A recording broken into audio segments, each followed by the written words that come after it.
Chapter 1. The night deepens as midnight approaches. The lights in every household have dimmed, a customary practice during the chill of winter, where most retreat to slumber early. In a modest rental room, the light still glows though the space is confined. The assorted belongings are neatly arranged, with a square low table positioned before a single bed. Seated at the table, Shiyang gently sways a full, unopened bottle of wine. A smile inadvertently gracing his face. He is not adept at conversing or mingling. The night offers him a welcome reprieve. Sipping alone, he finds tranquility in solitude, devoid of the clamor of others and the burdensome niceties of social interaction. However, prolonged solitude casts a shadow over one's desires companionship, friendship, family, each yearning slowly eroded by the coldness of isolation, leading to a growing indifference toward Alon. The low table rests a plate with two simple dishes, peanuts and a vegetable platter, utterly unremarkable. Thud. With a swift motion, he uncorks the bottle, the crystalline liquid flowing into his glass, filling it to the brim. Clink. His glass lightly taps the dish before him, reminiscent of an intimate conversation with a dear friend. He tips the glass back in one swift motion, draining it completely. Leaning back, he adjusts his pillow for a more comfortable position. From a cigarette box on the table, he retrieves a single cigarette, lighting it and inhaling deeply as he exhales a plume of smoke reminiscent of a dragon. Shiyang gazes vacantly at the ceiling, contemplating the impending workday. There are always over 30 days each month. He dreads returning to the grind. With a resigned chuckle, he shakes his head, clutching the cigarette in his right hand. He refills his glass with the left. He possesses a commendable tolerance for alcohol. For some, drinking is a remedy for loneliness. For others, it serves to foster relationships. Shiyang, however, finds a distinct pleasure in the silence of the moonlit night. Even without alcohol, he savors the gentle intoxication that envelopes him. Ultimately, it is the act of drinking itself he cherishes. As the evening progresses and the wine flows, Shiyang begins to feel the effects. His cheeks flush, and his gaze becomes increasingly hazy. He lights one last cigarette. Observing the now empty box rising from his seat, he crumples the box and discards it into the trash, a cigarette perched between his lips as he stumbles slightly toward the windowsill. Click! He opens the window, the frigid night air rushing in and causing him to stagger momentarily. Unperturbed, he leisurely inhales from his cigarette, remarking, "The winter wind is always so fierce." The cold breeze brushes against his face, rousing him slightly from his stupor. Leaning against the window, he continues to smoke, absorbing the rhythm of the chilling wind. After each drinking session, he finds solace in gazing out the window, concluding his night with a quiet moment. Fizzle. Amidst the faint crackle of burning tobacco, a sound seems to waft in on the wind, jolting the slightly intoxicated Shiyang into alertness as he perks up his ears. What is that sound? Help! Straining to listen, his heart races in alarm, the remnants of his drunkenness dissipating rapidly. Is someone calling for help? Shiyang anxiously thrust his head out of the window, desperately trying to discern the direction from which the cries for help were emanating. However, it was the dead of night, rendering visibility nearly impossible. Within mere seconds, the urgency of the calls intensified. In a fit of urgency, Shiyang scratched his head and turned around, dashing out the door without even donning his coat, his feet clad only in slippers. His rented apartment was on the 4th floor, which was not particularly low by the time he reached the ground floor. One of his slippers had been lost. The frigid winter ground was a shock to his bare feet, the biting cold eliciting involuntary gasps of discomfort. He was unwilling to slow down, sprinting swiftly while casting his gaze around in search of the source of the commotion. There! Shiyang strained to listen, still hearing the cries for help, and he immediately bolted toward the sound. A female worker, having just finished her night shift, hurried home with little time to reflect on the long day she had endured. Exhausted from over 10 hours of labor, all she desired was to take a quick shower and collapse onto the bed in her rented room. As she passed a pond, the icy winter conditions, coupled with the dilapidated state of the railing, caused her to crash through the thin layer of ice and plunge into the water. The instinct for survival is inherent in all beings. Some may claim they fear not death, but when faced with it, everyone fights fiercely, especially when one cannot swim. Fortunately, after calling for help for a while, the weary woman spotted someone rushing toward the edge of the pond. "Hold on, I'm coming to save you." Shiyang gasped for breath and without hesitation leaped into the water. In a tranquil realm, you are destined to perish in your quest to save another. A spectral figure, resembling a human form, yet lacking distinct features or attire, spoke in a melodious and ethereal female voice. "I have 2 questions that I am eager to ask you, please." Ask away. Shiyang believed he had entered the netherworld, standing upon a flowing galaxy, with stars twinkling around him, creating a mysterious yet exquisite beauty. Why did you leap without hesitation? And why, in the end, did you weaken by intoxication, forsake your chance to survive by pushing that woman away? She is my neighbor we have met before, and she's a genuinely good person, quite kind-hearted. I have seen her feeding stray dogs and cats. As for why? Why? This question lingered in Shiyang's mind. Yet he found himself at a loss for words to articulate an answer that ethereal being observed Shiyang, who was deep in thought yet unable to provide a response though her expression was invisible. He could sense her amusement. Very well. You need not answer. Let us proceed to the next matter. You have gained my approval, and from this moment forth, you may traverse various worlds. The realm of parallel universes is vast and diverse. The world depicted in various anime, television series, and films exist in reality. You will encounter unimaginable joys and witness many wondrous sights across these different realms. I am the spirit of brave sacrifice. You may also call me Lee. Only those heroes who are willing to give selflessly for others will earn my recognition. It is a pleasure to meet you. My master, isn't this the underworld or the realm of the dead? Am I not deceased? Shiyang exclaimed in astonishment upon hearing Li's words. Li chuckled softly, clearly pleased with her new master. From Shiyang's response, she could sense that he possessed a certain standard regarding the distinction between good and evil in people, and that he would not hesitate to assist those who are virtuous in times of trouble. His lack of hesitation indicated that Shiyang possessed courage, and his thoughts were rather pure. His uncertainty in how to respond suggested that he did not perceive his actions as anything extraordinary. He subconsciously believed that aiding the virtuous was a duty, one for which he would willingly pay any price. This dedication to helping the good is a rare quality, indicative of Shiyang's potential as a hero. Your current state is rather unique, my master. You have indeed passed away, but I have bestowed upon you a measure of vitality to sustain your existence. However, this method may not last long, as my current energy is quite low, and I cannot grant you any further life force. Then will I eventually die again? My master can explore other worlds as the spirit of brave sacrifice. Whenever you perform acts of service for the people of other realms that resonate with them and earn their recognition, I will gain energy. At that time, I'll be able to provide you with additional life force, and any surplus energy could bestow upon you many extraordinary abilities. Is it really that wonderful? No one could refuse extraordinary powers, especially when it included the ability to traverse to other worlds. The prospect of a vibrant and colorful life ahead left Shiyang exhilarated, almost breathless.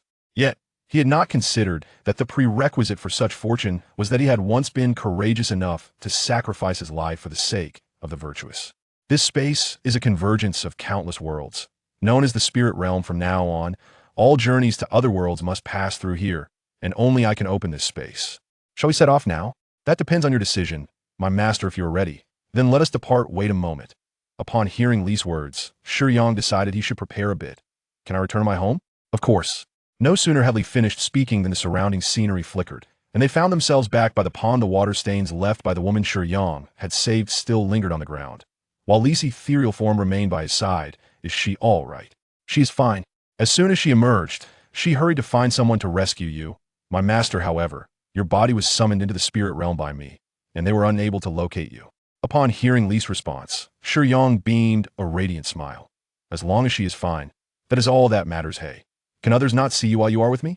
Shiyang inquired as he led Li toward his home. Those who have not earned my recognition cannot perceive my stats, so I no longer feel the cold, Shiyang remarked. His feet resting on the icy ground. Unlike before, he now exuded a sense of tranquility. Despite his clothes being drenched and his lack of footwear, he remained impervious to the chill. You are currently in a state of death, master. Thus, lacking body temperature, you naturally do not feel cold indeed, but will I decay? Not at all. As long as you possess sufficient vitality, revival is possible. Strolling by the pond under the night sky, Shiyang fell silent for a moment, reflecting on the astonishing turn of events he had experienced. However, Li quickly shattered the tranquility, not allowing Shiyang to dwell further on his reflections. Observing his leisurely pace, she urged with slight impatience, "You have yet to awaken your innate talents. Master, why not pause here for a moment, so I can assess your abilities?" Innate talents? What do you mean? Only those who have earned my approval may awaken their innate abilities, and nearly overlooked this. Perhaps it has been too long since I encountered a worthy candidate. It was a grave oversight, for these innate abilities are the very foundation of one's strength. Each person's talents vary immensely, encompassing a vast array of powers, such as elemental control over wind, fire, water, and earth, or even the ability to command spirits like the undead knight, mind reading, and clairvoyance. Among others, their potency differs, but the manifestation depends on one's development. Though the worlds I traverse have multiplied, granting you numerous powers, I can harness energy to bestow upon you the devil fruit abilities from One Piece, the chakra and jutsu from Naruto, or the key techniques from Dragon Ball, and so forth. Yet, without exception, innate abilities remain paramount. Serving as the most potent ally in your battles, they are essential at the outset to gradually acquire other strengths. Thus, it is crucial let us swiftly discern what your innate abilities are, Master. How do I do that? Close your eyes. Shiyang harbored no doubts, obediently halting his steps and shutting his eyes. He sensed a hint of urgency emanating from Lee, who seemed even more eager than he to uncover the nature of his innate abilities. A flash of brilliance flickered in his mind, as if something had been unlocked. Was it truly that simple? Done, Lee announced, waving her hand to manifest the results before Shiyang and herself on a luminous screen. Innate ability: God of Pancake Rolls. Ability description: mastery over the art of crafting pancake rolls with exceptional skill. Each creation demands substantial mental energy. Currently, this innate ability is at its first stage, allowing for the preparation of only 2 pancake rolls per day, yet they are irresistibly delectable. No other food can rival the taste of Shiyang's pancake rolls. None, absolutely none. Hidden, gazing upon this absurd talent, Shiyang fell silent, though he was not particularly troubled. With a chuckle, he remarked, "Not bad. I can create delicious pancake rolls in the future. I just wonder if you, Lee, will be able to taste them. I am but a spirit and cannot partake in food. How unfortunate, uncertain, if it was merely an illusion." Shiyang gazed at Lee's ethereal spirit, his brow furrowing slightly. From Lee's tone, he sensed an unmistakable air of disappointment. "Is something the matter, Lee?" Shiyang inquired, puzzled and unaware of the reason behind Lee's demeanor. "Nothing of consequence, Master. I merely lament that your talent does not lie in combat," Lee replied, mustering a semblance of cheerfulness. "So, I see it matters not after all. I have never been adept at fighting. Being able to create delicious dishes is quite commendable as well, and I can share them with others." Shiyang responded with an optimistic air. "Indeed," Lee thought, holding back an unspoken sentiment. "We, too, have adversaries, Master, lacking a formidable combat talent. Do you intend to meet the same heroic fate as all my previous masters?" Yet, beneath this ability lay the word hidden, a detail that both Lee and Shiyang chose not to explore further. Hidden, the pancakes crafted by Shiyang were extraordinarily delectable, irresistible to any conscious being. All those who encountered these pancakes would be eternally enamored, never growing weary of them. The pancakes could bestow various enhancement effects, and whenever Shiyang consumed or utilized extraordinary foods or potions, the pancakes would simultaneously acquire the benefits of such items, with no limit to their compatibility, akin to the magical beans from Dragon Ball or the enhancement food from Dorman. What realm do you wish to explore, Master? Me? I used to frequently watch anime and television series, but now that I ponder it, I find myself uncertain of where I wish to go. Lee, might I entrust this decision to you? Certainly. Any realm is within reach. However, I must advise you, Master, that given your current state, it would be prudent to postpone any aspirations of venturing into high-risk or perilous worlds. Then let us embark. I shall seek out a beautiful yet safe world as our starting point," Lee declared, a mischievous smile gracing her features as the spiritual realm unfolded. Shiyang and Lee re-entered this mystical space. The environment resembled a starry sky, countless twinkling points of light creating a scene akin to the Milky Way among the innumerable stars. A singular point of light gradually approached, growing increasingly luminous until a brilliant radiance enveloped the entire space. Swish! The brilliance enveloped everything, prompting Shiyang to instinctively close his eyes as the light began to wane. He slowly reopened his eyes, wide in astonishment. What is this? On a bustling street, vehicles flowed like water, towering skyscrapers loomed, and pedestrians hurriedly navigated the morning rush hour. Shiyang was not taken aback by the vibrancy of the locale, but rather by the unfamiliar characters on the billboards and the subtly distinct style from that of Huaxia. Is this the land of kimchi? Shiyang pondered, standing amidst the crowd, his gaze drawn to the conspicuous sign of the Universal Group Corporation. Though the text was evidently in the language of the land of kimchi, he found it surprisingly comprehensible, as if his mind had automatically translated its meaning. Master, we have entered a realm of extraordinarily low risk, a world devoid of even the initial stage of global strength, where no superhumans or extraordinary abilities exist. I shall bestow upon you basic combat capabilities, which are already formidable within the human domain. Unless confronted with firearms, it is nearly impossible for anyone to take your life here. Indeed, this environment is exceptionally suited for your initiation. Moreover, this is AH world, Shiyang was taken aback Korean comics, also of an adult nature, a beautiful new world that you might not have encountered before. Allow me to provide you with a brief overview. In this world, the Child of Destiny is the protagonist, Li Ha-chong, who gains entry into the nation's largest corporation through backdoor connections. Due to the disdain and neglect from his colleagues, he remains shrouded in a long-standing shadow of humiliation following an unexpected personnel directive. He seeks to confront the team leader, only to find her substituting dialogue with her own body.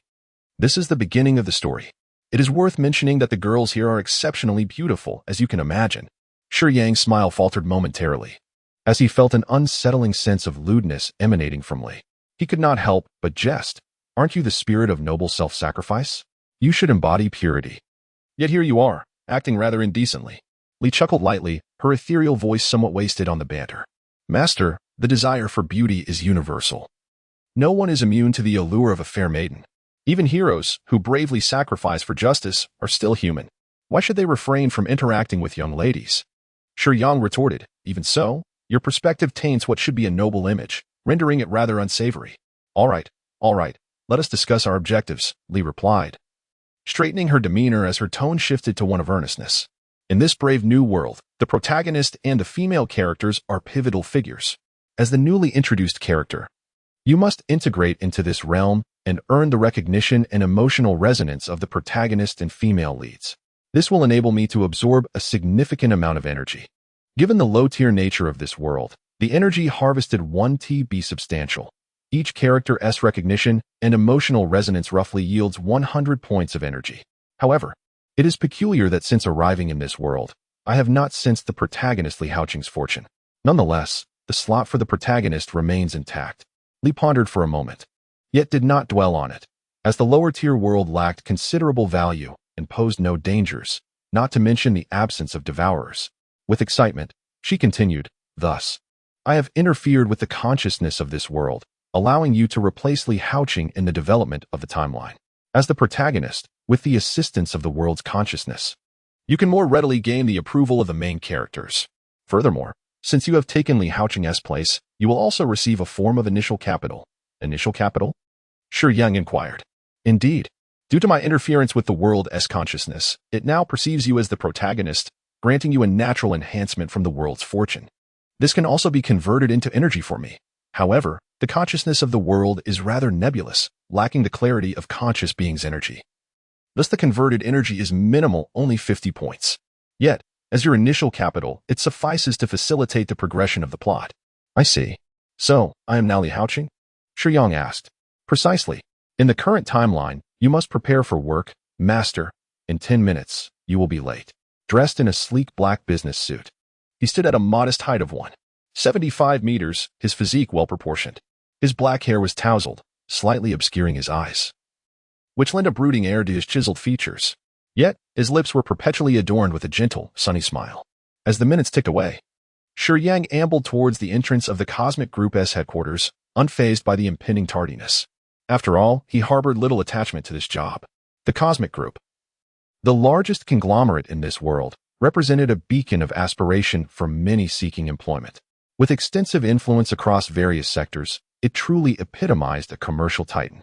Working in such an esteemed place is a source of pride for individuals in the land of pickles, as those who gain entry are typically the elite. With a few exceptions, such as Ha-cheng. Due to the National Youth Employment Policy, Ha-cheng previously received an opportunity to work at a large corporation. Aware of the rarity of such chances, the once mediocre Ha-cheng exerted tremendous effort and ultimately secured a position at the headquarters of the Cosmic Group. Ordinarily, one could only enter the Cosmic Group's headquarters through prestigious university degrees or influential connections. However, by sheer fortune, Ha-cheng managed to join this esteemed entity and even found himself working in the Human Resources Department, a place of considerable authority. Consequently, many expressed their discontent, questioning why an ordinary individual like him should share the same company and department with the elite. As a result, Ha-cheng often faced indifference from his colleagues, mingled with subtle exclusion and discrimination. Unbeknownst to others, a transformed Ha-cheng, having returned from his vacation, stepped through the company's doors. He walked past the reception and stood before the elevator. Shiyang felt a sense of melancholy. It seemed that Ha-cheng's work environment was indeed far from optimistic. As he made his way through the corridors, he encountered numerous colleagues, Despite his warm smile, most of them responded with indifference, some even wearing a sneer. Nevertheless, a spark of curiosity about Hao Cheng began to emerge among many. Have you noticed? That Li Hao Cheng is actually quite good-looking. One of the two female colleagues whispered to the other as they brushed past Shiyang. Indeed, I only just realized that. Although he lacks capability, he does possess a pleasing appearance. Their words were laced with disdain for Shiyang, yet they acknowledged his physical appeal. Shiyang possesses an admirable appearance with a well-proportioned physique. Although he may not be particularly tall, his chiseled features exude a resolute charm that starkly contrasts with the prevailing aesthetic of contemporary heartthrobs. Most significantly, due to Li's interference, Shiyang is perceived as Li Haoqing in this world. His colleagues, astonished by the previously unrecognized handsomeness of Haoqing, subconsciously neglect to ponder why his appearance has transformed so drastically. Previously, when Haoqing was at work, he slouched and seemed timid, evoking little attention. However, the current Haoqing stands tall and proud, not due to Shiyang's newfound confidence. For he too struggles with social interactions, but rather because maintaining an upright posture has become second nature to him. With his gaze fixed ahead and his eyes sparkling, Shiyang, at a height of slightly over 1.70 meters, radiates an aura that enhances his stature. Consequently, it is not merely the alteration in Haoqing's looks that captivates his colleagues, but rather the palpable shift in his demeanor, which ultimately draws their attention to Shiyang's striking features. Upon reaching the Human Resources Department, with Li's assistance, Shiyang effortlessly locates his designated workspace, a secluded and cramped cubicle. Aside from the standard computer and a few inconsequential documents, the space is devoid of any embellishments, rendering it quite desolate. Shiyang nonchalantly seated himself, meticulously surveying his forthcoming work environment. Li, how long may I reside in this world? Shiyang inquired. As long as you wish, my master. However, this inferior realm hardly merits the expenditure of excessive time, Li replied, ethereally hovering beside Shiyang's workstation, observing the comings and goings of the employees. By the way, I was never originally employed in the Human Resources Department. I was merely an ordinary technician working with electronic panels. I have no understanding of the duties entailed in this position. Wouldn't this pose a problem? Shiyang gazed at his computer and the documents within his bag, feeling a sense of uncertainty. Given that Haoqing was already subjected to discrimination, he feared that his lack of experience in this field would render him even more contemptible. But it matters not, my master. I can expend energy to enhance your capabilities, came the reassuring voice. Is that truly possible? How much energy would it require? He inquired, noting that they currently possessed 50 points.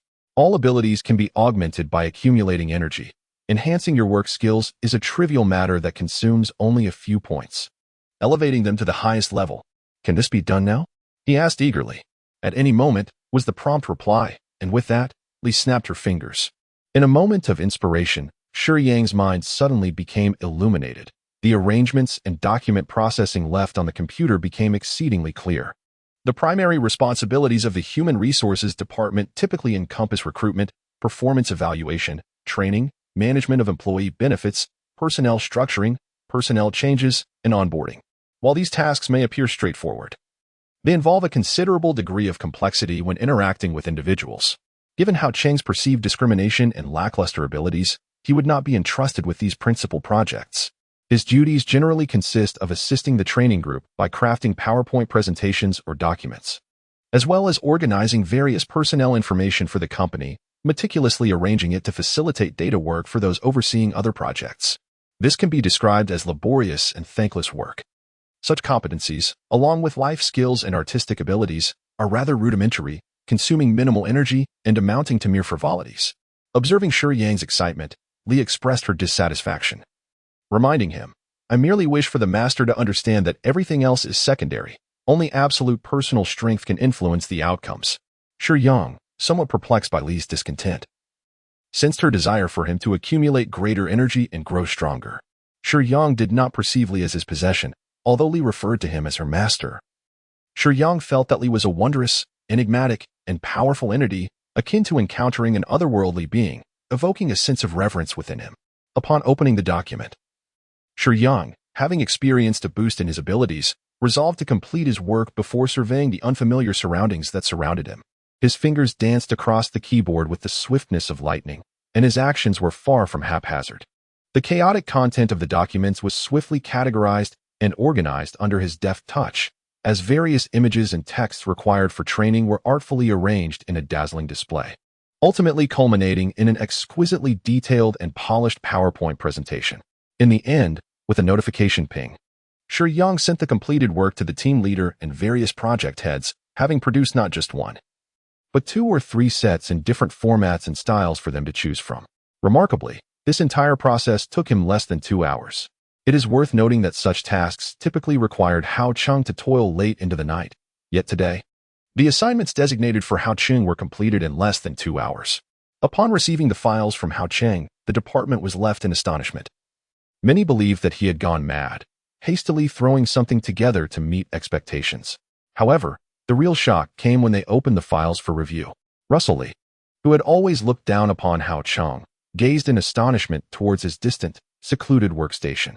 Although she could not see him, she was aware that the person she despised was undoubtedly there. Initially, Russell harbored disdain for Li Hao Cheng, embodying pride, a love for wealth, confidence, and cunning. She was in a tenuous relationship with Che Zhouhuan, which was more of a physical exchange than a romantic bond, as he indulged her with luxurious bags and accessories. She did not perceive anything wrong with this arrangement, believing that a normal romantic relationship naturally included a degree of intimacy. She was not one to engage frivolously, a point of pride for her, and she firmly believed that one must receive in kind for what they give. Thus, her relationship with Che Zhouhuan was quite open, as she would also demand more gifts from him. Yet, she failed to comprehend that in Che Zhouhuan's eyes, she was, in fact, quite cheap. Her personality and views were too superficial. Exchange was a commonplace occurrence, but when it involved physicality, a girl would lose her value in the eyes of men. To Che Zhouhuan, she was merely a plaything, and conversely, she viewed him as a pitiable figure, embodying a perplexing contradiction. Nevertheless, one undeniable truth remained. She was indeed stunningly beautiful. Seated at his workstation, Shiyang casually played on his phone, having completed all his tasks, allowing himself the freedom to indulge. Hao Cheng, you've done an excellent job on this report. Russell Lee astonishingly approached Shiyang's desk for the first time. Embracing a style that accentuated her figure, she was clad in a fitted coffee-colored dress today, featuring a snug design that complemented her form, while her legs were adorned with flesh-toned stockings, striking a balance between comfort and elegance, showcasing her physique to perfection. In her alluring style, she relished the gaze of others, captivated by her charm.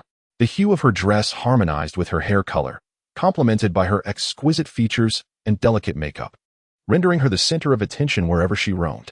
However, she inquired, "Is there something I can assist you with?" Shiyang rose gracefully, slightly bowing his head, directing his gaze steadily into Russell Lee's eyes, a polite and serene smile gracing his lips. Russell Lee was taken aback. In stark contrast to the timid Hao Cheng she was accustomed to, Shiyang exuded a gentle and generous demeanor, embodying the innocence of youth. Their brief encounter seemed to envelop Russell Lee in the warmth of sunlight beneath a gentle breeze. Russell Lee stood impressively tall, around 1.7 meters, and her fondness for high heels made her stand out among her peers. Yet, upon standing before Shiyang, she realized with astonishment that he was indeed taller than she had anticipated. Is he truly this handsome? How had I overlooked this before? A flicker of surprise crossed her mind, but the seasoned Russell Lee quickly regained her composure. Hao Cheng, this report you've prepared is excellent. Thank you. You're welcome, he replied. I still have some information that needs organizing. May I trouble you to assist me with it? This was Russell Lee's true intention. Since Hao Cheng had performed so well and so swiftly, she decided to task him further. Certainly, Miss Lee, no problem at all. Please send me the documents, and I shall complete them at my earliest convenience. The exceedingly polite and official demeanor of Shiyang left Rosalie feeling somewhat unaccustomed. Typically, in interactions among colleagues, they often address one another by their names. If the atmosphere is more formal, titles such as Acting Che Shouhan, Assistant Rosalie, or Team Leader Jean Mating are used. However, Shiyang referred to Rosalie as Miss, and from his words, she discerned that this address was not intended to convey malice or frivolity, but rather evoked a sense of elegance and respect. Yet, it was peculiar that Hao Cheng had not addressed her in such a manner before. In his efforts to foster camaraderie with his colleagues, Hao Cheng usually opted for first names, while titles were reserved for superiors. Contemplating this, Rosalie could not help but furrow her brow, instinctively pondering, what is this Li Hao Cheng attempting to portray? Was he not previously exhibiting a lackluster and sleazy demeanor? Yet, Just as she disparaged Hao Cheng internally, Rosalie soon unearthed an even more disconcerting revelation. Shiyang's gaze remained unwaveringly fixed upon her eyes from beginning to end, leaving Rosalie somewhat at a loss. That gentle and amiable look elicited no malice in Rosalie, who was prone to suspecting the worst of others. Many might argue that university students possess a certain naive clarity. However, this stems from their inherent kindness and admirable qualities, which prevent them from harboring malicious thoughts towards others. Such individuals are often the rare gems of humanity. Yet, what truly troubled Rosalie was not the friendliness of Shiyang's gaze, but rather the fact that he had not once appraised her appearance, focusing solely on her eyes. Am I not dressed beautifully today? Her proud nature would not allow any flaw in her allure. She reveled in the feeling of being desired, yet unattainable, especially with someone like Hao Tsing. A mere university graduate from a local institution, she relished the notion of being gazed upon by someone of lesser status, fueling her sense of superiority. With this thought in mind, Rosalie bit her lip and leaned against Hao Tsing's desk, her pert backside pressing against the side. She slightly bent forward, her right hand resting on her thigh, the delicate whiteness of her hand contrasting starkly with the seductive hue of her stockings, radiating an air of temptation. As she leaned, a subtle yet alluring cleavage peeked from her neckline. "Thank you so much, Hao Tsing. Could you expedite this? I need it for the afternoon," she stated. Rosalie was responsible for managing employee benefits, insurance, and subsidies, necessitating a vast amount of employee data needed urgently, clearly putting Hao Tsing in a difficult position. What took Rosalie by surprise was Hao Tsing's response. "No problem, Miss Rosalie. I will ensure it is delivered to you before the afternoon. Please rest assured," Shiyang confidently replied, turning his attention to his computer screen without casting her even a fleeting glance. Rosalie was left speechless. "Is there anything else, Miss Rosalie?" Shiyang kindly inquired, noticing her lingering beside him. "Oh, nothing more. Just a moment, I'll send you the data files," Rosalie stammered, her cheeks flushing as she hurried away from Shiyang's desk. "What am I doing? This is so beneath me."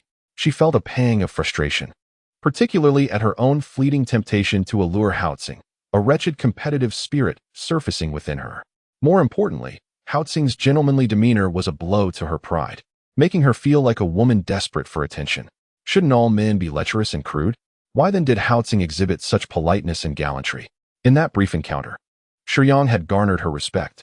She couldn't help but question whether her limited interactions with Hao Tsing had prevented her from truly understanding him. After Rosalie departed, a voice echoed, "Master, you are indeed rare. This chapter is not yet complete. Please click on the next page to continue enjoying the captivating content." What do you mean by rare? Although not particularly pristine, such a stunning beauty as Rosalie received scarcely a glance from her owner. It is rare to encounter someone capable of such indifference. As a devoted romantic, I previously ventured to fetch water and overheard Miss Su mention that she was not romantically involved with Che Zhouhan's agent. How could I harbor ill intentions towards another's girlfriend?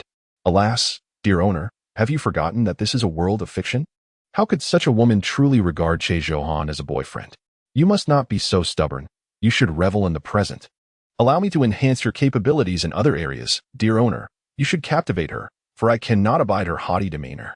Li's voice was ethereal, yet her nature was playful and mischievous.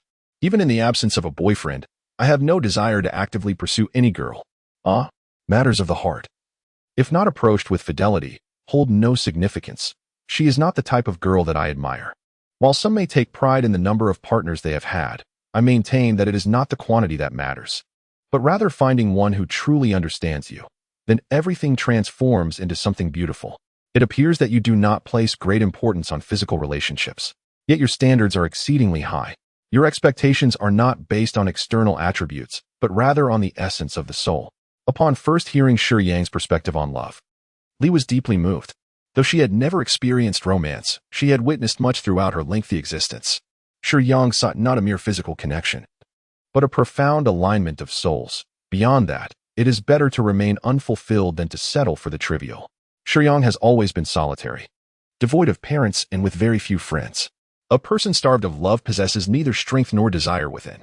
Thus, what Shiyang seeks transcends superficial connections. He yearns for genuine and fervent emotions that can fill the void in his heart. The next words from Shiyang left Li astounded. Many people claim that inner beauty is the true beauty, don't they? As for physical relationships, I find little pleasure in them. For I believe that when one becomes accustomed to the collision of bodies, the soul becomes increasingly elusive. Hao Cheng, might I trouble you for assistance here? Throughout the day, Shiyang was inundated with requests for support from all directions. In the eyes of many, Shiyang's position was met with disdain. However, today, he exhibited extraordinary capability and remarkable efficiency. This circumstance did not alleviate his plight. Rather, it intensified the pressures upon him. The tasks that Russell Lee assigned to Shiyang were completed and submitted to her within merely a few hours of the morning. Master, if you have no interest in mere frivolities, perhaps we should consider venturing into another realm? Lee recalled Shiyang's earlier words, pondering that this world might not suit him. In such a rudimentary world, there may be instances of extraordinary powers like hypnosis, but these are merely trivial manifestations within an ordinary worldview. Of little utility to Shiyang and Lee, easily countered with a slight enhancement. Thus, the potential of this world is quite limited, typically visited merely for amusement. Yet, what of Shiyang? After a day of toil, devoid of enjoyment, he had been utilized like a beast of burden, laboring tirelessly for others, provoking a pang of sympathy in Lee. But we have yet to earn the recognition and admiration of the main characters, Shiyang reflected thoughtfully. Master, ordinary individuals cannot bestow significant energy. My initial choice of this world was not to garner energy for you, but rather to allow you a moment of respite. There are many perilous worlds ahead, yet who could have anticipated your earnest approach to emotions? If you do not revel in play, remaining here offers little benefit. Are the other worlds simpler, then? Lee pondered, momentarily at a loss before realizing. Indeed, there are no truly simple worlds. To acquire energy that enhances all abilities requires diligence.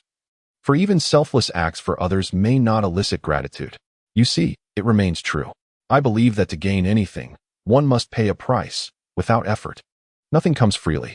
In this world, as you mentioned, there is no life-threatening danger. Compared to those treacherous realms, this place is considerably safer. Shall we give it another try? Very well, Lee acquiesced to Shiyang's reasoning. Curiously, Su Zhengshu glanced at Shiyang with puzzlement. Why is Hao Cheng talking to himself? Lee, sensing Su Zhengshu's attention, promptly cautioned Shiyang to refrain from further conversation. Others could neither see Lee nor hear her words, yet Shiyang's dialogue with her would be audible to bystanders. To avoid being perceived as unhinged, Lee remained vigilant. Assistant Su? It was already time to leave work, yet she had not returned home. Most of the people in the office had departed, leaving only Shiyang and Su Zhengshu. Shiyang remained because, just before closing, someone had assigned him additional tasks. Although he could complete them swiftly, half an hour had already elapsed, and most had already left. My computer malfunctioned earlier, so I went to the technical department for assistance. Su Zhengshu explained, still clutching her computer tower. Was it not repaired? Shiyang inquired, observing her struggle.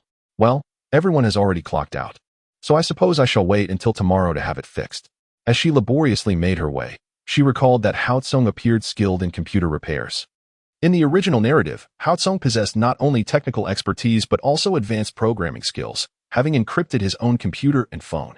Hao Tsung, you seem quite adept with computers, Su Zhengshu remarked, suddenly realizing how late it had grown. Indeed, Shiyang replied, though he himself was not particularly skilled. The original owner of his identity had been proficient, and to maintain the FAAD, Shiyang had expended 5 energy points to enhance his information technology abilities. Perhaps I should defer this until another time. It is quite late, and you must be exhausted after all the work you've done. If I cannot find anyone to repair it tomorrow, I shall trouble you again, Su Zhengshu said. Her appearance was remarkably innocent, her gaze clear and bright. With an alluring figure, she was reminiscent of the main characters, whose physiques were notably striking. A clever observation by the author. However, unlike others such as Russell and team leader Jean Meiting, Su Zhengshu's attire was more reserved, reflecting a conservative style. Of course, this conservatism was merely temporary, as she would later refer to Hao Tsung as master. In the original story, Su Zhengshu exuded a pure exterior, yet harbored an unusual sentiment toward Hao Tsung, feeling a sense of nervousness since their first meeting, which persisted to the present moment as she faced Shiyang, who had assumed Hao Tsung's identity. According to the original plot, upon first encountering Hao Tsung, she felt he could fulfill her in a way she had not yet experienced. Yet she approached love with seriousness, ultimately only becoming involved with Hao Tsung after parting ways with her ex-boyfriend due to complications in their relationship. I believe tomorrow is Saturday? Shiyang mused aloud. Although we work on weekends, the IT department does not, And you have the weekly report to prepare, Assistant Su, correct? Yes, that's right. Su Zhishu confirmed, eager for Hao Tsung's assistance, as she indeed had important documents stored on her computer. Thus far, she was the only one who had contemplated Hao Tsung's needs. Others seemed eager to offload their responsibilities onto Shiyang. Su Jingshu was undeniably a considerate individual. Consequently, Shiyang's demeanor toward her was also quite favorable. Why not leave it with me? I can repair it for you. It is late. You should head home and rest. Assistant Su. Upon hearing Shiyang's suggestion, Su Jingshu felt a flicker of admiration for him for the first time, her eyes sparkling as she regarded him. Firstly, Shiyang, unperturbed by fatigue, willingly devoted his late hours to assist her in repairing the computer. Furthermore, he did not suggest that she join him in the repair. Rather, he recommended placing it here, likely due to the late hour, making it inappropriate for an isolated man and woman to remain together. Women often pay great attention to detail.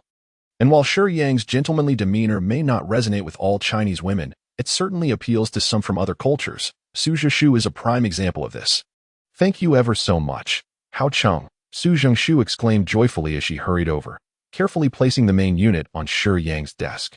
After smiling and nodding in acknowledgement, she felt relieved that her date with her boyfriend would not be delayed today.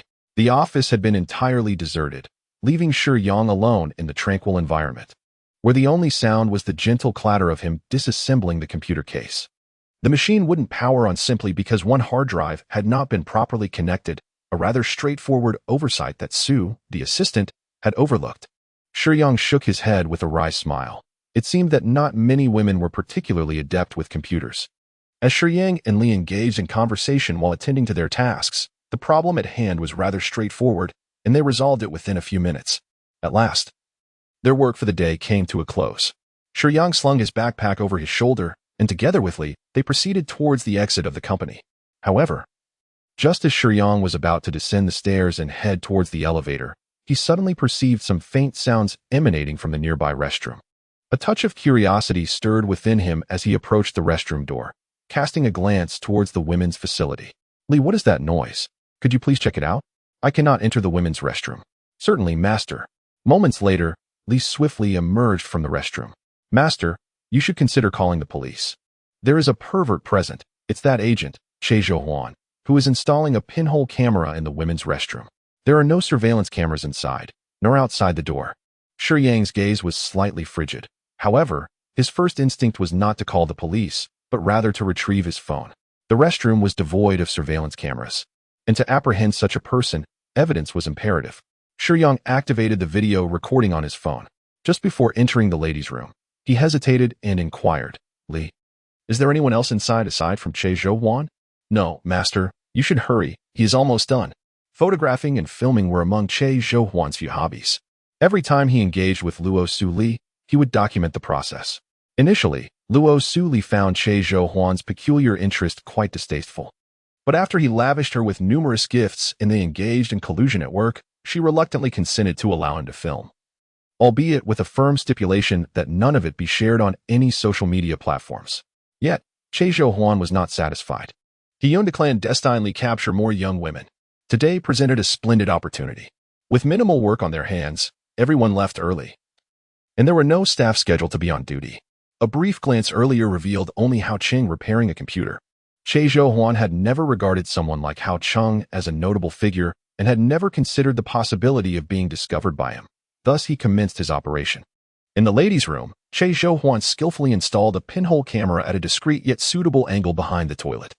The thought that he would soon be privy to a myriad of women filled him with a sense of illicit thrill and excitement. However, as he turned to leave, his exhilaration was abruptly doused by a chilling realization. A figure loomed behind him, so close that Che Zhouhuan found it inconceivable how Hao Cheng had approached him without a sound. Hao Cheng.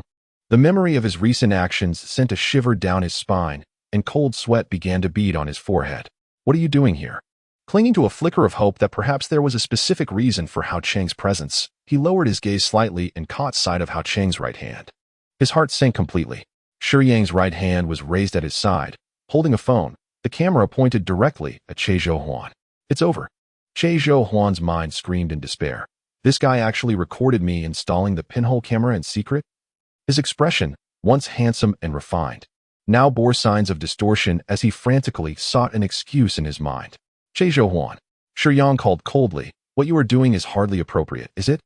Che Zhouhuan struggled to conjure a plausible explanation. What you are doing is quite clear to both of us, I believe. Thus, an explanation seems unnecessary. Perhaps you should try to justify yourself to the police instead? The cold indifference in Shiyang's tone and the sharpness of his gaze sent a chill down Che Zhouhuan's spine. He had never encountered such an imposing presence as Hao Cheng. The former Hao Cheng had always been amiable. Perhaps Shiyang was a good person, a gentle soul. Yet that did not imply he lacked temper. When confronted with someone as vile as Che Zhouhuan, Shiyang would certainly harbor no sympathy. No, Che Zhouhuan shouted in terror. Akin to a beast lurking in the shadows, its throat seized by a hunter. This individual was indeed perilous, momentarily overtaken by panic. In his fright, Che Zhouhuan rushed to Shiyang's side, grasping the latter's right hand that held the phone. With a swift motion, Shiyang flung Che Zhouhuan's hand away. His physical prowess, enhanced by Li, became evident. He now understood that his strength was formidable compared to an ordinary person. Feeling the fierce grip of Shiyang, the flicker of murderous intent that had briefly ignited within Che Zhouhuan was extinguished. It was clear that he could never overpower Shiyang alone. Che Zhouhuan was a treacherous and dangerous man. After the initial panic subsided, he quickly regained his composure. Adjusting his tone to sound as congenial as possible, he said, "We are both aware of your situation within the company. You are merely an ordinary employee, while I currently hold the position of agent, endowed with certain powers in overseeing key projects. You must understand that sending me to prison would not yield any significant benefit for you. However, if we were to become friends, I could assist you in securing a promotion. Furthermore, I possess considerable wealth, and I could offer you support should you require it." What many did not know was that Che Zhouhuan was the illegitimate son of the president of the Universe Group. His placement at the bottom rung was a decision made by his father. While he was indeed affluent, he could not allow his father to discover his scandals. Nor could he permit such disgrace to seep into the public domain. Otherwise, his aspirations for the Universe Group would be irrevocably dashed. He refrained from disclosing his identity to Shiyang, instead opting to entice him with the allure of power and wealth. After a moment of silence, Shiyang cast a sorrowful glance at Che Zhouhuan. Did these individuals truly possess nothing but thoughts of power and money? Seeing Shiyang's silence, Che Zhouhuan assumed he had stirred some interest. "Hao Cheng, we are all adults here. Adults do not concern themselves with right or wrong, only with benefits. The reality is that sending me to prison would serve you no advantage and might even lead others to view you as a pervert. Considering you were also found in the women's restroom, were you not? We ought to focus on mutual interests. Sparing me would be beneficial for you as well. Trust me, I can provide you with ample assistance in the future. You make a valid point, and I understand that from a pragmatic perspective, you are correct." Shiyang replied with a resigned smile. The world was invariably thus. As he spoke, a hint of melancholy tinged his tone, as if he were expressing disappointment in reality. But why must I too succumb to this relentless pursuit of profit? Upon hearing this, a glimmer of hope that had barely surfaced in Che Zhouhuan's heart was utterly extinguished. "Do not speak like this, Hao Cheng. Are you truly unmoved by the allure of promotion and wealth? How about this? I could even arrange for you a woman. What do you think of Rosalie from our office?" Silence. Shiyang let out a furious roar, his sorrowful expression replaced by a tempest of rage. He seized Che Zhouhuan by the collar, the force of his grip causing Che Zhouhuan to sway violently. Ultimately, Shiyang forcefully pinned him against the wall, his legs almost lifting off the ground. Che Zhouhuan was taken aback, realizing that the wrathful Shiyang possessed a strength capable of crushing him effortlessly. "Miss Luo is your girlfriend. Do you not feel even the slightest pang of shame?" Shiyang had always maintained an air of tranquility, harboring little faith in the words of someone like Che Zhouhuan. However, this earnest individual, who took matters of the heart with utmost seriousness, found himself incensed by Che Zhouhuan's callousness in exchanging girlfriends. He abhorred such behavior of bartering one's beloved, a notion intolerable to him as a pure-hearted romantic. Yet, Che Zhouhuan remained oblivious to Shiyang's steadfast devotion to love. Observing the furious Shiyang and pondering his words, along with Shiyang's respectful reference to Rosalie, he suddenly chuckled. "So, you have feelings for her. Why didn't you say so earlier? Hao Cheng, I can devise a way to make Rosalie yours. Trust me, it's not a daunting task. I have my methods." A sardonic smile graced Shiyang's lips as he released his grip on Che Zhouhuan's collar. causing him to stumble and collapse against the wall. Coughing. Che Zhouhuan found himself quite rattled by Shiyang's earlier fury. Now that Shiyang had loosened his hold, he struggled to catch his breath, coughing awkwardly. How could I be angry at someone like you? Shiyang sighed, reflecting on how, to someone of Che Zhouhuan's ilk, relationships were merely trifles. Why should he let himself be stirred? Resolute, he took out his phone and began dialing the police. In the hushed restroom, the subtle tones of a dialing phone echoed, returning a low beep, beep, beep, beep. Upon hearing this sound, Che Zhouhuan's eyes filled with bloodshot desperation. He fixed his gaze on Shiyang, his expression akin to a fish stranded on land, gasping for air. The few seconds before the call connected felt like an eternity to Che Zhouhuan. A torturous span of time. His mind raced, desperately seeking a glimmer of hope. Suddenly, he recalled Shiyang's earlier demeanor. He has feelings for Rosalie. Ouching.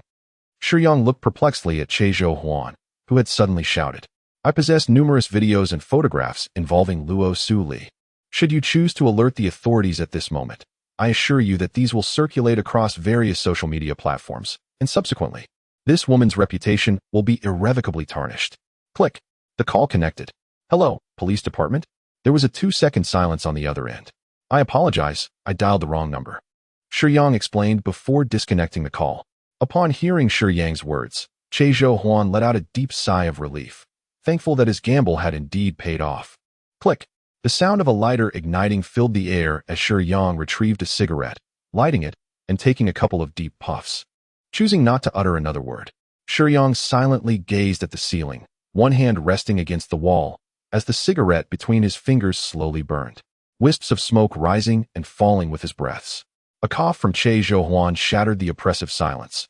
Hao Cheng, I do not intend to threaten you. Think it over. One must always prioritize their own interests. Consider it carefully. I can offer you substantial wealth, and even grant you a night with Rosalie. With a soft chuckle, Shiyang's cigarette reached its end, and a glimmer of menace flickered in his eyes, though his voice remained gentle. I apologize.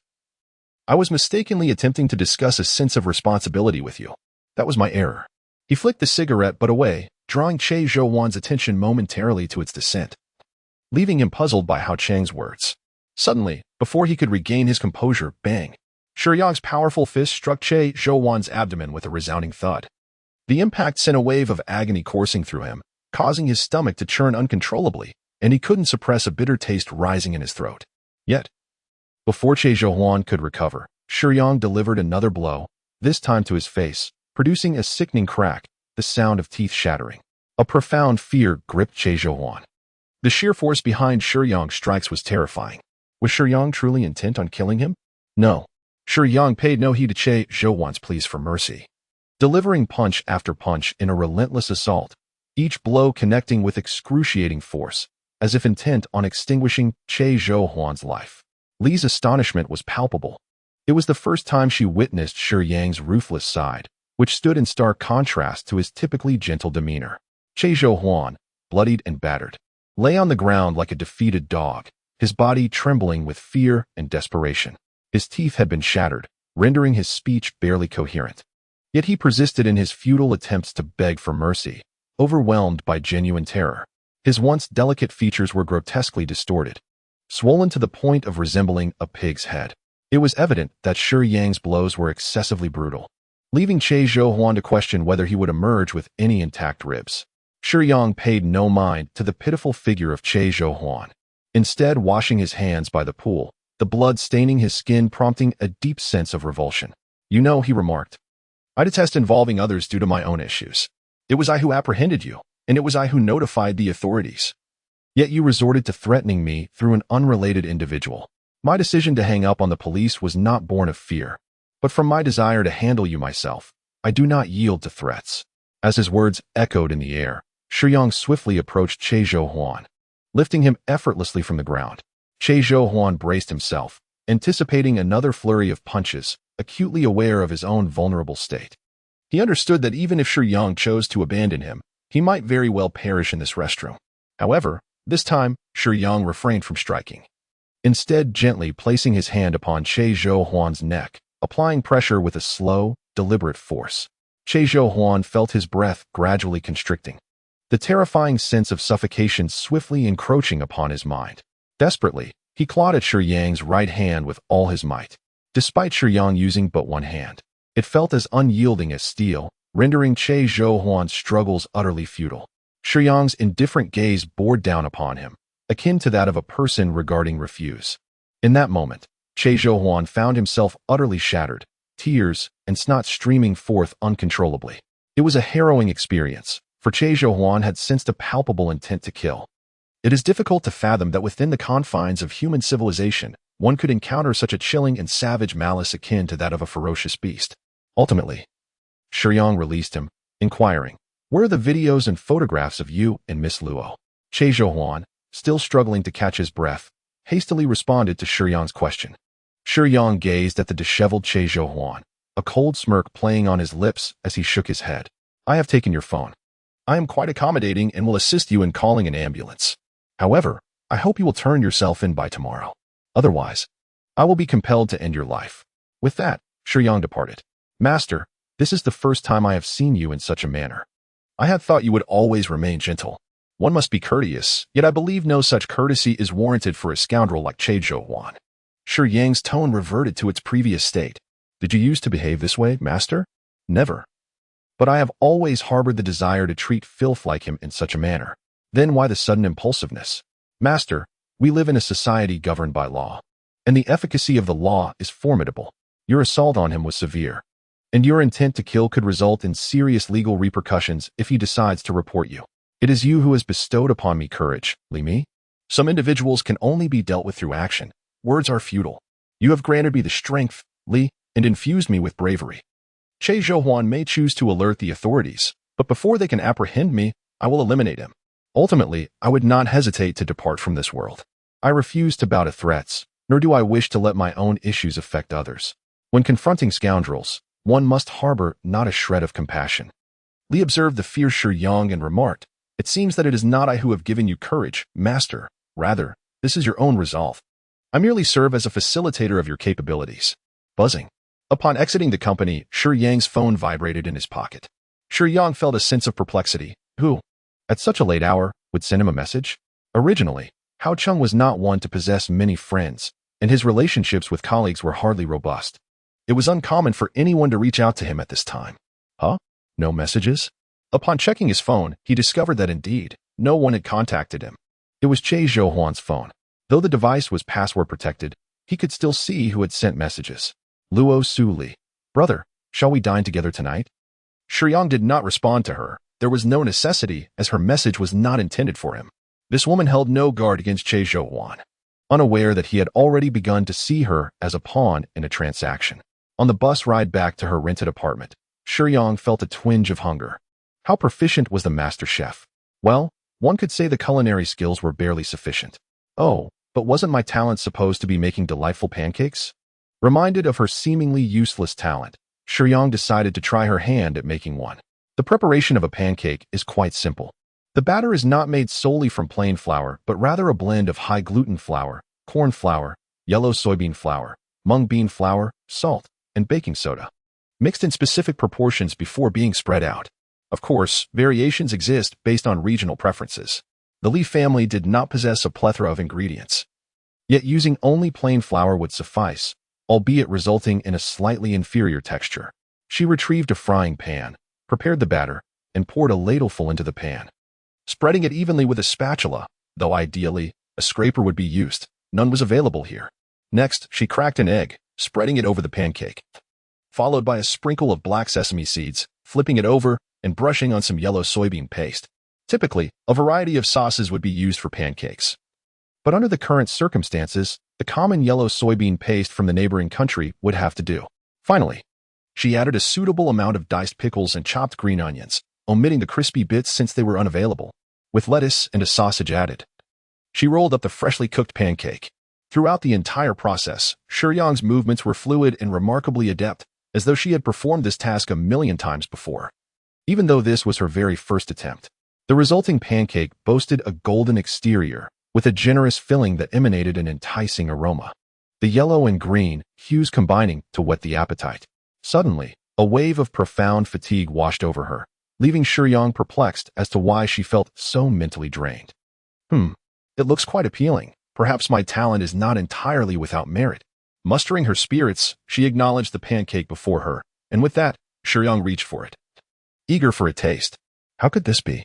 Li gazed in disbelief at the pancake in Shiyang's hand, her words laced with incredulous astonishment. Shiyang looked at Li, puzzled, but Li was fixated on the pancake. Li, what is the matter? Master, I suddenly have an overwhelming desire to taste that pancake. Li's voice was tinged with an audible swallow. What? Shiyang was taken aback by Li's words. Aren't you a spirit? You don't need to eat. But I truly wish to try it now. Li seemed to be on the verge of a breakdown, yet she quickly recognized the absurdity of the situation. I cannot remain near that pancake any longer, master. I must leave at once. With that, she vanished in an instant. To her, the pancake appeared terrifyingly tempting. Yet thanks to her ethereal nature, she could barely suppress the urge to indulge. Had she possessed a corporeal form, the allure of the pancake would have been utterly unimaginable. Shiyang was filled with questions, as Li's behavior appeared rather peculiar. However, he could only think that the Jianbing Guozi was delightful, lacking any other feelings. Suddenly, a series of knocks echoed from the door.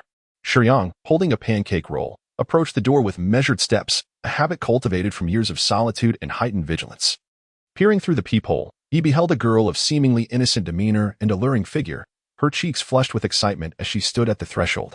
Her expression was one of urgency, frequently glancing towards Shiyang's door.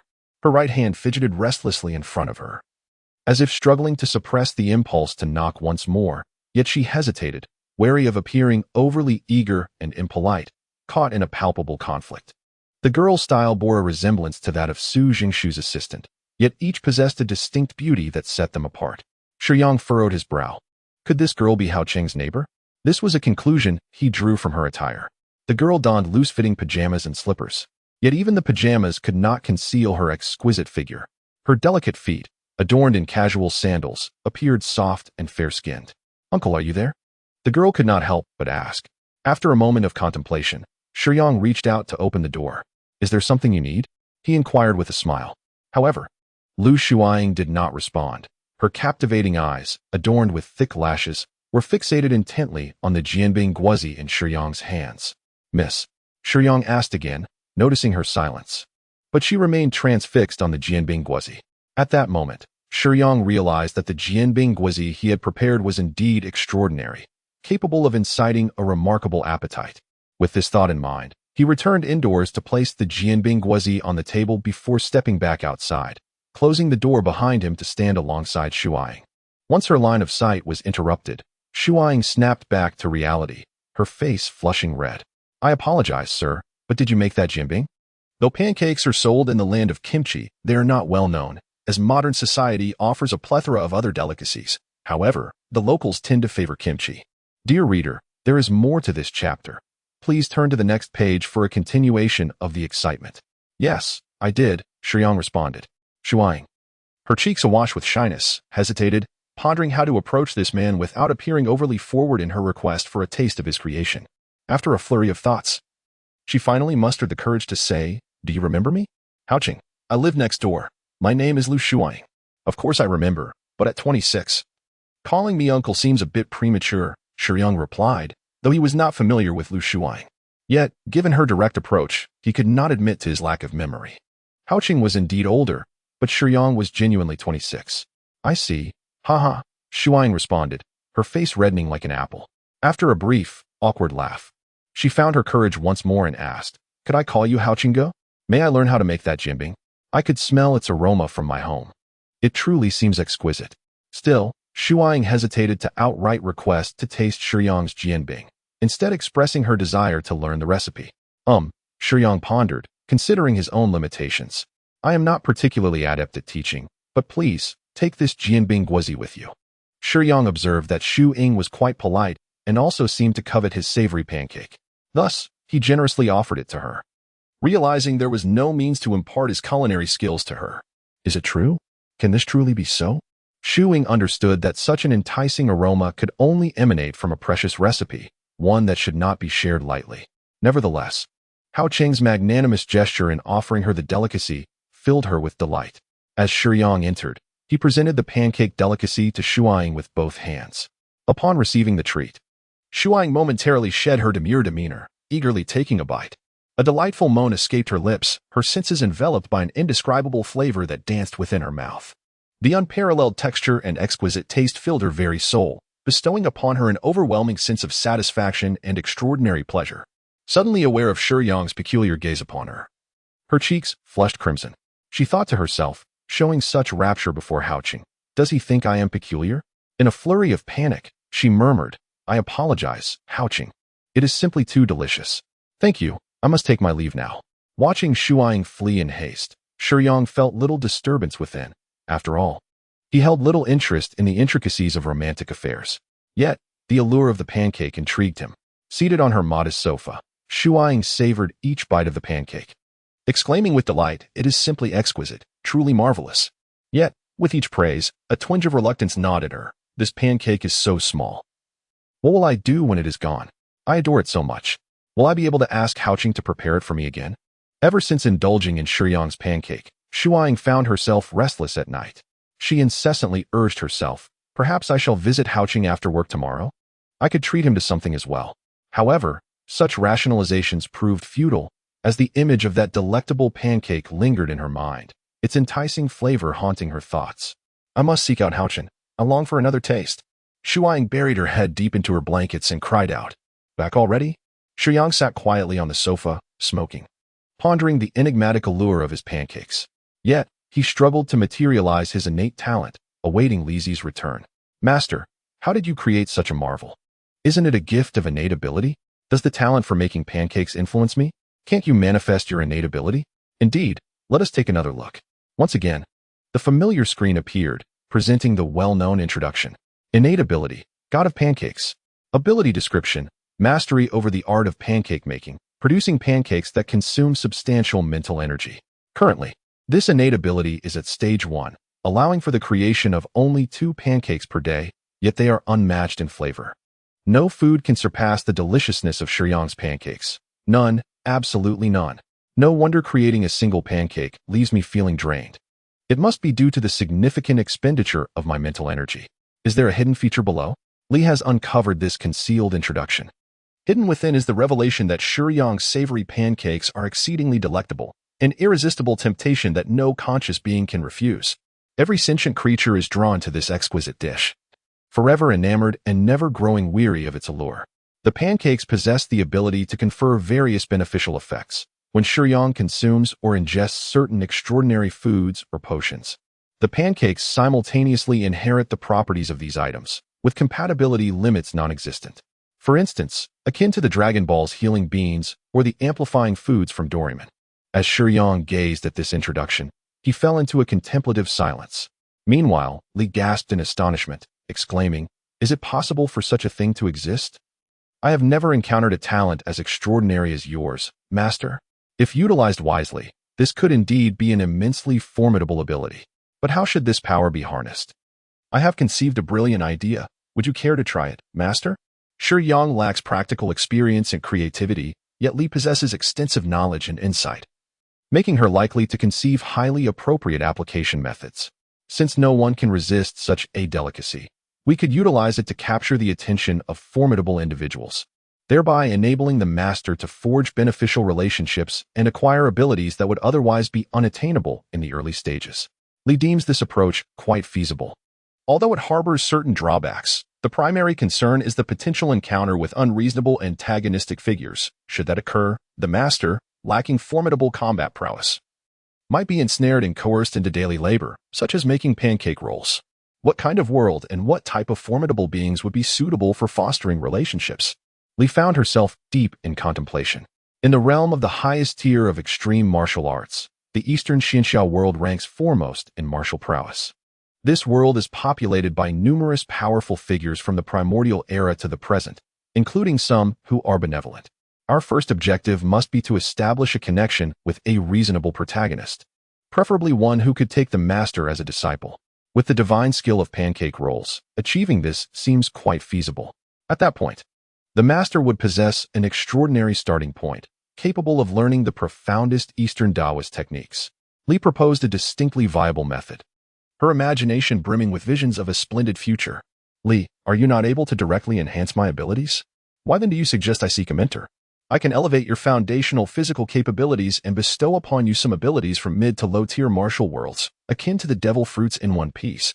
However, such abilities come with a growth ceiling and notable limitations. To truly become a formidable being, the requisite abilities are far too intricate, such as the celestial manipulation of the Xinxia world, which cannot manifest without your initial learning. Only then can I assist in your enhancement. Ah, I see. Which world would be most suitable then? Li pondered. Let me contemplate this thoroughly. Shiyang stroked his chin thoughtfully, setting other matters aside. It appears that my ability could serve as a divine skill for enhancing affection. Shiyang's mind began to stir, for he was not one to aspire excessively. Having resolved to develop in this ordinary and mundane world to gather the energy required by Li, it was imperative to establish at least a friendly rapport with the principal characters to have a chance to touch their hearts. His innate talent was evidently a remarkable skill that endowed him with charm and forging friendships. By simply inviting others to savor his pancake rolls, they would be left with lingering memories, thus facilitating the establishment of relationships and camaraderie. With this in mind, he planned to prepare several sets of pancake rolls to bridge the gap between himself and the other main characters. As for truly moving them, he could devise methods gradually. However, he could only produce 2 a day. Shiyang felt this was insufficient, likely due to his inadequate mental fortitude. Crafting 1 left him mentally fatigued, while 2 was his limit. Li, could you enhance my mental strength? He inquired. Of course, but currently the energy is quite limited. I can barely augment your mental strength by approximately 1 point, she replied. Li could also manifest Shiyang's physical attributes in a panel format, not as quantifiable data, but as a comparative reference between elite beings and ordinary individuals, thus providing an approximate panelized representation of Shiyang's current physical prowess. Physical condition, 4. 8 strength, 10 mentality, 5. 2 There were no superfluous metrics. These 3 fundamental aspects encapsulated his capabilities. Physical condition represented the robustness of his body and its recuperative abilities. Strength and mental prowess required no further elucidation. Strength simply encompassed physical power, muscle explosiveness, and speed. A typical individual's values would hover around 5, with deviations not exceeding 0. 2. Here, a normal person referred to one who engaged in regular exercise and was in the prime of their physical life. Those who led sedentary lifestyles might average around 4. Although Shiyang did exercise periodically, he was not a professional athlete, hence his physical condition was slightly lower. His elevated strength value was due to prior enhancements by Li, making his muscular strength twice that of an ordinary person. This augmentation was not a simple arithmetic sum. Such a comprehensive doubling of muscle strength could easily surpass many athletic individuals. Previously, he had effortlessly lifted Zhou Huan, who was approximately 130 pounds. And such feats could not be achieved through basic calculations. Is the energy truly that scarce? He pondered. I have enhanced your strength attribute, and it requires 10 points of energy to elevate 1 point of physical quality. Initially, there were 50 points of energy, but after accounting for foundational abilities such as work efficiency and computing skills, only 43 points remained. I have fortified your strength by 4 points, leaving just 3 points of energy, and I have not acquired any additional energy in the past couple of days. Li spoke with a hint of disappointment, for she earnestly yearned for Shiyang to grow stronger and was naturally concerned about the pace of energy acquisition. Upon hearing Li's words, Shiyang couldn't help but contemplate a question. Is it possible to continuously enhance physical attributes without advancing other superpowers? Certainly, among the masters I have acknowledged in the past, there exist purely melee combatants. However, without the aid of superpowers or the mystical techniques from the realms of Eastern mythology, relying solely on physical strength makes it arduous to achieve longevity in battle. For instance, if a master possesses a physical attribute of 50, with the assistance of foundational celestial arts or basic melee superpowers, that 50 can manifest a combat prowess equivalent to at least 80, while the energy consumption for both remains nearly identical. Therefore, acquiring a multitude of abilities in conjunction with physical attributes is the rightful path to melee combat. Does the master prefer close-quarters combat? Personally, I relish the visceral engagement of hand-to-hand combat. Yet, close combat is fraught with peril. It would be wiser to cultivate long-range capabilities, which offer greater power and broader reach. With a smile, Shiyang did not concur with Li's assertion. Observing his own strength value, Shiyang inquired, Li, do you have an estimate of the Hulk's strength value? The Hulk is not a singular entity. There are many versions, each with varying degrees of strength and abilities. If we consider Dr. Banner from the Avengers, his baseline strength is approximately 500. Due to the enhancement from rage, his strength fluctuates in different scenarios. 500. That's 100 times that of an ordinary person? It cannot be stated thus. As strength values ascend, the differential between each point widens. This is not merely additive or multiplicative but resembles an exponential growth. Once strength values exceed 100, ordinary humans cease to serve as a viable unit of measurement. Thus, the Hulk's strength is indeed formidable, and the Marvel Universe is renowned for its high levels of martial prowess, akin to the realm abundant with Ultramen in the world of light. Then, what about the realm of extreme martial prowess previously mentioned? Does the world depicted in Journey to the West qualify? Indeed, realms of extreme martial prowess are exceedingly rare. Entry necessitates considerable energy expenditure, and the longer one remains, the more energy is consumed. What is the strength value of the Monkey King? Sun Wukong? Li pondered for a moment. It should be no less than 5,000. He can effortlessly carry the towering peaks of Shumi and Amei solely through his vital energy.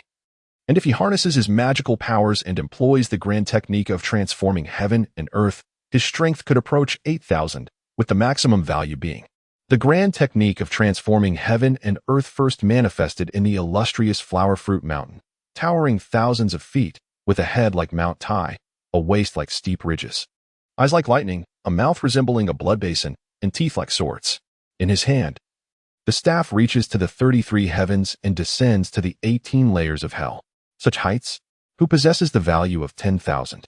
The calculation method of this panel's values is based on one of the mightiest beings, with a value of 10,000 representing the singular entity across myriad realms, the one who achieved the ultimate path of the Tao through physical embodiment, the Pangu, who could delineate heaven and earth and uphold the cosmos.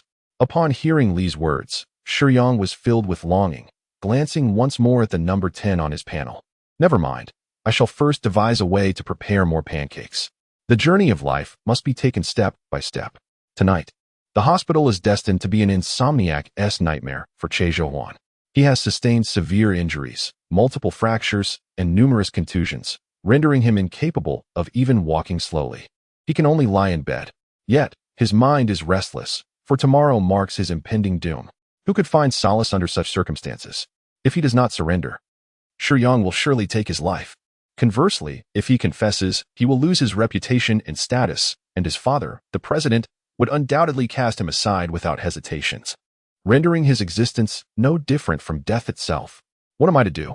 Che Zhouhuan's face twisted in agony as he silently roared. But his injuries confined him to a futile struggle on the hospital bed. Sir, is there any way to contact your family? Your injuries are quite severe, and someone needs to attend to you closely. A nurse's words jolted him from his despair. Who should I reach out to? Memories flooded his mind, and a plan began to form. He decided to take a gamble. Jejeluasili's voice was always sweet and gentle, but now her face was etched with concern. How did you end up like this? I was attacked by Li Haoqing, Che Zhouhuan replied, fully aware that his phone was in Shiyang's possession. Didn't your brother report it?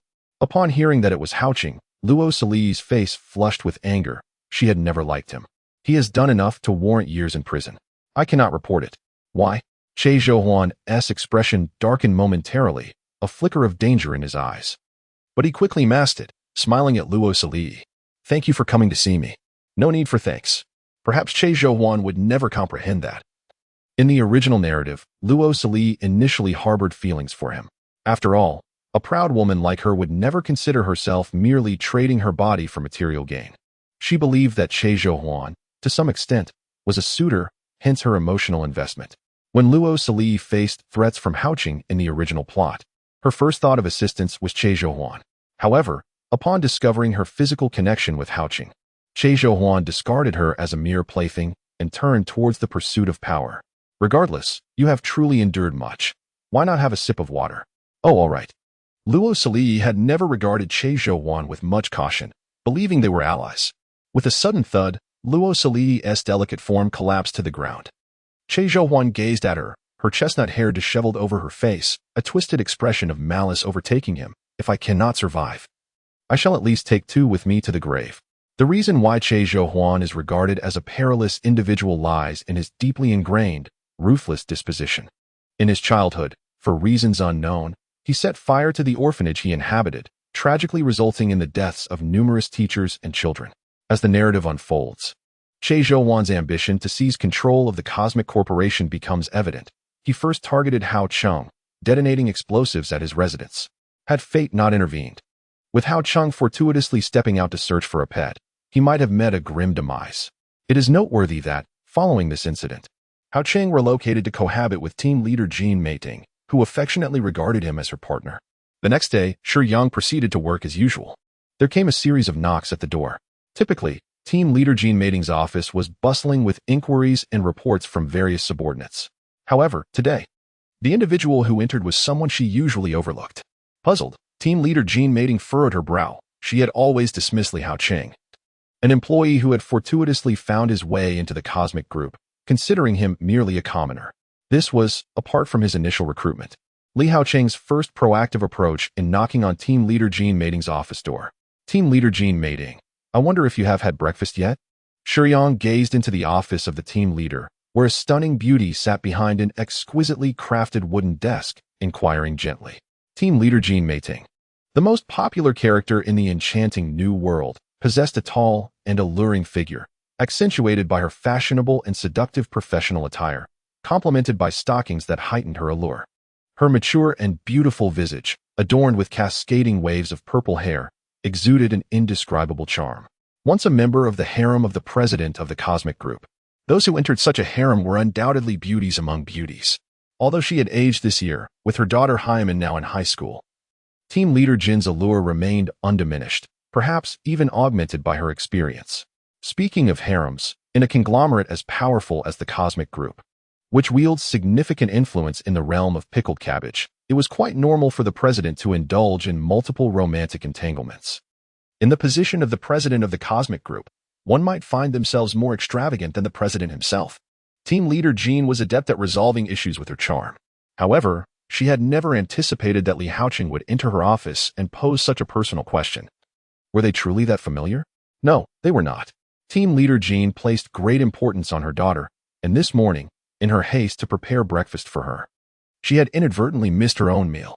As a confident and mature woman, she responded to Shiyang's inquiry not with disdain, but rather with a hint of friendliness. I have prepared a breakfast for you, team leader. If you haven't eaten yet, I hope you won't find it lacking. Shiyang respectfully approached the desk, placing the meticulously wrapped package neatly beside it, ensuring it would not disrupt team leader Jean Meiting's workspace.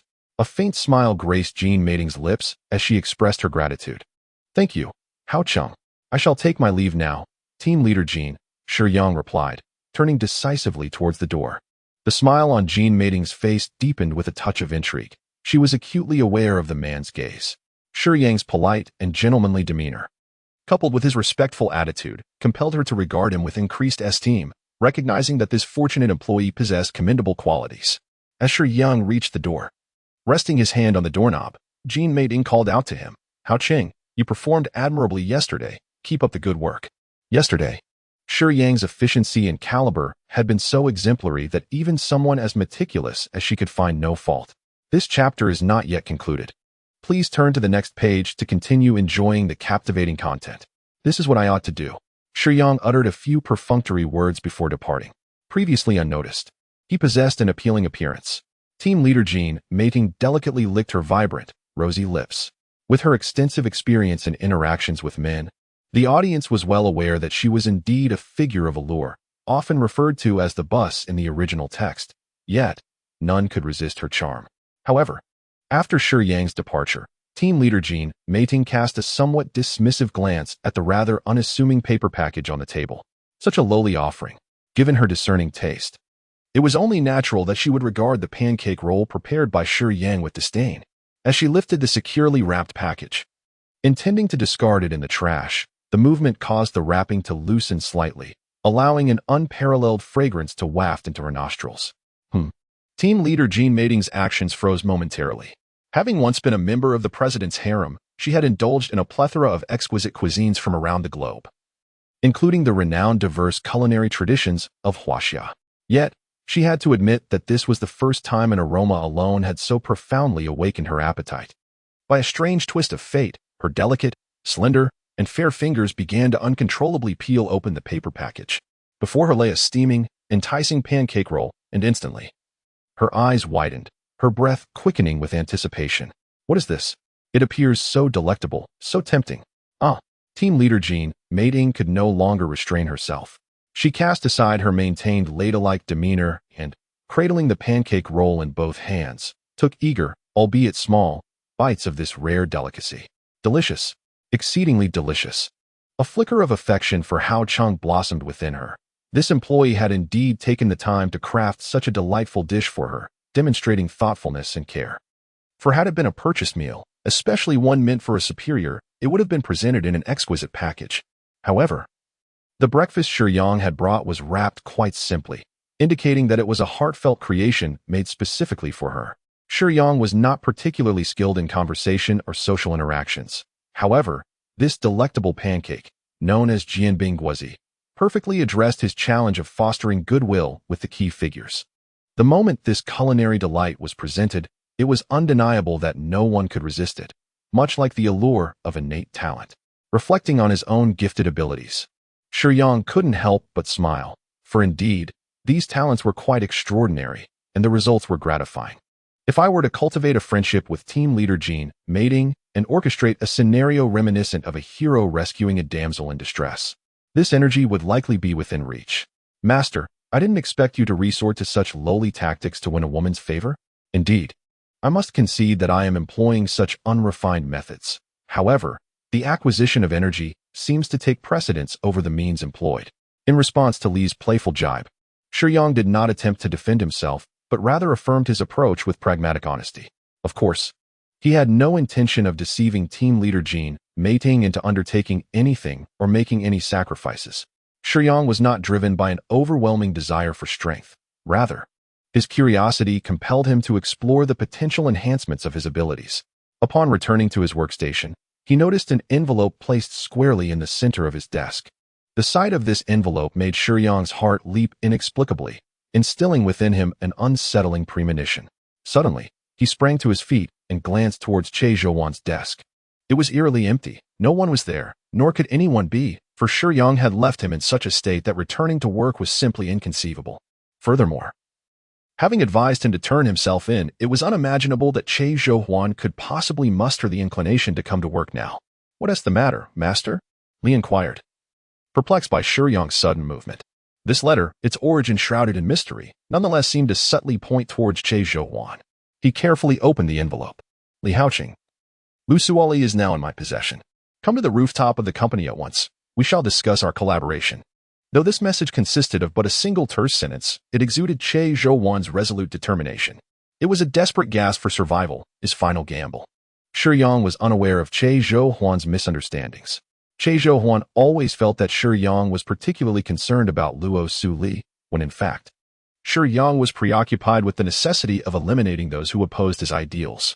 Hao Cheng, thank you for assisting me with my computer. Su Zhengshu happened to walk by, intending to express her gratitude for Shiyang's help with her computer yesterday, which had prevented her from delaying today's weekly report. However, before she could finish her words, she noticed Shiyang's dark expression as he forcefully pushed his chair back and stood up. A sudden jolt of fear surged within her. No need to be courteous. I have matters to attend to, Shiyang replied coldly, his expression grim. Not even sparing a glance at Su Zhengshu's assistant as he strode toward the elevator with an imposing presence. Su Zhengshu watched his retreating figure. Bewildered and frightened by this unexpected transformation of the usually mild-mannered Shiyang, while a thought flickered in her mind, this man certainly commands a formidable presence. As team leader Jean Meiting pushed open the office door, she witnessed this scene unfold. She had intended to engage Shiyang in conversation, curious about how he prepared such delectable dishes. Yet, upon entering, she observed him heading toward the elevator. With a hint of confusion, she turned to Su Zhengshu, asking, Assistant Su, where is Hao Cheng headed? I don't know, Su Zhengshu stammered. Humph, how can one leave during work hours so brazenly? Jean Meiting expressed her discontent, feeling frustrated that she had gone to such lengths to prepare a thoughtful breakfast, only to see him act so recklessly. Did he think she would overlook his transgressions simply because of a meal? Although she was indeed tempted by the breakfast, it did not mean she would allow Shiyang to act with such impunity. Determined to teach him a lesson, she clicked her heels and pursued him. Ding dong. The elevator arrived, and Shiyang stepped inside, pressing the button for the top floor. The doors began to close slowly. Just before they sealed shut, a delicate, fair hand obstructed the entrance. The elevator's sensors detected the obstruction, and the doors reopened automatically. Jean Meiting furrowed her beautifully shaped brows. Casting an irritable glance at Shiyang within the elevator, arms crossed, displaying her displeasure. Yet, in her mind, she considered, I have caught him at a disadvantage. How shall I reprimand him? Perhaps I should make him prepare breakfast for me for a few more days? Shiyang regarded the obstructing Jean Meiting in silence for a moment before stating, I did not intend to abandon my post. I have pressing matters to attend to.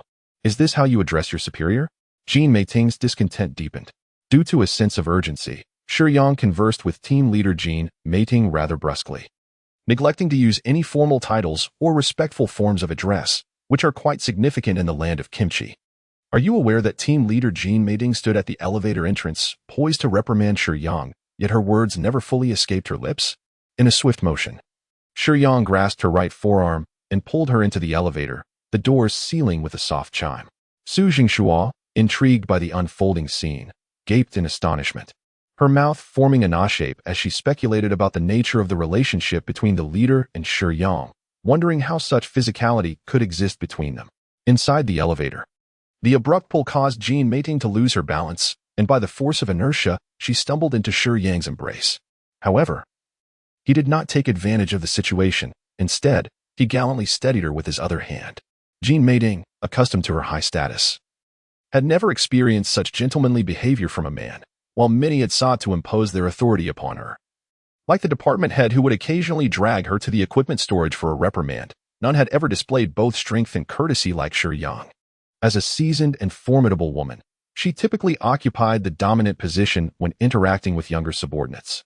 Shiyang, being her subordinate, exhibited a surprising level of assertiveness that took her aback. Yet, she found no disdain for such a man. Beneath her composed exterior, it was evident that Jean Meiting, at her core, was still a woman with tender vulnerabilities, yearning for support. Many men in her life proved to be mere hollow shells. But Shiyang stood out as a man of rare resolve. In his embrace, she felt the palpable essence of a strong man. Nevertheless, with a huff, Jean Meiting quickly adjusted her demeanor, regaining her icy, authoritative stance. Do you dare to lay a hand on me? I am Jean Meiting. However, Shiyang's stern tone abruptly interrupted her ensuing tirade. Let's not dwell on that for now. You may accompany me if you wish, but I must attend to an urgent matter first. Meanwhile, a baseball bat rhythmically tapped against the rooftop railing as 6 or 7 burly men clad in black suits, their bodies adorned with tattoos, fixed their predatory gazes on the stairway entrance. Che Zhouhuan, despite lacking a formal identity as the president's son, maintained numerous connections that the average person could hardly access, including ties with several underworld figures, making it relatively easy for him to hire some muscle. In a state of confusion, Luo Suli looked over at Che Zhouhuan, who was encased in bandages and plaster, bound to a wheelchair positioned precariously at the edge of the building. Glancing down from the towering heights, she could only see pedestrians on the road below, resembling ants. Terrified, she quickly averted her gaze, casting a pleading look towards the proxy beside Che Zhouhuan. The railing before her had been removed by Che Zhouhuan, and with a gentle push, Russell Lee had no doubt she would be reduced to a mere pulp. Her mouth, sealed with tape, could utter nothing but incomprehensible whimpers.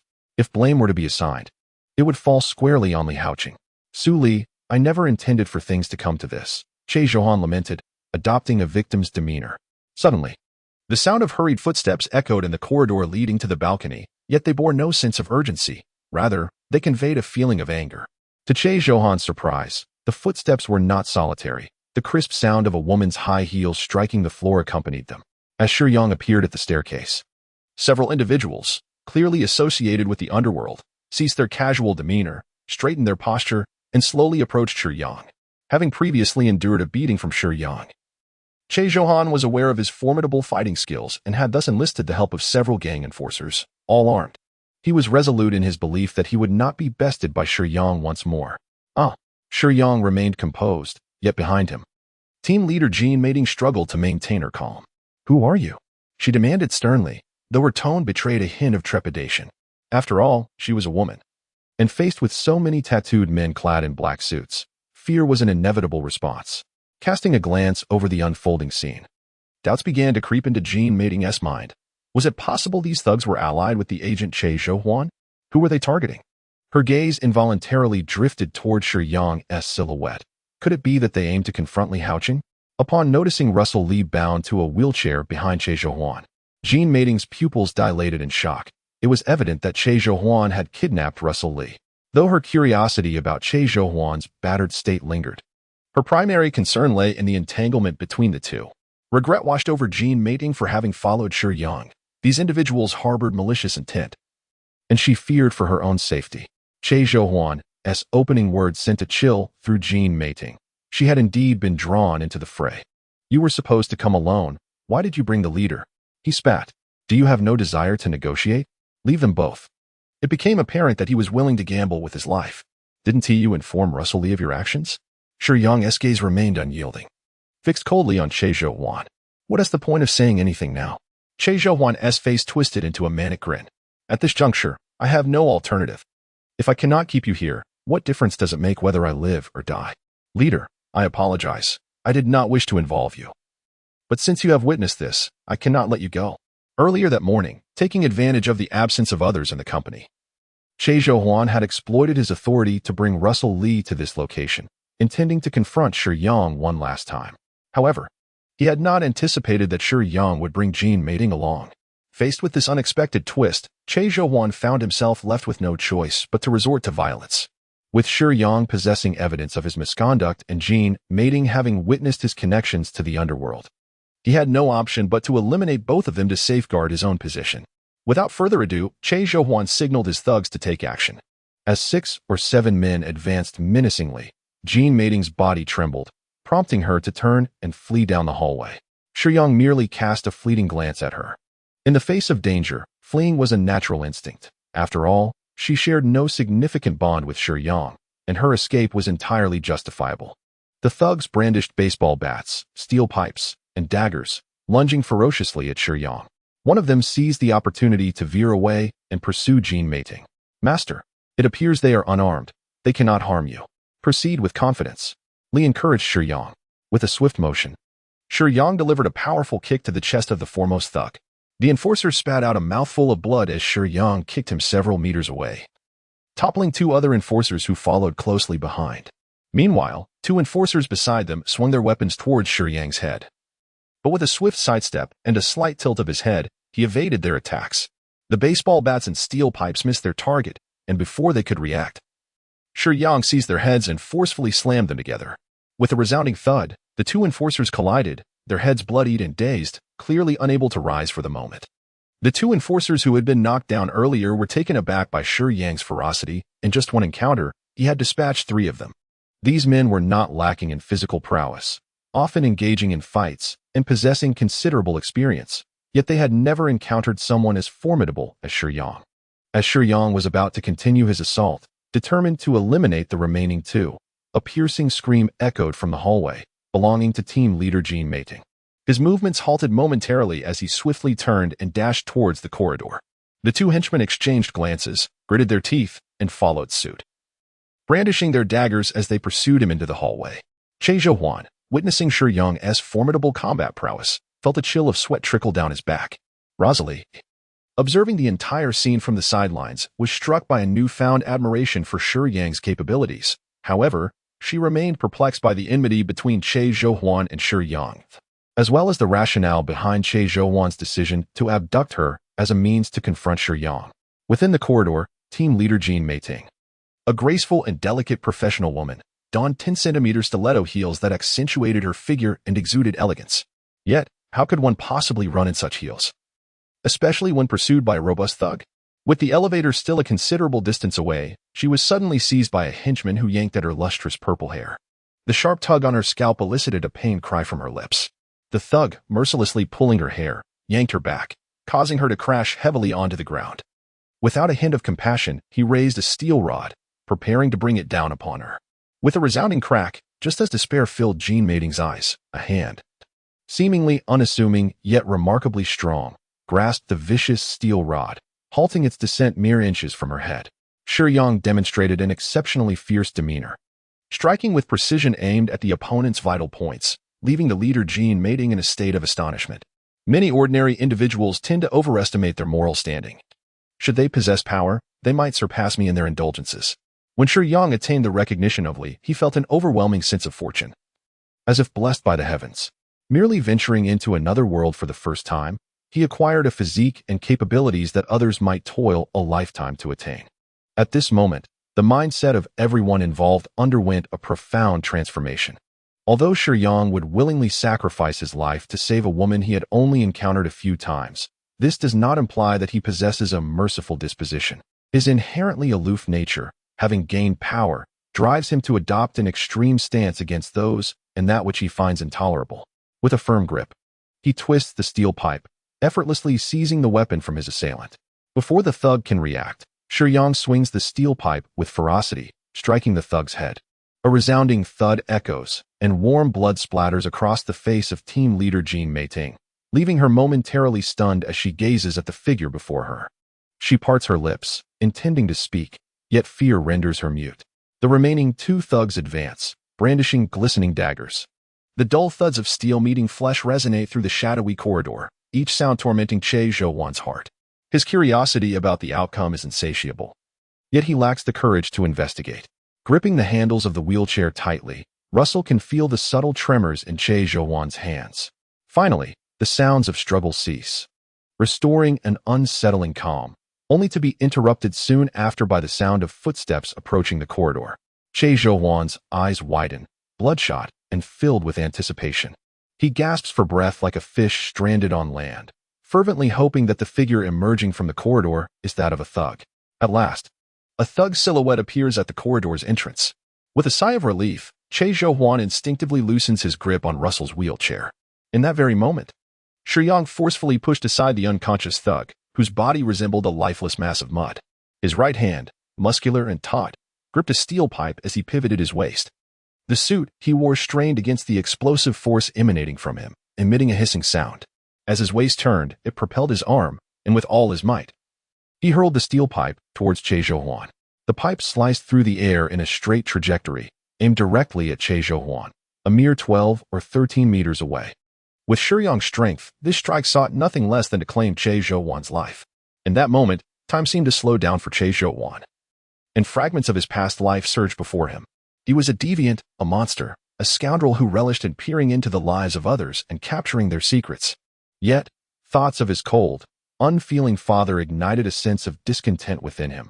He yearned to ascend to a position of power, to look down upon his father from a great height. Alas, it appeared that this ambition was destined to remain unfulfilled. With a sickening thud, the tip of the steel pipe, sharp and pointed, pierced through Che Zhouwan's chest, emerging from his back as blood sprayed forth. In that chilling moment, Rosalie could only stand in stunned silence. Shiyang sprinted towards the edge with great determination. Lacking experience in throwing, his aim was insufficient to strike the heart of Che Zhouwan with lethal precision. However, Shiyang believed that merely interrupting Che Zhouwan's grip on Russell Li's wheelchair handle would suffice. Yet, his inexperience in combat rendered him unaware that a person on the brink of death often experiences a moment of clarity. With a pained howl, Che Zhouwan's mind sharpened in those final moments. He realized that his demise was inevitable, as Shiyang's murderous intent was glaringly evident. In despair, Che Zhouwan cast a malevolent glance at Russell Li, sensing impending danger. Russell Li was taken aback to find that the person she shared such intimate moments with now regarded her with the ferocity of a bloodthirsty beast. Then let us perish together. Che Zhouwan forcefully pushed the wheelchair handle. Shiyang rushed to his front and kicked Che Zhouwan in the lower back, propelling him off the edge of the building. Russell Li, her hands and feet bound, soared through the air, the wind howling in her ears. As she fell, her face turned upwards, watching helplessly as the rooftop terrace receded into the distance. With her limbs restrained, she could not even struggle, and a chilling sense of dread engulfed her like a tidal wave. She was truly terrified. It was a beautiful day, the sun shining brightly in early summer. Yet when she looked up, not a glimmer of light could be seen. It felt as though she were plummeting into an abyss with no bottom. Darkness gradually consuming her vision. Beneath her smudged makeup, Russell Li forced a bitter smile of resignation to fate. She adored luxury, exquisite jewelry, designer clothes, and handbags. She could not bear the thought of losing the beauty of life, her heart silently crying out in despair. Save me. Yet even the most naive of women understood that she was beyond salvation. As she fell towards the ground, who could possibly rescue her? A superhero? Just as she was about to close her eyes in despair, a figure leapt from the edge without hesitation. Though not imposing in stature, he, bathed in sunlight, seemed to embody radiance, crashing heavily into Russell Lee's heart. Master, your physique, jumping from this height, will lead to death. Lee shouted urgently at Shiyang. But he had already leapt without a moment's hesitation. In the sky, Shiyang's gaze was intently fixed on the descending Rosalie, his silence a testament to his stubbornness. Liu, standing beside him, couldn't help but reminisce about the first time she encountered this resolute young man. Once, she had acknowledged several masters, yet invariably, each had met their demise, either perishing in the battles against foreign invaders or falling victim to the coalition's incursion into Huaxia. Countless nights were spent in sorrow, as each master seemed to heed the call of fate, making the fateful decision to sacrifice themselves. She often questioned whether she was merely a harbinger of misfortune. However, one fortuitous day she witnessed that fearless leap, and in that moment, she realized it was not her choices that had woven the tapestry of tragedy, but rather, it was the valorous souls that were destined to draw her presence. Shiyang shares a common trait with the martyrs who valiantly resisted external foes, an unwavering willingness to sacrifice oneself for the sake of those they deem virtuous. However, Shiyang's convictions appear somewhat extreme, lacking the gentle disposition characteristic of those martyrs. His reckless dedication to Russell Lee is unexpected yet, in light of Shiyang's nature, entirely reasonable. In his worldview, should his actions inadvertently entangle others in misfortune, he feels an intrinsic obligation to strive for their salvation. As objects plummet from great heights, their descent accelerates, propelled by the relentless force of gravity. Shiyang, possessing greater mass than Russell Lee, swiftly descends to her side. Beneath her long eyelashes, a pair of profound, beautiful eyes glisten with unshed tears, reflecting a blend of hope, a hint of excitement, and, predominantly, deep emotion. The gusting winds of descent tousle her hair, and the air is imbued with a delightful floral fragrance emanating from Russell Lee, who typically adorns herself with elegance. This scent, likely derived from her body wash rather than a cloying perfume, enhances her delicate, enchanting allure, rendering her even more captivating in this poignant moment. Shiyang gently embraced Rosalie, serving as her shield, steadfastly protecting her with his own body. Rosalie widened her beautiful eyes, acutely aware of Shiyang's actions.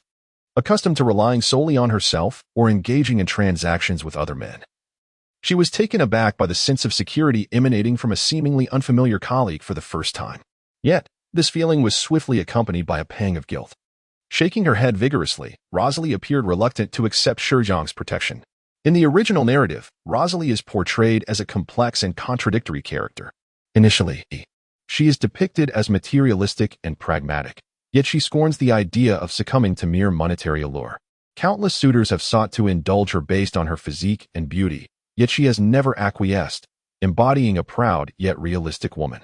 However, after encountering the man she truly admires, Li Haoqing, she transforms into a figure of captivating charm and playfulness, revealing a fondness for small animals and an increased kindness.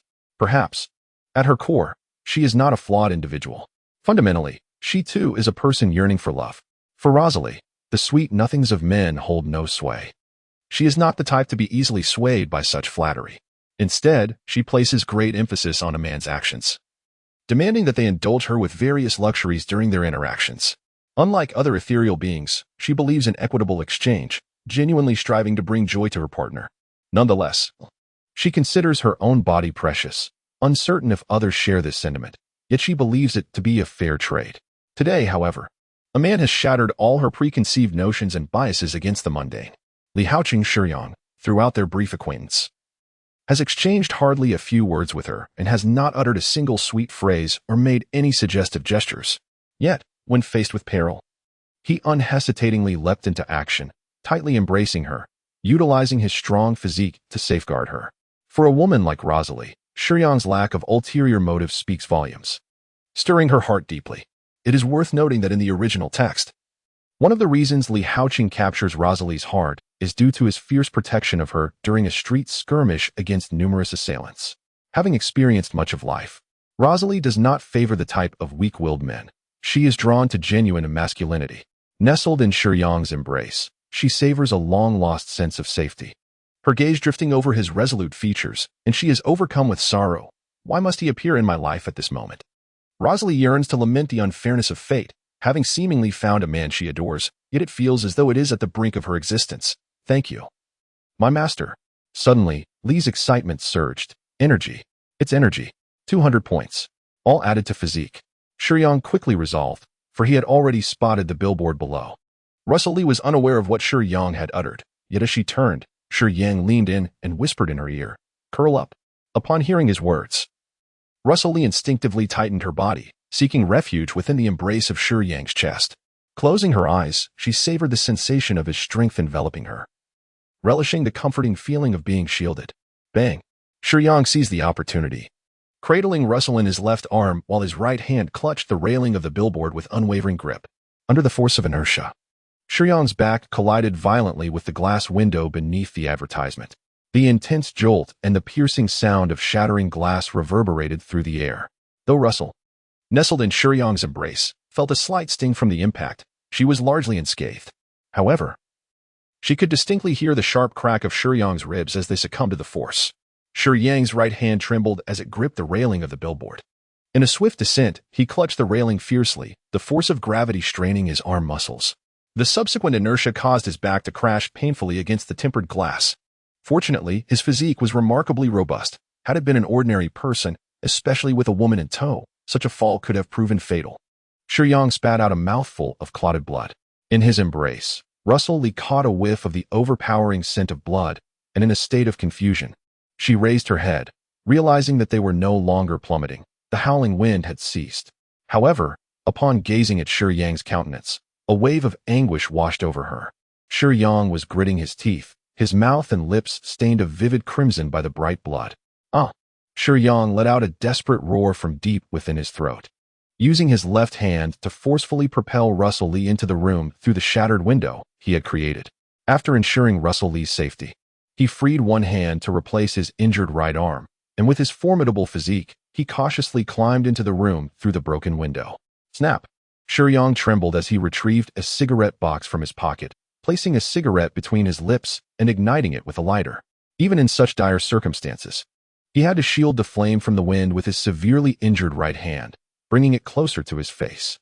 Despite the faint traces of blood adorning his body, Shiyang uttered not a single word of pain.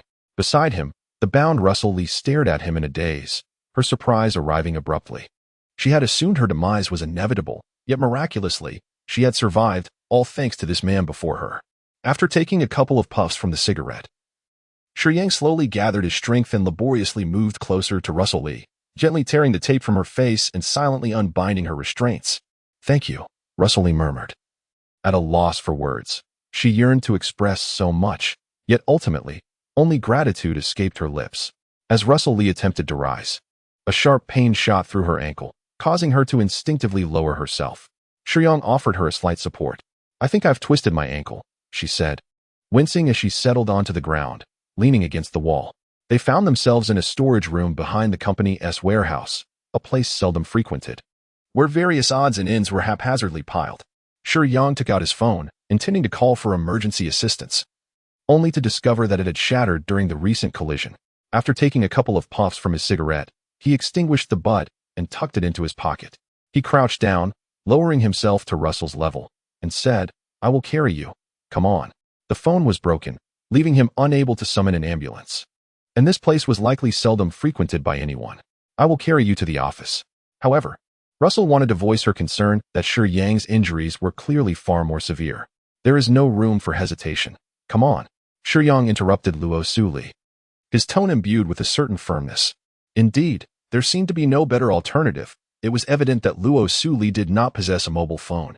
Without a moment's hesitation, she gently nestled against Shiyang's back, her fair arms tenderly encircling his neck. As she gazed at his profile, she noticed a slight tremor in his body as he rose, and she understood that his movements must have aggravated his injury. Yet, his actions remained as gentle as ever. "Why? Do I truly merit such perilous devotion from you?" For the first time, Luo Lee found herself grappling with self-doubt. The willingness to disregard one's own safety for another was something she had only encountered in stories. However, Shiyang was flesh and blood, and the fact that he risked himself for her was profoundly moving. Even the proudest of individuals are but human and can experience moments of uncertainty. You need not thank me. It is I who should apologize. My actions were not decisive enough. And it was my fault that Che Zhou misunderstood and became embroiled in this predicament. Is that so? I am unaware of the precise nature of the conflict between you and Che Zhou that has escalated to such a relentless deadlock. Luo Suli felt Shiyang's remorse and inquired with curiosity. He had been secretly installing pinhole cameras in the women's restroom to record young women. I caught him in the act and documented the installation as evidence. Consequently, he threatened me, stating that if I exposed his crimes, he would release videos of me online. Luo Suli could scarcely believe her ears. She had not anticipated Che Zhouhuan's depravity to such a degree. Out of gratitude for the gifts he had previously bestowed upon her, she had consented to allow him to film videos and take photographs. Never imagining he would wield them as leverage, the thought sent a shiver down her spine. Her already lukewarm feelings toward Che Zhouhuan had soured into abhorrence, particularly given his intention to invade the sanctity of the women's restroom. Wait a moment. Luo Suli pondered a troubling question. Why would Che Zhouhuan use images and videos of her to threaten Li Haocheng? Did they not share a mere professional relationship? Haocheng, would you truly be concerned if Che Zhouhuan were to use such videos and photos against you? Luo Suli's inquiry implied whether Shiyang's concern stemmed from the potential harm Che Zhouhuan might inflict upon her. Indeed, I care. Hence my declaration that I would eliminate him. Shiyang answered without hesitation, conveying his disdain for those who would use their girlfriends as bargaining chips, indicating that he would kill such a person. However, to Russell Li's ears, it transformed into the fervent declaration, if he harms you, I will surely kill him. A rare blush graced Russell Li's cheeks, and her heart raced as if a fawn were darting about within her. Having developed a fondness for Shiyang due to the earlier incident, his overtly protective words ignited a realization within her. He must have feelings for me. Misinterpreting this sentiment, Russell Li pressed herself even closer against Shiyang's back. The softness and warmth of her figure, though separated by the light fabric of early summer, were unmistakably felt by Shiyang. Shiyang was aware of Russell Li's movements. However, he displayed no change in expression nor any stirrings of desire, assuming she was merely uncomfortable against his back. In truth, Shiyang, having grown up in solitude, likely harbored certain psychological issues, rendering him rather apathetic toward romantic relationships. Typically, one would not remain indifferent to the proximity of a beautiful woman, yet he did. With Russell Li on his back, Shiyang traversed a considerable distance. Russell Li felt a pang of sympathy for him, noting his injuries yet seeing him persist in carrying her so far. The sensation of being protected, valued, and loved was an experience new to her. Shiyang's silent endurance, despite his wounds, and his refusal to complain about fatigue captivated Russell Li. As one of the heroines from a popular comic, Russell Li was well versed in matters of love, yet Shiyang's palpable masculinity struck her deeply, prompting her small hands to rest uneasily upon his firm chest. Her gaze lingered on his profile, shimmering with a blend of longing and enchantment. Initially, Russell Li harbored some concerns. The death of Che Zhouhuan left her fearing potential legal repercussions for Shiyang. However, upon reflection, she recalled that Che Zhouhuan had kidnapped her first. As long as she could testify, the blame would lie with him, absolving Shiyang of any guilt. With this realization, her thoughts narrowed to a singular desire, to secure this man for herself. The death of Che Zhouhuan at the foot of the Cosmos Group headquarters sent shockwaves through society. The demise of a mid-level manager from a renowned enterprise at the company's entrance thrust the already tainted reputation of Cosmos Group into the spotlight. Shiyang lay upon the hospital bed, having been questioned multiple times by law enforcement regarding the details of the incident.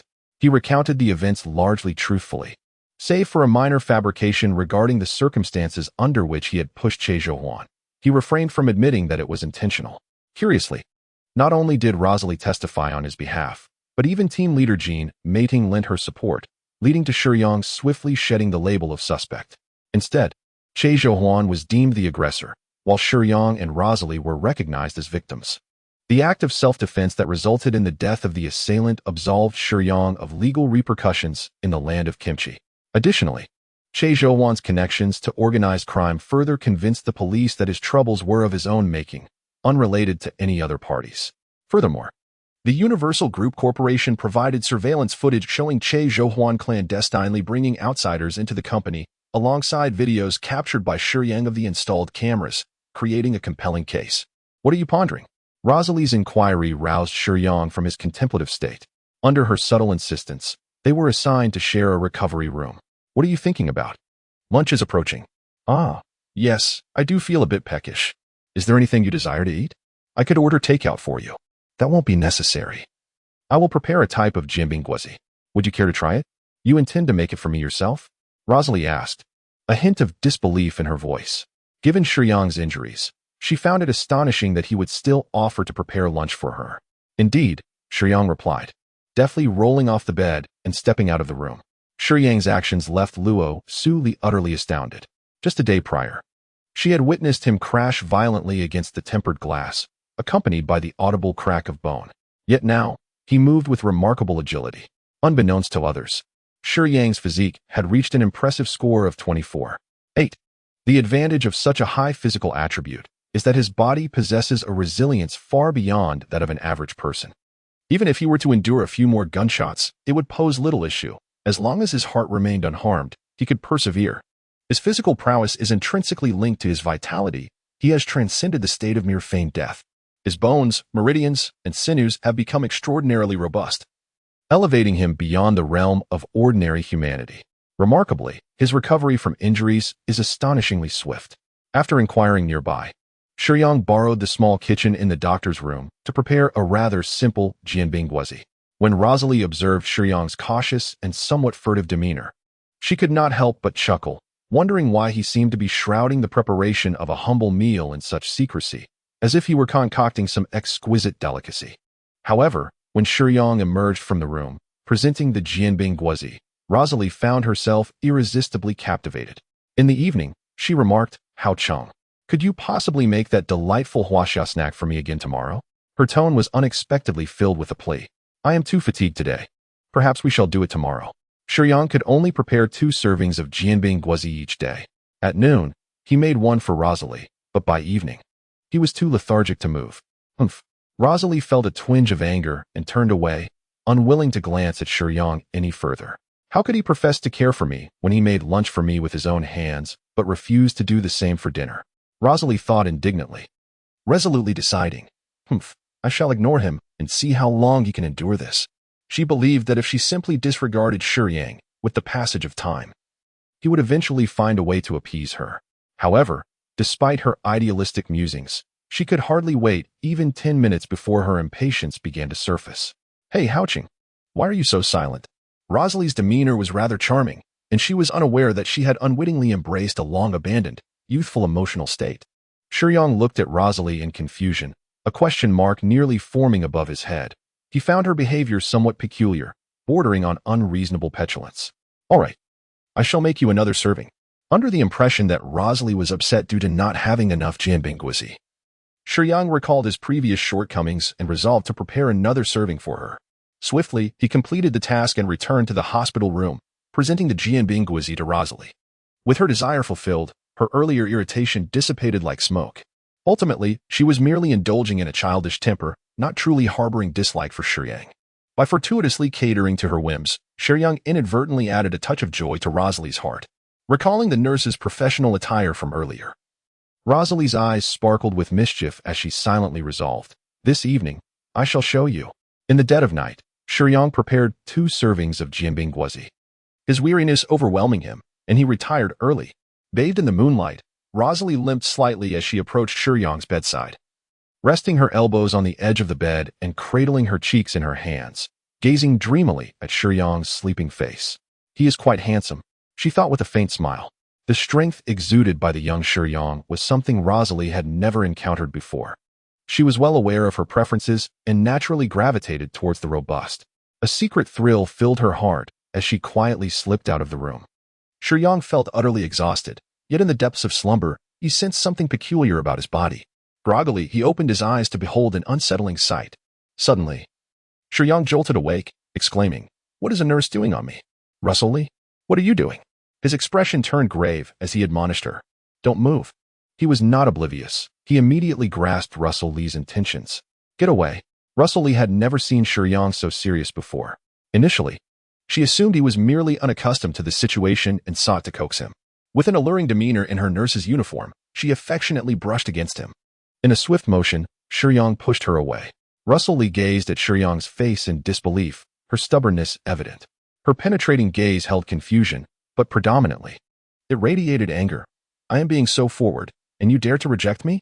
Shiyang's expression, however, was devoid of ambiguity, marked solely by resistance. I do not enjoy intimate contact with others, he stated succinctly, hastily adjusting his attire. To his astonishment, Russell Lee pressed closer once more, her demeanor shifting from gentle to assertive. Shiyang pushed her away once more. Russell Lee widened her eyes, eager for another attempt. Slap. Shiyang pushed Russell Lee away for the third time, his force somewhat excessive, causing her to tumble from his sickbed and land heavily on the floor. Are you all right? Shiyang immediately expressed his concern, rolling out of bed to crouch beside her, his hands gently supporting her elbows and waist. As he lifted his gaze, the moonlight streamed through the space between their beds, casting a soft glow. In that ethereal light, Russell Lee looked at Shiyang with an unusual softness in her eyes, tinged with a hint of sorrow, tears glistening at the corners, evoking a sense of pity. Regrettably, their eyes met only briefly before Shiyang bent down to lift Russell Lee, carefully placing her back onto the bed. I do not understand why you wish to act this way. I find it quite distasteful, Shiyang said earnestly, gazing into Russell Lee's eyes. His words deliberate, gentle yet resolute, a manifestation of his conviction. Have you never engaged with women? Russell Lee, undeterred, questioned him, recalling her recent encounter with Shiyang's brother, where he had clearly shown a response, thus dismissing the notion of Shiyang having any issues.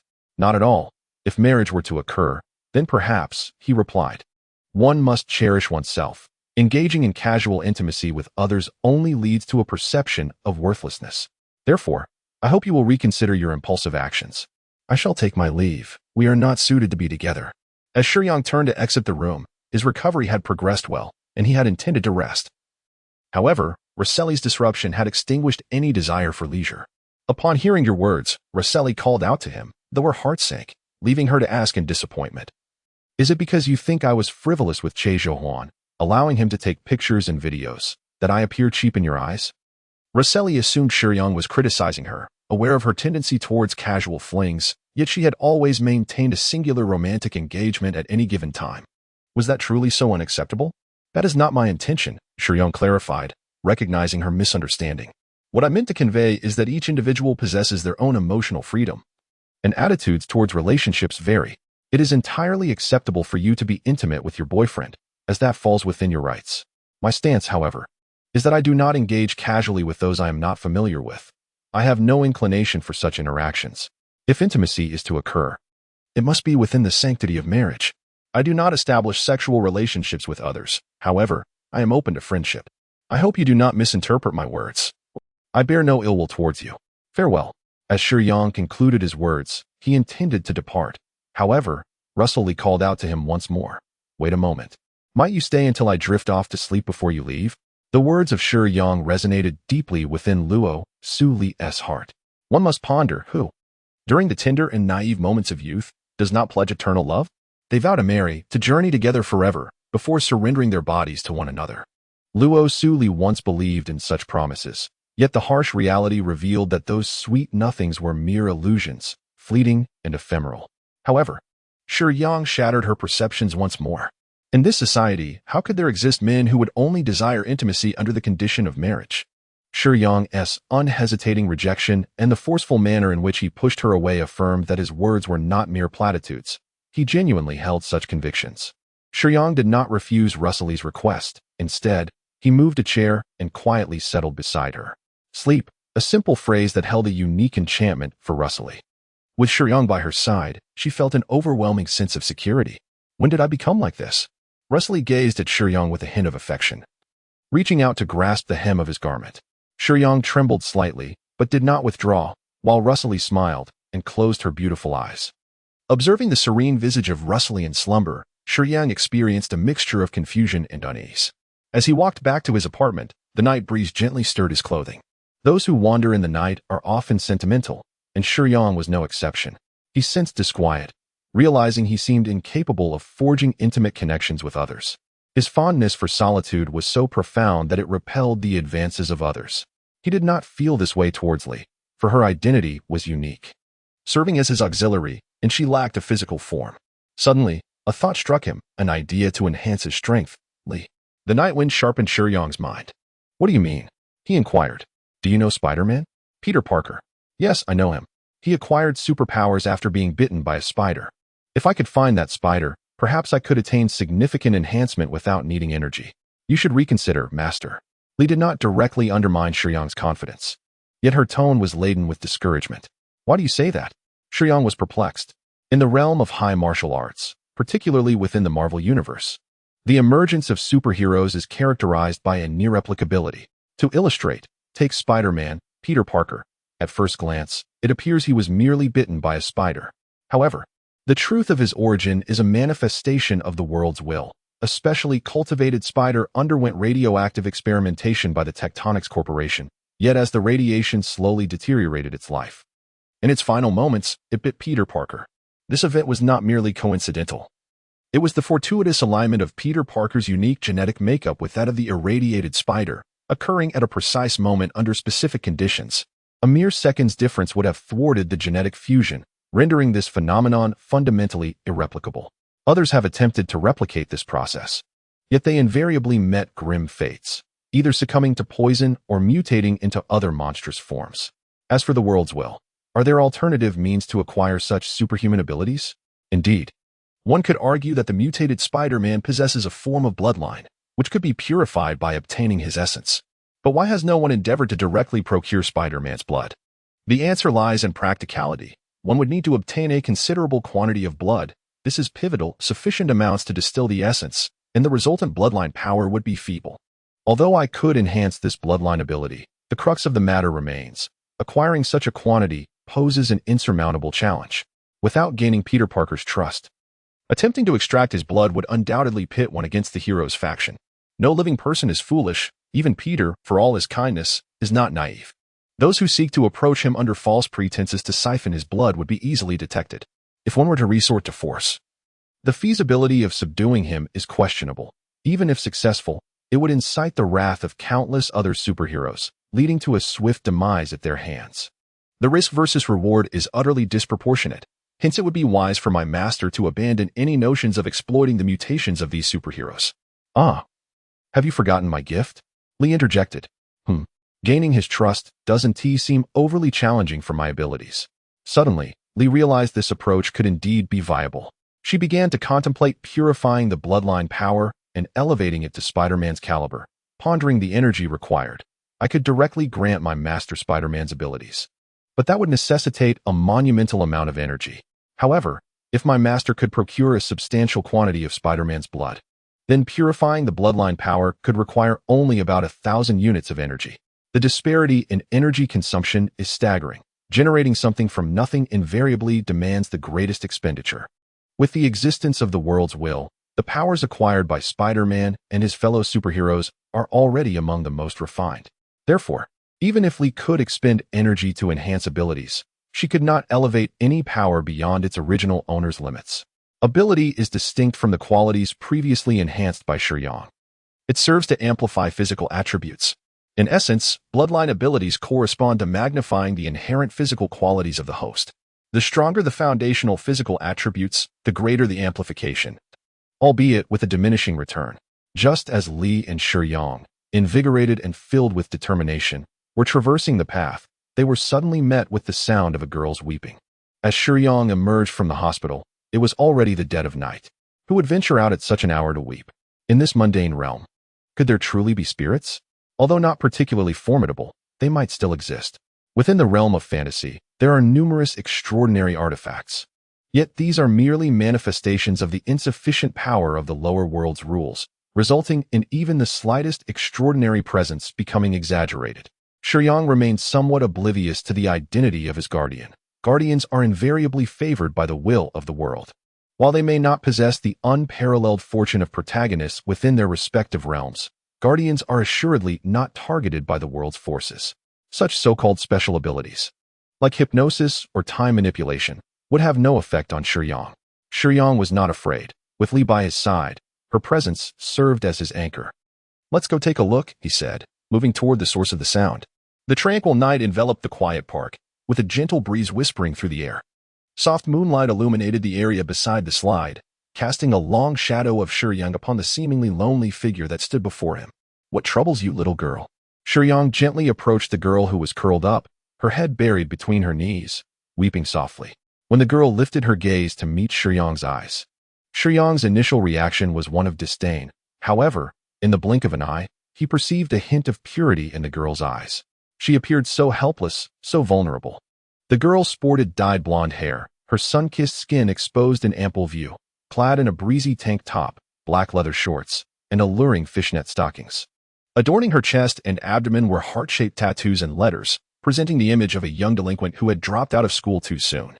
Yet, upon gazing into her eyes, Shiyang felt an unusual stirring within him. Those were innocent, genuine eyes, starkly juxtaposed against her incongruous, revealing attire, evoking a sense of a pristine canvas marred by splashes of paint. "What is your name?" After a moment of hesitation and contemplation, Shiyang knelt down on one knee, extending his left hand slightly. She was youthful, and beneath her feigned maturity and alluring appearance lay a tender age, untouched by the harsh realities of the world. After a brief reflection, Shiyang surmised that she was likely another girl deceived by life. He had little fondness for such individuals, and even less inclination to engage with them. Yet his heart whispered to him, perhaps she may not be entirely wicked. She might simply be a poor girl who had strayed from the right path and been misled. If there was even a glimmer of hope that she was a good person, could one truly turn a blind eye? The sound of running water echoed from the bathroom as Shiyang nonetheless brought Saki back to his residence. Standing by the window, he gazed solemnly outside, taking measured puffs from his cigarette. She bore the power of the world within her. She was a protagonist, albeit one whose power was feeble, destined for a tragic conclusion. Li Huan's ethereal form mirrored Shiyang's stance by the window. Yoshida Saki, he recalled having encountered her name in a comic before. In Li Huan's long existence, she had witnessed countless tales and thus possessed a rudimentary understanding of various worlds. Compared to Brave New World, Miss Saki left a more profound impression, for her narrative, albeit one of adult content, served as a cautionary tale against the perils of drug abuse. Drug abuse? Is she a drug addict? Shiyang's gaze intensified with concern. Indeed, she was a pitiable soul. Li Huan elaborated on the storyline, contrasting it with Brave New World. The transformation arc was brief, spanning only 8 chapters. Yet it was steeped in the blood and tears of the seduced. In truth, the ability of youth to discern right from wrong is severely limited. "Master, perhaps you should not be too harsh on the girl," Li Huan suggested. She understood Shiyang's sense of justice was rather extreme, and she did not fear his potential radical actions. Rather, she empathized with Saki's plight and wished for a brighter future for her, if possible. "Why should I blame her?" Shiyang responded. "Everyone is prone to making mistakes. She does not appear to have harmed anyone. She merely sells. In my eyes, she still has a chance for redemption. What does the master intend to do to his sister? Let's observe for now. However, I am more intrigued by the reason 2 individuals from disparate worlds have converged in a singular realm. It appears that the world originally designated for transformation has been compromised. The forces governing the lower world are feeble, leading to a phenomenon of amalgamation in the encroached lower realm. She seems to have completed her tasks, Master." "I see." Although Shiyang wished to inquire further about how the world was invaded, Li was evidently changing the subject. This made Shiyang sense that whatever had invaded the world would inevitably impact him, yet Li seemed disinclined to disclose more, so Shiyang refrained from pressing the matter. "Are you hungry? I can prepare something for you to eat." Shiyang did not turn around, seemingly indifferent yet expressing a semblance of concern. Suddenly, a clap. Saki embraced Shiyang from behind. The cigarette in Shiyang's hand trembled slightly, and the sensation behind him suggested that the girl was not dressed. "Thank you." Saki expressed her gratitude. After immigrating to the land of kimchi, she had endured her father's violation, suffered bullying in school, and faced threats to her secrets, never experiencing a single day of normalcy. Ultimately, under the aimless guidance of Hayabusa, she found herself utterly unskilled and ignorant. All she knew was that Shiyang had aided her, and in her desperation to repay him, she could conceive of only one means, though she was devoid of any wealth. "There is no need for that," Shiyang replied generously, turning to clasp Saki's shoulders and gently pushing her away. After bathing, Saki had shed her previous garish makeup, revealing a more youthful appearance befitting a high school student. Her eyes sparkled with profound gratitude. Without Shiyang, she had been lost. In the original story, at this juncture, Saki, abandoned by Hayabusa, was picked up by a group of vagabonds. who exploited her for mere meals. Encountering Shiyang was, in essence, her redemption. This was the first time Saki encountered someone who would push her away. She gazed into Shiyang's clear, bright eyes, his strikingly handsome visage rendering her momentarily incredulous. How could she be fortunate enough to meet such a charming and gentle soul? All those she had previously encountered seemed intent on exploiting her, each bearing their own peculiarities. Even Hayabusa, with his roguish demeanor, paled in comparison to the man before her. If Shiyang were to take any action towards her, Saki would be more than willing. Yet, the mere presence of Shiyang filled her with unexpected astonishment. Shiyang gazed into her eyes, devoid of any desire, and gently inquired, "Aren't you hungry?" A blush crept over Saki's cheeks, though her stomach audibly protested, rendering her quite embarrassed. "I shall prepare something for you," Shiyang said, as he passed by her. The dazed girl, still lost in thought, suddenly felt a large coat draped over her shoulders. This simple gesture brought a long-forgotten warmth, a kindness that Hayato had never bestowed upon her. Saki possessed an admirable figure, yet her irregular lifestyle and eating habits had rendered her somewhat frail. The delicate collarbone and heart-shaped tattoo on her side, along with a seductive demon tattoo on her abdomen and an alluring ring adorning her chest, were enticing embellishments that surely appealed to many. However, in the presence of Shiyang, their allure seemed diminished. She stood before him, yet he regarded her with more pity than desire. A modest dish of scrambled eggs with tomatoes and a pot of plain rice lay before her. Nevertheless, Saki savored every bite. Her appetite was insatiable, and it had been ages since she had enjoyed homemade cuisine prepared by someone else's hands. Shiyang did not eat, but merely gazed quietly at Saki. Saki deliberately loosened the coat belonging to Shiyang that she draped over herself, allowing her white rabbit tattoo to be fully displayed before his eyes. However, she could sense that Shiyang's gaze did not wander downward. "Is that sufficient?" Shiyang inquired with concern. "Yes, it is ample, thank you," Saki replied with a smile directed at him. This innocent smile gracing Saki's face seemed entirely incongruous with her actions. Shiyang spoke little, yet his words were imbued with a gentle warmth, offering Sakura an entirely novel experience, leading her to harbor a fondness for him from the very beginning. "Do you mind if I smoke?" he inquired.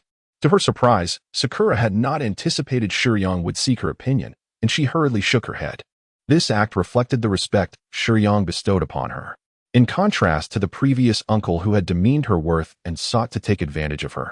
Shiyang's character genuinely made her feel valued, evoking emotions that nearly brought her to tears. The grace with which he smoked, whether it appeared suave or not, was contingent upon his looks.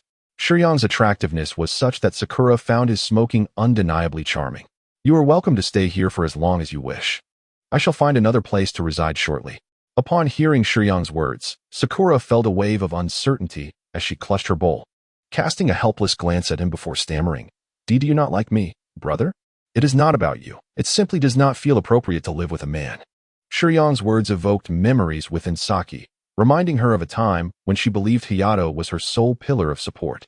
Regardless of what he commanded, Saki complied without hesitation. Even when Hayato spent his days gaming, compelling her to venture out and sell herself to fund his pleasures and procure drugs, she never uttered a word of complaint. Her foolishness was so profound it rendered one speechless, and it was a foolishness that inspired pity. However, reality proved to be exceedingly harsh. She found herself pregnant. When she eagerly shared this news with Hayato, she was met not with tenderness or affirmation, but with heartless abandonment. It was at that moment she grasped the truth. He had never regarded her as a girlfriend, but merely as an object, a tool for his exploitation. A tear plummeted onto the dining table, shattering into countless droplets, some cascading into her bowl, imparting a bitter saltiness to her meal. At that juncture, under the glow of the lights, Shiyang offered her 2 tissues, extending them towards Saki. "Would you like to share what transpired?" Although Ri had provided Shiyang with a rough outline of the narrative, upon witnessing Saki's tears, he understood she required someone to confide in. Feigning nonchalance, Saki smiled and began recounting her experiences to Shiyang. "Do you hate him?" Shiyang's inquiry caught Saki off guard. Reflecting upon all that had transpired, it seemed that everything had spiraled into chaos since she had met the scoundrel Hayato. After a moment's contemplation, she nodded. "How could I not hate him? Yet, I also recognize that many of my misfortunes stemmed from my own poor choices, so my hatred for Hayato is not overwhelmingly intense. Right now, I simply wish to bring my baby into the world and care for him properly." Saki gently caressed her belly, a flicker of hope igniting within her gaze. She yearned for this child, not out of mere obsession, but perhaps out of a deep-seated desire for familial warmth. "You're pregnant," Shiyang exclaimed, taken aback. For this was information Ri had not disclosed. "Yes," Saki replied candidly, not concealing the truth from Shiyang. "It seems you'll need to be mindful of your diet. Avoiding overly spicy and greasy foods," Shiyang stated, consistently considering her well-being. "Thank you," Saki expressed, realizing that Shiyang was genuinely concerned for her. "It's getting late. You shouldn't stay up too long. Rest early," Shiyang advised as he rose to tidy up his belongings, replacing the sheets and blankets with fresh ones. Observing Shiyang's retreating figure, Saki hesitated for a moment before approaching him, gently grasping the hem of his shirt. In that instant, the remnants of her previous societal demeanor dissipated, revealing her innocent essence. With heartfelt sincerity, she addressed Shiyang. "Brother, you are the kindest person I have ever encountered. I am at a loss as to how to express my gratitude, and I know I possess little skill. If you wish to do something for me, I would be more than willing." "Then you must take good care of yourself," Shiyang replied. Shiyang responded gently, his hands deftly arranging the new bed linens and placing a fresh pillow atop. "Make yourself at home for as long as you wish. Sleep well, good night." With that, he exited the room. Sitting on the bed adorned with pristine linens, Saki felt as though she were in a dream. First, Hayabusa had callously abandoned her. Then, amidst her sorrow in the quiet park, she encountered a true gentleman, polite, charming, and remarkably handsome. This serendipitous meeting made her grateful for the favor of fate.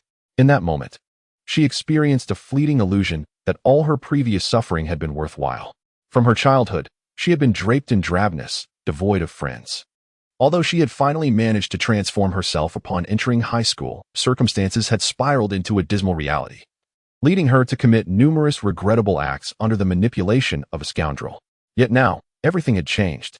Shiyang emerged like a beacon of light in her dark and bitter existence, reassuring her that with him, she had found a new source of support. Saki found herself questioning whether Shiyang had ulterior motives. But when she reflected on her own situation, what did she truly possess? A body worn beyond use? Or perhaps a modicum of beauty? She had nothing, penniless and feeling cheap. She firmly believed that Shiyang was indeed a good man. Ultimately, Saki tucked herself under the covers and drifted into a deep slumber, feeling an unparalleled sense of peace. Outside, however, in the dimly lit corridor, Shiyang smoked, his expression cold and distant. "Good evening," greeted Lu Shuang, returning from her night shift, upon noticing Shiyang in the hallway. "You're back late." Shiyang forced a smile in response. "Yes, just got off work. So tired." "Then you should rest early. It's quite late." "Good night," she replied, though her smile faltered slightly. She longed for the pancake Shiyang made, but his words made it impossible for her to voice her request. Instead, she managed a strained, "Take care, uncle. You should rest early too." After their brief exchange, Lu Shuang entered her own home next door. With a soft sound, the door closed behind her.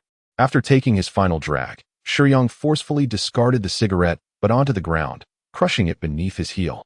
"Master, are you aware?" Li sensed that Shiyang was not in his usual state.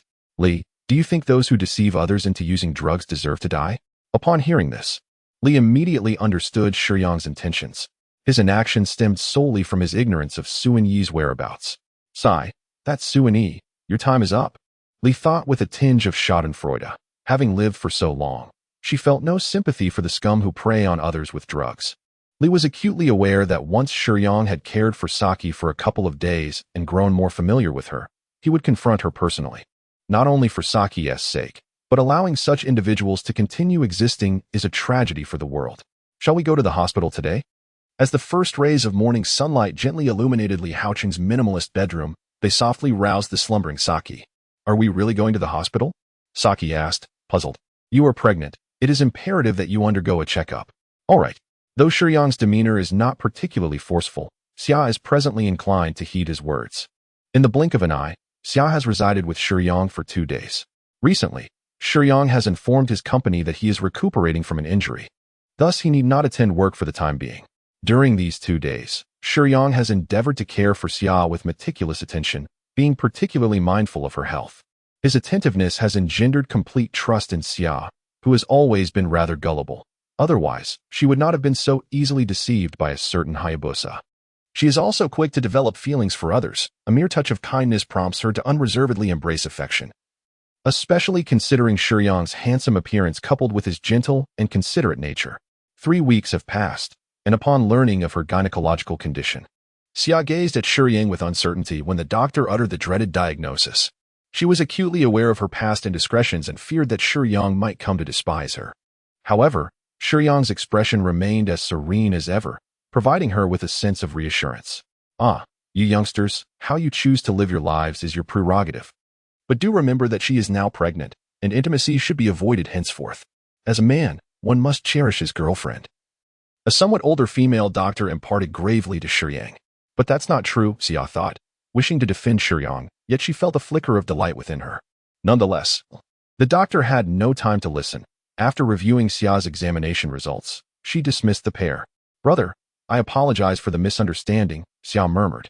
It's fine. I am unconcerned. Nothing else matters. Thankfully, the fetus is in good condition, and the test results are quite healthy. Each time Xia considers Shiyang's feelings, he is reassured that assisting her is indeed the right course of action.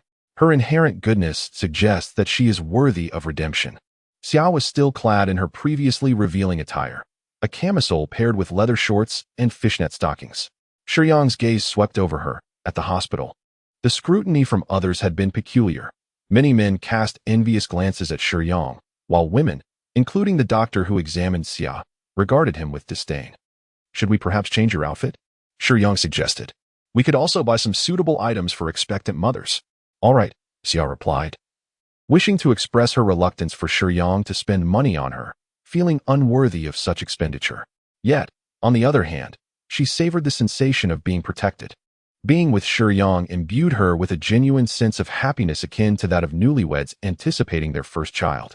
A woman or girl who has endured hardships is invariably captivated by a man who possesses a sense of responsibility. She could not help but wonder if Shiyang harbored feelings for her. After all, why would he go to such lengths for her?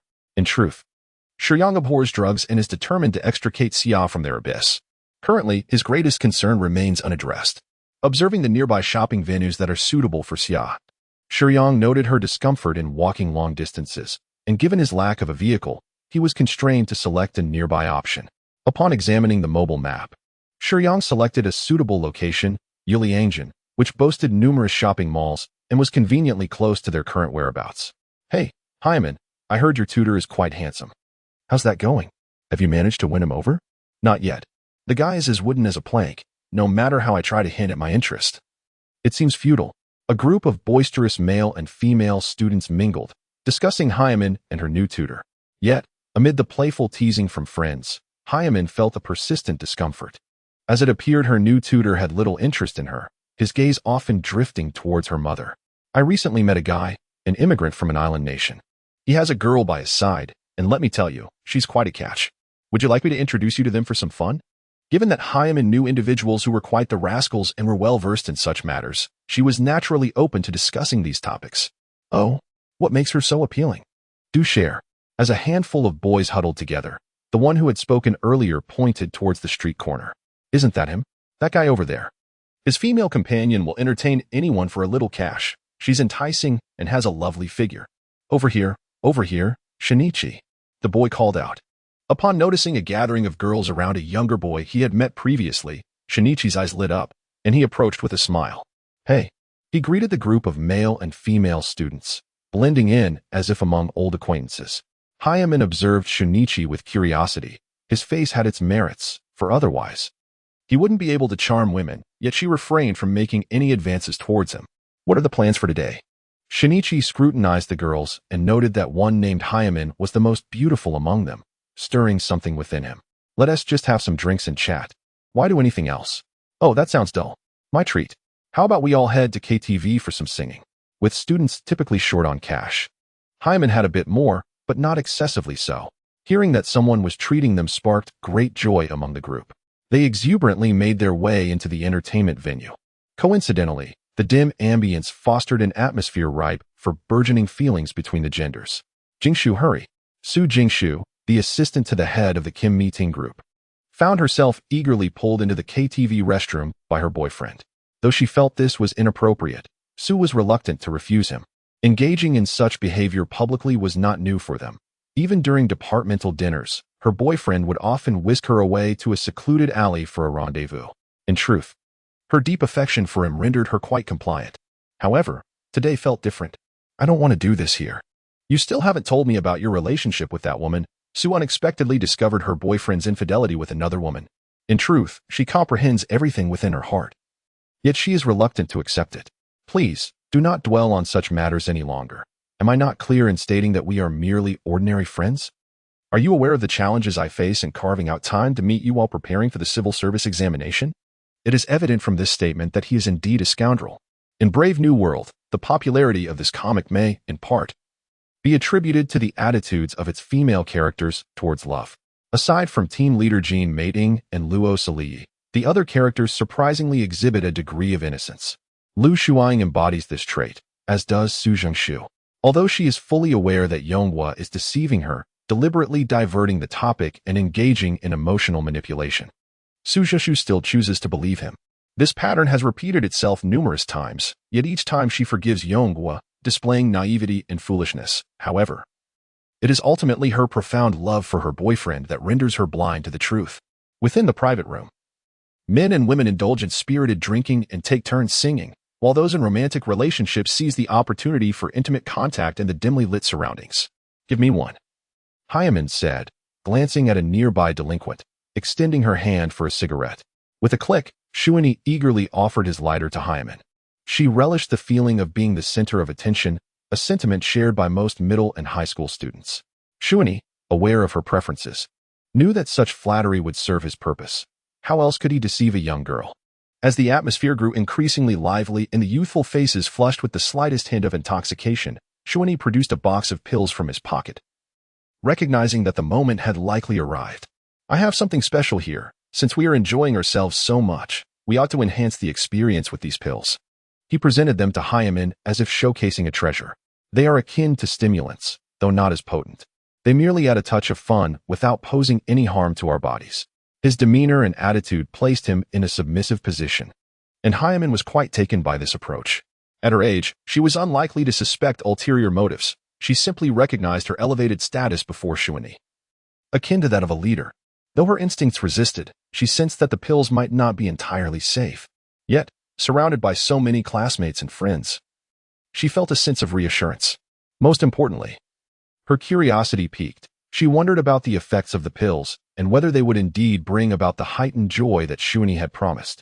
As she reminisced about her family, the image of her mother, perched high above as if everything she did was for her benefit, would invariably surface, igniting a sense of rebellion within her. With a crisp sound, she retrieved 2 small pills from a palm-sized medication box. 2 is better. The effect is stronger. Hayato continued to stoke the flames of temptation. Friends and classmates around her turned their gazes toward Hyman, who, at that moment, was even less inclined to retreat in front of everyone. With a defiant tilt of her head, she placed both pills into her mouth. The sounds in the room seemed to fade gradually, and everything began to take on a dreamlike quality. Her nerves started to register the infiltration of the pills, and a slight feeling of nausea coiled within her. Yet an intoxicating euphoria began to spread through her mind. Hyman's expression grew slightly vacant, yet her body felt increasingly warm. Her skin flushed ever so slightly, and she became exhilarated. She began to dance freely to the music, discovering a seemingly endless reservoir of energy within her. All her worries dissipated, including her irritation toward her mother. Looks like I've hooked another one, Hayato thought to himself gleefully as he slipped away to the restroom. Reflecting on how he had previously expelled Sakurako, he felt a twinge of regret. Though she may be a worthless girl, at least she could earn some money. I should have thought twice before acting impulsively. Nevertheless, he reassured himself that a new target was already ensnared, and this new type of drug was indeed effective. With renewed determination, he splashed water on his face, preparing to seize the opportunity to lead the dazed Hyman to the restroom for his own purposes. As he passed through the corridor, Hayato was taken aback by a small to mid-sized women's clothing store across from the KTV. The reception area was just ahead, allowing him a clear view of the entrance. There, he spotted Sakurako, clad in revealing attire and adorned with tattoos, following a refined and handsome young man, her face radiant with happiness. Seeing this scene ignited a fire of fury within Hayato. That wretched girl, off gallivanting with some pretty boy, spending money on herself. Doesn't she know to send some back to me? With anger surging, he stormed out the door, charging toward the clothing store. How does this look? Shiyang held up a simple burgundy-fitted sweater, long-sleeved and modest yet stylish. Alongside it was a cream-colored long skirt, perfectly complementing the sweater. Looks good. I really like it. What about this one? Shiyang picked up a white dress adorned with lace patterns. Also lovely. I like it too. Miss, I believe what you are truly enamored with is not just the clothing, but the company. The sales assistant playfully teased Sakurako, who blushed slightly at the remark. Assuming the two were in a romantic relationship, Sakurako cast a glance at Shiyang, feeling a faint flush on her cheeks, for she had never experienced a normal relationship. Nor had she ever shopped in a conventional store with Hayato. Though she was already with child, she remained the same innocent girl. Feeling the kindness and care from the handsome Shiyang, she found herself increasingly enamored with him. It was undeniable that she had developed feelings for Shiyang. Choose whatever you like. Do not hold back, he said with a gentle smile to Xiaosha. You are indeed very beautiful. I truly admire you. Xiaosha's cheeks flushed deeper. Although she had no particular demands regarding clothing, as she was clad in garments previously purchased for her by Hayato, the chapter is not yet finished. Please turn to the next page to continue reading the captivating content. Let us go with these two outfits. If there's anything else you desire, let me know later and we shall buy more. Shiyang smiled as he handed the clothes to the attendant for packaging. Just then, a gust of wind swept through. You wretched girl! Came a furious shout. Xiaosha could hardly see the person, but the voice felt familiar. As she turned, her gaze fell upon an approaching hand. Startled. Xiaosha took 2 steps back, retreating into Shiyang's embrace, instinctively closing her eyes in fear. A sharp sound echoed. But it was not the sound of a slap landing on Xiaoseo's face. Leaning against Shiyang, and still trembling with fear, Xiaosha waited for the attack that never came. Slowly opening her eyes in confusion, her beautiful eyes widened in surprise as she beheld the hand firmly grasped by Shiyang. Upon recognizing its owner, she trembled uncontrollably, her gaze turning vacant with fright. Friend, it is rather inappropriate to resort to violence upon first meeting, don't you think? Shiyang's voice was cool and devoid of much inflection. He held Hayato's hand firmly, unyielding, exuding an air of ease that brought Xiaosha back to her senses.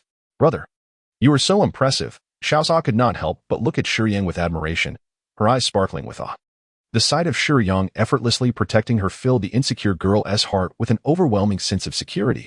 Yet, the situation was far from resolved. Yu Sui had not anticipated the sheer strength of Shiyang. Despite his efforts, he found himself utterly immobilized, unable to withdraw his hand. A foreboding feeling creeping into his mind. With a crack that echoed like breaking bones, Shiyang had merely exerted a slight force. A piercing scream, akin to that of a pig being slaughtered, erupted from the clothing store. You're deceiving someone else's girlfriend. Don't you think that's excessive? How dare you resort to violence?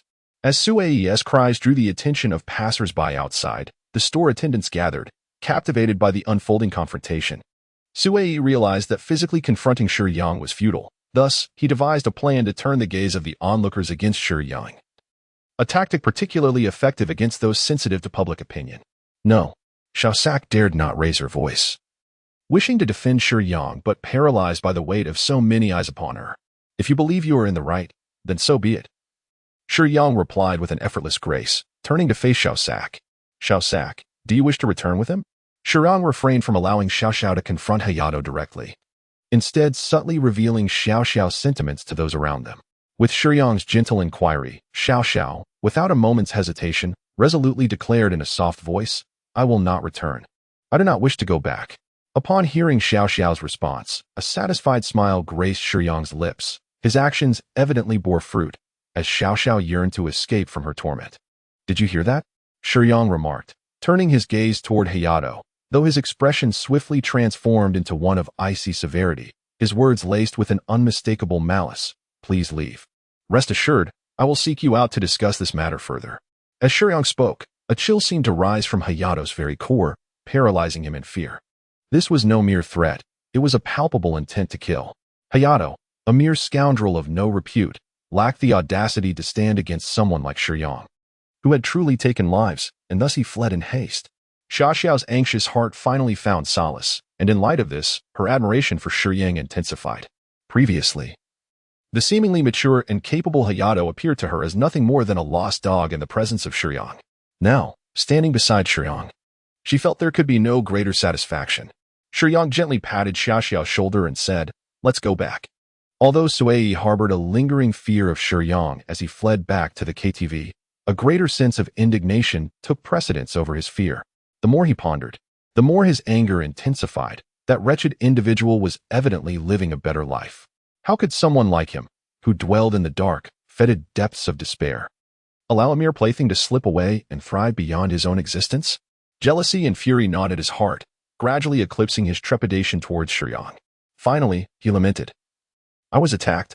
Upon his return to the private room, Sui expressed his grievances to the group. "What? Who hit you, brother?" The impulsive youth were easily stirred by emotions. "A man not only stole my girlfriend, but also laid hands on me." Sui portrayed himself as a quintessential victim. "If you can help me reclaim my girlfriend, I shall grant everyone a free pass." He even remembered to offer some rewards to his companions. Under Sui's incitement, persuasion, and a hint of bribery, everyone became energized. With the girls eager to join the fray, a boisterous group set out to confront Shiyang. Yet one person was notably absent, Xiaoman. "There he is," Sui shouted, pointing at Shiyang's retreating figure. Xiao Xiao, taken aback by Sui's swift return with the crowd, felt a surge of fear, but was even more concerned that Shiyang might be harmed. "Hey, you're quite bold, aren't you? Dare to steal someone else's girlfriend? How about we have a chat in that alley over there?" Two boys seized Shiyang's arms, dragging him toward the alley, while most passers-by chose to turn a blind eye. Shiyang merely smiled, offering no resistance as he followed them into the alley. Xiaoxiao trailed closely behind, her small hand tightly clutching the hem of Shiyang's clothing, too frightened to let go or glance at those surrounding them. In the crowd, seeing Shiyang's lack of defiance, Sui presumed that Shiyang was intimidated by their numbers. It seemed that dealing with this young man was a foregone conclusion. As Sui contemplated his devious intentions, he noted that Xiaoman was absent, fully aware of the reason. The effects of the drug were already taking hold, leaving her dazed in the private room. Although he harbored thoughts of revenge against Shiyang, the temptation to engage in something more salacious while the others were away proved too enticing. The new type of substance provided by the boss, rumored to be highly addictive, had already been administered to that girl. With a few more interactions, accompanied by photographs and videos, she would become his new plaything, much to Sui's secret delight. In the alley, Sui discreetly retreated into the crowd, as everyone's attention was fixated on Shiyang, oblivious to his escape. What he did not anticipate was that Shiyang, faced with a throng of students and petty delinquents, had his gaze unwaveringly fixed on Sui. A sense of curiosity stirred within him. Why had this fellow returned to the KTV? "Is this the woman you mentioned before? She is indeed quite attractive." A few young men gaze at Xiao Xiao with lecherous intent. She is yet to change into the new clothes they bought for her, still adorned in that revealing and alluring outfit. The seductive tattoo on her lower abdomen stirring a fervor within the hearts of the young men. At this age, when you should be diligently focused on your studies, is it not rather trivial and base to engage in such antics? TSK, do you not fear the consequences? Shiyang rolled up his sleeves and cast a reassuring glance at Xiao Xiao, signaling her to step back a little. This old man certainly knew how to put on a show. Did he think he could handle it alone?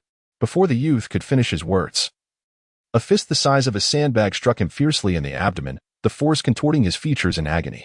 With a loud thud, the boy was sent flying 3 to 4 meters away, retching uncontrollably, and it seemed that at the very least, his ribs had sustained fractures. Shiyang burst into the group of youths like a tiger among sheep, swiftly driving them out of the narrow alley. His strikes were not aimed at vital points. Rather, he targeted areas of flesh that were unlikely to incur severe injuries, yet they were undeniably painful.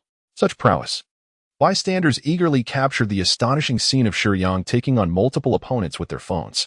This exaggerated style of combat they had only witnessed in films. Rarely did one encounter an individual capable of subduing so many in reality. In less than 2 minutes, Shiyang had dispatched everyone to the ground, each one resembling a defeated dog, unwilling to stir, their bodies aching as if they had been disassembled. With a disdainful smirk, Shiyang regarded the young people before him, recognizing that the recklessness of youth would only lead to greater suffering in the future. He merely allowed them a glimpse of pain ahead of time. "Brother, are you hurt?" Xiao Xia, with genuine concern, hurried to Shiyang's side, grasping his hand and anxiously surveying him. Shiyang gently withdrew his hand, assuring, "I am fine, and I am not injured." In the eyes of Xiao, Shiyang appeared almost divine, handsome, formidable, and yet tender and attentive, always concerned for her well-being. Time and again, he had played the role of her gallant savior, leading Xiao Xiao to become somewhat infatuated. Indeed, she had succumbed to the whims of love. With a romantic lens clouding her vision, everything Shiyang uttered resonated with her. What about the lad who brought you here? Shiyang inquired, addressing a boy who lay on the ground. I don't know, the youth responded, glancing around in vain for Hayato. I saw him head into the KTV earlier. Then he might have returned to our private room. The boy divulged the room number to Shiyang.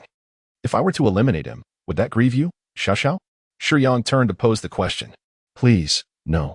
Xiao Xiao grasped Shiyang's hand in fear, eager to dispel any misunderstandings. I don't care about him, brother.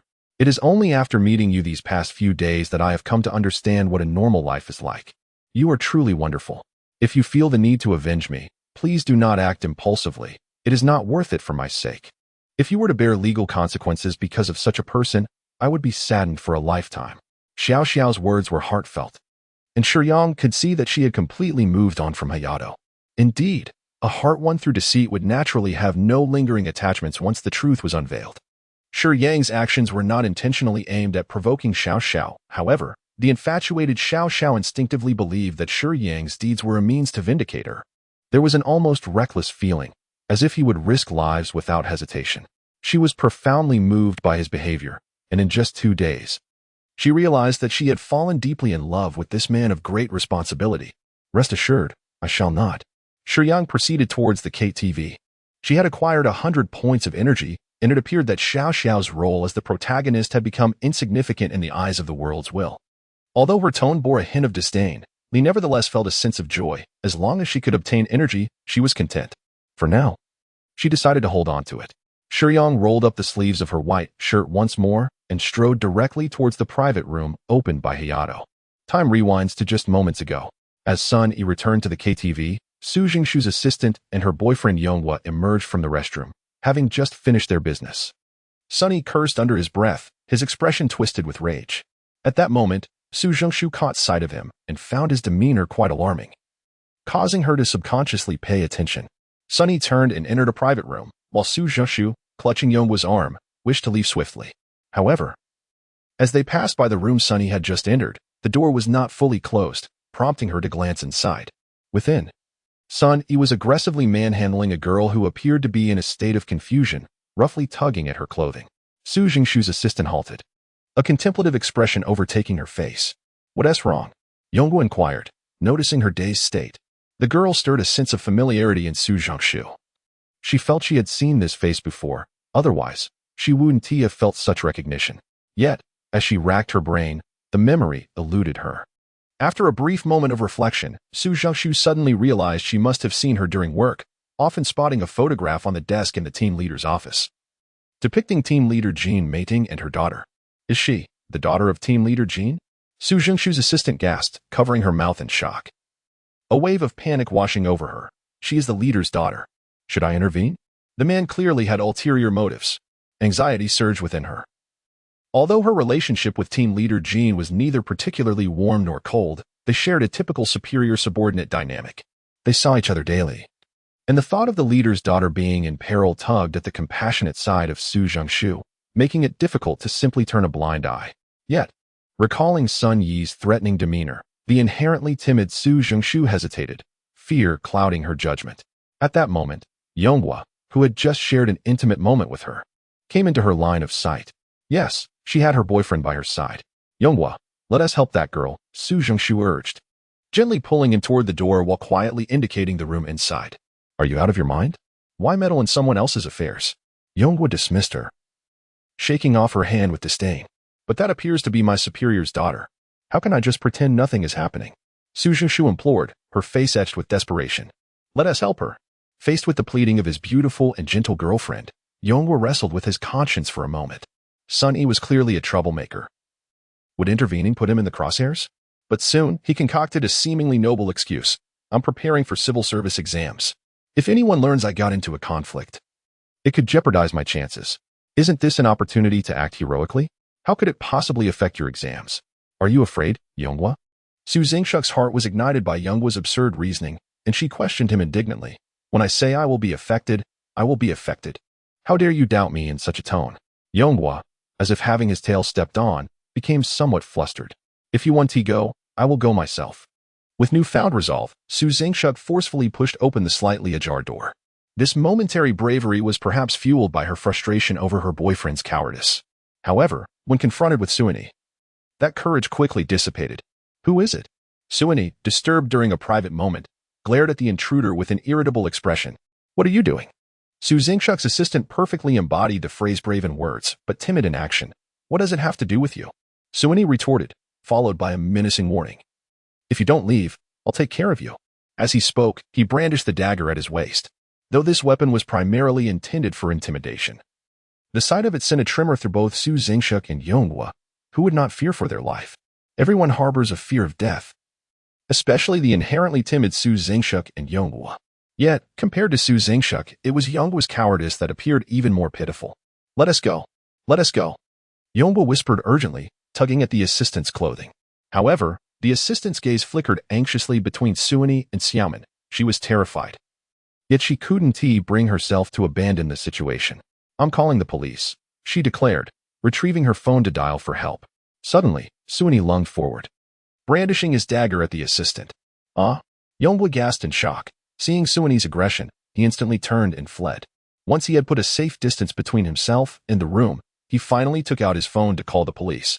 Suini seized the assistant by the neck, pinning her against the wall, grinning lewdly as he looked at the unsuspecting prey. TSK, TSK, TSK, he sneered at Yonghua's retreating figure. Is this the caliber of men from Kimchi country? With the dagger in hand, Suini lightly tapped the assistant's cheek with the flat side of the blade. Reveling in his unexpected fortune of capturing another beauty, especially with such a cowardly boyfriend, even if Yonghua managed to call the police. By the time the notoriously inefficient officers from Kimchi country arrived, Suini would have long dealt with the two women, filling him with pride as he tossed aside the assistant's phone. Enjoy meddling in others' affairs? Do you still dare to call the police? As assistant gazed toward the door as if grasping at the last shred of hope.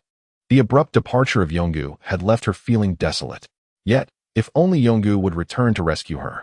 Alas, the door was firmly shut by Sui. The closing panels resembling the gradual extinguishing of light, causing her heart to plummet into despair. With a definitive click, the door was locked. And Sui's lecherous hand crept onto the ample bosom of Su Zhengshu's assistant, grasping it roughly. Do not resist, or I cannot guarantee that this knife won't mar your exquisite face, Sui threatened.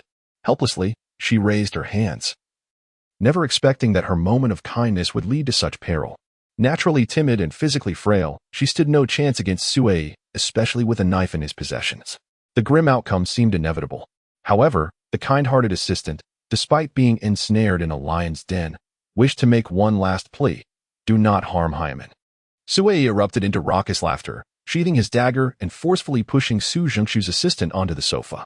She struggled, kicking and flailing her limbs, but her strength was insufficient. Sui lunged onto her, pinning her down. Hyman was already under the influence of drugs, making Sui's task significantly easier. He intended to deal with Su Zhengshu's assistant first. Though his left hand bore a slight fracture, it did not hinder him from easily restraining her hands with one arm, while his other hand eagerly began to strip away her shirt. Today, she wore a simple white t-shirt and shorts, a combination that exuded both innocence and allure. In the sweltering heat of the season, her scant attire could not shield her from Sui's brazen advances. With little regard for her dignity, he tore her shirt apart, exposing swathes of fair skin and unremarkable undergarments. Despite their modesty, her figure was undeniable.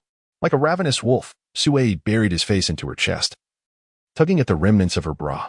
As her final defenses crumbled under his assault, tears of humiliation welled in the corners of Su Zhengshu's assistant's eyes.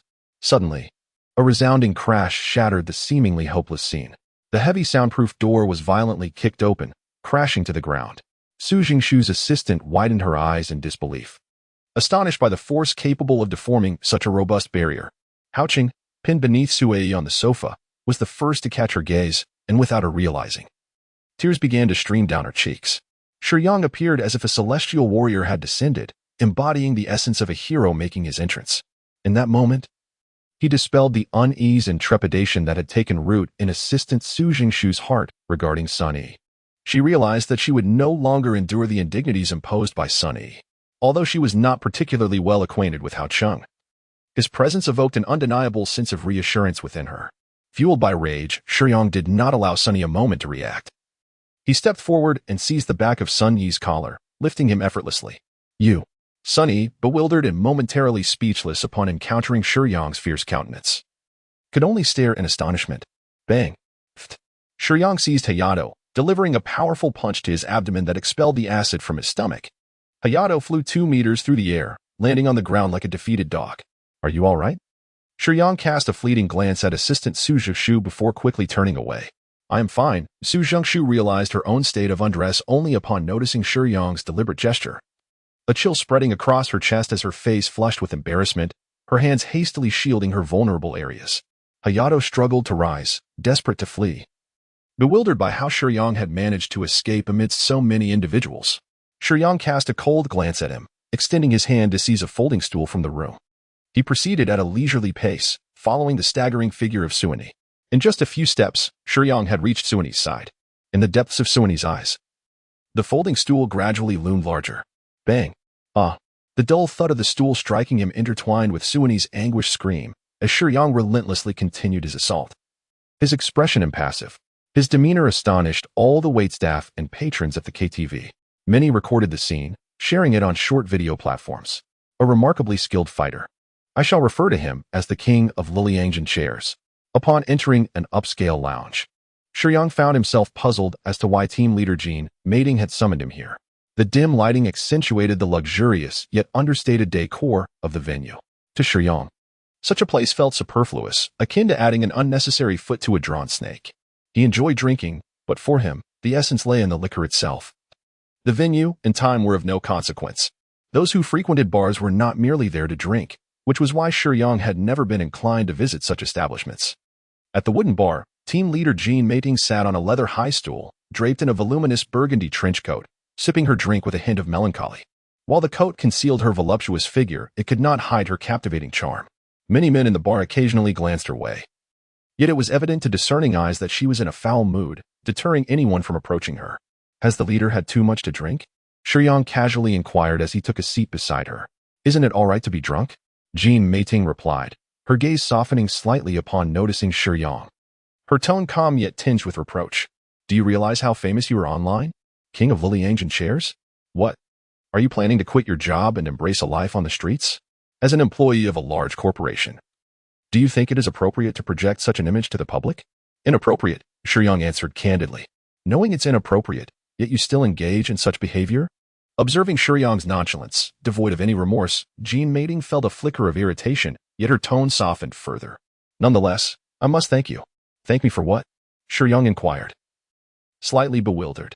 Thank you for saving Xiaoman. After dealing with Suini yesterday, Shiyang had not paid much attention to the drug-related issues due to lenient regulations in the land of kimchi. He focused solely on resolving the brawl. And with testimonies from Su Zhexu and several passers-by, Shiyang established his defense of justifiable action, imposing a fine on Suini. He intended to let the matter rest. But Shiyang had no intention of allowing it to fade away. Shiyang escorted Xiaoman and Su Zhexu to the hospital. Xiaoman was a bit late. Her prolonged drug use had taken its toll, but one could only hope that the treatment would restore her to normalcy. Thanks to the assistance of Su Zhengxu's aide, Shiyang managed to contact team leader Jean Mating upon their arrival, thus ensuring that she was aware of Shiyang's role in saving her daughter. After examination, it appeared that Su Zhexu had only sustained minor bruises and scrapes, a relief compared to the emotional wounds that likely ran deeper. Reflecting on her boyfriend's actions, Su Zhexu felt a chilling sense of betrayal wash over her, leaving her in a daze, her eyes filled with disappointment and sorrow. That evening, after consulting with Xiao, Shiyang stealthily approached Hayabusa's residence and carried out the grim act himself, the specifics of which remain undisclosed, save for the fact that he met his end peacefully. However, in his departure, Shiyang confiscated all the drugs hidden by Hayabusa. Returning to the present, team leader Jean Mating's eyes glistened with unshed tears as she spoke of her daughter. Typically assertive, she lowered her facade for the first time in front of a relatively unfamiliar subordinate. You might have heard the rumors about me, but truthfully, I have no qualms about using my body to resolve issues, as long as the objective is achieved. The means are inconsequential. Yet, I have tirelessly clawed my way up the ranks solely to provide a better life for Xiaoman. She is my everything. Though I had not heard the gossip surrounding Jean Mating. Even if I had, I would not have been concerned. Everyone has their own means of survival, and I felt I had no right to judge those who strive relentlessly. Shiyang's candid words and serene smile warmed Jianbing's heart, fostering a newfound appreciation for him. He possessed a certain grace and respect for others. However, the purpose of today's meeting extended beyond mere confessions. There were pressing matters to discuss. With a subtle gesture to wipe her eyes, Jianbing reined in her emotional side and shifted to business. I brought you here to share some news. News? Shiyang inquired, puzzled. Regarding the incident with Che Zhouwan. I know you were one of the victims. However, in the corporate world, right and wrong are often overlooked. That incident has already impacted the company's image. And now with your rising notoriety online, having an employee involved in altercations is detrimental to the corporation. Therefore, the upper management has decided to transfer you from the headquarters. Then let them transfer me, Shiyang replied decisively. Team leader Jianbing's mouth fell open in surprise. You don't care? This is a position at headquarters, far superior in status and benefits compared to the branch. I do not care, Shiyang answered succinctly. You can be honest with me. The reason I invited you here is to discuss this matter. You saved me on the rooftop, and you have now saved my daughter. I will do everything in my power to ensure you retain your position, or rather, I want to promote you to director, overseeing employee education. To her astonishment, Jianbing demonstrated a sense of gratitude. Thank you for your kindness, team leader, but I truly do not mind and do not wish to trouble you. There is nothing pressing, so I shall take my leave. The team leader should also return home early. It is unsafe to stay out late. After Shiyang finished speaking, he intended to rise and depart. Although he and Xiao Sa have a friendly relationship, he did not bid her farewell, believing it best to head home sooner rather than later. Is this how you plan to leave? Are you not going to accompany me for a few drinks? Jianbing, the team leader, could hardly believe it. Has she truly aged and lost her charm?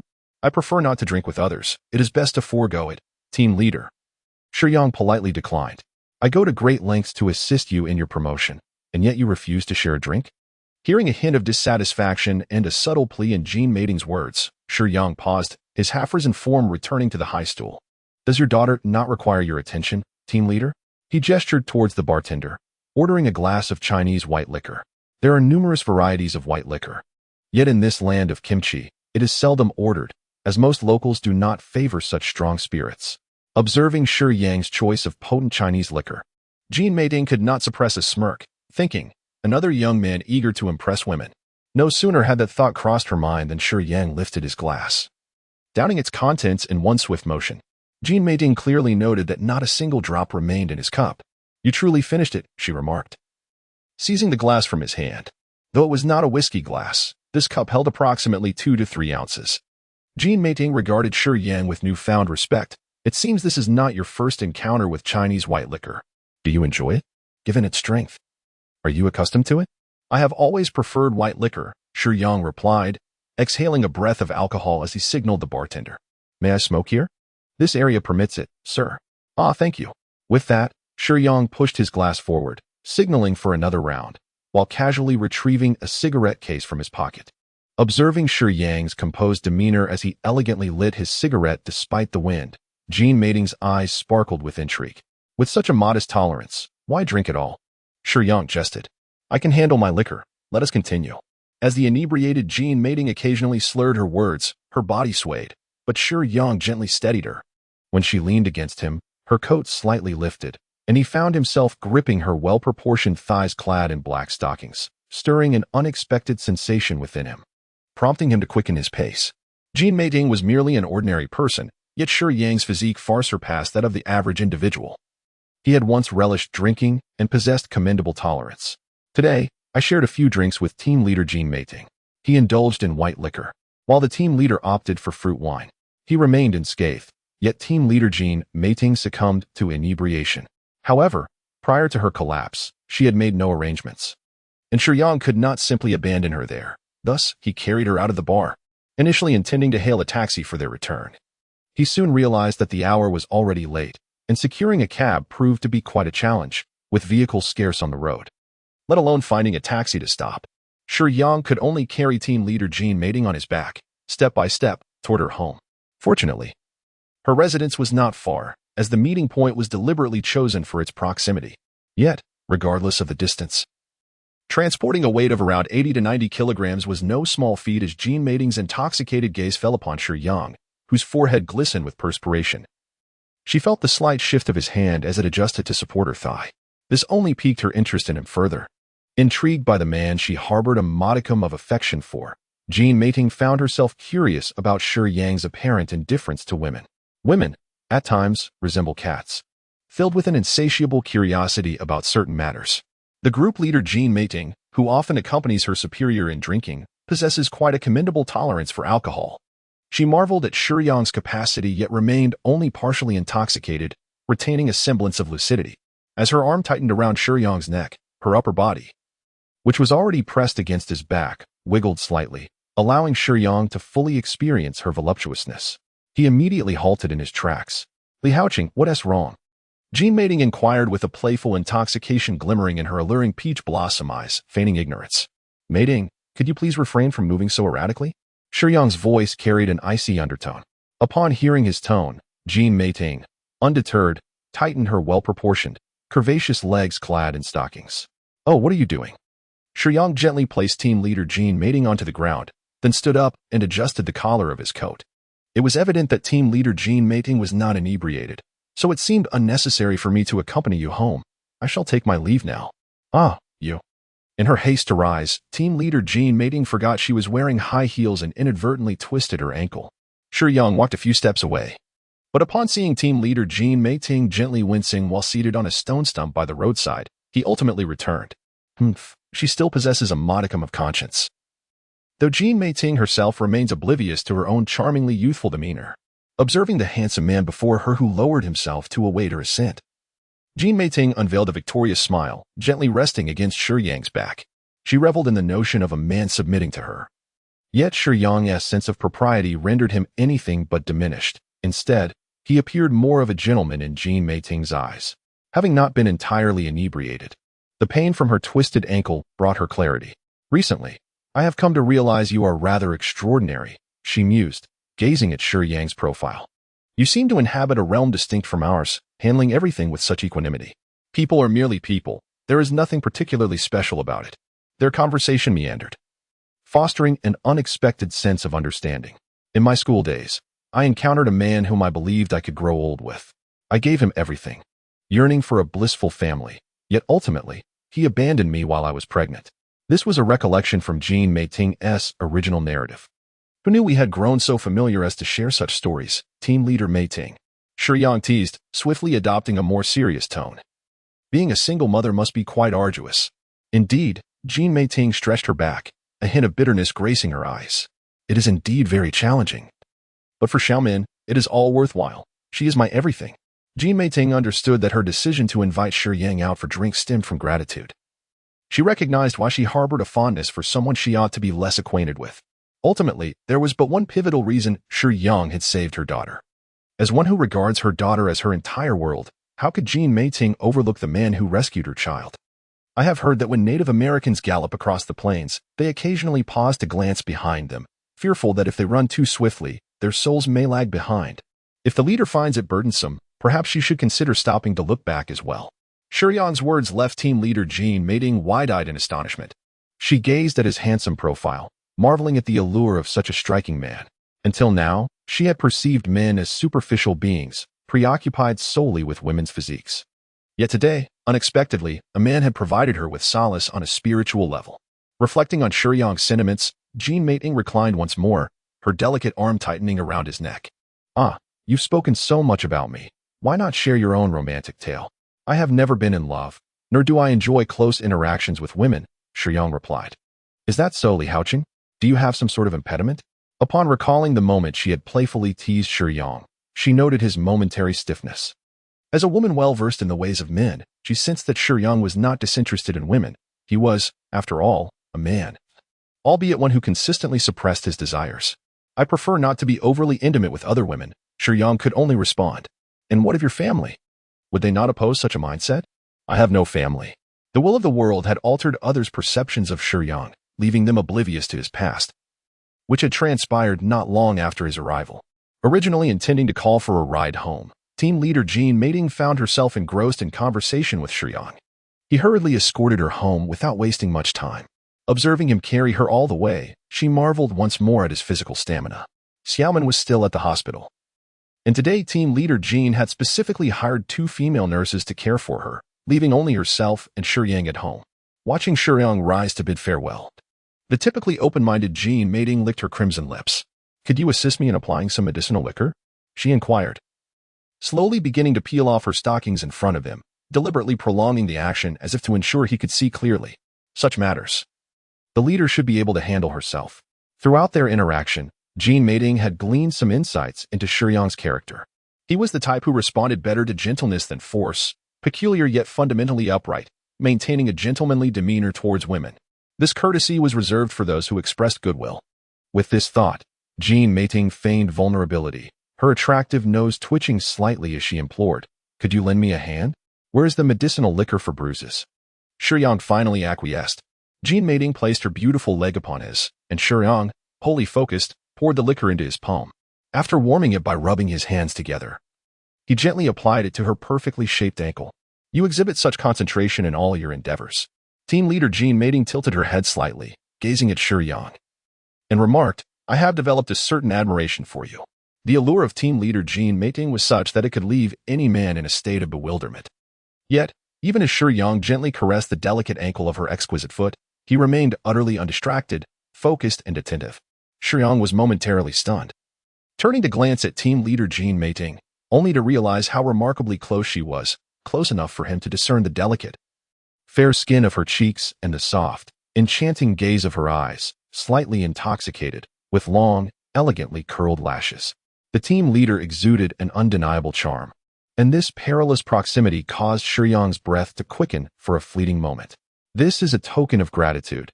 Thank you for your assistance," Jean Mating whispered tenderly, her voice so gentle it seemed to drip with sweetness, and Shiyang could catch a whiff of the fruity aroma of the wine on her breath. "You are too gracious." Team leader Mating, Shiyang quickly regained his composure, gently placing her lovely leg back on the sofa, standing up to meet her gaze. "It's quite late. You should rest early. Your ankle isn't severely injured. A good night's sleep will set things right by morning." Jean Mating was taken aback. She had hinted so overtly. Yet Shiyang managed to maintain his composure. "The breakfast you made for me previously, may I have another serving tomorrow morning?"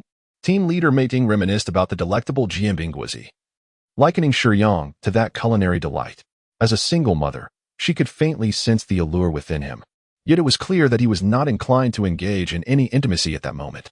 As a woman of refinement, team leader Mating would not overtly demand anything in their relationship, only expressing a desire for another serving of the Jianbing Guozi. "All right. I will bring it to your office tomorrow." "Good night," Shiyang replied before departing. As she watched the empty room, team leader Mating curled her legs up, momentarily lost in thought. "Wow, master, you truly held your ground. I admire you even more," she mused. This woman, Jean Mating, was evidently extraordinary. In all her years, she had seldom encountered a mature woman with such depth. This level of sophistication was far removed from the superficiality of a naive girl like Xiao Xiao. In response to Li's jest, Shiyang merely chuckled self-deprecatingly. "All right, I understand that you dislike close contact with others. I shall refrain from jokes," Li said, adopting a serious demeanor. "There are others with similar spiritual essence, master. There are individuals in this world akin to you, but we spirits cannot sense each other's exact locations." Team leader Mating resided in an upscale apartment complex, surrounded by affluent individuals, at least of middle-class status or higher. Standing between the towering buildings, Shiyang felt an unsettling premonition. Meanwhile, at Hayabusa's residence, several gang members, adorned with tattoos and varying appearances, searched thoroughly but found no trace of the goods. "That kid has been eliminated." Could it be that the merchandise was also stolen? "This spells trouble. I have no idea how to report this to the boss." "Brother, what is the situation?" With eager eyes, Xiaosai intently watched Shiyang savor the breakfast she had lovingly prepared. Although their time living together had been brief, Xiaosai yearned to do something within her means to express her gratitude towards him.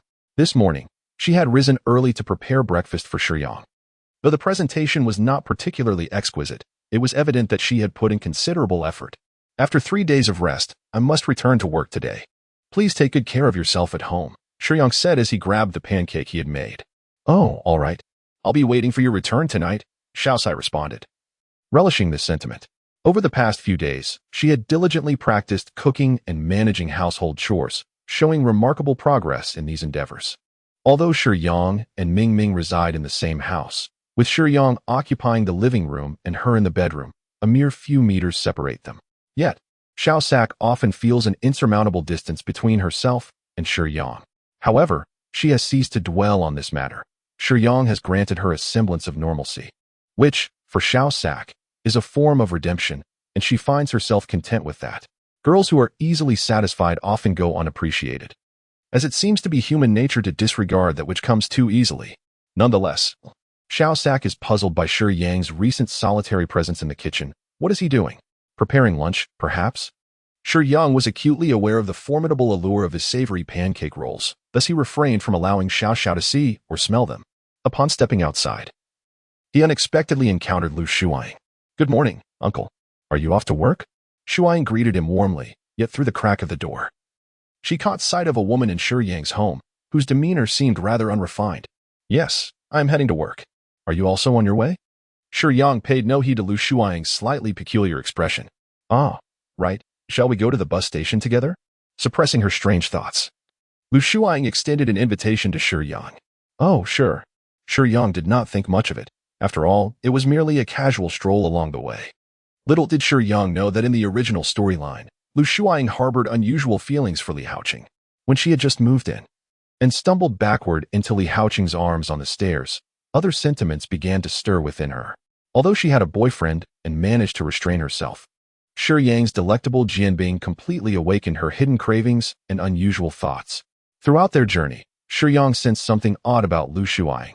She lingered closely beside him, frequently stealing glances, as if she was eager to say something yet struggled to voice it. The innocent thoughts of a young girl were clearly etched upon her face. "What? Do you have something to ask me?" Shiyang could no longer bear Lu Shuang's conflicted expression and inquired. "Ah, I was just thinking of something," Lu Shuang encouraged herself, unable to suppress her curiosity. "It's inappropriate to pry into others' private lives, but I'm still curious. Is the uncle married?" "No," Shiyang responded succinctly. "Then does the uncle have a girlfriend?" "No." The straightforwardness of his responses rendered Lu Shuang momentarily speechless.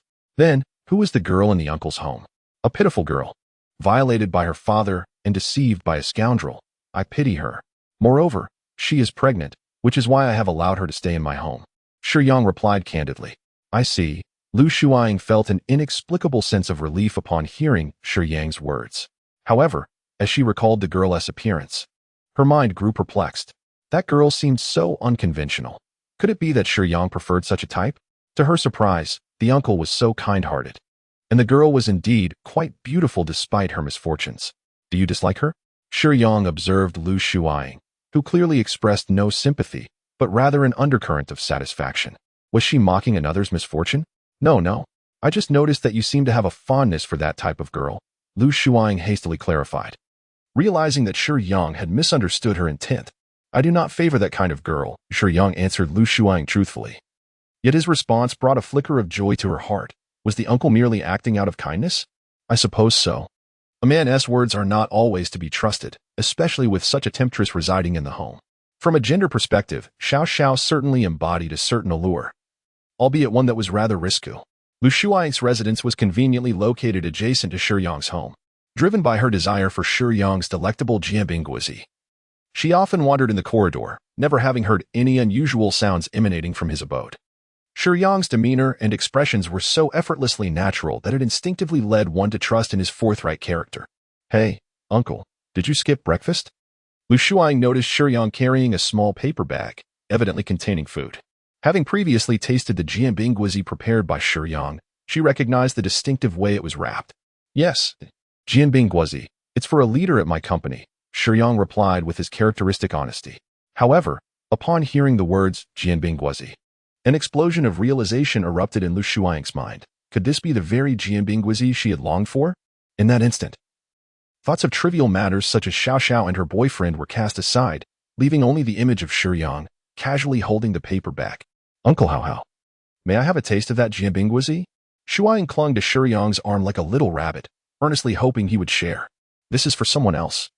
As per our agreement, Shiyang stated, valuing commitments, gently pushing her away without showing any discomfort. Shiyang shook her head vigorously, her neatly tied ponytail swaying as she forced herself to regain composure, reluctantly loosening her grip on Shiyang's arm. I'm sorry, uncle, but I truly want to eat it. I beg you. Her candid plea, regardless of Shiyang's response, flushed her cheeks crimson. With her hands clasped together, fingers nervously fidgeting with the hem of her clothing, she lowered her head, unable to meet Shiyang's gaze. If you really desire it, I can prepare another one for you this evening. But this particular one cannot be given to you, as it is intended for someone else. Shiyang's gentle words offered Lu Shuang a glimmer of hope, momentarily suppressing her urge to seize the Jianbing Guozi now. Upon arriving at the bus stop, she was surprised to discover that she was on the same bus route as Shiyang. I'm headed to the headquarters of the Universe Group. Do you work nearby, uncle? No, I actually work at the Universe Group headquarters, in the Human Resources Department. For the first time, Shuang learned that her seemingly ordinary neighbor, Shiyang, was employed at the largest company in the country, and in the Human Resources Department no less. What did you say? Not only did you allow that kid to stay, but you even promoted him? Have you forgotten how to refrain from making unilateral decisions, especially after your previous experiences with manual labor? Upon hearing team leader Jean Mating's decision, the minister felt that this woman had perhaps lost her senses. The reassignment of Li Haoqing to another branch was a directive from the higher-ups. Jean Mating, as the head of the Human Resources Department, unilaterally canceling the personnel transfer and instead advocating for Shiyang's promotion was a blatant act of defiance against authority. I understand, team leader Jean Mating, that I cannot directly confront my superiors. I must humble myself and plead earnestly. Witnessing her in such a state stirred warmth within the minister's heart, igniting a fervor that compelled him to take her by the arm and lead her towards the spare parts warehouse. This scene was fortuitously observed by Shiyang, who had just arrived for work. You wish for me to assist you in promoting Li Haoqing? That will depend on whether your skills have regressed. The minister's voice rose, and Shiyang caught wind of his remarks. The hour is still early, and the office is sparsely populated. Otherwise, the department head would not be so brazen. As she passed around the corner, team leader Jean Mating caught a glimpse of Shiyang from the corner of her eye, her expression tinged with mild embarrassment. The notion of using her body to curry favor with the department head for Shiyang's promotion felt rather peculiar to her. Suddenly, a ripping sound echoed through the air. Today, team leader Jean's designer tights were torn open by the department head, leaving a substantial hole in a rather discreet area. The smooth and delicate material of the stockings in the department head's grasp seemed to ignite a fervor within him. Supporting herself against the shelf laden with computer components, a hint of concealed bitterness crossed Jean Mating's face. While she preferred to resolve issues through physical means, engaging in such arduous labor for another's advancement was hardly a source of joy for her. Yet, Shiyang had saved her daughter, and as a person of gratitude, she believed that nothing could be more beneficial than a promotion and raise, at least in her eyes. Moreover, she did not wish to owe Shiyang a favor. So despite her inner resistance, she endured the situation. Habitual enjoyment of intimate relations did not equate to her liking being coerced, particularly in facing an older, less appealing department head. She found the notion of compulsion distasteful. Just as the department head was about to make a move, an amused voice interjected, accompanied by the click of a camera. Who? Both the department head and Jean Mating gasped. They were indeed indulging in such sordid affairs within the company. While it was thrilling, they understood the ramifications should this come to light. Would the leading conglomerate of their nation tolerate individuals with such scandals in management? Upon seeing the newcomer, Jean Mating felt a wave of relief, while the department head tensed up, losing his bravado in an instant. Are you Li Haoqing? The department head had seen Shiyang's file. Recent events in the company had made Li Haoqing's appearance known to many. Yes. Delete the photos. The department head commanded Shiyang in an authoritative tone, pulling up his trousers with a feigned bravado. Delete them? Why? You. The department head fumed, ready to utter further threats. Bang. Shiyang seized the department head by the throat, pinning him against the shelf. His grip was like a vice, strong and unyielding, rendering the department head's struggles futile, his face quickly turning a shade of purple. I believe the department head has misjudged the situation. It is your and team leader Jean Mating's compromising photos that I possess, and you dare to speak to me so impolitely? Shiyang's gaze radiated a lethal intensity, yet his words conveyed a different sentiment. However, team leader Jean Mating could distinctly sense that Shiyang had stepped forward at this hour solely to offer her assistance. In her heart, she admired Shiyang's unwavering masculine vigor, but she recognized that this was not the appropriate moment. She exchanged a knowing glance with Shiyang and swiftly rose to support his arm. Li Haoqing, How could you treat the minister in such a manner? Release him at once. As she spoke, she gently shook Shiyang's arm, though team leader Jean Mating exerted no real force. Shiyang, seizing the opportunity, released the minister, who then gasped for fresh air, his throat and lungs wheezing like a broken bellows. How dare you treat me this way? Do you not realize I am the minister? If you dare to release those photos, be warned that I, the minister, will retaliate fiercely. Shiyang reminded him, Minister, how could I possibly be unaware of your esteemed position? Yet, what am I? Just an ordinary employee, a person of little significance. To think that I could bring you down from your lofty perch seems utterly improbable. His words sent a chill through the minister. Indeed, he was the minister. And what would it cost him to exchange positions with a mere clerk? Typically, young individuals would not possess such audacity. Yet the man before him bore only coldness in his expression, devoid of fear, clearly a formidable character. The minister suddenly hesitated to take a gamble, chuckling to himself. The minister reconsidered, quickly adopting a more congenial demeanor, no longer fixating on the prospect of a confrontation with Shiyang. In the grand scheme of status and wealth, what was face value worth? I must admit, I acted impulsively. Here's the arrangement. You will delete the photograph, and as the minister, I assure you I can offer considerable assistance. It was evident that the minister sought to negotiate terms with Shiyang. In this world, there are no eternal enemies, only everlasting interests. With an appropriate offer, anyone could be swayed. Howhung, this must be a misunderstanding, team leader Jean Mating interjected, positioning herself as a mediator. Turning to the minister, she suggested, how about I have a word with Howhung? Let us aim to resolve this misunderstanding for everyone's benefit. With a flirtatious wink, team leader Jean discreetly signaled to the minister, suggesting she would help resolve the matter, creating an illusion of her allegiance. Very well. I am quite familiar with team leader Mating. You see, Howhung, let this beautiful lady engage you in a discussion regarding our course of action. And I assure you we will arrive at a mutually satisfactory resolution. Feel free to express your desires to her. We are open to considerations, the minister remarked, casting a knowing glance at Jean Mating. In the presence of the minister, team leader Jean Mating linked her arm with Shiyang's, leaning comfortably against him, allowing him to appreciate her allure. Under the minister's watchful gaze, Shiyang did not resist, and together they exited the warehouse, making their way outside the company. Come along. Jean Mating beckoned as they approached the parking lot, patting her car in invitation. Once seated, she no longer concealed her intentions. What took you to the warehouse? I was just discussing your promotion with the minister, she expressed with a hint of exasperation. Discussing? What are you suggesting? That you would offer your favors to negotiate? Shiyang replied, somewhat irked. Why the anger? Jean Mating observed Shiyang's demeanor, sensing something unusual. As she started the car and drove away, she continued. To secure a promotion, the minister's approval is indispensable. You must understand, in this world, who does not seek some benefit to assist others? While it may sound distasteful and vulgar to leverage one's body to win over a superior, the reality is that it is remarkably effective. If I engage him playfully, it is highly probable he will relent and agree to my proposals. In due course, you will find yourself promoted and receiving a raise. What could be inappropriate about that? I would rather forego promotions and salary increases than engage in endeavors I find unpalatable, simply to please others. I once perceived you as quite mature, however. It is essential to understand that nothing holds greater significance than one's values. For the sake of status, countless individuals are willing to sacrifice their very lives. If advancement is predicated upon the efforts of others, then I would choose to relinquish my existence altogether.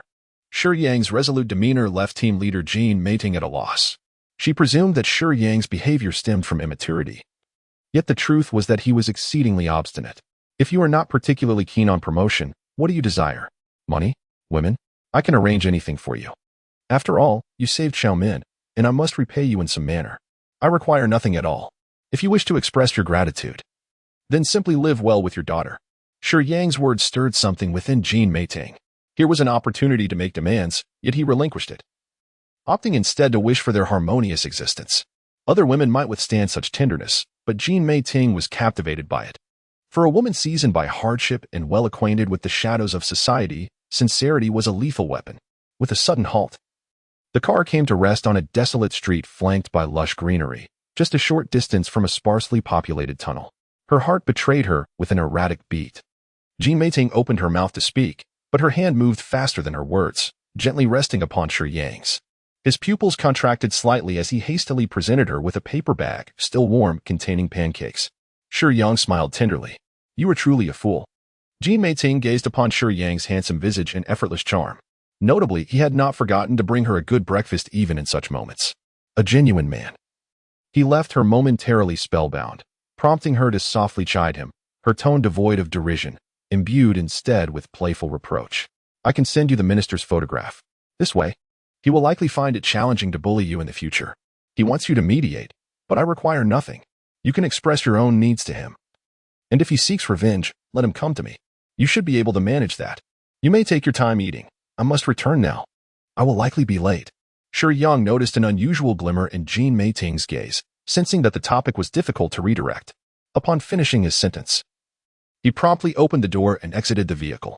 A visibly stirred Jean Meiting watched Shiyang leave, bewildered, having evidently moved a woman. Should a typical man not seize the moment, when no one was around, for a thrilling encounter? Yet he simply walked away. Jean Meiting frequently pondered this man. Despite his advantages, he consistently prioritized her well-being. Unbeknownst to her, Shiyang's motivations were primarily self-serving, yet she was profoundly touched by his considerate actions on her behalf. Even when he had evidence against the minister, he chose to grant her the opportunity to benefit. Could it be that a man would go to such lengths for someone he cared for? Jean Meiting could not help but wonder, could a man's kindness towards a woman stem from anything other than affection? She is no longer a young girl. She is deeply moved by Shiyang's actions and finds herself somewhat attracted to him, feeling open to a more intimate exchange. However, when it comes to matters of the heart, she hesitates.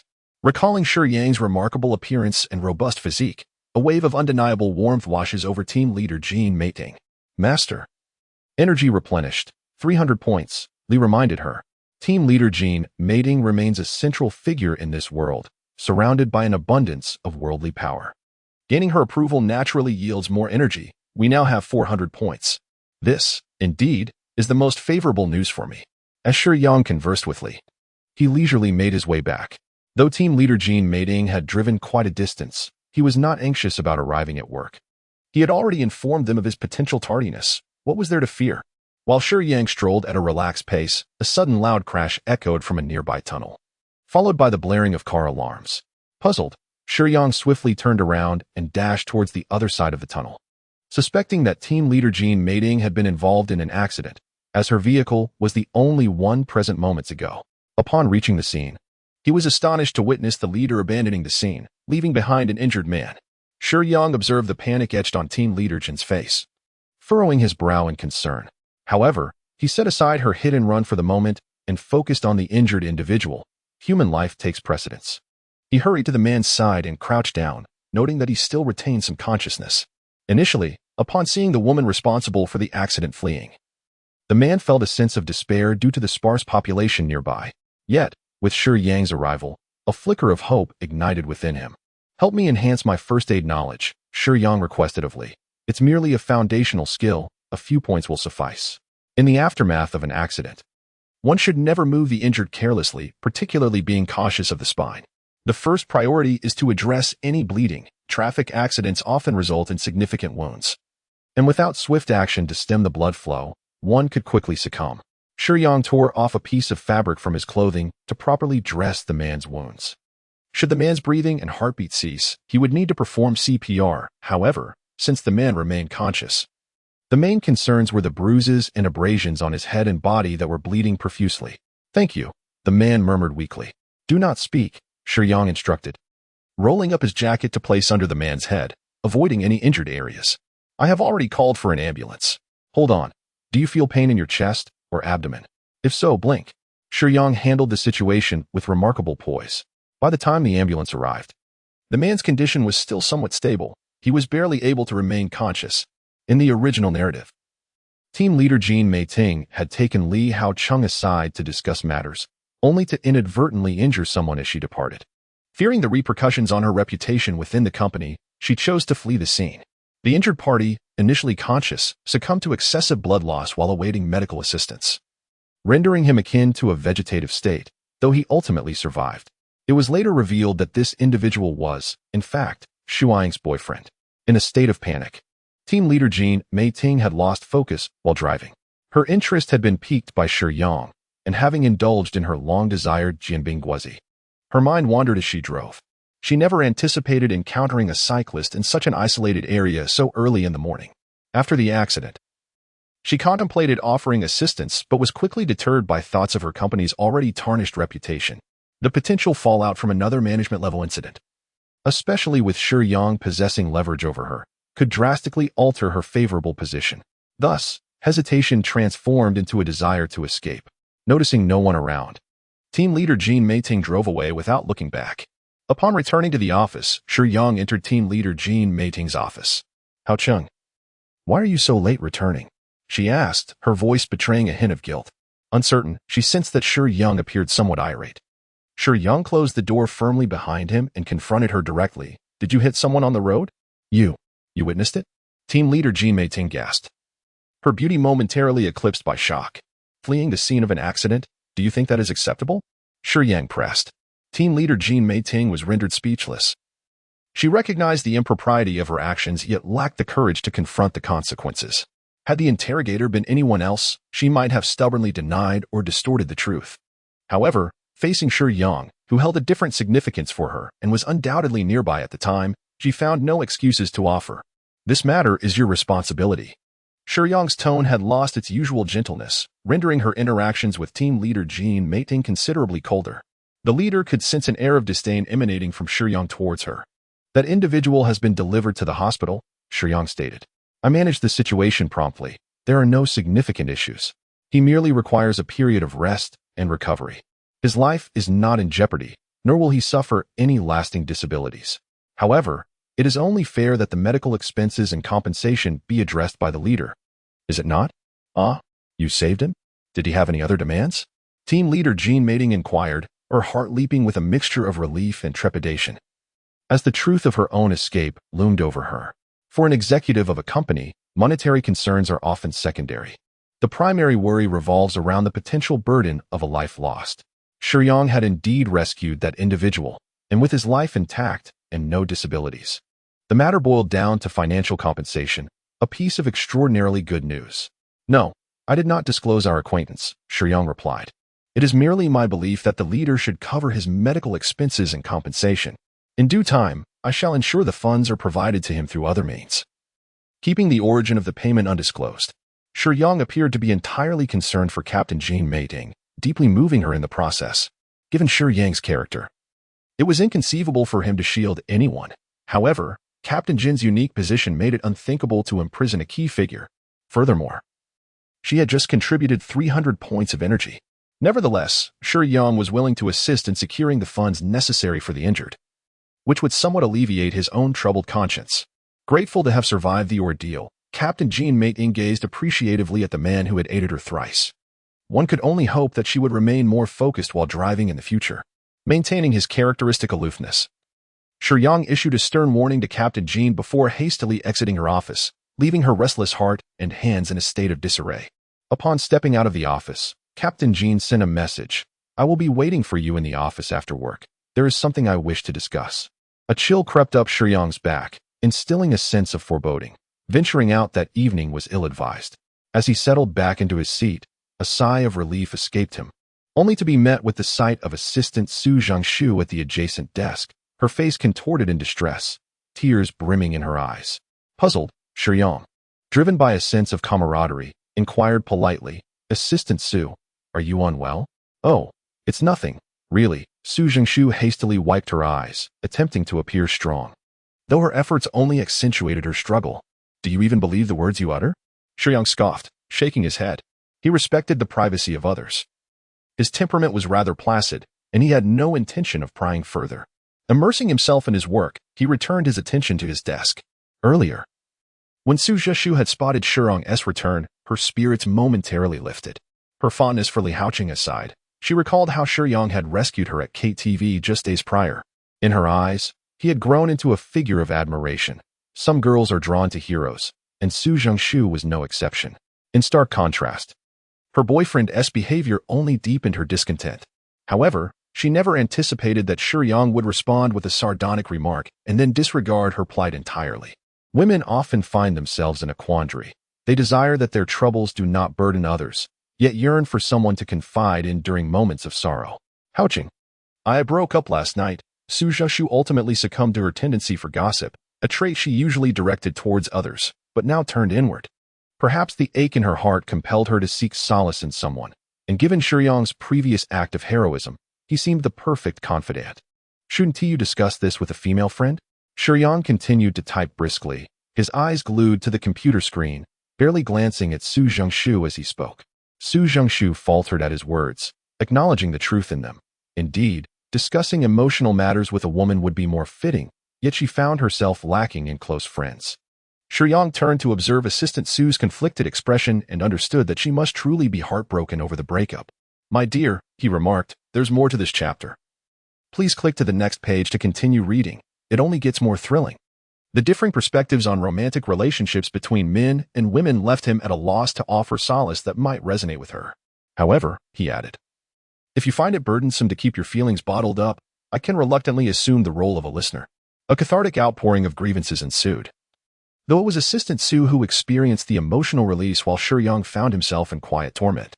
A woman who can tolerate her partner's repeated infidelities, to put it kindly, must truly love him. To put it less kindly, one might call that a love-struck mentality. Yet, Shiyang refrained from mocking another's profound affection, glancing at the time. He noted that Su had been venting to him for the entire morning, and it was now time for lunch.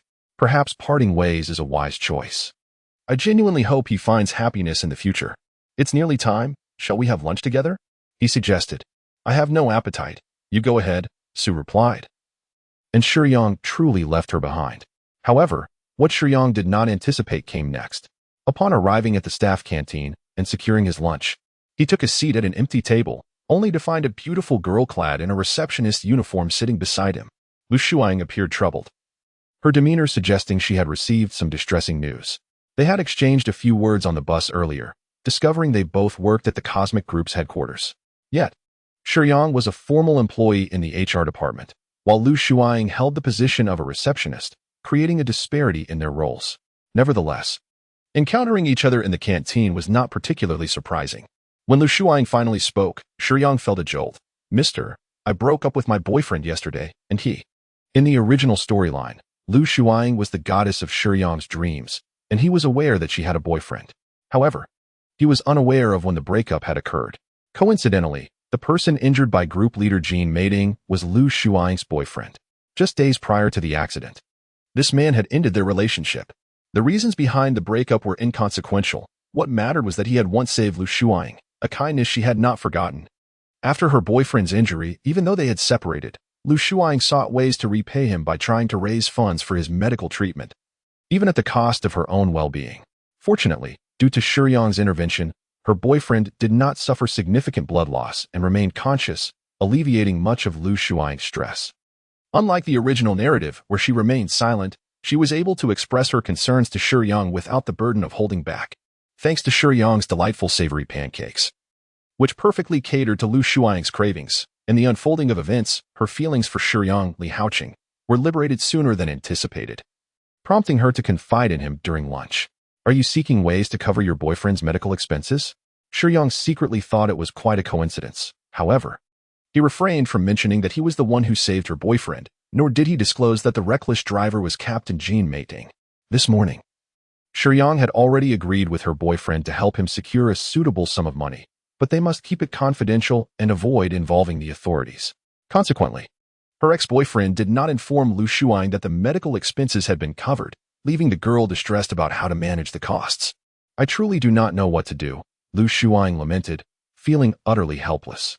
She was merely a young woman who had recently graduated, and her boyfriend, suffering from multiple fractures, required a substantial amount for medical care, which left her at a loss for solutions. "Do not worry, I will assist you," Shiyang stated, setting down her chopsticks and gazing earnestly into Lu Shiyang's eyes. Lu Shiyang, who had just been lamenting her plight, was momentarily taken aback. "What do you mean, uncle?" "I mean, I will help you. I will deliver the money to the hospital tonight," Shiyang asserted resolutely. "But how can I accept your money?" Lu Shiyang was bewildered by Shiyang's willingness to cover her ex-boyfriend's medical expenses. Such generosity seemed too good to be true. "I apologize, uncle. I should not burden you with my troubles." Lu Shiyang thought Shiyang might find her complaints tiresome and felt a wave of sadness wash over her. Surprised by the perceived impatience of the person she admired. "I'm not jesting. Tonight, I will take the money to the hospital. You need not worry about the rest. Shiyang reassured her, observing the kind-hearted girl who valued gratitude. Consider this as me settling your debt to him. You can allow yourself to relax a bit now that you have parted ways. You owe him nothing. Lu Shuang believed that Shiyang was willing to pay this sum for her sake. They worked at the same company, although she was merely a receptionist. She was aware of the salary levels. Shiyang's readiness to provide such a large amount was astonishing, particularly as her ex-boyfriend's hospital treatment would cost around 500,000 pickled cabbage coins, approximately 30,000 huaxia coins, an amount that would take an ordinary employee nearly a year to save. Lu Shuang could hardly believe that Shiyang was willing to part with such a significant sum just to assist her. Master, energy increased by 500, Li reminded. Huh? Is that possible? Shiyang was caught off guard. Why so much? Miss Lu Shuang is indeed the protagonist. 500 is quite normal, Li replied joyfully. No. I cannot accept your money, uncle. This matter is entirely unrelated to you. Lu Shuang thought of refusing, knowing it was not a trivial sum. She was too kind-hearted to allow Shiyang to bear the entire burden. All right, you have both broken up. This matter is no longer yours to decide. Relax, it is settled. Shiyang concluded, smiling at Lu Shuang before walking towards the area designated for returning the dishes. The 30,000 huaxia coins for medical expenses were not exorbitant. The primary concern was the need for hospitalization, which was costly in itself, though thankfully, no surgery was required. Shiyang did not offer an explanation. It was not his own funds that had led to this unexpected gain of energy. Since he had acquired it, he was content to let Lu Shuang maintain her misconceptions. Previously, he had made arrangements with team leader Jean Meiding, who had agreed to provide a sum of money to Shiyang before the end of the workday, allowing him to pass it on. This matter had been resolved splendidly, leaving only Lu Shuang alone in her seat, wildly speculating about the extent to which Shiyang had gone to assist her. Soon, the end of the workday arrived. Shiyang hesitated to meet team leader Jean Meiding in her office. He could not comprehend why the women in this world appeared so insatiably eager, which made him, averse to intimate contact, feel quite uncomfortable. After delivering the funds to the hospital, apart from the medical expenses, the team leader had granted that young man approximately 100,000 yuan in compensation, which delighted him, having never seen such a sum before. He immediately promised not to pursue the identity of the perpetrator any further. For Jean Meiding, this amount was neither insignificant nor substantial. Yet she was willing to pay it to absolve herself of the charge of hit and run. However, Jean Meiding found herself disheartened as she gazed at the empty office. Stomping her foot in frustration, Li Haoqing, had he truly failed to keep the appointment? After handing over the money, Shiyang hurried home. He had also promised Lu Shuang a set of Jianbing Guozi. He was a man of his word, and once he pledged to make them, he would indeed follow through. Moreover, Xiao Xiao was still at home, and it was her well-being that truly concerned Shiyang. I'm back, Shiyang remarked, slightly puzzled by the absence of lights in the house. After changing into his slippers, he turned on the living room light, and his heart sank. The room was in disarray, and Xiao Xiao was curled up in a corner of the living room, her hair unkempt, complexion pale, and her arms wrapped around her drawn-up legs, her body trembling slightly as if she were suppressing something. Shiyang swiftly approached Xiao Sai, taking 3 steps in 2, and knelt beside her, gently resting his hand on her shoulder. Xiao Sai, are you all right? Upon hearing Shiyang's voice, Xiao Sai mustered her strength, forcing a smile as she gazed into his face. I'm fine, brother. You must have had a tough day at work. If you claim to be fine like that, who would believe you? Shiyang replied with a hint of exasperation. Xiao Sai, as if carrying a heavy burden for far too long, suddenly embraced Shiyang tightly, fear coursing through her. She dared not reveal her physical ailments to him, fearing that he might come to despise her. As she beheld Shiyang's handsome visage so close, an overwhelming desire surged within her. She wondered if, perhaps, she could divert the pain in her body through a different means. In a moment of impulsiveness, she pressed her lips against his.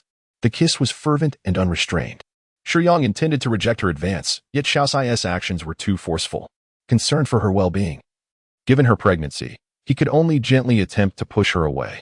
However, each time he did, she clung to him even more desperately. Sighing at her tenacity, Shiyang realized he had little choice in the matter. He lifted Xiao Sai into his arms, and she responded eagerly, wrapping her legs around his waist and reaching to lift her top. Yet Shiyang did not pursue any further actions. He simply held her and made his way to the bed. Xiao Sai, still anticipating his next move, watched as he retrieved an item from beneath the bed.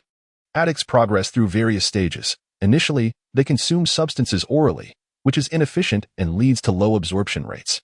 After the novice phase, they transition to smoking, where the substance is placed in cigarettes and inhaled, allowing for significantly higher absorption due to the numerous capillaries in the lungs. However, prolonged substance use leads to tolerance, necessitating injection for even greater absorption and quicker gratification. Xiaosai found herself entrenched in this latter stage. When Shiyang killed the hawk, he took a batch of drugs from his room, fearing that Xiao would one day succumb to her addiction. Drug addicts, in their haze, often misplace the needle or puncture their veins, resulting in their bodies being marred with bruises. Furthermore, in their disoriented state, many tend to reuse needles, which significantly increases the risk of contracting infectious diseases such as AIDS. Speaking of which, Xiao has been fortunate. During this period, she has not been infected by anyone, which is indeed a silver lining. Whenever Shiyang is by her side, he administers the injection with gentle precision, enveloping her in a wave of euphoric relief, causing her body to involuntarily convulse with pleasure. Observing Xiao in such a state, Shiyang tightly embraced her, while his free hand silently lit a cigarette and discarded the used needle. When Xiao regained her senses, she found herself still in Shiyang's arms, tears streaming down her face. I don't want to touch drugs again, truly, but I cannot control myself. I know, Shiyang replied, refraining from reproaching her and instead offering comfort by gently patting her back. His tenderness and understanding enveloped Xiao, warming the heart that had once felt abandoned and misunderstood. Many believe that quitting drugs is easy, yet the reality is that many cannot even give up smoking. This battle cannot be won solely through willpower. And he empathized with Xiao's inner turmoil. Feeling better? Shiyang inquired while smoking. Xiao, unable to meet his gaze, nodded slightly while burying her face in his embrace. Let us get up. You must be hungry by now. I'll prepare something for you, Shiyang suggested, patting her back. However, Xiao shifted slightly yet clung to him, not willing to let go. Earlier, she had lifted her shirt and unfastened her bra. Her reluctance to release Shiyang was not born from shyness, but rather from her desire to remain intimately close to him, her slender legs still wrapped around his waist. Brother, I know I lack charm and am quite the burden, but if you need a companion for the night, you might consider me. Xiao's voice trailed off, growing softer. Let us set aside the fact that I don't need one. Even if I did, have you forgotten? You are with child. Did you not resolve to be a good mother? Isn't this line of thought irresponsible toward your baby? Shiyang responded with a hint of exasperation. All right. Let us get you down. Shiyang's words convinced Xiao, and while she remained indifferent in many respects, she was nonetheless quite concerned when it came to children. Yet, standing before Shiyang, she showed no embarrassment despite her bare upper body. I will prepare dinner, she announced. As Xiao descended, Shiyang averted his gaze, embodying the qualities of a gentleman, steadfast in his principles of respect. Her brother, Xiao, reluctantly grasped Shiyang's arm, and as she followed the line of his hand downward, she noticed the enchanting demon mark adorning her lower abdomen, lost in contemplation. Shiyang prepared 2 servings of savory pancakes for Xiao, offering one to her, enveloped in the lingering effects of narcotics. Xiao was utterly captivated by the delectable taste of the pancakes, which deepened her infatuation with Shiyang. The other serving was delivered to Lu Shuang, as Shiyang knocked on her door to fulfill his promise. Would you care to come over for a visit? Lu Shuang felt an undeniable allure in Shiyang. In the comic Beautiful New World, apart from Li Haoqing, the other men lacked charisma, let alone integrity. They spoke sweetly when it came to seducing women, but were heartless when the opportunity was absent. This phenomenon explained why Su Zhengshu's assistant and Lu Shuang both experienced breakups, while Lu Suli disregarded Che Zhouwan after getting together with Li Haoqing. Perhaps the author aimed to highlight Li Haoqing's uniqueness by diminishing the portrayal of other male characters. Indeed, Shiyang had given money to her ex-boyfriend, a fact that Lu Shuang witnessed firsthand at the hospital this evening. Upon returning, Shiyang also fulfilled their morning agreement by preparing her a delightful serving of Jianbing Guozi, an act that she observed with her own eyes. Having already developed feelings for Shiyang, and now unencumbered by previous ties, her gratitude towards him intertwined with her emotions, prompting her to extend an invitation for him to come in for a visit. In truth, she was acutely aware of her intentions for inviting Shiyang inside, just as he was aware of them. No need. I must return home early to rest. You should also get some sleep. You have work tomorrow. Good night, Shiyang replied, hastily making his way back to his own home, leaving Lu Shuang momentarily questioning whether there was something amiss with her appearance. Sighing heavily while smoking, Shiyang lamented that girls were often too exuberant, constantly brimming with unspoken implications. He found himself quite unaccustomed to such overt displays. Just then, his phone vibrated, signaling the arrival of a message. Shiyang was seated on the living room sofa, contemplating a warm bath when he idly picked up his phone to check for messages. A voice message from team leader Jianbing caught his attention. Hao Cheng, could you come to my house for a moment? I am facing some issues and I am at a loss as to how to proceed. I beg of you. Can you come over? The quivering tone in Jianbing's voice filled Shiyang with a sense of bewilderment. Everything had seemed perfectly fine before the workday ended. So what could have transpired so suddenly? After a moment of contemplation, Shiyang acknowledged that the team leader had contributed 300 energy points, and it would be remiss to disregard it. Although he felt utterly fatigued after a full day's work, having prepared 2 batches of savory pancakes, his mental state was teetering on the brink of exhaustion. With his eyelids heavy and struggling to stay open, he resolved to don his attire and venture out nonetheless. Xiao, I need to step out for a bit. You rest well? Shiyang called out to the bedroom. Xiao would never hinder Shiyang's endeavors. Instead, she rose from her slumber, approached him with concern, and said, It's quite late, dear brother. Please be cautious on your journey and take care of your health. Don't overexert yourself. I will be waiting for you at home. With that, Shiyang departed. What could it possibly be? Shiyang pondered. Although team leader Jianbing had displayed a semblance of vulnerability before him, she was a woman of intellect and maturity, embodying the quintessential strong woman. In the face of most situations, she exuded an air of confidence and assurance. The only time he had witnessed her in such a fragile state, marked by a hint of tears in her voice, was during the incident involving her daughter. Shiyang surmised, with a high degree of certainty, that the issue at hand pertained to the team leader's daughter, Xiaoman, and while it was undoubtedly troubling, it did not seem to be an urgent matter. Otherwise, Jianbing would not merely express sorrow without a sense of urgency. As Shiyang strolled along, his attention was suddenly captured by a drunken woman at a table outside a tavern. Is that Russell Lee? It was not merely a familiar face he recognized, but the fact that Russell Lee was being harassed by a petty thug. Just making friends. What's the harm in having a drink? A bald ruffian was tugging at the half-intoxicated Russell Lee, who struggled with all her might, yet could not free herself from his grasp. Let go. The calm yet chilling tone caused both individuals to pause and turn towards the speaker. Li Haoqing? What are you doing here? Russell Lee's eyes gleamed with a flicker of joy upon seeing Shiyang, for she had been feeling dejected and drowning her sorrows due to his recent indifference. However, that moment was fleeting, and she soon let out a cold huff, responding with an air of pride, I told you to let go. Shiyang did not reply to Russell Lee, but instead fixed his icy gaze upon the thug, his expression growing increasingly frigid. Who do you think you are? The thug began. But before he could finish his sentence, Shiyang delivered a powerful kick to his chest, sending him flying 3 to 4 meters away, crashing into 2 or 3 tables and chairs. Russell Lee, oh, Shiyang is not one to tolerate the idle chatter of those lacking ambition. Now confronted with such a presence, he chooses action over words. Go back, he stated succinctly, with little more to say. He had to visit Captain Jianbing's residence and thus refrained from further conversation with Luo Sulan before turning to depart. Hey, you haven't yet informed me how you ended up here, Luo Sulan exclaimed, hurriedly gathering her belongings from the table. Clad in slender-heeled black sandals, she hastily pursued Shiyang. Shiyang did not wait for her, and even after Russell Lee caught up, Shiyang maintained his pace. I am going to the home of group leader Mei Ting. Shiyang replied with an expression of indifference. A surge of inexplicable anger welled up within Russell Lee. She thought to herself, I had made advances towards him before. Yet he rejected me. Now he is going to the group leader's house alone at night? Russell Lee, inherently self-assured, believed her beauty and slender figure rivaled anyone else's. The only time she had suffered a setback with a man was when she had offered herself to Shiyang, who had not accepted. In this context, Shiyang's announcement of visiting group leader Mei Ting ignited a spark of jealousy within Russell Lee. However, recalling the alluring figure of group leader Mei Ting, whose beauty and grace resembled that of a perfectly ripe peach, she felt a twinge of uncertainty.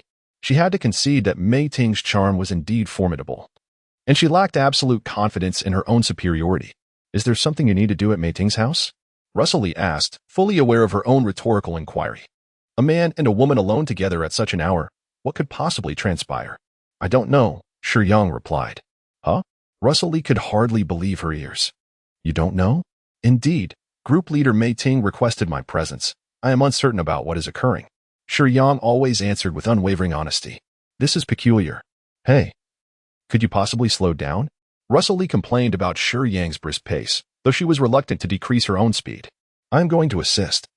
What purpose do you serve by following me?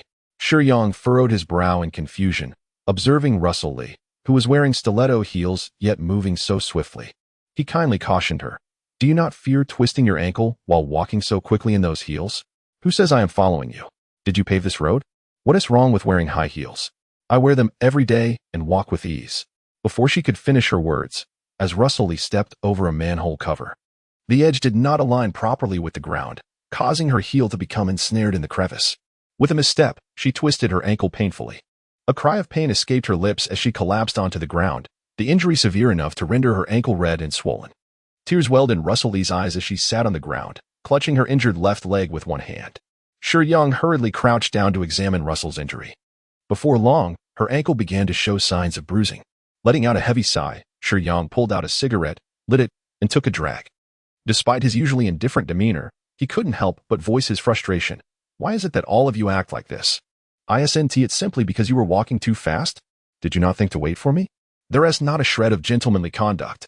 Russell grimaced in pain. Yet her sharp tongue remained unaffected. Why don't you just hurt yourself? Shiyang felt his temper flare in response to her words, retorting accordingly. However, he took a closer look at her sprain. It was markedly more severe than the one sustained by team leader Jianbing, and it was highly likely that she had injured her ligaments. Russell was about to scold Shiyang further, but seeing his earnest concern for her injury, she refrained from escalating the situation. You may have injured your ligaments. It's imperative that you go to the hospital for a thorough examination, Shiyang stated before planning to call for an ambulance. Wait, I don't want to go to the hospital, Russell interrupted, her expression softening slightly as she spoke in a somewhat reluctant tone. I'm fine. I just need to rest a bit. Shiyang sighed as he continued smoking. Feeling helpless. Let me call a cab for you. You should go home and rest properly. Could you help me to the nearby park to sit for a while? Maybe resting a bit will do me good, Russell suggested, looking around. Miss Russell, you should really go home and rest. I have matters to attend to and cannot stay with you for long.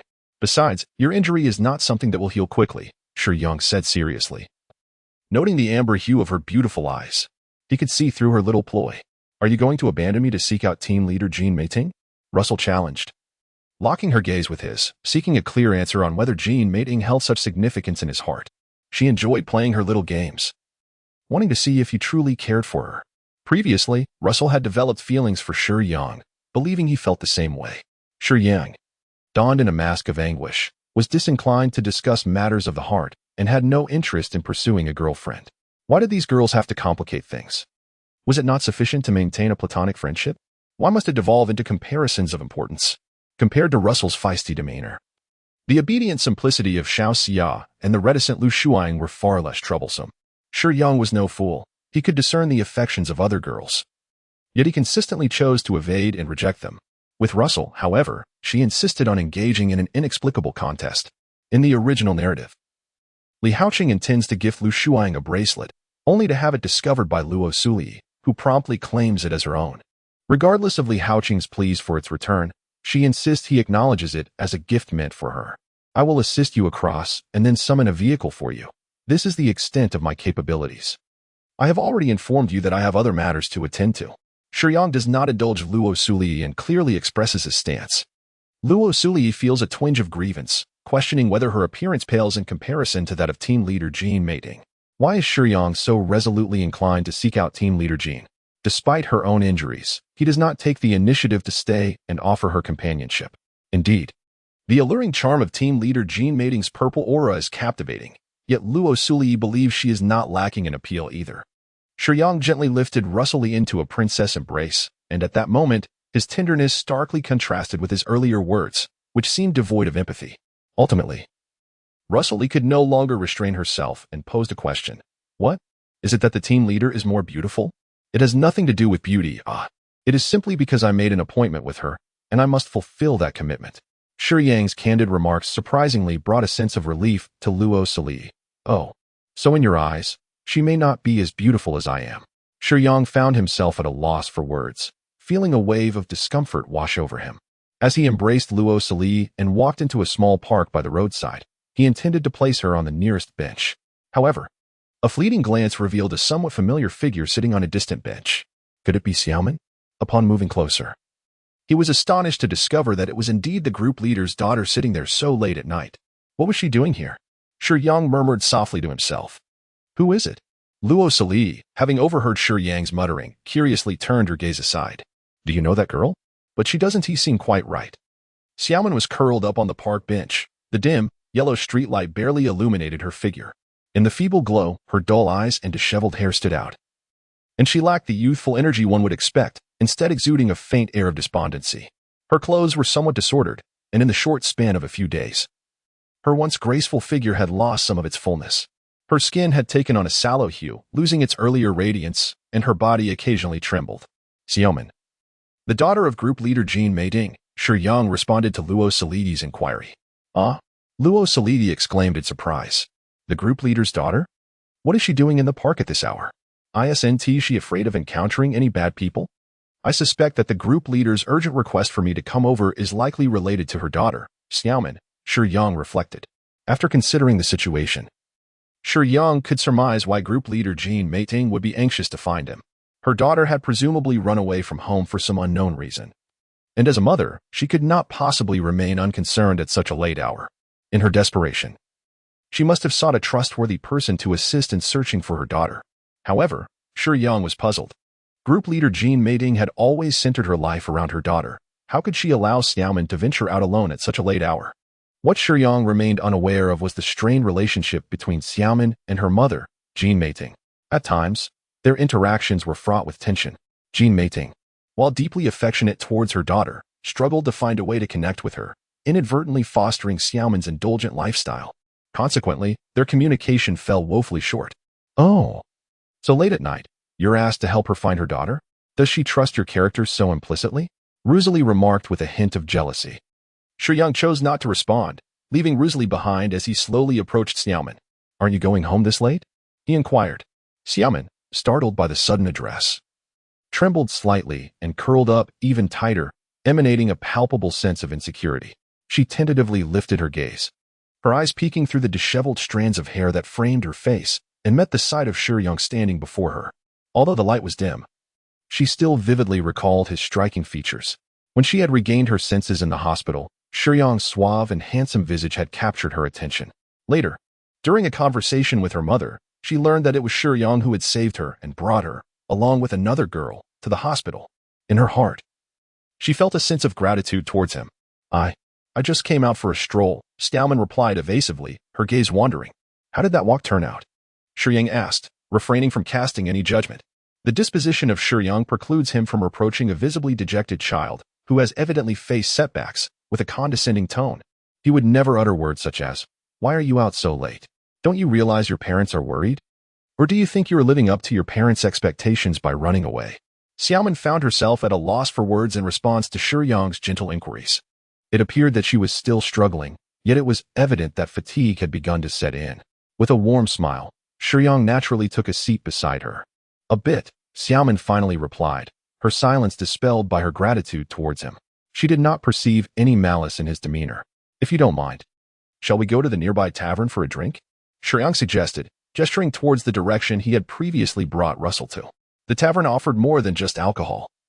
Beverages were available as well. Xiaoman remained silent, seemingly reluctant to go, yet she licked her slightly cracked lips, revealing her thirst. Let's go, Shiyang declared, not allowing Xiaoman the opportunity to decline. He stood up and called out to her before turning to leave. Typically, when a stranger approaches a girl to chat and invites her for drinks, it is often with ulterior motives. However, since Shiyang had once saved her and was regarded as an honorable gentleman by her mother, Captain Jin Meiding, Xiaoman naturally relaxed her guard around him. Hey, are we heading back now? Aren't you going to Captain Jin Meiding's house? Russell inquired curiously in a hushed tone. What purpose would there be in going to the captain's house now? We've already found the person, Shiyang replied with a nod, both of them lowering their voices to ensure Xiaoman didn't overhear. After a moment of hesitation, Xiaoman ultimately stood up and followed Shiyang. Li Haoqing, could you give me a ride?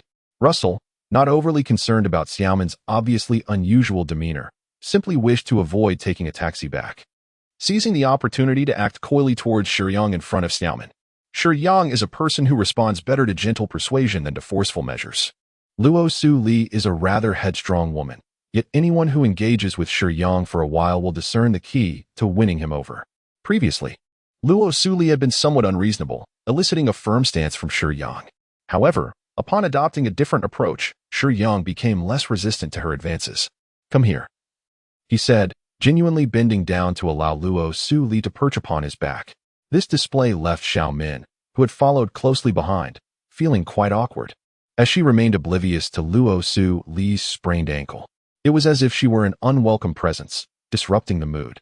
"Let us go," Shiyang remarked, turning back to speak with Xiao Min in an effort to ease the tension.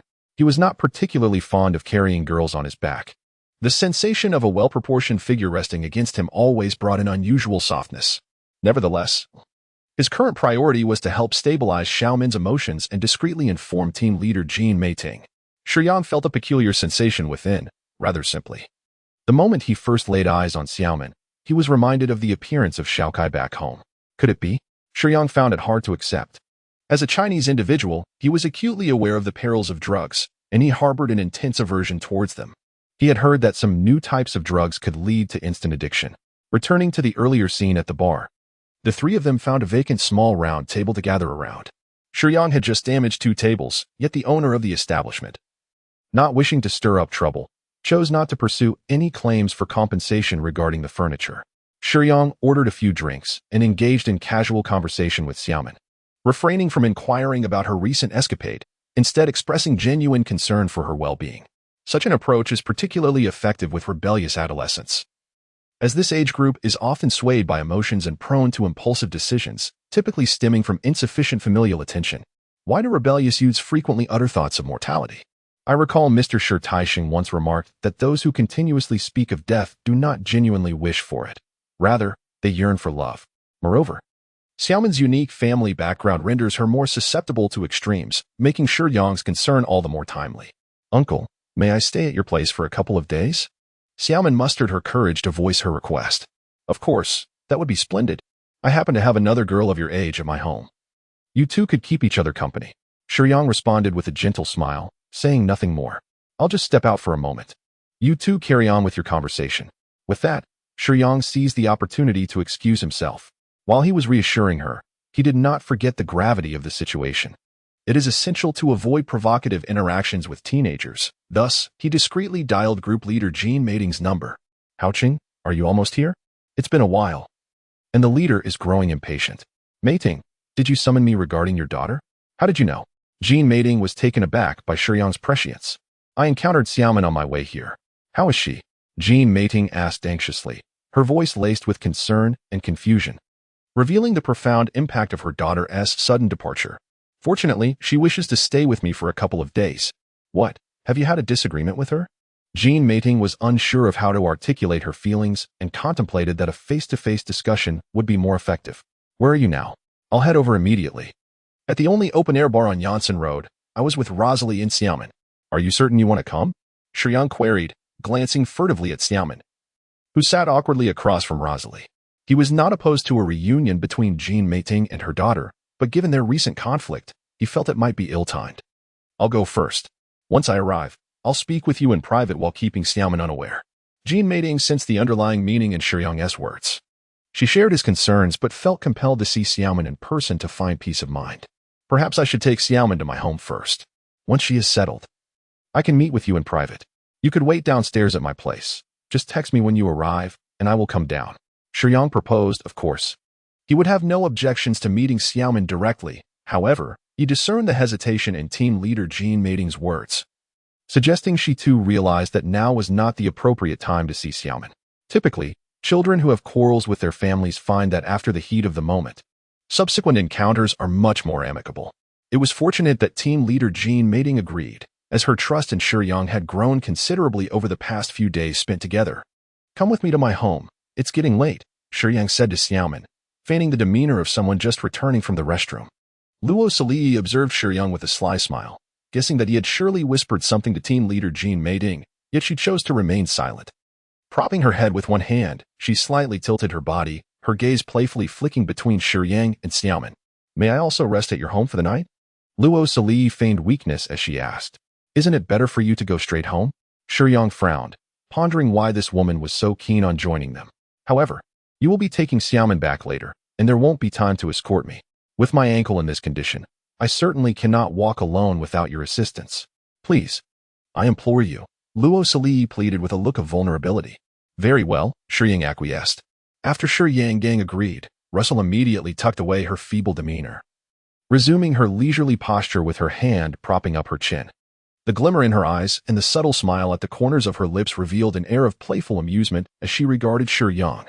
Shiyang's attention was predominantly focused on Xiaomin, merely casting a disapproving glance at the capricious Rosalie without uttering a word.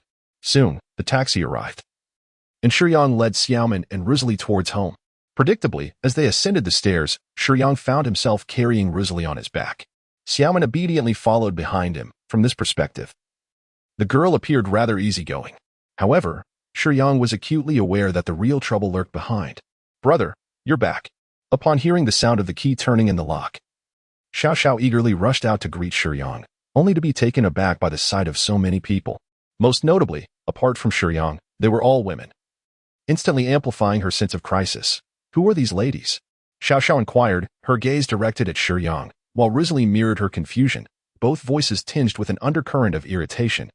Given Xiao Xiao's temperament, it was unusual for her to display anger. However, Shiyang had mentioned needing to step out, and yet he returned with 2 girls.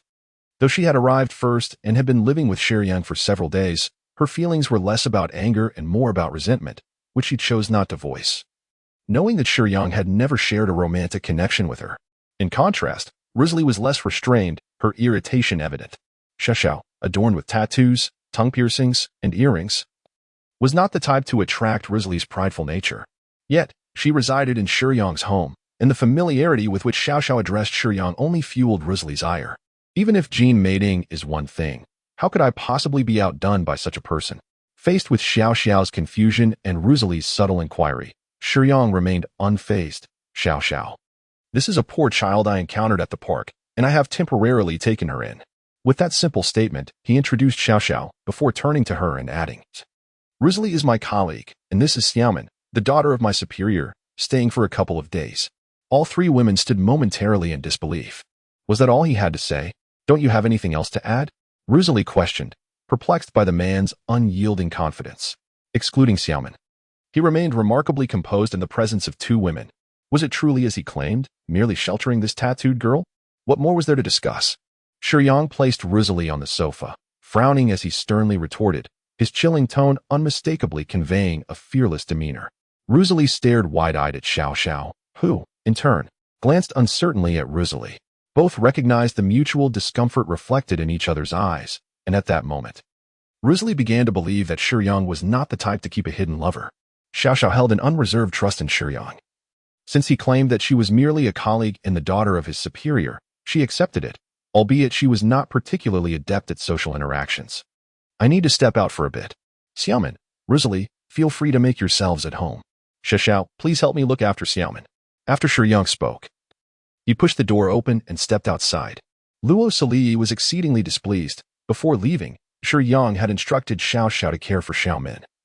Yet he had neglected to mention her, which left her fuming as she retrieved her phone from her bag to browse the internet, disregarding both Xiaomin and Xiao Xiao.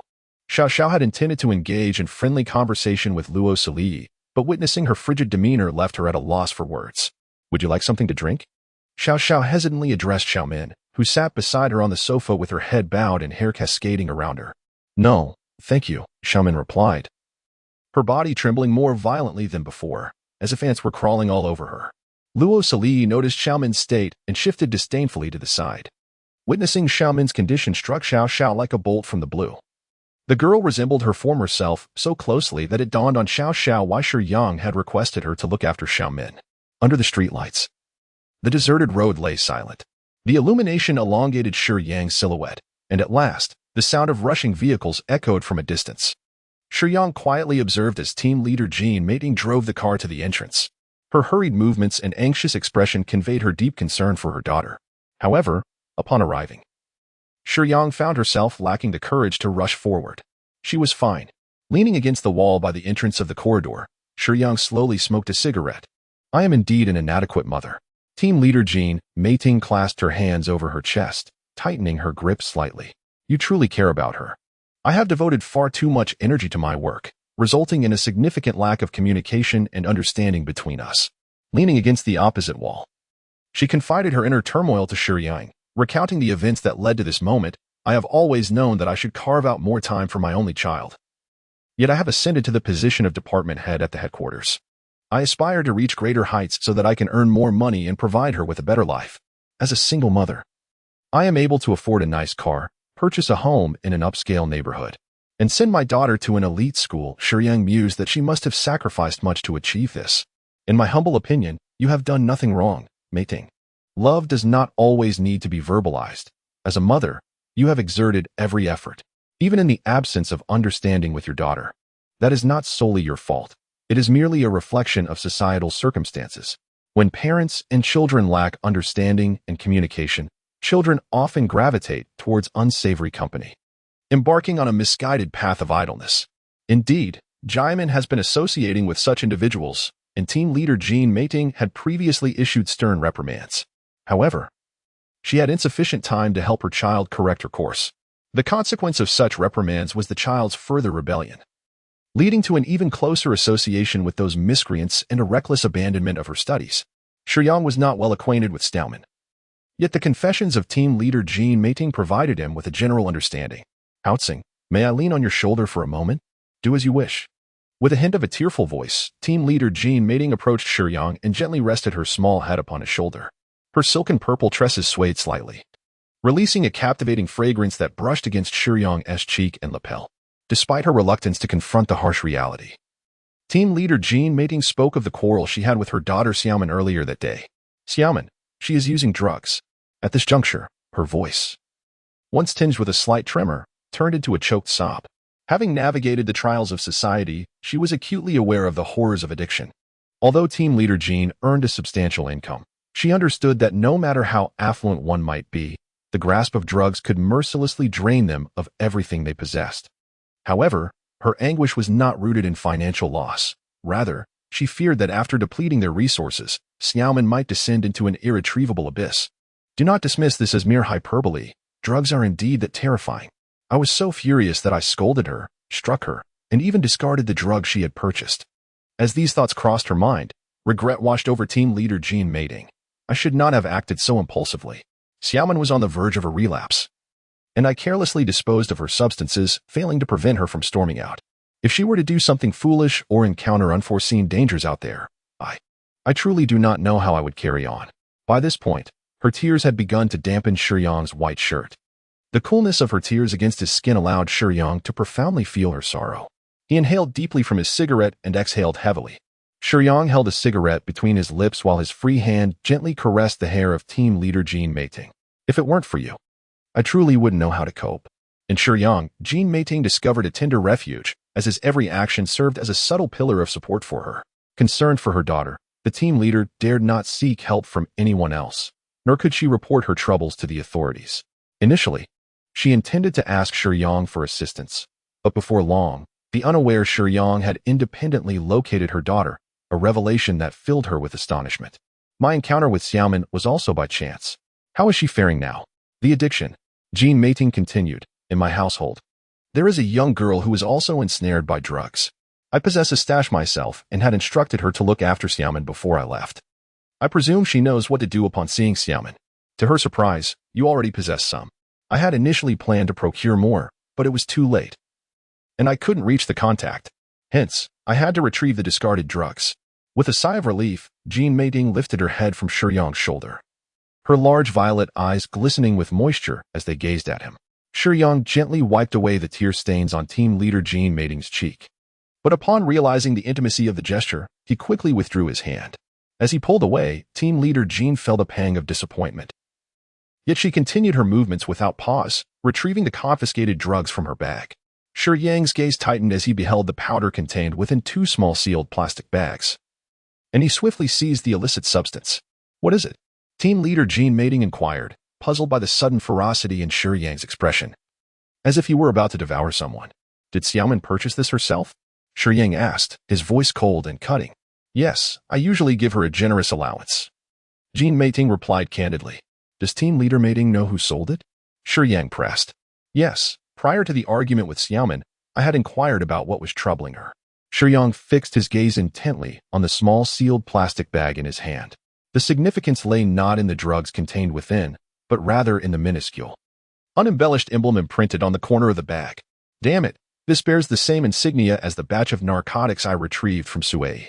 Could it be that the dealer supplying Xiaoxin is the same one who provided the substances to Xiaoman? Shiyang was aware that it was Sui who initially administered the drugs to Xiaoman, yet he was taken aback to discover that the drug trafficker Xiaoman had sought out was, astonishingly, affiliated with the same group that encountered Xiaoxin. A flame of indignation ignited within Shiyang. He loathed such things and harbored an even deeper contempt for those who would sell them to unsuspecting young female students. Perhaps they should not even be referred to as human beings. In a somewhat dilapidated, dimly lit, and slightly damp alleyway rental. Who goes there? A few ruffians, alerted by the sound of a knock, cautiously grasped their makeshift weapons.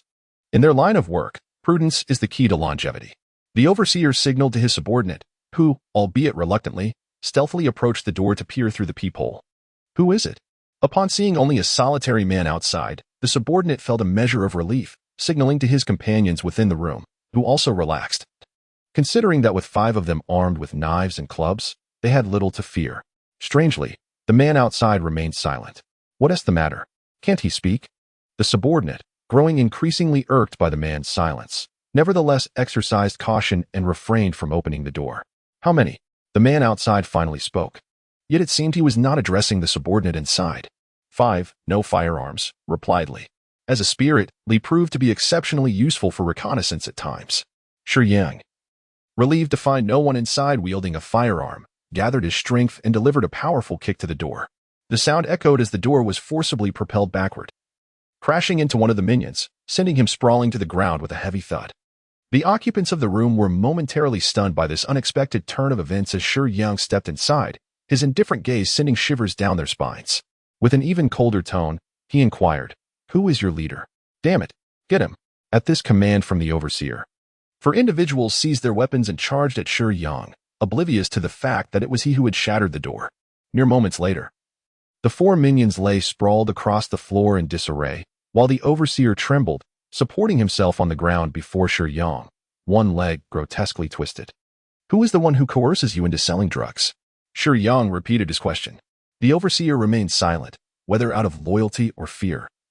It was evident that he was terrified of the individual who had compelled him into this illicit trade. "Are you so frightened of him? Consider this. I might let you go if you speak, but if you remain silent, your life will end here." Shiyang coldly articulated the grim reality. The small-time overseer pondered for a moment, recognizing the truth in Shiyang's words. Such individuals often prey on the weak, driven by a fear of death, deluding themselves into believing they are part of the underworld, when in reality, they are mere detritus and parasites of society, lacking any true fortitude. Our leader, the one who supplies us with the drugs, is named Che Jingzhou. He is supposedly an executive at the Universe Corporation. That is all I know. I am merely a small-time errand runner for the big boss. Shiyang seized the crowbar and delivered a decisive blow that shattered the skull of the young man. Alive? Those words were merely an attempt to extract the identity of the individuals behind him. Given Shiyang's current disposition, he would never allow such a being to live. The modest room was devoid of superfluous furniture, containing only a few chairs and a table, leaving no space to conceal anything. Shiyang's eyes immediately fell upon the black bag containing drugs. After retrieving the bag and ensuring there were no survivors, he checked each thug on the ground, confirming their demise before departing. What? Someone has intruded upon my territory? Che Jingzhou, clad in a wine-red suit, wore an expression of shock on his otherwise lecherous face. With one hand gripping the phone and the other holding a wine glass, he found himself in a lavishly decorated office, seated on an expensive leather sofa flanked by 2 alluring women. The embrace of such beauty could not quell his rising anxiety, as thoughts of dread consumed him. How could someone effortlessly eliminate 5 of my subordinates without a whisper of the event reaching my ears? Che Jingzhou had considerable connections within the police force, and they had recently refrained from drug raids, suggesting that this incident was likely the act of an individual rather than an organized effort. What terrified him most were such individuals, for it was evident that anyone capable of dispatching 4 or 5 thugs without a trace was likely a traveler from another realm. In this low-level world, extraordinary abilities did not exist, and even a professional boxer could not accomplish such a feat without firearms. Thus, the conclusion loomed. Could it be that a new guardian had entered this world? Had they already discovered that the child of the world, Li Haoqing, had been slain? In the real world, there existed an organization among the guardians, and Che Jingzhou was a member of this very organization. His fear stemmed not from the arrival of a guardian, but rather from the potential discovery of his connection to the murder of the child of the world. Yet, something felt amiss. There had been no recent reports from the organization regarding a guardian entering the low-level world. What could be the cause of this? As he pondered, a thought struck him. Could it be a newly recognized guardian of spirit? With this realization, Che Jingzhou felt a sense of clarity. If it were indeed a newly appointed guardian, they would likely be unaware of the organization's responsibilities and protocols. Perhaps there was still an opportunity to manipulate the situation and win over this novice guardian. He speculated about the nature of the spirit that granted such power, as it must be a combat spirit, one that he could not confront directly. Instead, he needed to devise a plan to locate and befriend this individual. Che Jingzhou had unfinished business in this world, for the time being. He had no desire to depart or to become adversarial with a guardian recognized by a combat spirit. Thus, forming an alliance and fostering goodwill seemed the most prudent course of action. Do you know of Che Jingzhou within the Cosmic Group? Shiyang inquired. Indeed, I am aware. Che Jingzhou, a director primarily responsible for the entertainment sector of the Cosmic Group. Why do you ask? Team leader Jean Meiting replied. Sitting on the couch by the floor-to-ceiling window, Shiyang smoked a cigarette. From the mouths of those small-time sellers, he learned that all the goods in the capital of the pickled cabbage country were under the control of Director Che Jingzhou. Without his consent, no one could sell drugs here, which meant that the drugs sold to Xiaomin and initially used on her also originated from Director Che. Shiyang spoke in a low voice. Team leader Jean Meiting fell silent. She had heard many times about Director Che's connections to the underworld and how he was the most formidable among the directors. Her department, which managed a company far removed from the entertainment industry, had never intersected with Director Che. However, she never anticipated that the drug trafficking business was being orchestrated by him, which indirectly meant that Che Jingzhou had harmed her daughter. But what could she possibly do to eliminate Che Jingzhou? Team leader Jean Meiting felt a deep sense of powerlessness. Her status and authority were utterly insufficient to support her in opposing the circumstances her daughter faced. Reality is often filled with helplessness. Just as team leader Jean Meiting was engulfed in her own feelings of inadequacy, Shiyang asked a question. His office is also in the headquarters? Yes. On the 27th floor, the entire floor belongs to him. Team leader Jean Meiting was puzzled as to why Shiyang asked this. Snuffing out his cigarette in the ashtray, Shiyang adjusted his tie. As it loosened, the collar of his shirt revealed the faint outline of his collarbone and well-defined chest muscles. Team leader Jean Meiting found Shiyang's demeanor strange today. He had come into her office first thing in the morning to smoke, only exchanging a few words with her. After a brief pause, Shiyang stood up and left team leader Jean Meiting's office without a backward glance. Jean Meiting looked sorrowfully at the photograph on her desk, reminded of her daughter's current plight, which made her heart ache. While Shiyang had indeed informed her of the identity of the drug lord, she felt utterly powerless. Amplifying her distress, Xiaomin was staying at Shiyang's house, where she and Xiaosai took care of each other. Even if cravings hit, the two could look after one another, which reassured Jean Meiting. If she insisted on appearing before Xiaomin, it would only complicate matters. They were of similar age, and Xiaosai's gentle disposition made for a pleasant coexistence. Luosli had also injured her foot and was staying at Shiyang's house, having requested leave from Jean Meiting. On the 27th floor, when the elevator doors opened, the nearby staff members were momentarily taken aback. Shiyang's attire was somewhat disheveled, drawing their attention, as company regulations mandated appropriate dressing during work hours. Shiyang's imposing presence startled them, clearly indicating that he was not there for a friendly visit. Initially expecting to exert some force to meet Director Che, Shiyang was surprised when a phone call came from within before he had to take any action. Let this brother in. Director Che Jingzhou appeared to possess a prescient insight, as he did not permit his subordinates to obstruct Shiyang's entrance, instead welcoming him into his opulent office. Within the lavishly adorned room, Che Jingzhou, disregarding the company's reputation, cast a languid gaze upon Shiyang, who was gracefully making his way through the doorway. Seated opposite him was a stunning beauty clad in a white shirt, a blue waistcoat, and tailored trousers, her long black hair cascading elegantly. She observed Shiyang with a curious expression. Her figure was enchanting, yet her haughty demeanor exuded an air of nobility and confidence reminiscent of a black swan. dissuading any unwarranted speculation. With a softly contoured oval face, she bore a cold expression and a disdainful gaze, embodying the essence of the chairperson's legitimate daughter and the current vice-chairperson of the group. Earlier, Vice-chairperson Che Zhuxi had come with her assistant Zhang Yukan to discuss matters with Director Che Jingzhou. However, his attention was swiftly diverted by a sudden appearance of a junior staff member on the surveillance monitor. Che Zhuxi was perplexed, questioning how such a lowly employee could muster the audacity to regard her with such fearless intensity. Did he not recognize her status as vice-chairperson? Yet, what intrigued her further was Che Jingzhou's response. Her brother, whom she perceived as a frivolous playboy, was now displaying an extraordinary level of interest in Shiyang. Greetings. You must be Hao Cheng, correct? I have heard tales of your gallant exploits these past few days. I am aware of your purpose here. Shall we discuss it in the study?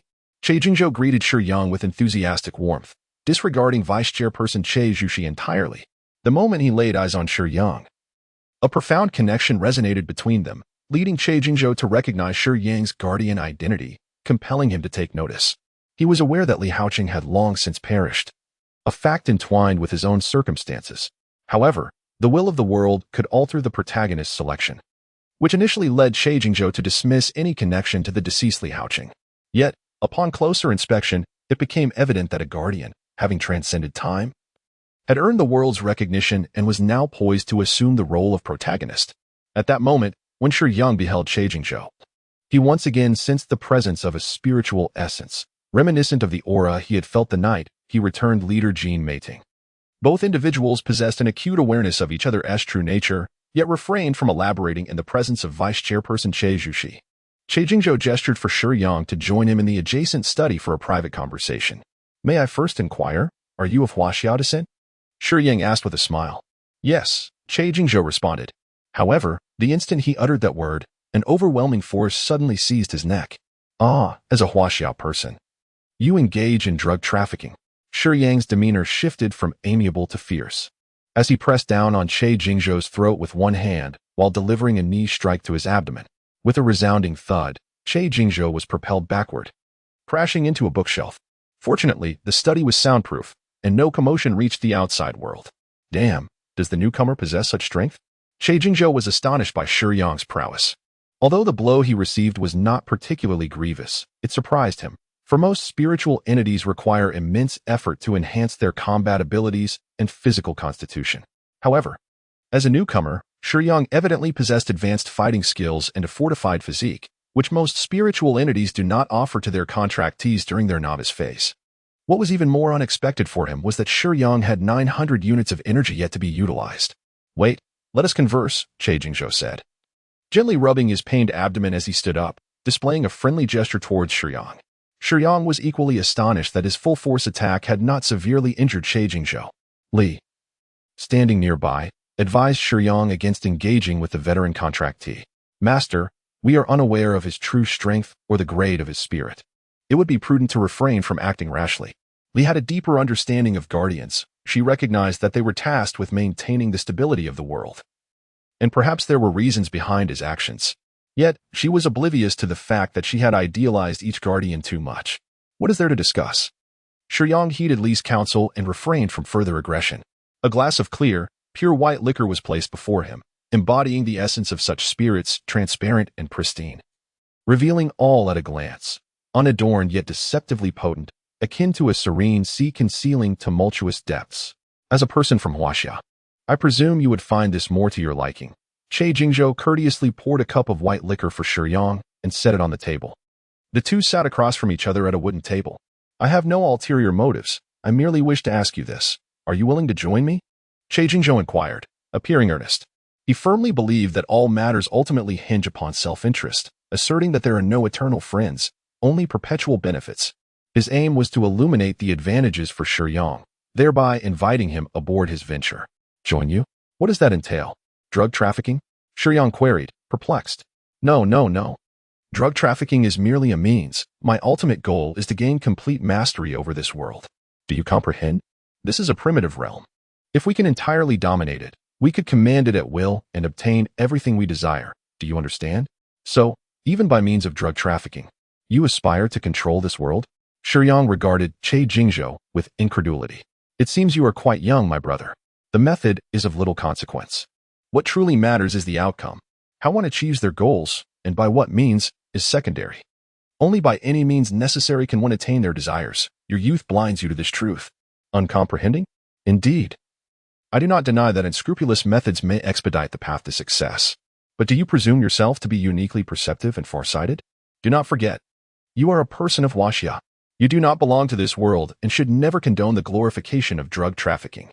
Even if you were involved in other illicit enterprises, I might still find it within myself to comprehend your motives. However, when it comes to drugs, that is simply unacceptable. Shiyang's gaze grew increasingly piercing, yet his voice descended into a deeper timbre. Very well, let us momentarily set aside the matter of drug trafficking. I understand your outrage towards my action stems from my involvement in this trade. Instead, let us discuss a more pressing issue. If we can reach an agreement on this matter, I shall forsake drug trafficking and turn to legitimate endeavors. To Shiyang's astonishment, Cai Jingzhou conceded, observing Cai Jingzhou's demeanor. Shiyang felt an unsettling curiosity. Why was he so determined to dominate this realm? Why would he sacrifice his own pride to accommodate me? Seeking to forge a collaborative alliance? What tangible impact would my involvement have on this world? We are all guardians. In the tangible world, there exists an organization composed of guardians known as the Great Wall Watchers, of which I am a member. Once you return to the real world, it will not be long before someone approaches you with an invitation to join this organization. However, you do not yet grasp that while the guardianship may appear noble, dedicated to preserving the world's equilibrium, wherever there are people, there exists comparison and conflict. Ascending within any organization is a formidable challenge. Now that you have encountered me, and I have had the fortune of meeting you, I extend an invitation for you to assist me in acquiring the power of the world, to seize the entirety of this realm's energy. In doing so, you could ascend to the status of a revered contract guardian, while I would reap substantial benefits. Elevating my own strength to new heights, this is a mutually advantageous proposition. Cai Jingzhou spoke earnestly. The power of the world, this is your objective? Shiyang inquired, his gaze shifting towards Li. Li appeared visibly startled. She had not anticipated that a guardian would resort to siphoning the world's energy. Suddenly, she recalled the disappearance of the child of the world upon her arrival in this realm. Li Haoqing, are you the one who eliminated the protagonist here? Li posed this question through Shiyang's voice. The previously earnest expression on Cai Jingzhou's face swiftly turned cold upon hearing Shiyang's query. He inwardly mused. Did this young man see through my intentions? It should not have been possible. He is merely a newcomer. And my earlier remarks indicated he had not yet engaged with the organization. How could he know of the connection between the world's power and the protagonist? Indeed, you are correct. Cai Jingzhou conceded. Shiyang's tone exuded certainty, suggesting he possessed insights into the relationship between the world's power and the protagonist. Cai Jingzhou, perceiving him as a novice, had inadvertently revealed too much. To deny it now would bear no significance. Yet, this was all in pursuit of progressing further. At this juncture, Cai Jingzhou rose, his expression animated. Every guardian from Huaxia must enter the organization. You are too youthful to comprehend the challenges of navigating within it. The heights one must scale to attain leadership positions. Without strength, all aspirations are mere illusions. We are already guardians. We have glimpsed a far broader world. Can you truly resign yourself to mediocrity? This is merely a lower-tier realm. By obtaining the world's power, we can become stronger. This is a rare opportunity. Wait. How could the power of the world possibly strengthen the guardian? It was Lai who seized the opportunity in Cai Jingzhou's words, articulating through Shiyang. Cai Jingzhou stared at Shiyang in bewilderment, unable to comprehend how Shiyang was aware of the purpose of the power of the world. Yet, his pupils soon contracted. What spirit have you contracted with? Most mid to low-level spirits possess rather simplistic intellects. Even Cai Jingzhou's spirit is considered quite unique. However, it was evident that the spirit recognizing Shiyang as its master was anything but ordinary. You have yet to respond. How could the power of the world enhance a guardian? The power of the world is merely a special energy endowed by the world's consciousness to designate the protagonist. It does not confer strength but merely alters the protagonist's fortune. Only the devourers of the void can grow stronger by consuming the power of the world. Are you suggesting that you intend to acquire the power of the world and then barter it with the devourers for strength? Cai Jingzhou shook his head in resignation, realizing that deceiving a novice into assisting him in obtaining the power of the world was futile. The rapid pace of this young man's growth indicated that he was bound to a highly advanced spirit, one that possessed extensive foundational knowledge. rendering Che Jingzhou's attempts to mislead him ineffective. He had been extolling the difficulties of navigating the real world, hoping to persuade Shiyang into believing that Che Jingzhou was generously offering him a once-in-a-lifetime opportunity. However, he had not anticipated that such a rare advanced spirit would possess normal intelligence and a wealth of experience, easily discerning his ulterior motives and leaving his scheme in vain. Although Shiyang did not fully grasp the gravity of this conversation, Lai recognized that Che Jingzhou's most significant flaw was not his drug trafficking, but rather his heinous act of murdering the child of the world, intending to steal the power of the world and negotiate with the devourers to enhance his own strength. He was not merely a drug dealer, he was a traitor. As a guardian, he audaciously conspired with the devourers to corrupt the lower worlds. Bang! At this moment, Che Jingzhou's heart turned cold as he tore away his previously benevolent facade, preparing to strike first. A swift kick shattered the table, lunging towards Shiyang's chest. In a moment of haste, Shiyang instinctively raised his arms to block. Che Jingzhou appeared frail and unassuming, yet his explosive power was remarkable. Shiyang remained vigilant. The sudden kick failed to inflict any harm upon him. Utilizing the momentum, Shiyang swiftly leapt from his seat, retreating to create distance. It must be acknowledged that I underestimated you, and my arrogance led me astray. Now that you have uncovered my intentions, it seems your fate is sealed. Che Jingzhou exuded confidence, for he believed that no matter how rapidly a novice progresses, they remain a novice nonetheless, having traversed 7 or 8 lower realms. He was convinced that Shiyang could not triumph over him, adopting the standard see-lose stance of traditional martial arts. Che Jingzhou was equipped with martial skills of considerable caliber. With a forward lunge, he unleashed a powerful punch aimed at Shiyang's chest. Shiyang sidestepped, and Che Jingzhou let out a cold laugh. His previous strike had merely been a feint. The essence of traditional martial arts lies in the interplay of the tangible and the illusory, and Shiyang, lacking combat experience, failed to recognize the earlier move as a deceptive ploy. Che Jingzhou had not exerted much force with his right fist, which he swiftly retracted, while his left fist was already coiled and ready to strike. Shiyang observed Che Jingzhou's movement, yet the moment he had turned to the side, he found himself unable to evade in time, leaving him no choice but to raise his hand to shield his head. Che Jingzhou let out a cold smirk. Rather than targeting Shiyang's head, he delivered a powerful punch to Shiyang's side. Crack! The sound of ribs breaking echoed as excruciating pain surged forth. Shiyang clenched his teeth and swiftly retaliated with a sweeping punch. However, Che Jingzhou anticipated Shiyang's movement, lowered his stance, and delivered a powerful blow to Shiyang's abdomen. A tumultuous wave surged within Shiyang's stomach, leaving him utterly dazed from the searing pain of the strike. Seizing the moment while Shiyang was still reeling, Che Jingzhou followed up with a forceful kick to Shiyang's chest. The sound echoed loudly as Shiyang was propelled through the study's door and crashed into the living room, landing heavily on the ground and rolling twice before finally halting in front of Che Zhuxi. Che Zhuxi, who had been leisurely sipping tea, was startled by the sudden intrusion, causing her to drop her cup, which shattered into countless pieces on the floor. "What on earth is happening?" she exclaimed. Nearby, Zhang Yukan rushed to shield Che Zhuxi, being her most formidable bodyguard and frequently by her side. Neither of them could fathom the chaos that had erupted in the study, escalating to such physical confrontation. Spitting out a mouthful of bloodied saliva, Shiyang gritted his teeth, enduring the excruciating pain as he struggled to rise. Remarkable resilience, Che Jingzhou mused, somewhat surprised by Shiyang's robust physique and formidable endurance. Had he been an ordinary newcomer, he would have been incapacitated by Che Jingzhou's earlier strikes, likely eliminated in a single exchange. Yet Shiyang's physical strength was rated at an impressive 24.8, allowing him to withstand what would have been a lethal assault for others. "Let us continue. I hope you can endure a while longer," Che Jingzhou said, shaking his wrist dismissively as he approached the shattered doorframe, nonchalantly kicking a cumbersome piece of the debris into smithereens. Che Zhuxi had not anticipated this turn of events, and neither had Zhang Yukan. They had assumed Che Jingzhou was merely a dandy, a son of the chairman who indulged in frivolous pursuits and trivial antics. However, they were taken aback by his remarkable prowess. Those 2 strikes alone revealed to Zhang Yukan the vast disparity in their abilities. Adjusting his suit, Che Jingzhou casually lit a cigarette, exuding an air of arrogance. Shiyang, unwilling to remain on the defensive, employed a Sanda technique and launched a front kick aimed at Che Jingzhou's midsection. However, Che Jingzhou, cigarette in mouth, swiftly retreated.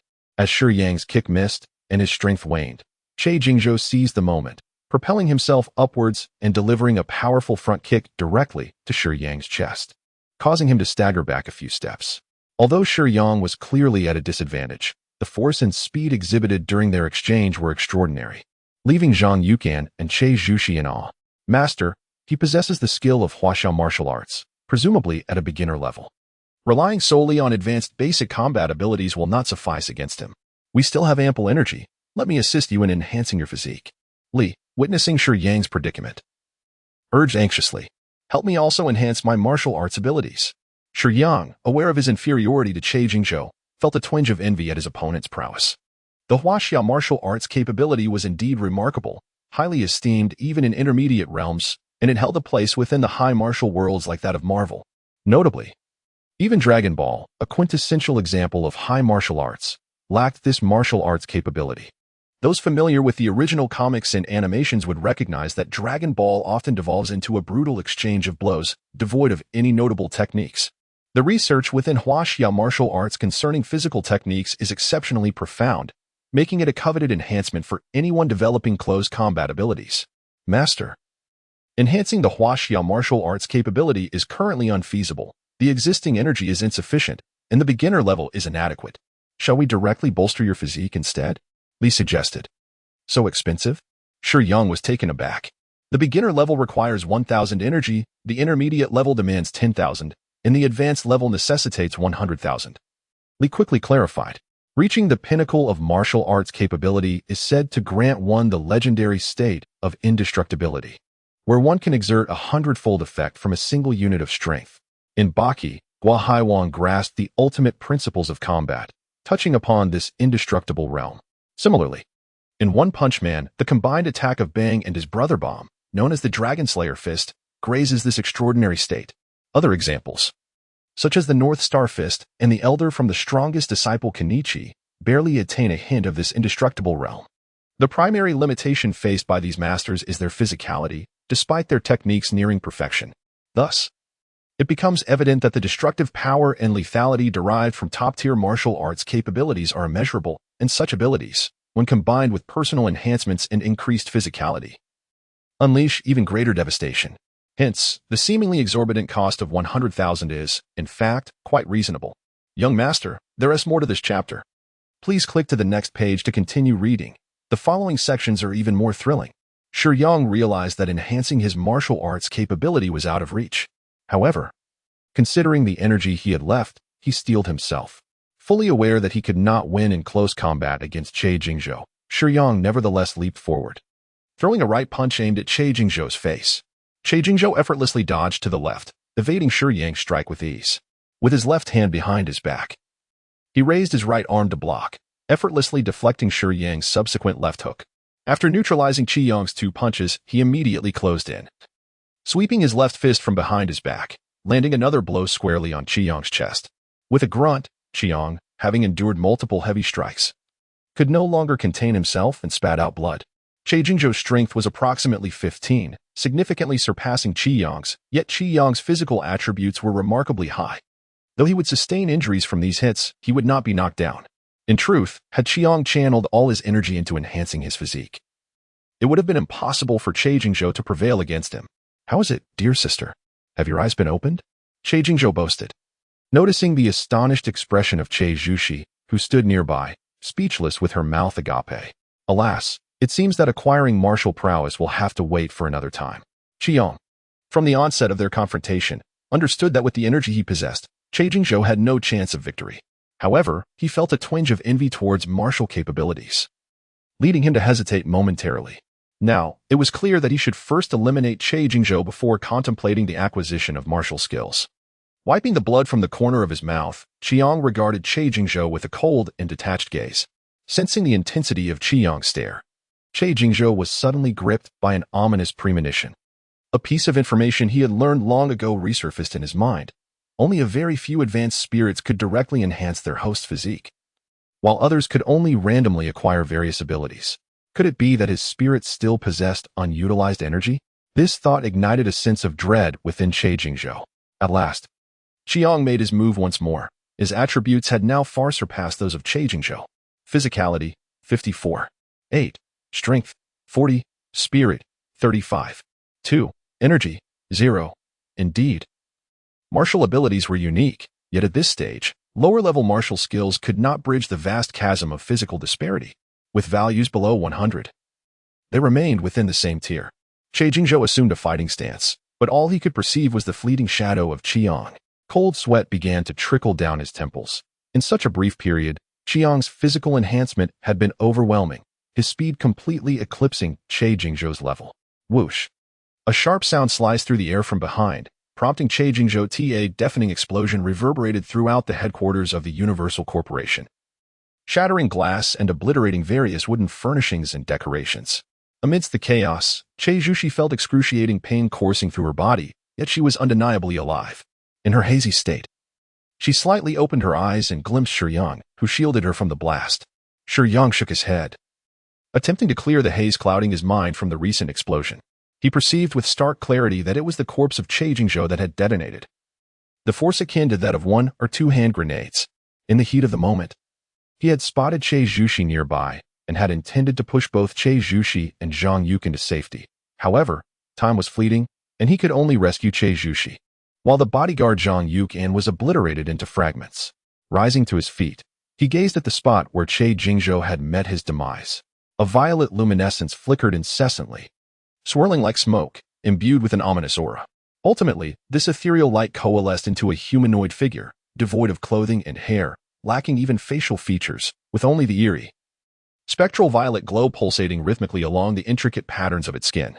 Shiyang stood opposite the creature, which, despite lacking eye sockets, seemed to gaze intently at him. Master, flee at once. Li's expression turned pale. It is the Devourer. We cannot hope to defeat it now. The energy within Shiyang has been entirely depleted. Despite the seemingly significant enhancement in his physical attributes, he finds himself utterly incapable of contending with the Devourer in Li's eyes.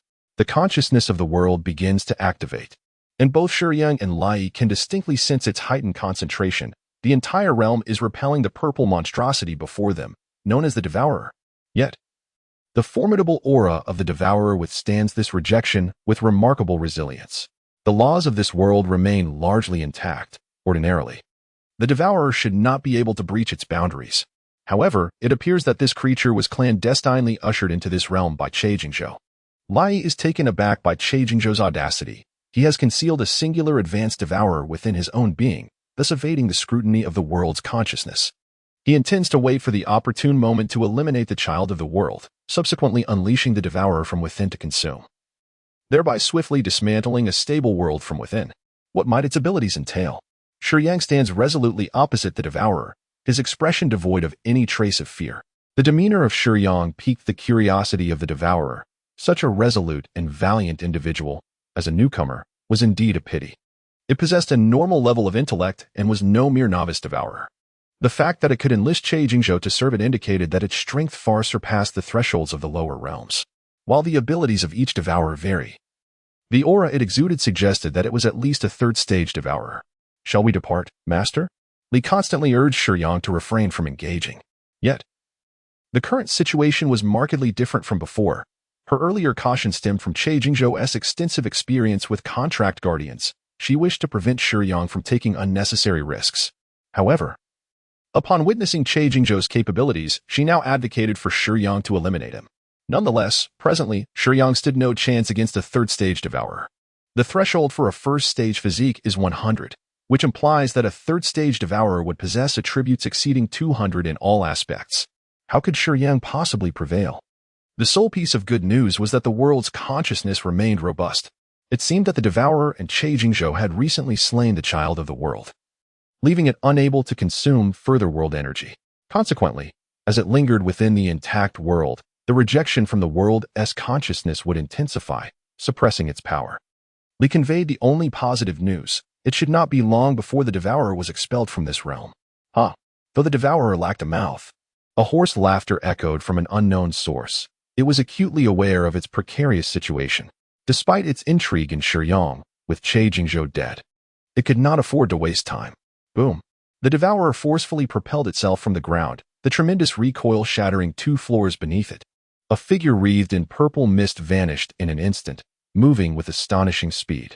Speed equated to power, and its target was not Shiyang. The ethereal aura surrounding Shiyang was that of a rare high-level spirit, capable of effortlessly traversing various realms. Slaying Shiyang would consume valuable time.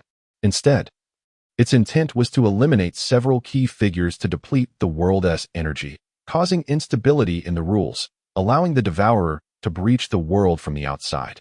Thus, its target was the nearby Zhuxi. The Devourer's arm transformed into a sharp purple blade. Its innate ability was transformation. A strike intended for Zhuxi's slender, delicate neck resulted in a spray of blood as a severed arm was cast high into the air. The excruciating pain caused the veins on Shiyang's forehead to bulge. The Devourer's strength was overwhelming, and despite his utmost effort, he could not halt its advance. In a moment of desperation, he grasped Zhuxi, sacrificing his own arm to save her life. With attributes exceeding 200. Shiyang should have been unable to react in time, yet the world's consciousness exerted all its power to repel and suppress the unwelcome guest, allowing Shiyang a fleeting glimpse of the Devourer's movements. Snap! The fabric of space rippled, tautly ensnaring the Devourer within. The Devourer struggled fiercely, creating fissures in the fabric of space itself. Hurry! He cried out. The consciousness of the world exerted every effort to impede the Devourer, seizing the opportunity. Shiyang hoisted the vehicle Zhuxi onto his shoulder and sprinted with all his might, leaping directly down from the spot where the floor had been damaged moments ago. Startled by the sudden explosion, all eyes were drawn to Shiyang, whose severed left arm poured forth a torrent of crimson blood, staining large swathes of his clothing and pooling on the ground. Yet, Shiyang pressed on, never once halting his relentless pace, navigating through the staircase. The significant loss of blood caused his vision to dim, but he understood that time was of the essence. He gritted his teeth and persevered toward the floor housing the Human Resources Department. Within the Cosmic Group, all the principal figures were predominantly concentrated in this department, though some occupied other sectors. Nevertheless, the Human Resources Department was where the most vital figures congregated, and the Devourer would undoubtedly make its way there. Shiyang felt an overwhelming sense of anxiety, an emotion he had not anticipated experiencing. Was it due to the Devourer? No, his trepidation did not stem from the formidable adversary, but rather from his own solitude. Though he was a man of few words, he possessed a courageous spirit. He did not blame Li. After all, securing the favor of external enhancements was no simple feat. He understood that there are no free lunches in this world. Gaining the ability to traverse realms and seize power came with the heavy burden of responsibility. Thus, his anxiety arose from self-doubt. The three-stage Devourer was extraordinarily powerful. Even when suppressed by the world's consciousness, it exuded an overwhelming strength. Shiyang realized he could not withstand even a single encounter with it. His fear was rooted in the realization that his own power was insufficient to safeguard this diminutive world. Countless ordinary individuals shone brightly within this commonplace realm, creating a setting that, while lacking in magic, was fundamentally harmonious. Yet, Shiyang felt utterly powerless when it came to protecting this world. Could he not take them away? He could think of no solution and could only tentatively inquire with Li. The primary characters are bound to their respective worlds, he mused. Let us depart. Li decided after careful consideration. As a spirit, it was her duty to assist the Guardians, yet the disparity in strength was insurmountable. In comparison to a lower-tier world, it was evident that those who earned Li's recognition were of greater significance. The current stage of the world's consciousness would not be able to impede the Devourer for long. It would inevitably come to wreak havoc, although it would soon be expelled from this realm. The pressing concern remained that even a brief moment, perhaps just a minute, would suffice for the Devourer to reach the Human Affairs Department and eliminate several key figures. The constitution of Shiyang enabled him to halt the bleeding rapidly. However, the substantial wounds still resulted in significant blood loss. Though his strides were swift, they were accompanied by a slight stumble as he bore the unconscious Zhuxi and hastened to the Human Resources Department. How did you spot Shiyang first, Hao Cheng? Su Zhishu, the assistant to Su Zhishu, was about to inquire about the explosion when she focused her gaze and was taken aback to see Shiyang drenched in blood, with an entire arm missing, his remaining right hand clutching a woman. She was momentarily rendered speechless in shock. Let us go. Shiyang approached her, adjusting Zhuxi on his shoulder, freeing a hand to grasp Su Zhishu's arm. What happened? What on earth transpired? Hao Cheng? Su Zhishu, visibly shaken, retained a favorable impression of Shiyang, prompting her instinctive response to follow him rather than resist as they rushed towards team leader Jean Mating's office. Fortunately, Luo Sulii had not reported to work that day. Shiyang silently expressed gratitude. Luo Sulii was still recuperating at home, and the Human Resources Department was primarily comprised of Zhuxi, Su Zhishu, and team leader Jean Mating. Trust me, hurry, follow me. Shiyang had no time for explanations as he pulled Su Zhishu along, navigating the astonished gazes of many colleagues towards the office of the team leader. With a forceful kick, Shiyang burst open the office door. Team leader Jean Meiding, who was engrossed in her work, jolted in surprise. Upon seeing Shiyang, she exhaled in relief, only to realize he was covered in blood, carrying an indistinct woman, followed closely by Su Zhishu. What happened to you? Team leader Jean Meiding instinctively reached for her phone to call for emergency assistance. Come with me. Shiyang, missing an arm, was unable to extend a hand to pull her along. What do you mean, come with you? Team leader Jean Meiding rushed from behind her desk, frantically scanning for something to staunch Shiyang's bleeding. You're in such a dire state. Why are you running around? Quickly sit down. We need to find something to stop the bleeding. Having never witnessed such a severe injury, team leader Jean Meiding's words were laced with a hint of panic. I don't have much time to explain. Trust me, Shiyang's tone had calmed, losing the urgency that had previously characterized it. Team leader Jean Meiding locked eyes with Shiyang, her demeanor suddenly tranquil. His gaze was steady and sincere, imbued with fervent intensity and a plea. She could not fathom the ordeal Shiyang had faced. Yet she recognized his capabilities. How could he have inexplicably lost an arm? He must have encountered something exceedingly perilous, and now it was undoubtedly that very danger compelling him to seek their escape. After a moment of silence, team leader Jean Meiding pressed her lips together and nodded at Shiyang, obediently grasping the hem of his garment. Shiyang turned abruptly and dashed out of the office. However, the moment she stepped outside, she came to an abrupt halt. With a fierce motion, she hurled Zhishu back into the room, her voice hoarse as she commanded, "Go back." Team leader Jean Meiding and Su Zhishu, perplexed, were about to inquire why they weren't leaving, but as their gazes shifted, they spotted a figure clad in purple standing ominously at the corridor's entrance. Fixated on the four of them, the presence of this purple-clad figure instilled an overwhelming dread in both Jean Meiding and Su Zhishu, evoking an oppressive sensation akin to encountering a formidable adversary. The air of impending peril rendered them nearly breathless. With a sudden motion, Shiyang propelled the two women back into the office, the door gradually closing before their eyes, her visage fading as the gap narrowed. Ultimately, the last image etched in the minds of the two women was Shiyang's reassuring smile, and in that fleeting moment, they seemed to comprehend her intentions. Team leader Jean Meiding let out a soft groan, feeling utterly powerless and fragile. The silhouette of Shiyang could be vaguely discerned through the semi-transparent glass embedded in the door panel. Suddenly, with a sharp crack, a glistening purple blade pierced through the wood, accompanied by a spray of crimson blood that stained the solid door. Team leader Jean Meiding and Su Zhishu gasped, their mouths covered in disbelief at the unfolding scene. They were all too aware of the identity of the figure standing outside the door. Crack. Another blade struck. Crack. Crack. A total of 4 blades, descending from above, impaled the figure firmly against the door, blood cascading wildly along the edges, ultimately pooling on the floor. Bang! The devourer shattered the adjacent semi-transparent glass, and the purple figure advanced towards the 3 women. As Shiyang attempted to buy time, he was unexpectedly stabbed 4 times in a single encounter. Given his current physical condition, such wounds would not be fatal. The devourer's intentions were clear. It had no desire to waste further moments, and although it could kill him, Shiyang could evidently linger for a few more seconds. He conjured a blade of the same hue as his own body and thrust it towards team leader Jean Meiding's face.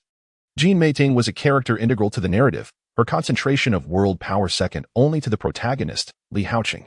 The devourer recognized this at a glance and unhesitatingly chose to eliminate her. The blade loomed larger within Jean Meiding's delicate, lavender-hued pupils, its tip drawing ever closer to her eyes. With a sharp gasp, Shiyang endured the excruciating pain of tearing flesh, forcefully pulling himself free from the 4 blades that had pierced him. His internal organs bore significant injury, yet he was determined to rescue Jean Meiding. However, how could he possibly be swifter than the devourer? Through the shattered glass window, Jean Meiding witnessed Shiyang's desperate struggle against the door. Never before had a man fought so fiercely for her. Death loomed before her, and the memories of her past flickered like a revolving lantern. From her youthful days to the radiant bloom of her prime, she had once mourned over a reckless man. Yet her greater sorrow lay in her unreserved love and sacrifice for her daughter. With a captivating visage and a striking figure, she often found herself reflecting in the mirror at midnight, pondering the notion of her own attractiveness, wishing for a man of responsibility and fortitude by her side. Upon meeting Shiyang, he met her standards in every regard, save for age, leading her to believe she was on the brink of a new chapter in her life. But fate had other plans, as calamity struck so abruptly. Unaware of the monster before her, she saw Shiyang grievously wounded. Blood spilling profusely on the path meant to protect her. She did not wish to perish, yet amidst her regret, she felt a profound sense of pride. He truly was her hero. Just as Jean Meiting closed her eyes in fear, Assistant Su Zheshu covered her face, unable to bear the sight, while Che Zhuxi stared wide-eyed at the unfolding drama. Crack! The ripples of space reemerged, and the will of the world exerted all its might to impede the devourer. The blade halted a mere centimeter from Jean Meiting's face. As the ripples of space tightly bound the arm of the devourer, now transformed into a long knife.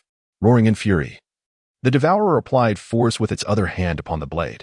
With a resounding crack, the ripples swiftly began to manifest fine fissures. Shiyang witnessed the entire scene unfold before him, desperately contemplating what actions he could take. Suddenly, as if struck by a revelation, he dashed towards his seat, disregarding the excruciating pain of the grievous wound that pierced his body. In a fleeting moment, the barrier of space merely delayed the devourer for 2 or 3 seconds. As the razor-sharp blade sliced through the fabric of reality, once again lunging towards Captain Jean Meiting, just when peril seemed imminent, the devourer was unexpectedly distracted by an alluring fragrance that captured all of its attention. What kind of aroma was this? It was irresistibly enticing. No one, not even the devourer itself, could resist the delectable promise that lingered within that captivating scent. Shiyang held aloft a portion of Jianbing Guozi, encased within his bag. Upon witnessing the devourer come to a halt, he realized that his innate talent had come into play. The devourers, beings of extreme cruelty and cold-blooded nature, were insatiable in their greed, eager to consume all that the world had to offer. Yet, it was precisely this insatiability that ignited within them an appetite so profound, spurred by the aroma of the Jianbing Guozi, that it commandeered their entire consciousness, siphoning away all their focus. This tantalizing scent also awakened nostalgic memories within Captain Jean Meiting, that truly was the most delectable food she had ever tasted. And how wonderful it would be to savor it once more before her demise. With such sentiments coursing through her, Captain Jean opened her eyes. However, upon observing the devourer being lured by the Jianbing Guozi, slowly advancing toward Shiyang, she gasped in astonishment, covering her mouth in disbelief. It appeared that this Jianbing Guozi was indeed exceptional. Go ahead, Shiyang thought with a faint smile. Enduring the searing pain that coursed through his body as he casually tossed the delicacy out the window. Whoosh! The devourer transformed into a violet streak of lightning, plunging after the Jianbing Guozi, leaping out of the window with fervor. Clutching this extraordinary delicacy, the devourer could hardly contain its impatience to taste. Its mouthless visage split open in an irregular manner. Yet, as the morsel approached its lips, it shifted to a deliberate savoring, relishing each bite with meticulous care before greedily swallowing it whole. A profound sense of satisfaction enveloped it, surpassing even the exhilaration of consuming entire worlds.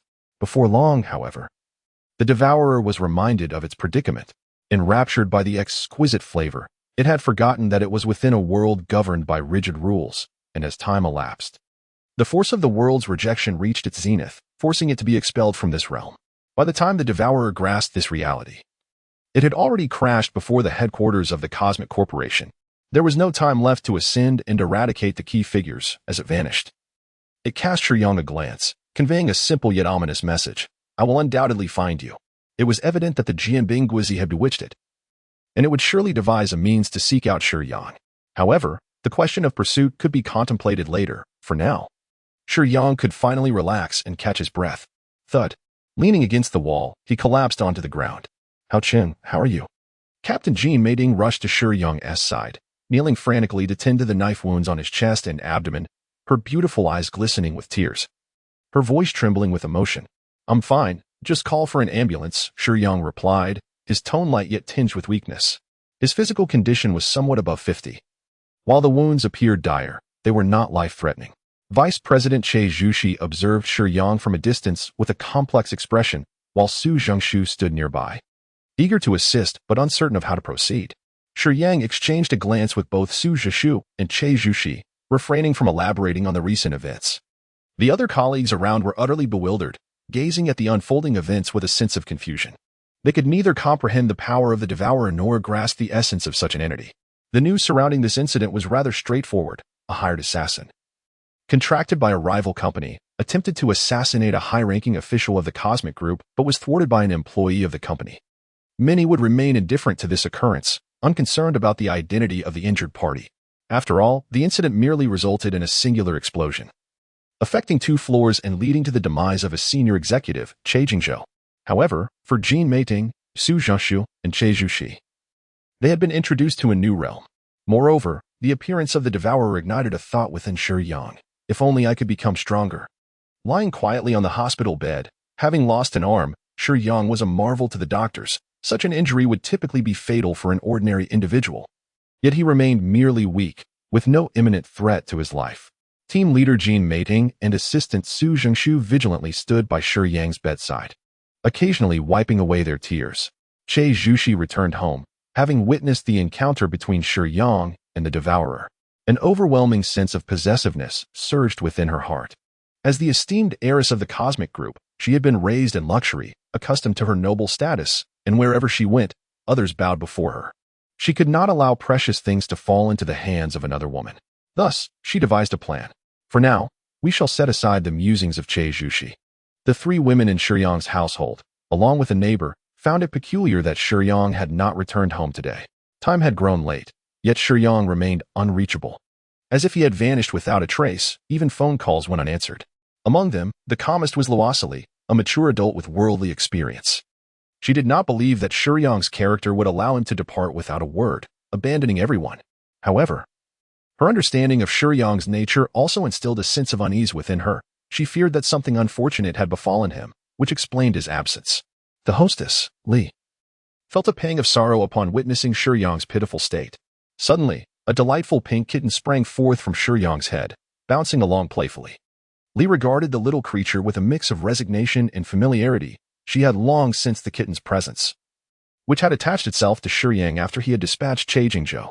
Ah, finally free from that wretch. The kitten, with its soft pink fur and sapphire-like eyes, stretched luxuriously, relieved and exclaiming, "Humph, that despicable Che Jingzhou. I should never have recognized him as my master in the first place." After a brief bout of complaints, noticing Li's lack of response, the kitten abandoned its sulking demeanor and approached her with an adoring smile. "Sister Li, it's been so long. How have you been?" "Oh dear, you are still as bothersome as ever." Li waved her hand dismissively. "I have missed you so much, yet you treat me this way? We haven't seen each other in ages." The kitten continued to nuzzle against her. "I lack the mood to play with you right now. Go away," Li replied, her voice laced with irritation. The kitten, sensing her seriousness, shifted its gaze back to Shiyang. "Is this the new master that Sister Li acknowledges?" "It's been ages since Sister Li sought a new master. You have no idea how anxious those fellows in the Great Wall Guardian have become. Given that Sister Li has not contracted a new master for a long time, after all, she is a high-level spirit. This fellow is indeed quite remarkable." The kitten perched on Shiyang's cheek, observing his pallid face, a result of excessive blood loss. Recalling Shiyang's unwavering rejection of Che Jingzhou and his fearless demeanor in the face of danger, the kitten offered its approval, affectionately rubbing against Shiyang's face. "Xiao Ai, you were supposed to be a high-level spirit. How did you end up with such trash as Che Jingzhou?" Li questioned the kitten's choice with skepticism. Upon hearing Li's words, Xiao Ai rolled distressingly upon Shiyang's chest. "Sister Li, please don't bring this up again. You know that only a pure-hearted soul can attract me." Initially, Che Jingzhou was truly a devoted individual, deeply infatuated with the girl, willing to sacrifice everything for her. "I was moved by him and accepted him as my master." But Xiao Ai's expression darkened as it recalled the subsequent developments. "But what?" Li expressed her curiosity. However, later on, the girl he admired betrayed him. Yet he still stubbornly pursued her. Ultimately, the deeply wounded Che Jingzhou embarked on a misguided path. I had advised him numerous times, but once he had chosen a master, as long as that master remained alive, we were powerless to interfere. Thus, I could only watch helplessly as he drew ever closer to the devourer. Xiao Ai lamented. Yet she felt no sorrow for Che Jingzhou. So, he was merely a lovesick fool, intent on wreaking havoc upon the world with nothing to his name? What a peculiar kind of infatuation, Li scoffed, turning her gaze towards Shiyang, her eyes filled with admiration. "My master is truly commendable, despite his stubbornness. He embodies the qualities of a hero." No. Xiao Ai leaned closer to Shiyang, her nose twitching as she inhaled the essence of his spirit. Not only does he possess heroic qualities, but this young man's heart is also remarkably pure. He is a rare gem of genuine love. I'm utterly enchanted by him. Xiao Ai's charming, youthful voice, coupled with her adorable feline appearance, could easily melt the hearts of many formidable men. At this moment, she playfully rolled around Shiyang. Li's expression hardened. Are you attempting to steal my master from me? Sisterly, Xiao Ai held great respect for Li, recognizing her unparalleled strength. Yet she felt no fear of her. Spirits could not engage in conflict. One can have multiple contracts with spirits, and I have decided to recognize him as my master. Xiao Ai resolved firmly. Xiao Ai observed Shiyang's demeanor closely. Ever since Li sensed the presence of other spiritual entities, Xiao Ai had become aware of Shiyang's existence and seized the opportunity to understand him better, fortunate enough not to be discovered by Li. Shiyang, a person of cool exterior yet warm interior, spoke little, but his resolute nature was profoundly moving. His capacity to endure pain was remarkably high, and his character was commendable. What resonated most with Xiao Ai was the pure essence of love that emanated from Shiyang's soul. He was not easily swayed by emotions, nor would he readily approach the opposite sex. While deeply believing in the beauty of love, he possessed a keen self-awareness. Such a person could never be the kind to seek validation through superficial affection. His love was destined to be a fierce collision of responsibility and commitment, making him the most cherished figure for Xiao Ai. Regardless of what Sisterly might say, Xiao Ai had resolved to recognize him as her master.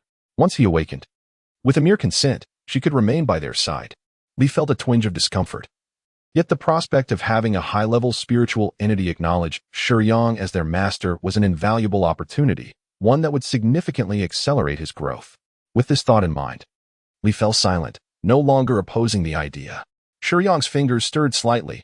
After such a prolonged period of rest, he had finally regained his composure. When Shiyang awakened, he had envisioned numerous scenarios. Perhaps beside him was the alluring and seductive team leader Jin Meiting, or the seemingly reserved yet passionately vivacious Su Jingshu, or even the haughty yet enchanting Russell Li. The possibilities were vast, for since Shiyang had entered this world, he had grown quite familiar with these women. However, as he gradually opened his eyes, he found himself not in the company of Jin Meiting, nor Su Jingshu, and certainly not with the three young ladies from home. In fact, those three remained blissfully unaware of the events unfolding in Shiyang's life. Team leader Jin Meiting was preoccupied with addressing the upper echelons while simultaneously escorting assistant Su Jingshu away, leaving Shiyang entirely alone. With such significant turmoil at the company, the higher-ups were incessantly conducting inquiries. In Jin Meiting's eyes, everything ought to progress upward. She did not wish for Shiyang to bear any additional burdens. Thus, upon hearing from the doctor that Shiyang was in no immediate danger, she departed to manage the higher-ups, ensuring that ample nurses were hired to tend to Shiyang in her absence. Now, it was nearing noon, and Shiyang's condition remained stable, allowing the caretakers to take a brief respite, leaving him solitary in the expansive hospital room. Yet, the vastness did not feel desolate, for while others may not perceive it, upon opening his eyes, Shiyang was greeted by a charming pink kitten, its large, glistening eyes blinking at him, its long eyelashes nearly brushing against his cheek. Turning his head, Shiyang blinked vigorously and shook it, only to find the adorable kitten still by his side, compelling him to direct his gaze toward Li. She was another ethereal entity he sensed in this world, the spirit of love, known as Xiao Ai. Li provided a perfunctory introduction. Oh my dear, the valiant Xiao Ai. Speaking in a somewhat theatrical tone, elegantly posed, your courageous form has profoundly moved me, dear. What stirs my heart even more is the purity of love within you. Please accept me, allow me to be your servant, and become your loyal spirit. With a sudden jolt, Shiyang, clutching the edge of the bed with his remaining right hand, found himself perplexed and somewhat uncomfortable by Xiao Ai's elaborate proclamation, inadvertently shattering a piece of the hospital bed in his confusion. How extravagant, indeed. What? Shiyang struggled to comprehend Xiao Ai's intentions. She has taken a liking to you, master, and wishes to gain your recognition to become your spirit, Li clarified succinctly. Shiyang questioned, puzzled. Is it possible to possess more than one spirit? Certainly, Xiao Ai took the initiative to speak. Her tone composed as she declared, I am the spirit of love, a rare high-level entity. With my presence by your side, master, you shall perceive the affections of all the girls towards you. Moreover, whenever a girl's fondness for you reaches the threshold of 80, I shall bestow upon you a random ability with a significant likelihood of acquiring formidable combat skills. Hearing Xiao Ai's words, Shiyang comprehended that fulfilling her condition necessitated winning the love of the girls, achieving a fondness level of 80 to unlock a myriad of abilities. However, Shiyang had never contemplated the prospect of romantic entanglements. I believe you may not be suitable for me, Xiao Ai. He gently declined her overtures. What? Xiao Ai gasped in astonishment, feeling as though she had been struck. She had never faced such a blunt rejection before. The entire world seemed to dim for her, her vibrant essence fading into a dull gray. Overwhelmed by the emotional blow, Xiao Ai let out a wail that startled Shiyang. You dare to refuse me? As a spiritual entity, her tears flowed abundantly, albeit without physical substance.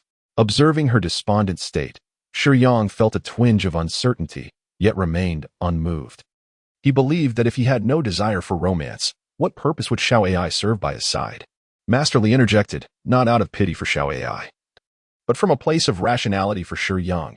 You should consider accepting her. Why? I am utterly inept at pursuing girls. I am clearly not suited for Xiao Ai. Shiyang maintained his stance. There are two reasons. First, while you perceive yourself as unskilled, you have already attracted a number of girls, and their fondness for you is notable. Your innate abilities serve as remarkable skills for garnering affection. Second, with the assistance of other spiritual entities, your strength will augment at an accelerated pace. I have not previously elaborated on the guardians, but once you forge a connection with me, you assume the identity of a guardian destined to confront the devourer. You have witnessed the strength of this devourer firsthand. Can you truly afford to decline the opportunity to enhance your power? Li reasoned. Shiyang pondered this and realized the truth in her words. He could refuse love. But could anyone genuinely reject the pursuit of strength? Especially considering how easily he had been overwhelmed by the devourer. I agree, Shiyang declared. Really? Xiao Ai's sorrow evaporated instantly, her expression shifting from a tempest to a radiant sun.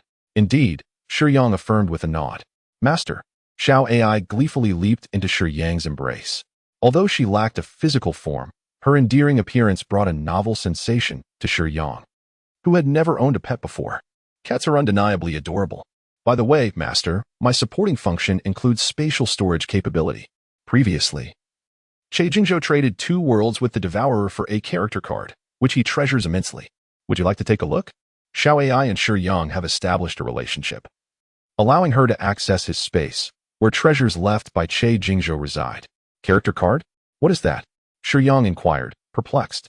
It is merely a generic term, Master. Essentially, it is a tool that embodies a fragment of the world's protagonist power, granting it high recognition from the world's will and thus bestowing a treatment akin to that of the protagonist. Such items are exclusively produced in high martial worlds, and the benefits one might derive from them are uncertain. They merely provide guardians with an opportunity. It is a highly valuable item circulated among the guardians of various nations in the main reality, crafted by those who have entered high martial worlds and established a fundamental friendly relationship with the protagonist, while the world's power holds no utility for the guardians. Establishing a friendly rapport with the protagonist allows this power to be partially bestowed upon them. This explains why many individuals surrounding protagonists often possess extraordinary advantages. Coincidentally, Ling can create simple container cards from this fragment of power, which is the origin of the character card. Upon usage, the world power envelopes the user for a brief period, typically lasting a day. However, since it is merely a bit of world power shared due to a friendly relationship with the protagonist, the duration is inevitably short-lived. The worlds will also grant a temporary protagonist treatment. The strength of the protagonist and the degree of friendship established will influence the card's efficacy. Such items serve as tickets, permitting guardians to momentarily acquire the world's power and the protagonist's treatment without endangering the world. However, the extent of benefits one can obtain remains uncertain. Most protagonists are not easy to deal with. There exists a significant risk to life. The world power concentrated within the protagonist is formidable, making fatal outcomes unlikely. Nevertheless, guardians wielding the character card become fleeting imposters of the protagonist, and the endeavor to gain substantial rewards carries a high likelihood of fatality. Yet, some have indeed reaped immense benefits. For instance, in One Piece, Luffy is one of the easiest protagonists to befriend, and acquiring his protagonist card could lead one to gamble their life against the narrative. With luck, one might secure a devil fruit, which would dramatically enhance their strength, a high-risk venture with considerable rewards. Gazing at the protagonist card in his hand, Shiyang was astonished, and even Li was taken aback. While Xiao Ai appeared somewhat smug, Alex Mercer referred to his brother A, his protagonist card, the origin of which remains unknown, was likely a relic discovered after being slain by a devourer, subsequently exchanged for Che Jingzhou. The essence remains. The protagonist card signifies a fleeting opportunity to embody the protagonist, with the potential rewards contingent upon personal capability and fortune. The vast majority do not gain significant benefits. The more perilous the world, the more bountiful the rewards. And this is particularly true. In Prototype, establishing a connection with Brother prior to the virus outbreak to obtain the protagonist card is not a daunting task. However, to this day, no one has ever acquired the flawless black virus that resides within the protagonist. The high martial world is undeniably one of extreme danger. Yet, danger does not imply that this protagonist card is without merit. That black light is the ultimate virus that countless individuals have yearned for. As long as one acquires the black light, their strength will transcend several grand tiers. Countless individuals, driven by an insatiable desire, are willing to risk their very lives in pursuit of this coveted treasure. Shiyang had lost a hand, and the allure of this opportunity was undoubtedly immense. With the acquisition of the dark essence, he could regenerate his corporeal form by absorbing flesh and blood. Thus, without a moment's hesitation, he instructed Li and Xiao AI to open a portal through the spiritual realm, eagerly stepping into the world of annihilation. Power, perhaps few comprehend the true essence of these two syllables. When an individual possesses formidable strength, wealth, honor, and status become utterly insignificant. For such might elevates them beyond the confines of mundane existence. As Shiyang strengthened his physical attributes and reached his current state, even his typically carefree nature could not suppress his obsession. The sensation of becoming stronger was indescribably exquisite, far surpassing any hallucinogen or fleeting pleasure. This profound allure was precisely why Shiyang did not hesitate to enter this world upon glimpsing the character card of Alex Mercer. In the realm of Prototype, the protagonist possesses an extraordinarily comprehensive array of abilities, encompassing strength, speed, and defense, all while being capable of switching combat forms to adapt to various battle scenarios. The most formidable of these powers is assimilation, the ability to consume cells and acquire the abilities, flesh, and even memories of others. Its perfection is, without dispute, remarkable. One of its primary characteristics is that the black light selectively merges with the human body, resulting in an exceedingly high mortality rate, approximately 99%.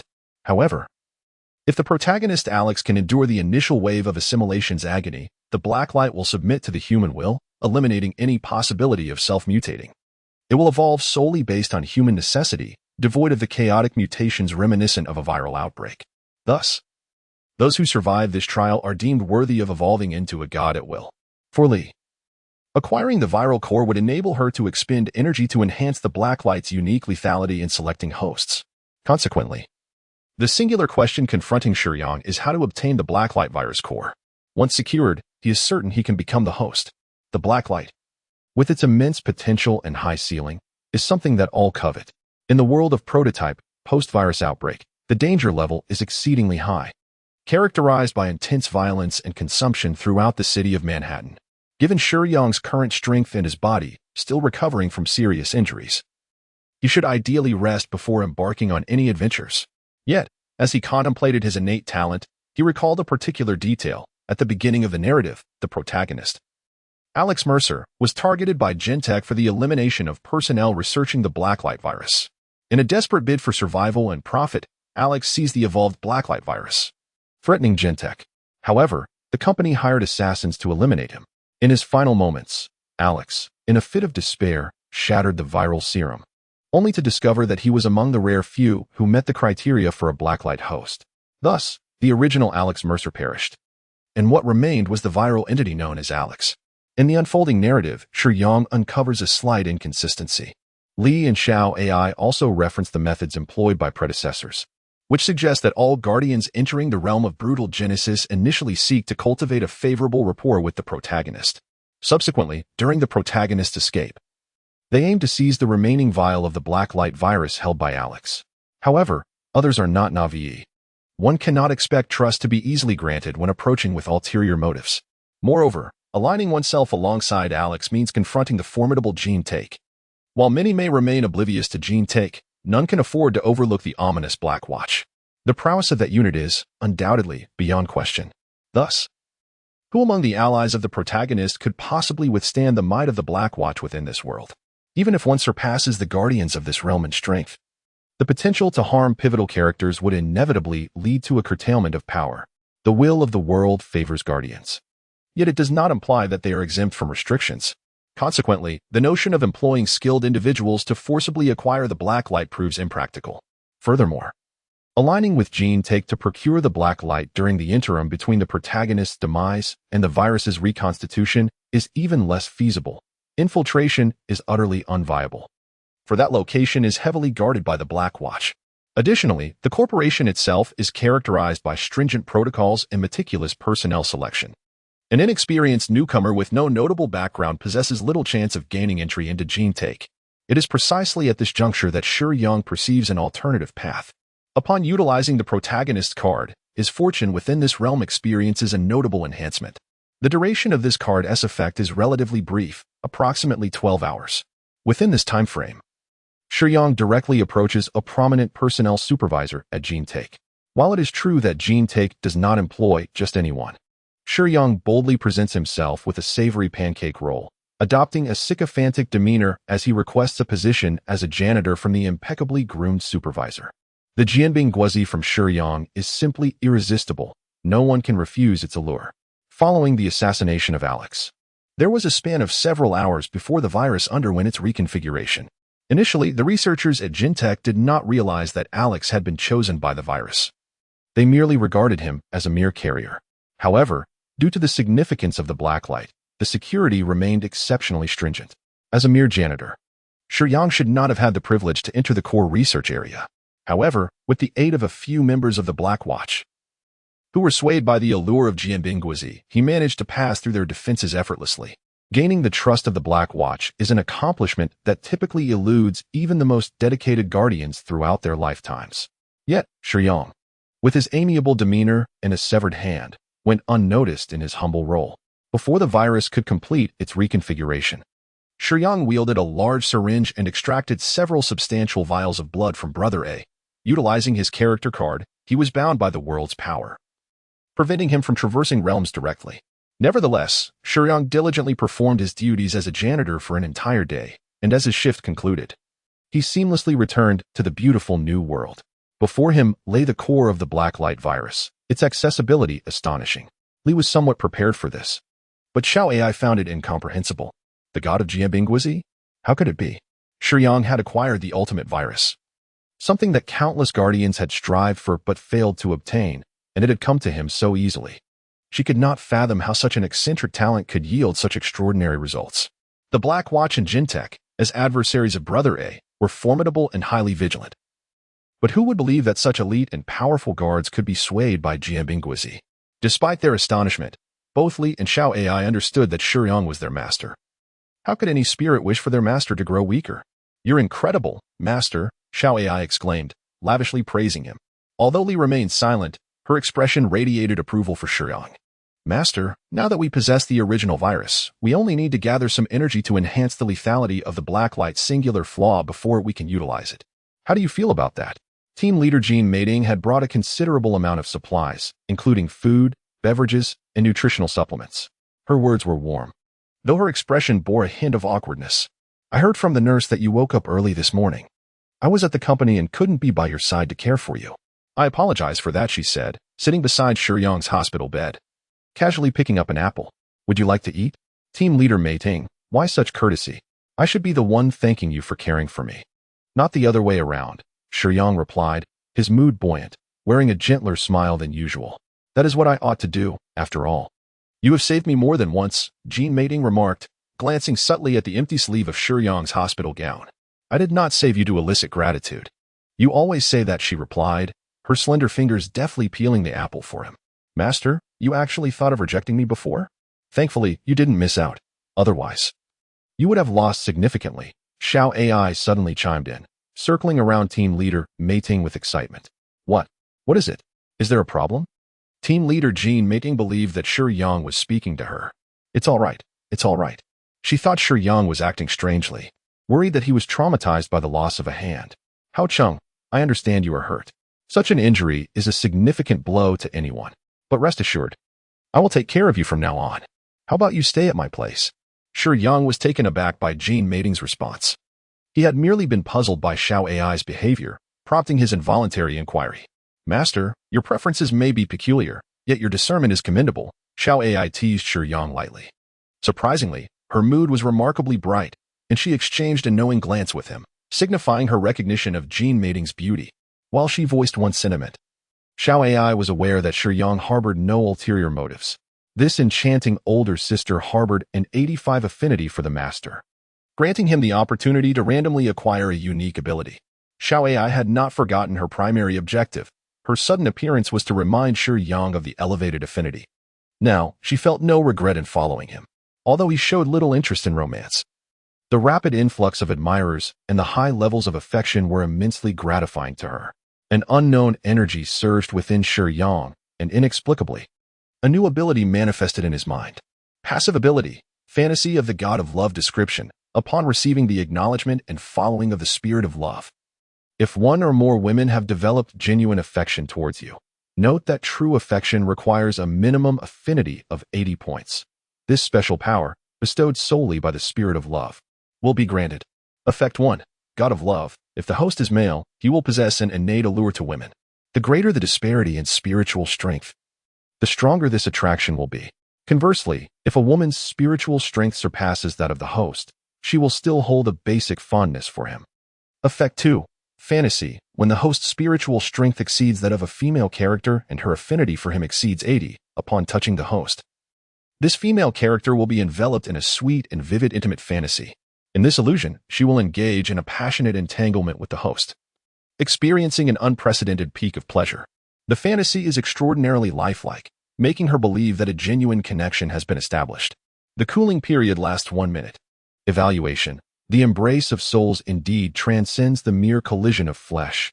However, the two are not contradictory, but rather complementary. When the soul's connection reaches a certain level, the physical aspect is essential to further elevate the emotions. Let this ability lend you a helping hand. To put it simply, Shiyang gazed at this peculiar skill, which rivaled his own bizarre talent of being the deity of Jianbing Guozi, with a grave expression. The effect of this ability is straightforward, in layman's terms. It establishes a master-servant relationship with Xiao Ai, but a girl must possess a fondness for Shiyang that reaches 80 before he can acquire Xiao Ai.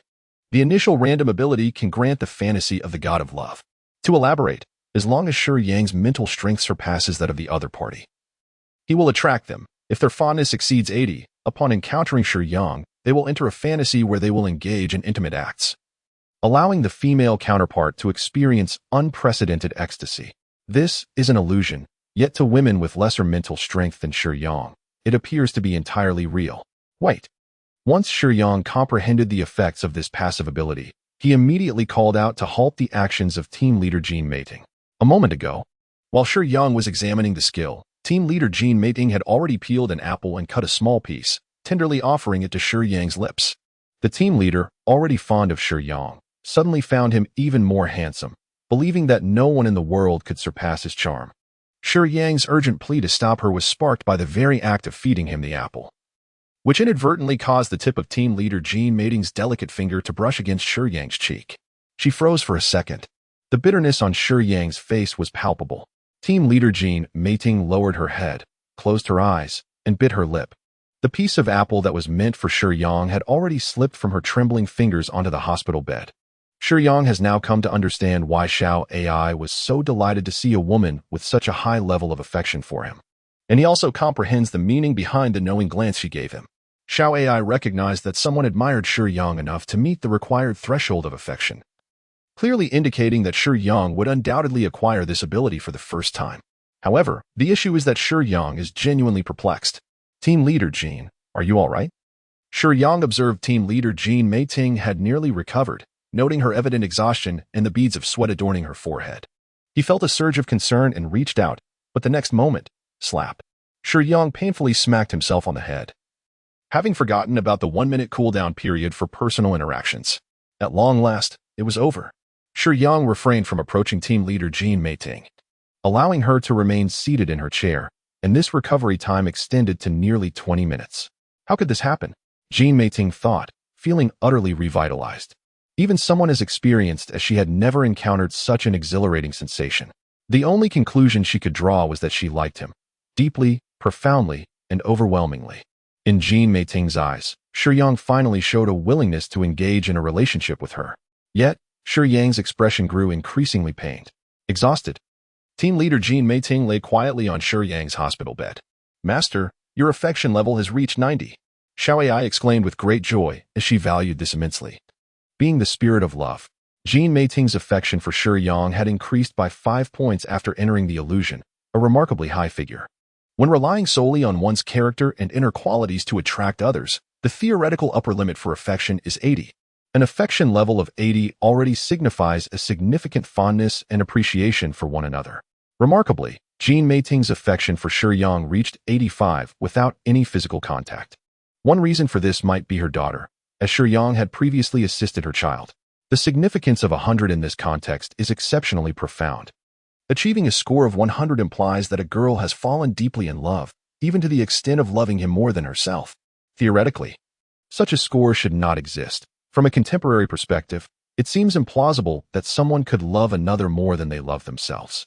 In the dim light of the room, Shiyang lit a cigarette, the smoke swirling around the solitary hospital space before gradually dissipating into the air. Upon learning of the maximum value of affection, Shiyang found himself pondering deeply. Xiao Ai, is it truly possible for someone to achieve a perfect score of 100 in their affection for a beloved? Unlike her usual playful demeanor, Xiao Ai approached this inquiry with a newfound seriousness, her typically vibrant eyes now reflecting a tinge of nostalgia. "Master, it is indeed possible. Furthermore, attaining a score of 100 unlocks a higher tier of random rewards." Turning her gaze towards the window, Xiao Ai's thoughts seemed to drift into the ether. However, such instances are rare. Perhaps true love is inherently scarce, rendering it all the more precious. "Master, although my abilities may give the impression of fostering insincere relationships, as long as a girl's affection for you reaches a certain threshold, that is my sole aim. Yet, my true desire is not for you to merely indulge in a harem, but to witness the genuine love of those who truly care for you and to honor their feelings. What if I were to exploit the emotions of others?" Shiyang mused. "If that were the case, would I perish? Would you perish as well?" "No," Xiao Ai replied softly. "I mean my heart would wither. I came forth for the sake of pure love. My feelings transcend boundaries. I can distinctly sense true affection. However, if you were to abandon your pure-hearted approach to love, it would sadden me deeply, though you would not face any repercussions. But if what you say holds true, then if I forsake my original intentions, I would carry a heavy burden of guilt for causing you sorrow. Thus, it affirms that I have not chosen the wrong master this time." She smiled. "Have any of your previous masters encountered mutual love with their partners?" "Indeed, they have, though they have long since passed." "Were there any particularly memorable instances?" "There was one master whose beloved declared before departing, 'Throughout my life, I have been a staunch materialist, yet for you, I hope for a future existence together.'" "Wait, that phrase sounds familiar." "Indeed, one of my former masters was among the heroes who founded the new Huaxia. Many are aware of this tale. Coincidentally, my master's deeply cherished lover was also the master of Sisterly, the valiant spirit who sacrificed herself. During the most arduous times in Huaxia, Sisterly encountered several masters, pouring their very essence into battling enemies from other nations to secure stability and rebirth. Master, I must admit that upon first encountering you, I hesitated, as Sisterly had already acknowledged you. I fear parting, which caused me to contemplate whether to accept you as my master. However, your soul's understanding of love is so pure that I could not bring myself to leave. I do not believe I can be compared to those great individuals. Ultimately, the weight of past deeds is inconsequential. What truly matters is the present moment we share with you, Master." We silently observed the exchange between Shiyang and Xiao Ai, choosing not to interject. Yet, Shiyang felt that Xiao Ai's words had stirred Lih's sorrowful memories. "Then I must strive to live a few more years, ideally. I would attain immortality," Shiyang jested in an attempt to console. "Your starting point is already exceedingly high, with the acquisition of some energy and the fusion of dark light. You shall become the most rapidly evolving guardian I have ever encountered, bar none." As this thought crossed her mind, Lih's eyes shimmered with a newfound hue. "However, this world ultimately remains a primitive realm, and the personal strength of these principal characters is rather feeble. They are merely ordinary individuals. After providing energy once, it is arduous for them to offer it again. It is time to venture into other worlds, Master." Following Xiao Ai's appearance, Lih assumed the role of a reminder. Perhaps it was due to Zioi's playful nature that Lih feared Shiyang might become overly emotionally attached. At this juncture, Shiyang glanced at the bed where team leader Jean Meiting lay. Very well. Allow me a couple of days to bid farewell to them. How long have I been asleep? Team leader Jean Meiting stirred awake, rubbing her drowsy eyes, her gaze turning into crescent moons filled with affection as she looked at Shiyang. It is already midnight. Have I really slept for so long? It's all your fault. I was too exhausted. Yes, it's all my fault. Shiyang conceded with a hint of resignation. I am almost fully recovered. I plan to be discharged tomorrow morning. Shiyang lit another cigarette. Team leader Jean Meiting observed the ashtray by the window, piled high with cigarette butts, and frowned slightly. She adjusted her disheveled clothing and quietly approached Shiyang from behind. Her hands naturally encircled Shiyang's waist, and she gently urged, please refrain from smoking so much in the future, all right? Separated by fabric.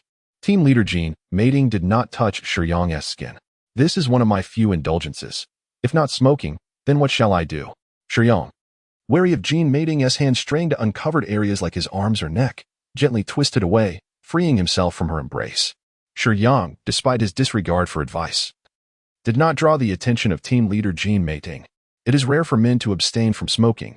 Her concern lay solely with Shiyang's health. And she did not oppose his habit. Previously, what was it that sought to harm us? Team leader Jean Meiting inquired curiously, a question she had long wished to ask. I was at a loss for how to respond. Shiyang hesitated to reveal such truths to these ordinary individuals, knowing it would only burden them with unnecessary anxiety. One of my purposes in this world is to protect you from those monsters. Then you do not belong to this world? Team leader Jean Meiting articulated this conjecture calmly, showing little surprise. How did you know? Perhaps it is merely a woman's intuition. As she gazed into Shiyang's eyes, a flicker of sadness crossed her face. Will you leave this world? Yes, very soon, Shiyang replied candidly. Could you not stay a while longer? Team leader Jean Meiting's expression was one of deep reluctance. I have other goals to pursue. I am truly sorry. Shiyang recognized the depth of her feelings, and though he was reluctant to accept them, he wished to spare her any sorrow, answering as gently as he could. If such monsters come after me again, will you still protect me? Team leader Jean Meiting sought clarity on this matter. Please tell me explicitly. It is of great importance to me. The warmth of her affection caused Shiyang to instinctively avert his gaze from hers, for he was both unwilling and afraid to accept it. Yet, he did not want to disappoint her. Yes, I will, no matter what happens. So, you will return, won't you? Indeed, I can visit often. As team leader Jean Meiting looked at Shiyang, their faces drawing ever closer. She recalled the endless ecstasy they had shared moments before, her breath quickening. The protagonist's desires were undeniably profound, intertwining her reluctance for Shiyang's departure with her burgeoning feelings for him. The future felt too distant. She wished only to live in the present. Sighing, Shiyang understood her intentions. He gently caressed her cheek. Throughout the night, he rested with his eyes closed on the hospital bed, and as he noticed team leader Jean Meiting stirring awake, he softly touched her skin, repeating this gesture throughout the night. Being a fantasy, it bore little physical strain, though she was nearing dehydration. Yet, despite her parched throat, she fervently craved Shiyang's continued presence. In this sweet and wondrous reverie, team leader Jean Meiting vividly remembered their passionate encounters across every inch of the hospital room and its furnishings. The intimacy deepened as they made love. Her affection for him grew by 5 points overnight. I will assist you with the discharge procedures, team leader Jean Meiting murmured as she awoke. Realizing she was sprawled on Shiyang's chest beneath the covers, her body weak and fatigued. Nevertheless, recalling Shiyang's intention to leave that morning, she resolved to muster her strength to help him with the paperwork. You should rest. I can manage, she insisted. Shiyang stood up from the sickbed, full of vitality. The other half of the bed where team leader Jean Meiting lay was damp, a testament to the wildness of their night together. She marveled at Shiyang's condition. Despite the entire night spent in his company, he appeared remarkably energetic, even in the face of her seasoned experience. She couldn't help but exclaim inwardly at his remarkable vigor. Shiyang completed the discharge procedures himself and even bought breakfast for team leader Jean Meiting. Having been wounded by a scoundrel in the past, Jean Meiting, who had since devoted herself solely to earning a living and had never engaged emotionally during intimate encounters, was unaccustomed to the delicate attentiveness of Shiyang. Taking the small table meant for meals by the hospital bed, he placed the breakfast upon it and inquired, Do you still have the strength to eat? It seemed that Jean Mating attempted to grasp the spoon with trembling hands. "Allow me," Shiyang said, deftly opening the kanji box with one hand and gently bringing the spoon to her lips. The breakfast customs of the people from the land of kimchi differ from those of the Chinese, yet Shiyang had chosen the food according to his own preferences, favoring kanji and eggs in the morning. As Jean Mating swallowed the plain kanji, she stuck out her soft pink tongue and sighed. "Ah?" When Shiyang offered her another spoonful, he gently blew on it to ensure the temperature was just right. Having never experienced the sweetness of affection, Jean Mating, who had always been resolute and tirelessly devoted to her responsibilities, found this feeling intoxicating. It was as though she had returned to her student days, but this time, her affections were directed towards Shiyang, a man of character who exuded masculinity while being tender and considerate. The morning sunlight was perfect, illuminating Shiyang's handsome features and casting a warm glow that made Jean Mating feel as if she were enveloped in a gentle spring breeze. "This breakfast pales in comparison to what you would prepare. Will you make it for me again when we return?" Jean Mating, the alluring and sophisticated woman she was, seemed like a love-struck girl at that moment. Yet, the more enchanting a mature woman, the more captivating she appeared when blushing. Many men passing by couldn't help but steal glances, enviously muttering, "That Shiyang is quite fortunate." "Let us go," Shiyang suggested, wearing gloves as he supported the slightly weakened Jean Mating after her discharge. She nestled closely against him, feeling his strength. After all, with a power level of 40, how much effort would it take to assist a woman weighing less than 100 pounds? If he wished, he could effortlessly lift her with a single hand. Their intimate demeanor led Jean Mating to believe they were already a loving couple. In her imagination, any contact with Shiyang was imbued with affection, explaining the rapid growth of her fondness for him. "Darling, you are truly remarkable," she complimented him throughout their journey, while Shiyang could only respond with a shy smile. As they approached her car, he noticed her demeanor suggested she was unfit to drive, prompting him to propose, "Let's call a chauffeur for safety." "Yes, yes," she replied obediently. And taking advantage of Shiyang's momentary distraction, she stood on her tiptoes and pecked him on the lips. "Oh no," Shiyang, caught off guard by Jean Mating's sudden action, felt a pang of alarm. To the onlookers, it appeared as though she had merely paused in front of her car. But in her mind, Shiyang's bold gesture had left an indelible mark, as though they had collided passionately against the engine. "This is a parking lot." As a manager of the Cosmic Group, if she were discovered engaging in such behavior in public, her reputation and status would be irrevocably tarnished due to her deviant actions. Yet, she found it exhilarating. Indeed, she could refuse Shiyang. After all, such matters require mutual consent. However, team leader Jean Mating did not decline. While she felt a sense of trepidation, an unusual thrill coursed through her veins. If it were him, she would willingly surrender everything to him, she mused. "Are you heading home?" As they sat in the back seat, team leader Jean Mating hesitated to let Shiyang go. "Yes, home, just to say goodbye to them," Shiyang replied candidly. Upon hearing this, Jean Mating grasped his arm tightly, pressing her body closely against his remaining right arm, and urgently declared, "I want to let you leave." Fortunately, Shiyang was clad in long sleeves and wearing gloves. "Mating, you must understand, you cannot stop me. Moreover, I genuinely have my own matters to attend to. Please, don't call me by my title. Just call me Mating or sister," she said, delicately placing her slender fingers to her lips and shaking her head slightly. Her playful demeanor was not intended to dissuade Shiyang, merely an attempt to charm him. Since Shiyang was destined to depart, she made another request. "Will you spend the day with me, please?" Her pleading expression made it difficult for Shiyang to refuse. And Jean Mating was well aware that he responded better to gentleness than to firmness. "All right," Shiyang acquiesced.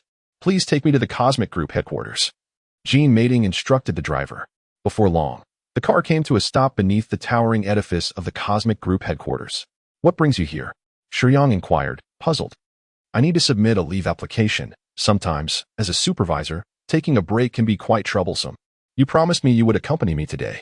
"Yes. I want to break my word." "You go ahead. I will wait for you downstairs," Shiyang responded, lifting his gaze to the Cosmic Group headquarters. The previously damaged 2 floors had been repaired, and the building's structure remained intact. The repairs were merely a minor matter. Shiyang awaited the arrival of the team leader when, shortly, a woman emerged from the office building.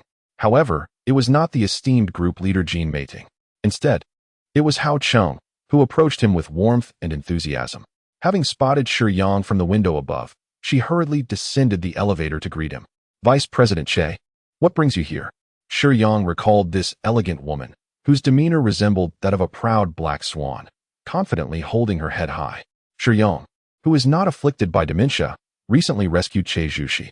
There is no need to address titles. It appears that Team Leader Jianbing has already submitted your resignation. And to be precise, you are no longer an employee of the Universe Group. Thus, it is unnecessary to refer to me in such a manner.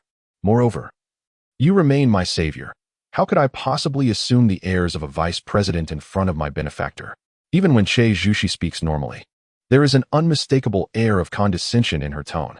With her long, straight hair styled like a princess and clad in a professional women's suit, her gaze is perpetually laced with mockery and a hint of malice, as if she were to inscribe the words possessiveness upon her visage. Upon first glance, one cannot help but sense the cunning nature that resides within her. Shiyang was reluctant to provoke her, as he held little interest in the company. He had once bravely intervened during the assassination of the management personnel within the Universe Group, resulting in the loss of an arm. Ordinarily, the Universe Group would cover all medical expenses, provide for the living cost of disabled employees, and offer a compensation sum. However, when Shiyang received the phone call, he declined their assistance and instead demanded a larger compensation, announcing his resignation during the conversation.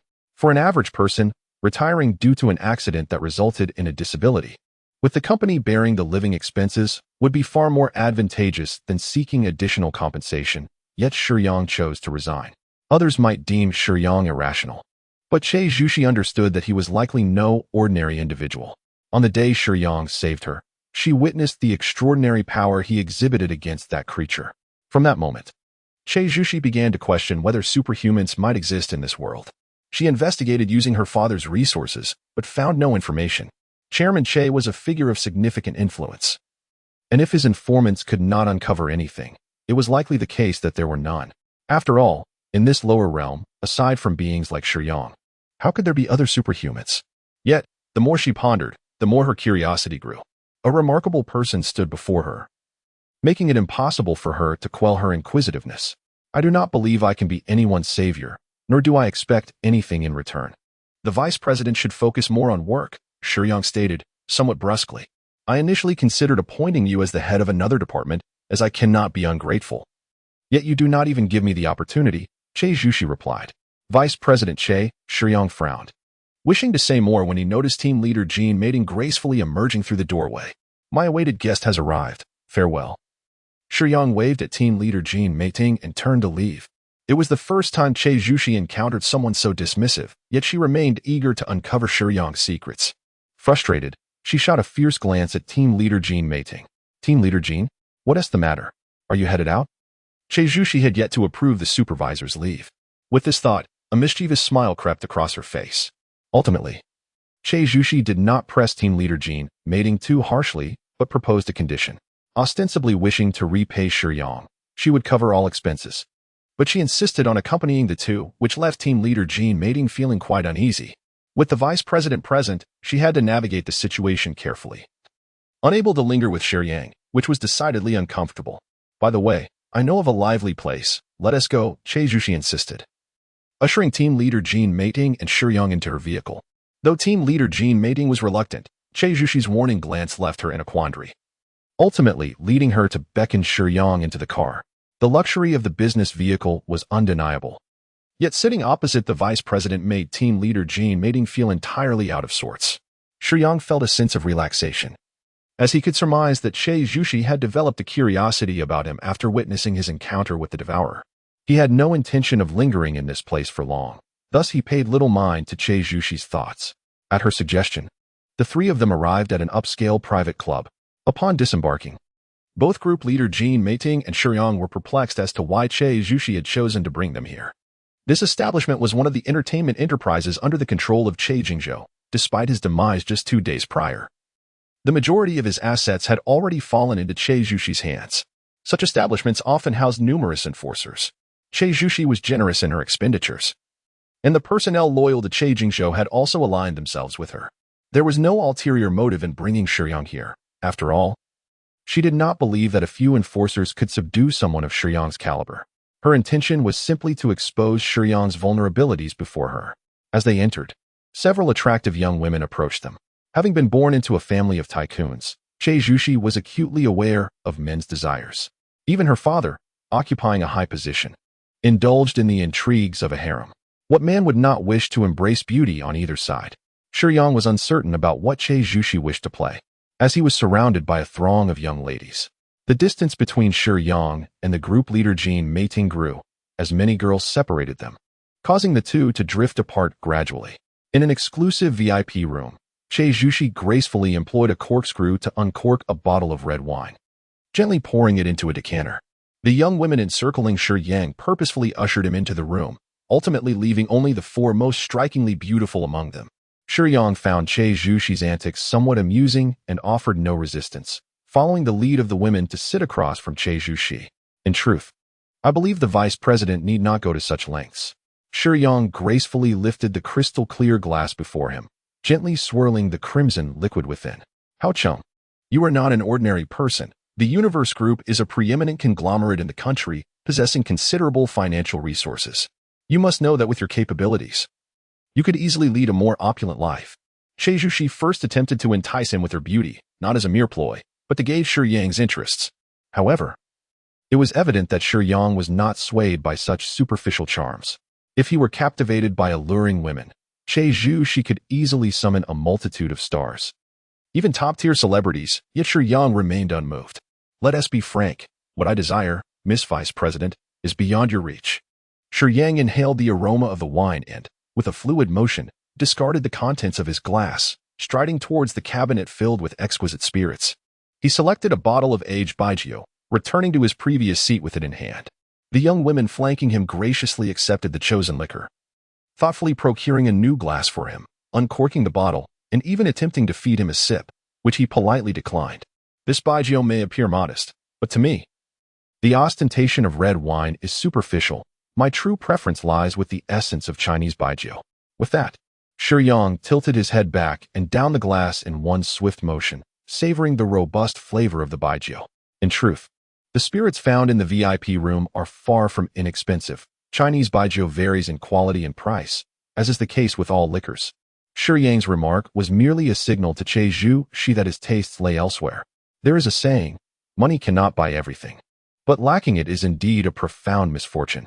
Che Zhuxi, undeterred, sought to entice him once more.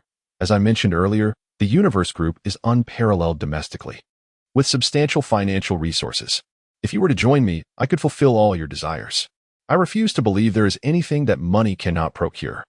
Shiyang chuckled softly, shaking his head, seemingly indifferent to her words. Thank you for the drink, Vice President, but I believe we have little left to discuss. It is time for me to take my leave. With that, he stood, preparing to depart. Could it be that what you desire is Leader Jean Meiting? Che Zhuxi hesitated to voice this conjecture, for in her eyes, Leader Jean possessed little more than a modicum of beauty and lacked youth. There were countless younger women who could provide more enjoyment. Yet, Che Zhuxi feared that Shiyang had developed feelings for Jean Meiting, as no woman could compare to the one who captures the heart. Shiyang remained silent, choosing to respond with quietude. In truth, he wished to assert otherwise. Yet he understood that in Jean Meiting's eyes, they had already shared a profound intimacy. To deny it might lead to unfavorable consequences were she to overhear.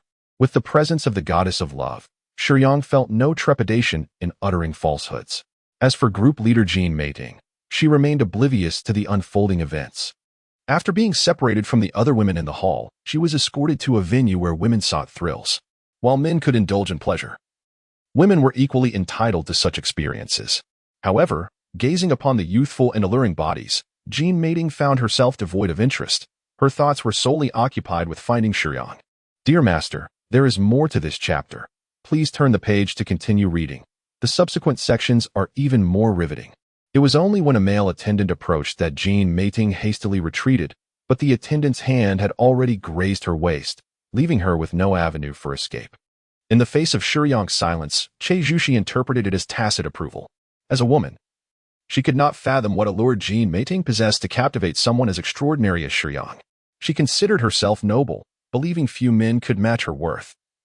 Yet upon witnessing Shiyang's uniqueness, her possessive instinct stirred within her, causing her great distress. As one of the protagonists in the narrative, Che Zhuxi's status as a virgin was already astonishing.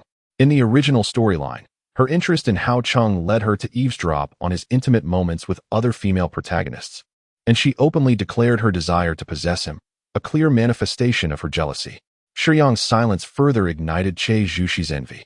Very well, Jin Meiting. Che Zhuxi revealed to Shiyang the whereabouts of the group leader. Watching Shiyang depart, Che Zhuxi's expression darkened as she muttered, I have prepared a gift for Jin Meiting. Once you see it, will you still find such a woman appealing? The male attendant was merely the beginning, when the department head and a director with their aged, unattractive faces appeared before Jin Meiting. She realized Che Zhuxi had orchestrated this encounter to humiliate her. These two men, despite their advanced age and lack of charm, wore the lecherous glances and familiar countenances that Jin Meiting knew all too well, having once shared intimacies with them. Ah, Meiting, what a coincidence. Let us share a drink. The department head exclaimed, tugging at Jin Meiting. She shook off their grasp, choosing to ignore them. Why are you so shy today? Have you forgotten how you once courted us? They taunted, mercilessly unveiling Jin Meiting's past with crude remarks, perhaps intentionally so. Enough. I know what I am, Jin Meiting retorted, her voice laced with sorrow. However, I no longer wish to engage with others. It ends here. Wait. The two older men attempted to impede her departure. Do not force my hand. Team leader Jin Meiting clutched her handbag defensively before her, casting a disdainful glance at the two old men. Should they dare to make another move, she would exert every ounce of strength to retaliate. Despite being perceived as a fragile woman, she was resolute in her determination to inflict harm. The two men, recognizing the fierce resolve in Jin Meiting's eyes, reluctantly withdrew their hands. I have someone I care for now. What has transpired in the past is no longer significant. Do not approach me again, she declared, leaving her final warning in the air. However, as she turned to depart, her entire being froze in place. Shiyang stood directly behind her, yet at this moment, his expression was one of bewilderment. Team leader Jin Meiting, upon noticing Shiyang's astonishment and surprise, realized that he had overheard her earlier conversation with the two elderly men. Her demeanor instantly shifted to one of anxiety. She feared that Shiyang might look down upon her. Acknowledging her past indiscretions, she understood that her actions would be difficult for someone she cared for to accept. Hurriedly, she approached Shiyang, her hands nervously fidgeting with her attire, unable to meet his gaze for fear of witnessing disappointment. I'm sorry, team leader Jin Meiting began, her voice laden with remorse. Shiyang sensed that she had misinterpreted his intentions. His astonishment stemmed from the earnestness of team leader Jin Meiting. He was taken aback that someone who seemingly disregarded physicality would harbor such profound feelings for him. He could only respond gently, shall we go? Upon witnessing Shiyang's demeanor, team leader Jin Meiting's anxiety dissipated in an instant, as if smoke had vanished into thin air. Her eyes glistened with unshed tears, and she perceived Shiyang's magnanimity as remarkably expansive, spacious enough to allow her to wander freely within it. Leaning closely against him, she followed his lead as they strolled outside. Shall we catch a movie? Today, Shiyang had promised to accompany the team leader, and he would not renege on his word. Sure, Jin Meiting, brushing aside previous concerns, responded joyfully. It had been ages since she had visited a cinema with someone she cherished. Let us find a place to sit for a while, then we'll have lunch. And in the afternoon, we can go watch a movie. Shiyang casually outlined their itinerary, and Jin Meiting appreciated his decisiveness. In the eyes of someone who has begun to feel affection, everything about the other person appears splendid and flawless. Team leader Jin Meiting was acutely aware that she was succumbing to the whims of infatuation, yet even from a rational standpoint, she found Shiyang exceedingly admirable, silently concluding that he was certainly not an ordinary individual of this mundane world. Suddenly, while walking alongside Shiyang, Jin Meiting noticed an adult store by the roadside. She couldn't help but recall the words of the two elderly men from earlier, reflect on her past, and glance at Shiyang's profile. After a moment's contemplation, she addressed him, I need to use the restroom. Could you wait for me? As a woman, and a mature one at that. Jin Meiting's affections were distinct from those of a youthful girl. To truly captivate someone's heart, physical contact could indeed be a viable path. However, an even more effective approach was to employ special attire to evoke satisfaction in a man, and she was well aware of certain male proclivities. Although Shiyang appeared somewhat aloof, in Jin Meiting's imagination, he possessed a passionate side. In reality, Shiyang's apparent coolness was likely due to her attire not aligning with his preferences. Thus, she resolved to present him with a stimulating gift. Shiyang sat quietly alone on the public bench.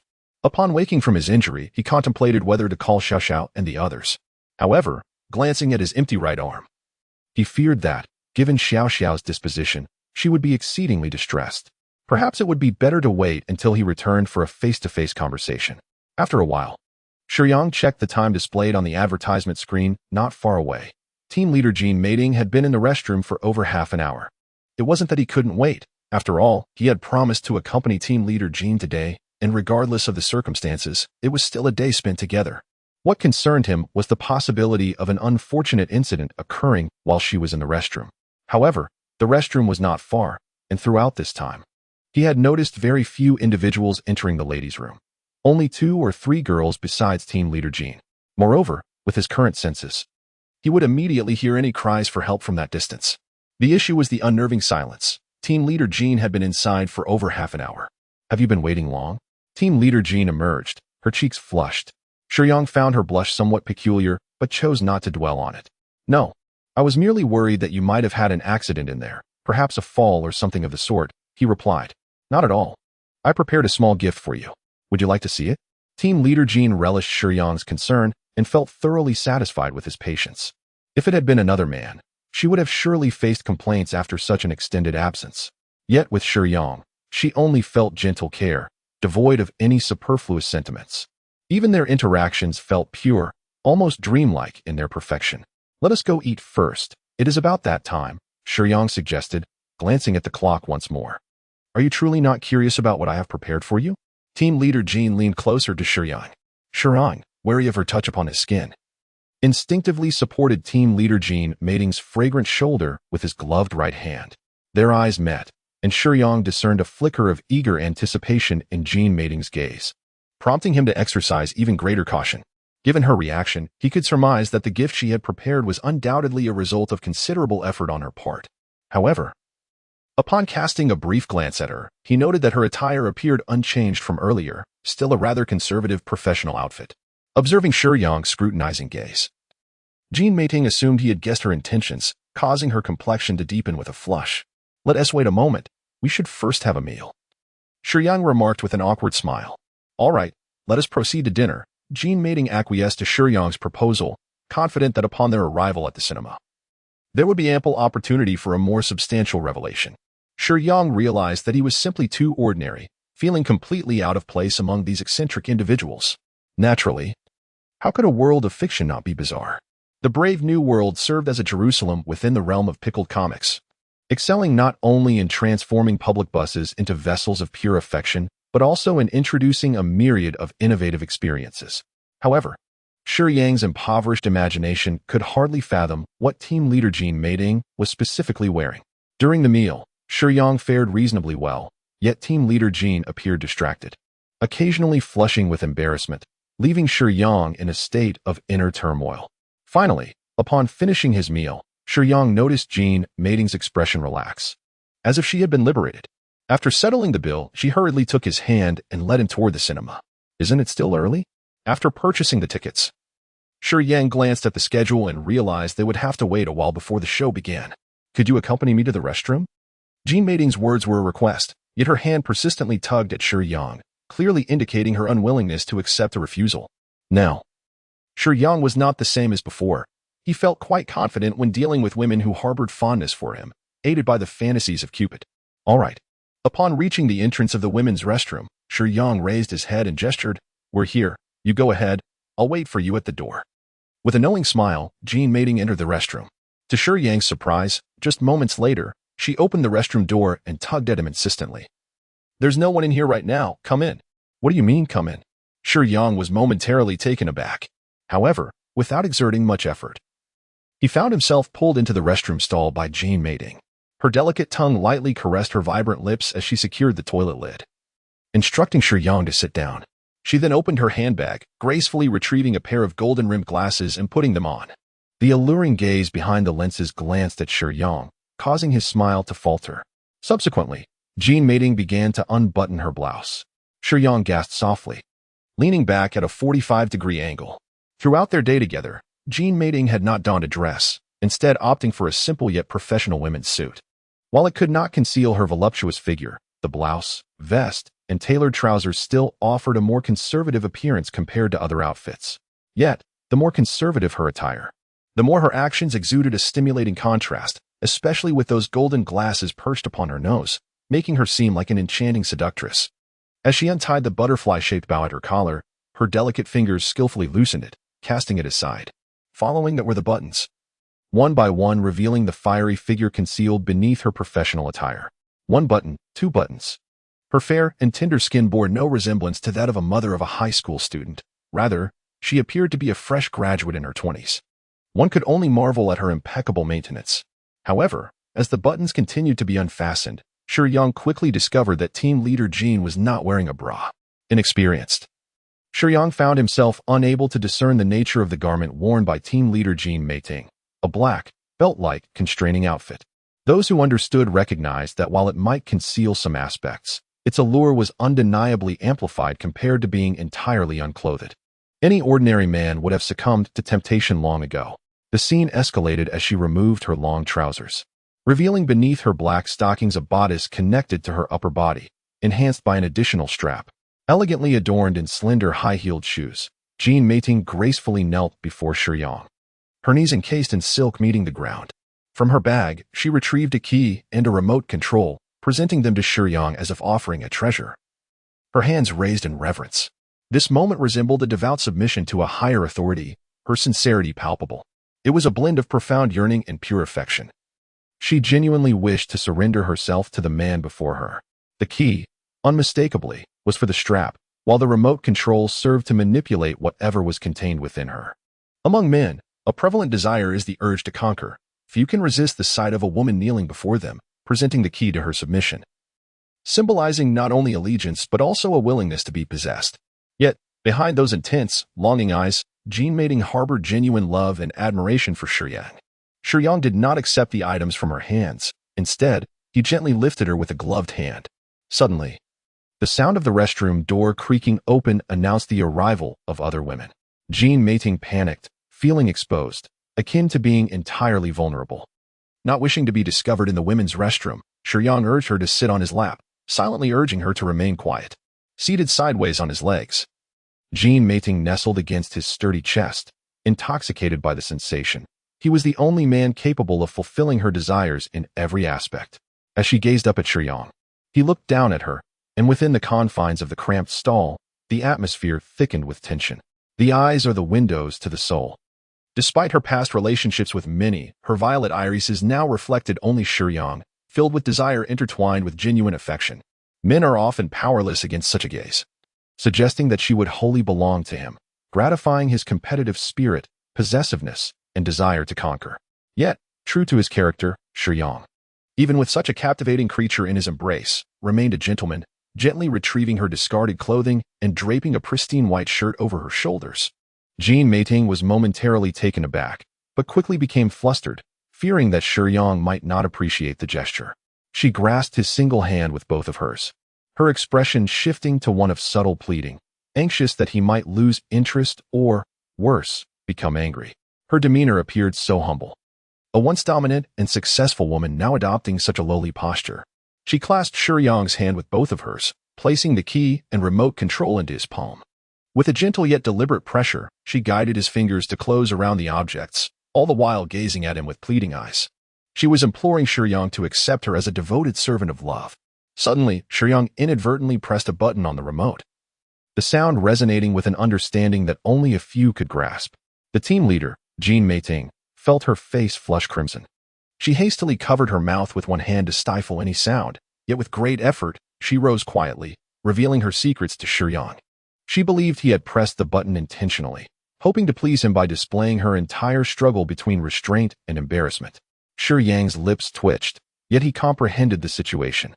After a faint smile, he clenched the glove between his teeth and tugged it off, gently brushing the back of the team leader Jean Meiting's hand with his own. She froze, lost in reverie. To the outside world, it appeared as if she were simply dazed. Once properly attired and seizing the moment when the restroom was devoid of others, Shiyang felt an unusual stir within. It is worth noting that beneath the impeccably tailored professional attire, the team leader Jean Meiting donned black stockings, her delicate feet encased in slender stilettos. Beneath the sheer fabric lay a provocative ensemble, a black, studded leather corset that connected with her upper body. This striking contrast left one speechless, yet Shiyang remained composed. With the spirit of Cupid in the air, Jean Mating felt a profound sense of fulfillment.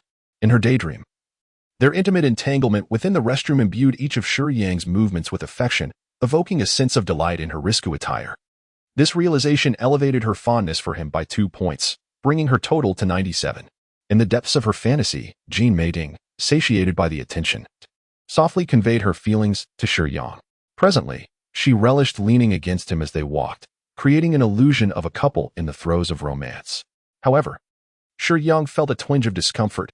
He was not particularly fond of such physical closeness, yet he did not refuse her. His sentiments shifted. Influenced by the dual nature of Jean Mating, both desire-laden and innocent, he discovered that, as a man, he did not mind being cherished by her. Having never tasted the sweetness of love, Shiyang began to regard Jean Mating with newfound appreciation when she deemed him her one and only. The cinema was predominantly filled with couples, and many envied Shiyang for having such a captivating companion as Jean Mating by his side. What was the film about? Shiyang was well aware, yet Jean Mating paid no heed to the screen. Clutching his hand, she found herself gently sighing into his ear, her desires palpable. In this context, Shiyang's focus on the movie was a testament to his remarkable willpower. Shiyang was ultimately exasperated. He removed his gloves and lightly touched team leader Jean Mating, bearing in mind that they were in a cinema. In the recesses of team leader Jin's imagination, Shiyang, shrouded in the darkness of the theater, melded with her in shadow. As the film concluded, an emotional romance, other couples emerged from the experience thoroughly moved. Their affections temporarily heightened. Team leader Jean Mating, gazing sincerely at Shiyang amidst the throng, confessed, "Indeed, this is quite thrilling. But it is not because I relish being observed by others. It is because I am in love with you." She consistently conveyed her affection. Although this expression was not verbatim from the original narrative, its essence remained similar. One evening, beneath the dim glow of streetlights, the original storyline depicted how Ching engaged in a fervent exchange with the leader in such an atmosphere. The rationale behind her agreement to such actions was akin to the sentiment expressed above. She indeed felt discomfort in crowded spaces. However, her fondness for Hao Qing and, by extension, for Shiyang compelled her to act thus. "All right, I understand. Shall we depart?" Shiyang reciprocated the leader's affection without refusal. My legs have grown weak." Team leader Jean Mating, who had previously regained her composure, now found herself unsteady once more. Shiyang chuckled softly, wrapping his arm around the waist of team leader Jean Mating, allowing her to lean against him comfortably as they strolled towards the cinema exit. Shiyang could sense her emotions, and Jean Mating was even more attuned to the moment. They exchanged a smile, one tinged with a hint of awkwardness from Shiyang. While Jean Mating's was filled with satisfaction, she relished this playful interaction with him. As evening descended, she asked, "Must you truly leave?" Even though she already knew the answer. Jean Mating felt compelled to ask, having posed the question countless times before. Shiyang replied, "I can often return to see you," a response he had given consistently. "I wish to follow you. It matters not if I no longer hold the position of department head at the Cosmic Group." Sitting side by side, they gazed at the receding twilight. A sense of unease began to twist in Jean Mating's heart as she feared that Shiyang would soon depart from her life. The notification chimed. Affection level, 99 points. "Master, let us keep pushing. Remember, a perfect score of 100 will grant you a random advanced ability." Xiao AI was exhilarated. Astonished that in such a brief time of recognizing a master, she would witness the birth of a character with maximum affection. Choosing Shiyang had indeed been a wise decision. Shiyang found himself in a quandary, unsure how to elevate Jean Mating's affection even slightly. To him, their day had been quite ordinary, and he was oblivious to how he appeared in the fantasies she entertained, unaware of the position she imagined them in. He had merely brushed against her skin, nothing more. "I can promise to return and see you." "I'm sorry," Shiyang spoke with a hint of regret. Jean Mating shook her head delicately. "There's no need for apologies. I tend to cling to you, yet you remain so gentle with me. Perhaps I should be the one apologizing, but the thought of your departure brings me discomfort. I need to visit the restroom." Jean Mating had been sitting with Shiyang for quite some time, and the sun had finally dipped below the horizon, ushering in a quiet, desolate night. The location was somewhat secluded. To enjoy a moment alone with Shiyang, she had specifically chosen a small park with minimal foot traffic. The restroom was not far, nearly 100 meters away, visible from where they sat, yet Jean Mating's expression clearly indicated her desire for Shiyang to accompany her. "Master, please make a move. The affection level is just a tad shy. Xiao Ai urged, her tone tinged with urgency. It's not as simple as I wish for her affection to grow. How could I discern what captures her interest? Shiyang pondered, recalling that each time he had introduced Jean, mating, to something novel and thrilling, her affection had surged. An idea began to form in his mind. Dear Master, there's more to this chapter. Please click the next page to continue reading. The following parts are even more captivating. Observing the enchanting gaze of Jean mating, he thought to himself that she was indeed a captivating enchantress. Shiyang felt a conflict within. Yet, glancing at Xiao Ai fluttering nearby, he yearned for the reward of that perfect affection score. He could turn down allure, wealth, and status, but he could not resist the allure of power. What is it, my dear? Team leader Jean mating has begun to address Shiyang in this manner. And Shiyang stood in place, contemplating for a moment. Soon, Shiyang seemed to have made a certain resolution, her gaze resolutely fixed on Jean mating, causing the latter's heart to race. Mating, Shiyang grasped the team leader's hand with her gloved right hand and placed it over her heart. Ah! This was the first time Shiyang gazed into her eyes so earnestly and gently called her name. You are willing to entrust everything to me, are you not? Shiyang inquired earnestly. Jean mating nodded in affirmation. Good. Shiyang paused, leaning closer to Jean mating's ear. Her words measured and soft. Undress, then feigned nonchalance as she walked toward the restroom. A jolt of realization struck Jean mating like a bolt of lightning. She could hardly believe that Shiyang had uttered such words, her face flushing crimson as an apple. She had never engaged in such bold and shameless behavior. It was undeniably audacious. And what if there were others in the park? Jean mating was at a loss, unsure of how to dissuade Shiyang from such a daring notion. What? Are you unwilling? If so, then never mind. Shiyang feigned displeasure, employing a tactic of subtle enticement. No, my dear, Jean mating replied, biting her lip. Gazing deeply at Shiyang. Though she was somewhat fearful, she did not wish to disappoint him. If this was Shiyang's desire, she was willing to fulfill it. Gaining courage. Jean mating's lips trembled slightly as she said, My dear, I am willing to do anything for you, but you must promise to stay by my side and protect me. All right? Rest assured, I will not leave, Shiyang reassured her. All right.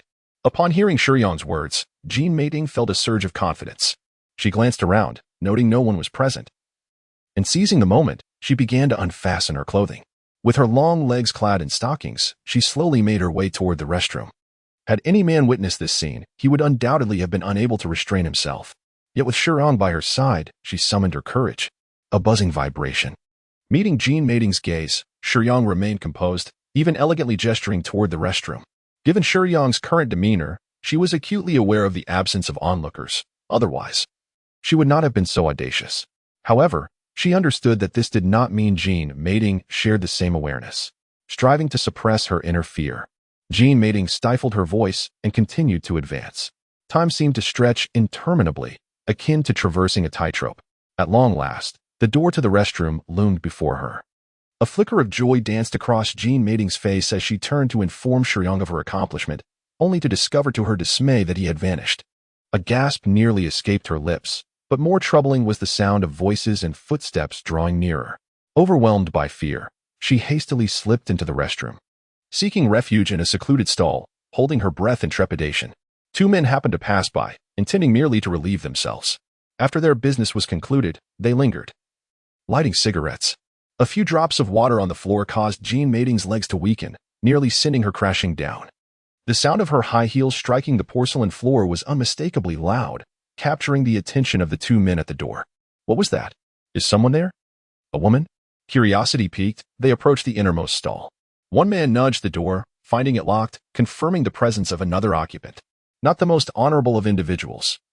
He crouched down, attempting to peer through the gap. Jean mating, relying on the shadows outside, sensed his intentions and, in a moment of panic, let out a startled cry, climbing atop the toilet in an effort to remain unseen. However, in her haste, her high heel slipped from her foot and clattered to the ground. A woman indeed. What a stroke of luck to find this delightful diversion at night. If this lady is as daring as she seems, my friend and I are in for a treat. They began to forcefully shove the door. In a state of despair upon realizing her discovery, Jean mating could no longer contain her fear and cried out. But the door had already been pushed ajar. As a frail woman, she could not hope to withstand the might of two strong men. She believed Shiyang had abandoned her. And just as despair threatened to engulf her, the pressure on the door suddenly relented. With a resounding crash, both men screamed as they collided with something, followed by an eerie silence. "Are you all right?" Shiyang gently tapped the door, his voice soothing. Just moments before, their rapport had flourished to 100. And Lai had noticed something amiss, prompting Shiyang to divert his attention to converse with her and Xiao Ai. Yet he had not strayed far. And upon hearing Jean Mating's call, he quickly returned to confront those two men. "Where did you go?" Jean Mating recognized Shiyang's voice, and as she opened the stall door, tears streamed down her face as she looked at him with a mixture of relief and reproach. "Do you have any idea how frightened I was?" "I'm so sorry. It was my fault. I shouldn't have been distracted," Shiyang replied earnestly, enveloping Jean Mating in his embrace, offering her comfort. "I hate you. I hate you." She vented her frustrations in his arms, but even in her anger, there was an undertone of affection, for her feelings had already blossomed to 100. "Yes, I apologize." Shiyang's heartfelt apology eased Jean Mating's heart, for she had not truly been angry. Her emotions were primarily rooted in fear. Shiyang gently nudged Jean Mating, gazing into her eyes as he promised, "I will ensure your safety from now on, and I shall never be a moment late again." With that, Jean Mating's anger dissipated entirely. Under the sun, Shiyang made a resolute decision, even if no genuine intimacy had transpired. He nonetheless enveloped Jean Mating within the sphere of his protection. He retrieved the high heel that had fallen from her foot and gently assisted her in putting it back on, his tender act evoking a crescent smile from her tear-streaked eyes, which she found delightful. After adorning Jean Mating with the heels, as he rose to his feet, a small portion of his wrist, uncovered by his glove, inadvertently brushed against her unadorned abdomen. The unexpected contact propelled Jean Mating into a realm of sensations previously unexplored. Perhaps it was the peculiar setting of the restroom. Although Shiyang remained somewhat oblivious to the implications, it appeared that Jean Mating was rather enjoying the moment. The silhouette of Shiyang quietly materialized in the hall. "Brother, where have you been these past 2 days? I've been so worried about you." When Xiao finally laid eyes on Shiyang, who had been absent for 2 days without a word, her heart finally found solace. She had never truly believed that Shiyang would encounter any misfortune, or rather, she had never dared to entertain such thoughts. Thus, she was the least worried. She merely assumed that Shiyang was preoccupied with matters of importance. He was undoubtedly busy, that was certain. Furthermore, after scanning him from head to toe, she noticed no changes in his appearance, affirming that he had neither been injured nor met with any mishap. Observing this young girl, Shiyang realized that the words he was about to speak would be somewhat difficult to articulate, yet his heart was no longer tethered to this realm. As the dark energy coursed through his being, he felt as though he had become enamored with an alternate sensation. While the mundane world possesses a certain unassuming beauty, it was evident that his heart did not belong here. He yearned for a world brimming with challenges. As the favorability rating with team leader Jean Mating reached 100, Xiao Ai began to radiate golden light, and the entire spirit was filled with excitement. However, her enthusiasm was short-lived when Li remarked to Shiyang, "Master, I have just realized that the advanced energy derived from Xiao Ai's 100 favorability can also be supplied to me, allowing me to directly enhance your dark energy." Shiyang was momentarily distracted for this very reason, nearly putting Captain Jean Mating in jeopardy. However, I have only just encountered a 100 favorability rating from my master after a long time. It has been ages since I last drew from such a high rating. Xiao Ai disagreed. "What valuable items could you possibly acquire from a 100 favorability lottery?" Li displayed a hint of disdain. "I too possess considerable prowess. My previous master once drew numerous remarkable abilities from me," Xiao Ai retorted. "Such as?" Li remained unimpressed. "For instance, the superpowers from the Marvel World's X-Men," Xiao Ai declared proudly. "Indeed, the ability of the Hedgehog Man, do you?" Li scoffed. "While it is true that the Hedgehog Man's power may be somewhat inferior, it remains quite practical, particularly in conjunction with close combat skills, which the master greatly favors." Xiao Ai still wished to argue. Yes. Is that really just somewhat inferior? That is a level 1 mutant ability. And the power of the armless hero. Xiao Ai persisted, undeterred. This time Li merely laughed. Unwilling to engage in a debate with Xiao Ai, for the armless hero's ability is indeed significantly lesser than Doyu's, Xiao Ai felt deeply disheartened. Yet she had not given up. She turned to Shiyang. "Master, the advanced lottery is truly useful. You must believe me." Li also recognized that Xiao AI's random acquisition of abilities, colloquially known as the lottery, was indeed quite commendable, with many of its abilities being exceptionally formidable, including a few from the realm of immortality and fantasy. With sufficient luck, one could even draw a swordsmanship skill. However, the crux of the matter lies in the fact that Xiao AI's random abilities are far too unstable, with inferior abilities vastly outnumbering the superior ones, indicating that each random draw is highly likely to yield low-tier powers. Does it truly matter whether there are a few more or a few less low-tier abilities? Not at all. Yet, there exists an extraordinarily advanced ability before Shiyang, the Black Light, the combatant among viruses, the unabashed number one. As long as it continues to devour, it can grow increasingly powerful, an ultimate virus that countless people covet yet cannot attain. By merging with the Black Light, one could even experience an elevation in their very existence. Marvel Universe? Magic? Supernatural powers? Given sufficient time for the Black Light to develop, it could easily dominate them all. And that is its terrifying aspect. Thus, why forsake an accessible advanced ability for the gamble of uncertain other powers? Clearly, Shiyang understood the reasoning behind this. He had but one question lingering. Li, how much energy can a 100 favorability reward possibly yield? Characters from lower-tier worlds possess too little strength to provide much. Yet they can still offer approximately 1,000 points of energy, Li replied. Xiao AI, observing Shiyang's evident interest, felt an overwhelming sense of despair. Is that enough to enhance the survival rate of merging with the Black Light? Shiyang inquired further. Sufficient. For the Master possesses the original strain of the Black Light virus. Enhancing its minor flaws will not require excessive energy, and 1,000 points is ample, Li asserted confidently. Very well, let us proceed. Under the guidance of Shiyang, Xiaoi reluctantly transferred her shimmering golden light to Li, although she felt a pang of sadness. Witnessing Shiyang's acquisition of the Black Light brought her a modicum of joy. Power is everything. As long as Shiyang grows stronger, there will be opportunities to win the affections of other girls. She understood the gravity of the situation. Yet it had been far too long since she had garnered 100 points of favor, and even longer since she had experienced a high-level random event, causing her to feel a sense of urgency. Blacklight fusion. As the Blacklight virus integrated into Shiyang's body, the initial agony was significantly alleviated due to Li's enhancement of the Blacklight, and the duration of the pain was drastically shortened. Shiyang effortlessly navigated the virus selection process, fully earning the Blacklight's recognition and becoming its host. The Blacklight greatly amplified Shiyang's physical abilities and strength, and the momentary exhilaration was utterly intoxicating. After escorting group leader Jean Mating home, Shiyang gently leaped into the air, soaring high. With a thud, he landed on the floor-to-ceiling window of a building. He gradually straightened his posture, his body at a perfect 90-degree angle to the glass, yet his movements were remarkably stable, unaffected by gravity. Master, there is more to this chapter. Please click the next page to continue reading, as the following is even more thrilling. Is this the sensation of omnipotence? Shiyang gazed at his hands, tore away his clothing, and the tiny red tendrils on his skin writhed, ultimately morphing into a sleek black suit. He chuckled, his initially restrained smile evolving into an unrestrained laugh. This unusual demeanor caused Xiaoi to shrink back slightly, timidly remarking, "Why does Master laugh like a villain?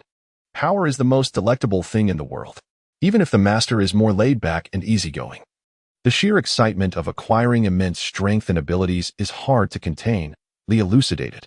The Black Light truly lived up to its name. Shiyang took strides along the vertical exterior of the building, running with abandon, and upon reaching the rooftop, he propelled himself off the edge of the terrace. Bang! The tremendous force generated an astonishing thrust, and Shiyang soared like an arrow released from a bow, freely gliding through the skies. The Black Light's mimicry ability allowed him to fly, though he was still unskilled. Nonetheless, it enabled him to glide briefly through the air. The sensation of flight was liberating and exquisite. Thus, Shiyang reveled in the joy of his newfound strength, and when he regained his senses, he found himself near his home. As the hour grows late, the lights within the home remain aglow, casting the faint silhouette of a delicate figure upon the window. Xiaosai, with her head propped upon one hand, is perpetually lost in thoughts of Shiyang. Enhanced significantly by the dark light, Shiyang quietly enters the living room. Returning to the initial topic, he softly utters, "I apologize for causing you worry. I intend to be away for a while." With the power bestowed by the dark light, he has become formidable, yet his heart no longer resides within the mundane realm. Is it because of work, brother?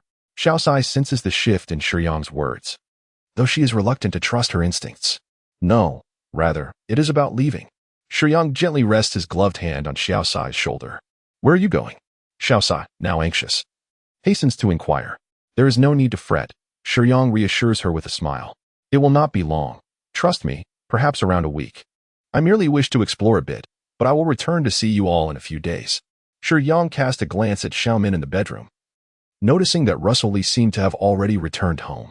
Since that was the case, there was no need for farewells. They could save it for the next visit. Upon hearing Shiyang's assurance of a return, Xiao Xiao visibly relaxed, shedding her earlier tension. Shiyang's demeanor, tone, and actions exuded a sense of ease, devoid of the weightiness often associated with farewells. This nonchalance influenced Xiao Sai, causing her to subconsciously dismiss the gravity of the situation, believing that Shiyang was merely stepping out for a brief moment. Then, brother, please be sure to stay safe. I will await your return. Xiao Sai affirmed with a resolute nod. Indeed, Shiyang continued, his mind burdened by another concern. If the opportunity arises, I shall seek methods to alleviate the symptoms of drug addiction. For the time being, the supply should suffice, so you and Xiaomin must take care of yourselves. The irreversible damage inflicted by substance abuse grows more severe with time, necessitating increasingly larger doses to mitigate symptoms. Without a viable treatment, the path of addiction invariably leads to demise. While Xiao Sai and Xiaomin were not yet deeply ensnared, Shiyang hoped to explore other realms in search of solutions. He also considered Xiao Sai's pregnancy, entrusting her care to leader gene mating. Initially, upon learning of Shiyang's pregnant friend, gene mating had been incensed, likely fueled by jealousy, believing the child to be Shiyang's. However, after Shiyang's explanation, she readily accepted the truth, recognizing that someone as extraordinary as Shiyang had no need to deceive her. The flow of time varies between worlds. Once a timeline is entered, one cannot traverse it freely. Li had the ability to facilitate Shiyang's journeys, yet the timelines themselves remained immutable. I must take my leave now, but rest assured, I shall return to you, Shiyang declared as he left some money for Xiao Sai and began to retreat slowly. By the way, brother, should I bring anything? Xiao Sai inquired, yearning to assist Shiyang with his preparations. However, as she turned back, she found him already gone, leaving behind an empty space. On the table lay a note. Do not fear. If you are ever in danger, I will return to your side at once. As a being capable of traversing worlds, Li had marked gene mating and the others. Should the worlds will experience any disturbances due to these characters, Li would be the first to know, and in turn, Shiyang would be alerted, allowing him to return when necessary. Let us proceed. Li opened the portal to the spiritual realm, revealing the familiar entrance to a realm of bizarre and enigmatic wonders. After a prolonged absence, Shiyang returned to this place, yet he had undergone a remarkable transformation. The blacklight virus primarily affects the physical body, thus Shiyang's physical enhancement was most evident.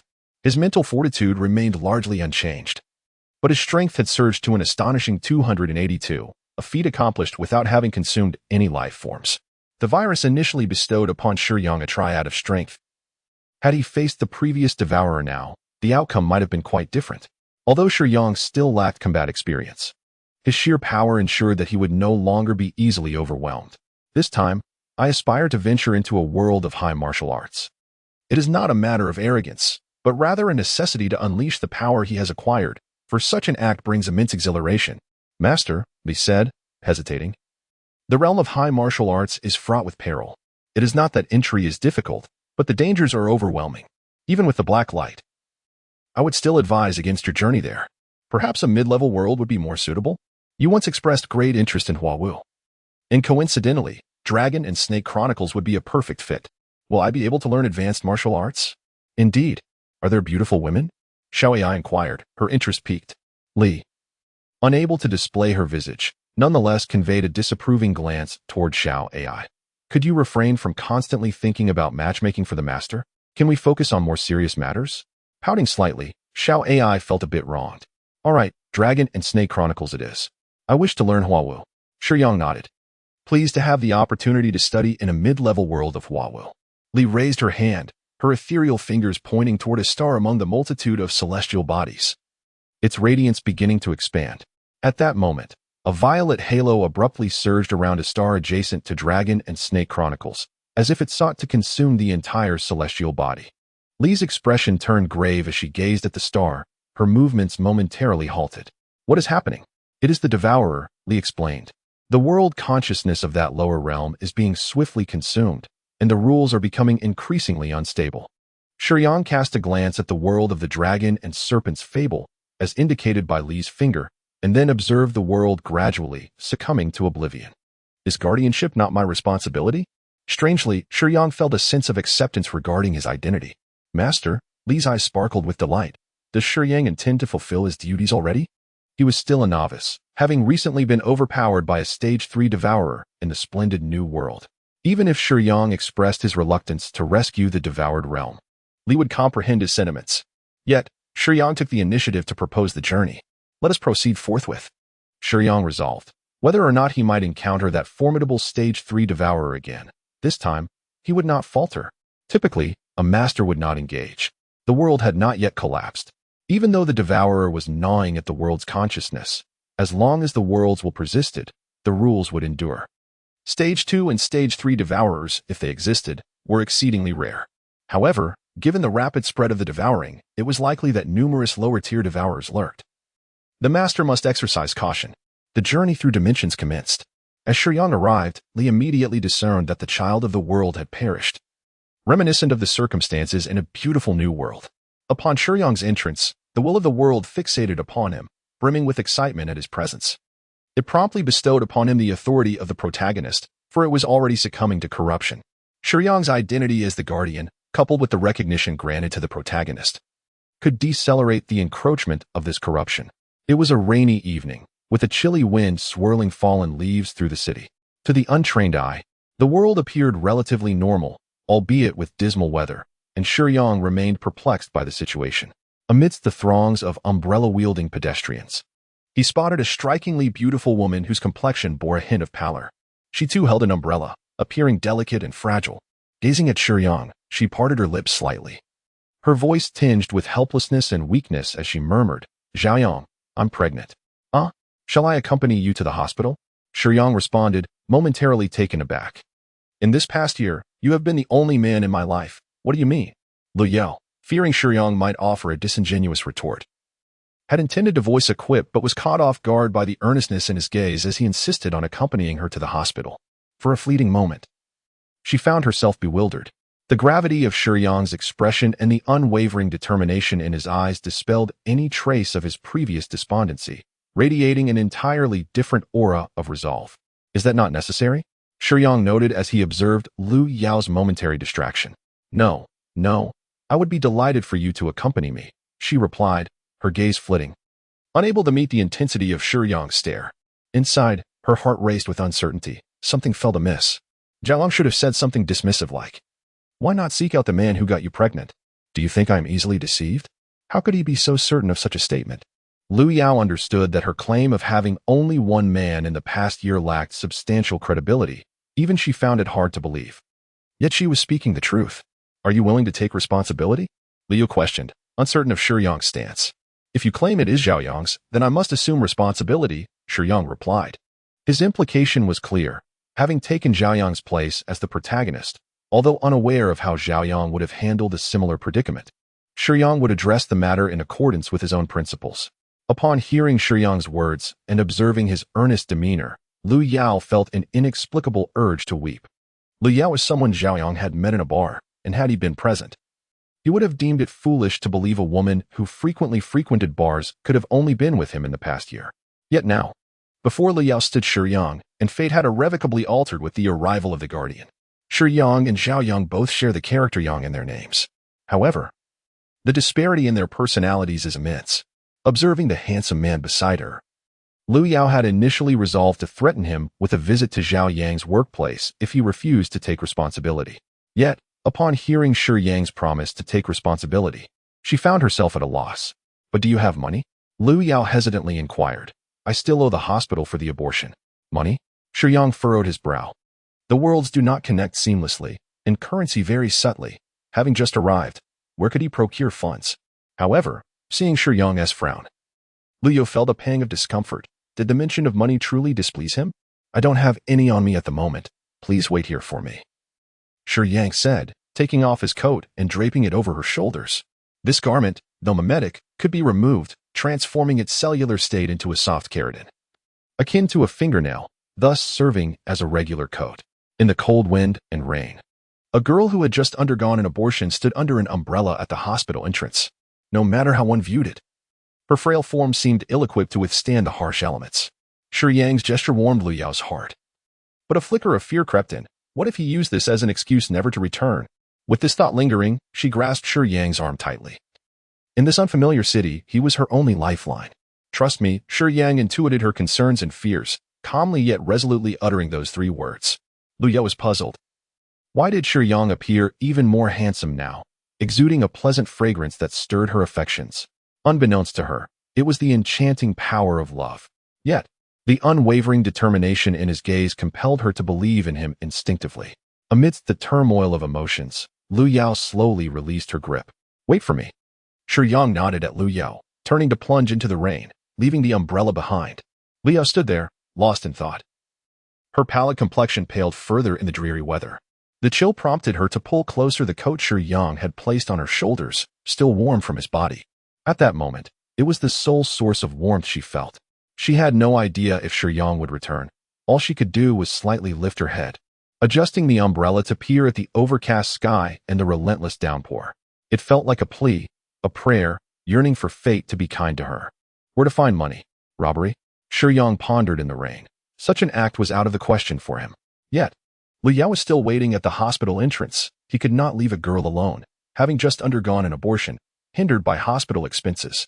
Suddenly, a flash of purple light appeared through the curtain of rain, not far away. Bang! With a powerful push against the ground, Shiyang, enveloped in a crimson glow, swiftly traversed the rain-soaked terrain, his speed astonishing as he pursued the flicker of purple light with relentless fervor. He would not forget his mission. Nor would he neglect Lu Yao. He aimed for a swift resolution to return and care for the girl. To his surprise, a devourer revealed itself sooner than anticipated, and Shiyang closed in with remarkable haste. In comparison, his velocity far surpassed that of the devourer. The disparity was evident, and within 10 seconds, he could overtake it. His power level was at least 2 stages superior to that of the devourer, yielding such a crushing advantage. However, just as he felt assured of his triumph, 2 additional purple glimmers erupted, and the one he chased veered rapidly in another direction. Master, there is more to this chapter. Please click the next page to continue reading. It only gets more thrilling. Realizing the primary target of the devourers was undoubtedly a key character, Shiyang understood. Clearly, with his 2-stage superiority, he had not been detected by the 3 purple lights. Although he was approaching swiftly, the gap in attributes rendered him undetectable until he drew near enough. A terrifying roar shattered the rain-soaked air. The first arriving devourer collided violently with a luxury car, crumpling the door upon impact. A woman's scream pierced the atmosphere. The vehicle, propelled by immense inertia, flipped onto its side. Yet, the price of the luxury car was not in vain. Despite the deformation, the interior remained relatively secure. The sudden tilt disoriented Mikai, leaving her dizzy from the impact, though fortunately, she sustained no serious injuries. After regaining her composure, she attempted to crawl out through the damaged door. Bang! Something seemed to leap onto the car. Mikai's heart raced, a foreboding sensation washing over her, rendering her motionless, fearful of making a sound that might attract the creature's attention. What was it? She could not fathom why terror gripped her so. The feeling of encountering a formidable enemy was overwhelming, as if a monstrous being were watching her through the frame of the car. Moreover, the horrifying roar, was it a beast? How could there be large beasts in the city? And what kind of beast could overturn a vehicle? Mikai had not even glimpsed what had struck her. It had happened too quickly. Crack! A claw pierced through the car door, yanking it off with ease. The featureless purple visage of the devourer intruded into the vehicle. And upon spotting Mikai, a fissure appeared across its face. Roar! The fissure widened into a ghastly maw, lined with menacing fangs. Mikai was paralyzed with fear. Despite her extensive experiences as a privileged individual, this creature was beyond anything a human could encounter. The monstrous jaws lunged at her without hesitation, its speed leaving no room for escape. Mikai knew with certainty that she would be torn to shreds by those dreadful fangs. Thud! Suddenly, something leaped onto the vehicle. In the blink of an eye, just as Mikai was engulfed in despair, the gaping maw of the devourer retreated instead of advancing, pulling away from her by several paces, as if some unseen force outside were tugging it back. Fortunately, it was not too late. As Shiyang beheld the gaping maw of the devourer, mere inches from the girl, He swiftly leapt into the vehicle and grasped the creature's tail with fervor. With a powerful tug, he forcefully extracted it. Thunderously, Shiyang swung the devourer's tail, sending it crashing into the nearby shop fronts, causing several walls to collapse. The debris from the shattered bricks obscured the silhouette of the devourer, leaving only a flickering violet light amidst the rubble. "Are you all right?" Shiyang inquired of Mikai, who remained in a state of shock and failed to respond.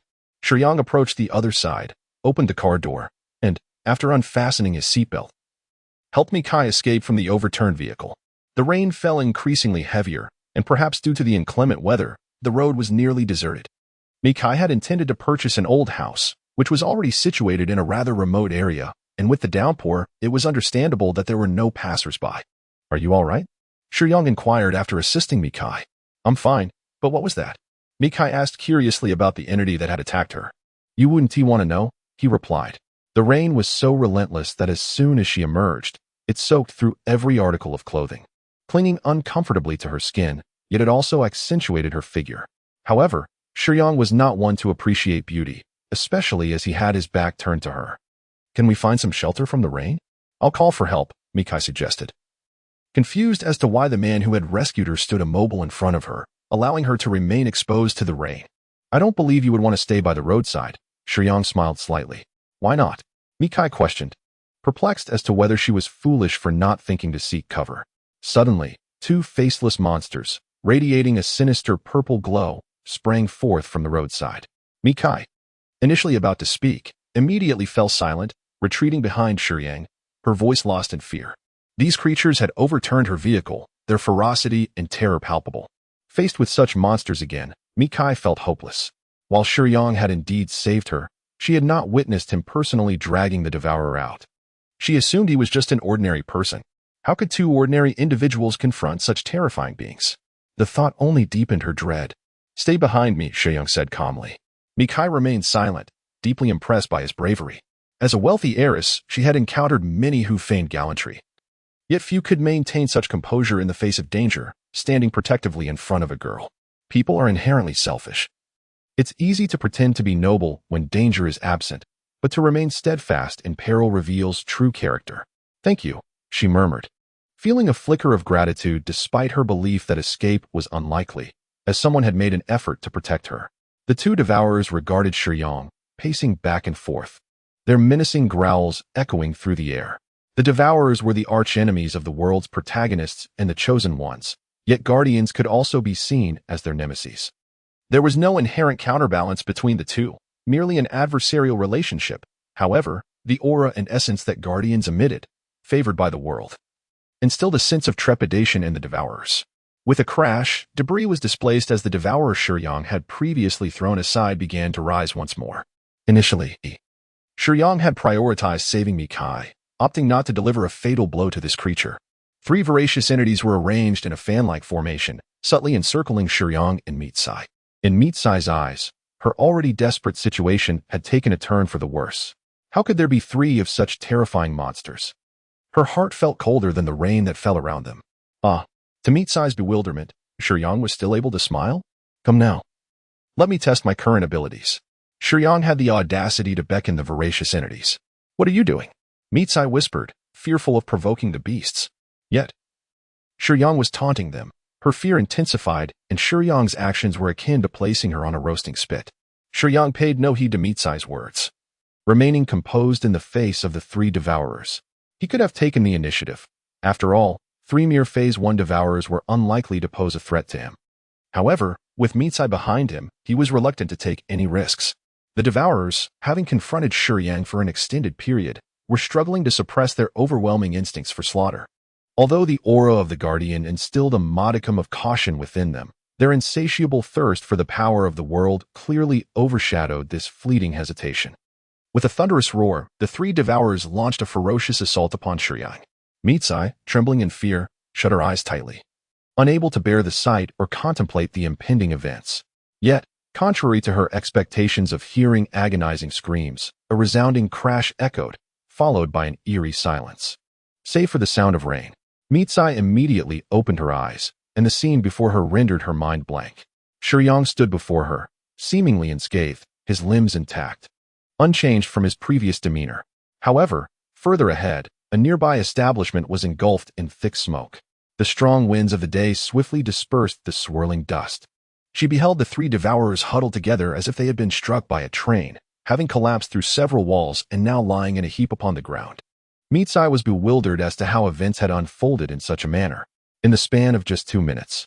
Her emotions had oscillated dramatically, from the initial panic of being ambushed to the sudden resolution of the monstrous threat. It was evident that her life was no longer in peril, and the progression of events felt surreal, as though she were caught in a dream. Dear Master, there is more to this chapter. Please turn to the next page to continue reading.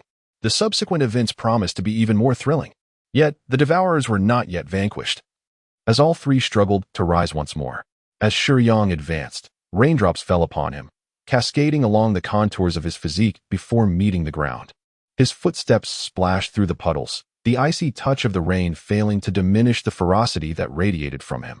His aura was suffused with an unmistakable killing intent, exuding a chilling demeanor. Mikai had never encountered such a figure. Even the most formidable magnates in the business realm, seasoned through years of dominance, merely possessed a remarkable presence, lacking the lethal edge that Shiyang embodied. The devourers struggled to lunge at Shiyang, yet they were grievously wounded from his prior assault. Their speed significantly diminished. As Mikai closed her eyes, Shiyang unleashed a swift kick, sending three devourers flying effortlessly, and even without exerting full force. He had already inflicted severe damage upon them. Shiyang is not one to be ostracized by the world. He wields his power with ease. With a single punch, he pierces the chest of the first devourer that approaches him. A multitude of crimson tendrils emanates from his arm, consuming the creature in an instant. For the black light possesses a remarkably potent assimilation ability. A faint, cold smile graces Shiyang's lips as he seizes another devourer with one hand. The third devourer attempts to exploit this moment to attack, but Shiyang merely raises his leg and delivers a swift kick. Boom. The resounding crash reveals the source of the earlier tumult to Mikai. With a mere casual kick, Shiyang sends the formidable beast hurtling away, demolishing every structure in its path. Even after crashing through walls, the devourer carves deep rifts into the ground. What kind of power is this? Does such a being truly exist in this world? Mikai is engulfed by these three questions.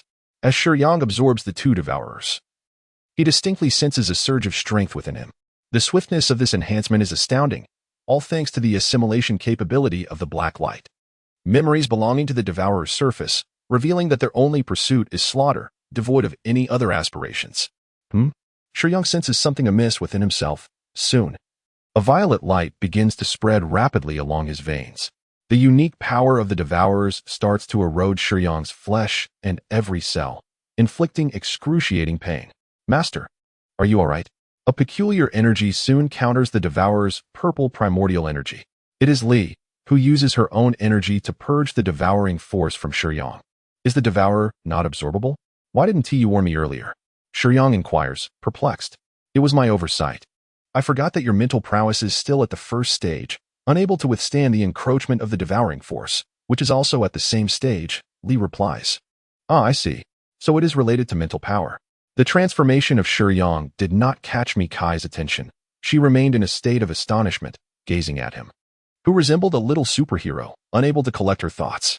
Let us find shelter from the rain, Shiyang said as he approached her. Oh, Mikai replied, somewhat dazed. Like a puppet, following him to the intactes by the roadside. She stared intently at Shiyang, beginning to doubt whether she was merely dreaming. Do you have any money? Shiyang suddenly inquired. Yes, Mikai responded, puzzled by his question as she touched her pockets. Although her clothes were drenched, her small leather purse remained intact. She took out a few bills and handed them to Shiyang. Is there more? He asked again. Take this, Mikai said. Producing a bank card, the password is on the back. She was baffled as to why someone like Shiyang would ask her for money. Yet she felt a sense of gratitude towards him for saving her. He exuded a mysterious aura and clearly possessed immense personal strength. She did not believe he truly lacked funds. Nevertheless, if he needed help, she was more than willing to repay him. Thank you. If the opportunity arises, I will return it to you, Shiyang smiled, then turned and dashed into the rain, disappearing from Mikai's view in the blink of an eye. I must be dreaming. Mikai touched her forehead, quickly recalling that her phone was still inside the overturned car. Braving the rain, she returned to the vehicle, relieved to find her phone unharmed. On this desolate street, she dialed for assistance. reflecting on the past, since the very first day at the bar. They had encountered countless lonely women and empty men, sipping various drinks, some silent, others with eyes filled with desire, seeking something akin to a drunken dream. In truth, when one sheds their corporeal form, allowing their soul to become lost in this world of neon lights and indulgence, they have already succumbed to a state of intoxicated oblivion. Once, Xiaoyang had unknowingly begun to regard that place as his refuge. Everyone is drawn to the swaying women, the flickering lights, the array of colorful beverages, and the mingling scents of perfume and tobacco, all while etching their chaotic pasts into tombstones amidst their revelry. The first time he encountered Xiaoyang, he peeled the film from a cigarette box, placing it before him, looking up through the thin layer at the kaleidoscope of lights above, swaying along with the rhythm. And through the refracted illumination, he perceived a kind of decadent existence. However, that disheartened yet deeply passionate demeanor oddly captivated Lu Yao.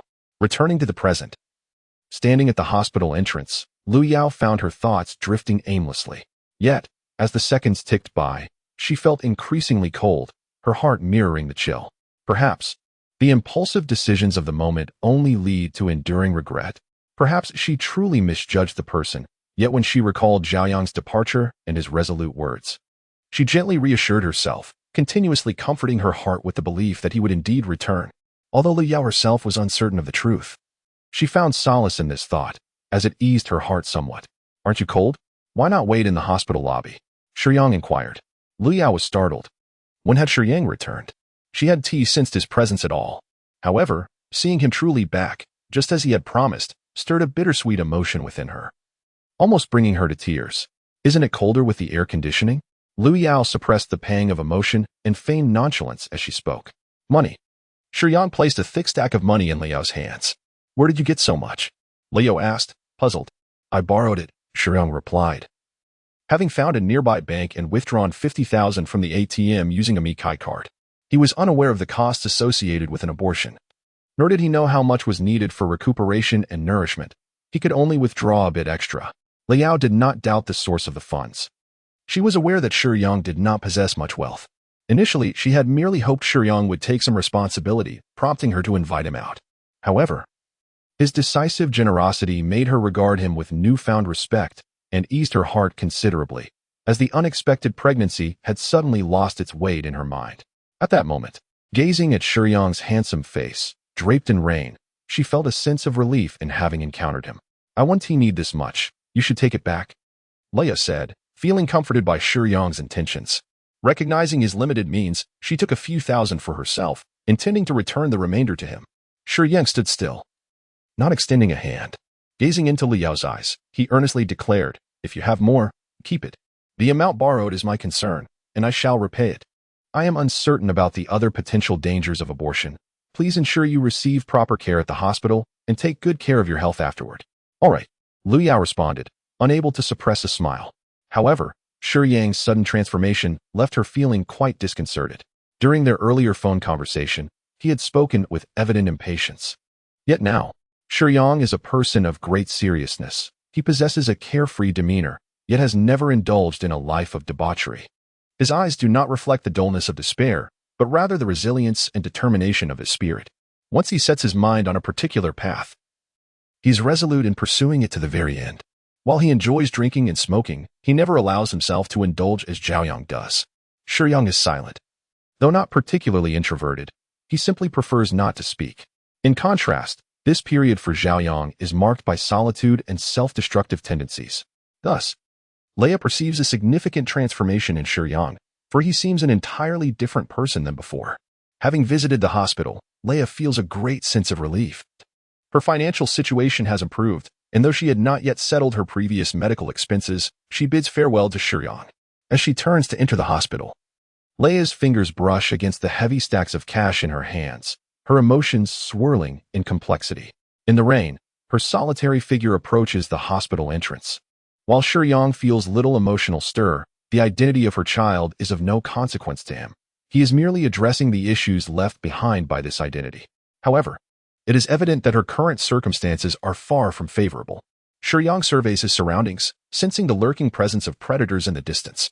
Remembering that Leia is also a key character in this narrative, he resolves to support her. "I will accompany you," he calls out to her from behind. Leia is taken aback by his unexpected declaration. Since he has chosen to take on some responsibility, he decides to fully commit. Approaching her side, Shiyang unceremoniously takes the heavy money and bag from Leia's hands and strides towards the hospital entrance. Due to her outstanding medical bills, particularly in light of her abortion, the doctors and nurses regard Leia with a degree of disdain, perceiving her as anything but a virtuous woman, which results in their cold demeanor towards her. Having previously worked as a model, her appearance is undeniably striking, inciting jealousy among some of the nurses who cannot help but whisper behind her back. Coincidentally, Leia overhears their comments, feeling a wave of embarrassment wash over her. However, knowing that she is in the wrong for not settling her medical fees, she finds little ground for rebuttal. Is it appropriate to speak ill of others behind their backs? Shiyang interrupts the awkwardness, firmly addressing the nurses. Aware that gossip can lead to unpleasant consequences, the nurses hastily retreat, refraining from arguing with him. Let us settle the bill, and I will take you home afterwards. This is the first time, after leaving her home, that someone stands up for her, causing a wave of bittersweet emotion to surge within Leia once more. Shiyang busied himself around the hospital for Leia, who had previously been unable to undergo several necessary examinations due to financial constraints. After ensuring that everything was in order, he found that Leia, being young and generally healthy, had no significant issues, though she appeared quite frail. Having a man attend to her with such dedication was an experience Leia had never encountered before. Shiyang's romantic allure, a natural gift, had already endeared him to women. Now, situated in a lower-tier realm, the disparity in mental fortitude intensified his magnetism. I shall escort you home, he proposed after the examinations were completed. How about we go to your place instead? Liao replied. Shiyang cast a curious glance at Lu Yao and uttered, All right, if you wish to visit my home, then so be it. In truth, Liao had been pondering a particular question since earlier. Shiyang's demeanor towards her was undeniably responsible, and he was quite an admirable individual. Having already harbored feelings for him, Liao regarded Shiyang as someone with whom she had previously shared an intimate connection. Presently, she felt unable to reciprocate, and coupled with her lingering doubts about whether Shiyang's offer to escort her home was motivated by ulterior desires, she found herself in a quandary. It was not that she suspected ill intentions. After all, their acquaintance had begun in such a manner. While she did not wish to oppose him, acknowledging his willingness to take responsibility, she was also acutely aware of her recent experience, having just undergone an abortion. She was in considerable discomfort and felt physically weakened. To entertain thoughts of intimacy under such circumstances seemed rather inconsiderate. Leo felt a twinge of grievance, yet was not entirely resistant. She thought, very well, a little pain is tolerable, especially considering his readiness to take responsibility. However, her home was somewhat disheveled, having not been tidied in days.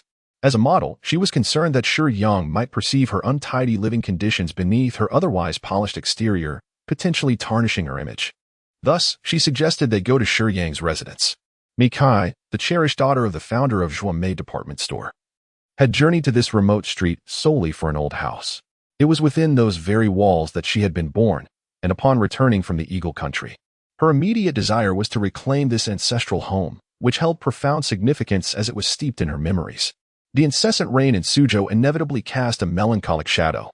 Yet, despite her initial buoyancy, standing in front of the house she had longed for did little to lift her spirits. On her way, she had encountered a grave crisis. 3 peculiar creatures had attacked her.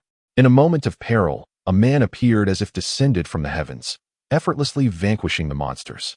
She did not even catch his name, nor could she fathom why such terrifying beings had fixated on her. All she felt was deep regret for not obtaining his contact information, fearing another encounter with those creatures. As she touched the objects within the old house, her mood soured further. Years prior, while studying abroad, her uncle had sold the house. After a long wait, she had finally managed to contact the current owner and purchased it back without any haggling. The paperwork was complete, but the handover required a face-to-face meeting. Although she had narrowly escaped the recent attack, her spirits were still low. The old house held immense importance to her, and mustering her courage, she made her way there. Everything had been arranged. Yet, to her dismay, the owner informed her that the house had been rented out without her knowledge, and the tenants had not been notified. If she insisted on taking possession that day, she would have to wait for the tenants to return for clarification. This turn of events only deepened Mikai's already troubled mood. The old scoundrel lacks integrity, and Mikai is filled with indignation. However, having come this far, she can only agree to wait a moment longer. As darkness descends, an unsettling anxiety begins to grip her heart. She fears that lurking within the shadows, monstrous creatures may emerge, their gaping maws poised to tear her apart. All she can do is stand before the ancient grandfather clock, watching the hands move, striving to calm herself as best she can. Shiyang supported Lu Yao as they descended from the taxi, slowly making their way towards his rented abode under the shelter of an umbrella. Regarding Zhao Yang, Shiyang possessed little knowledge. However, the collective consciousness of the world offered some fundamental insights about Zhao Yang's current situation, such as his residence and place of employment. Lu Yao observed Shiyang's dwelling without a hint of disdain.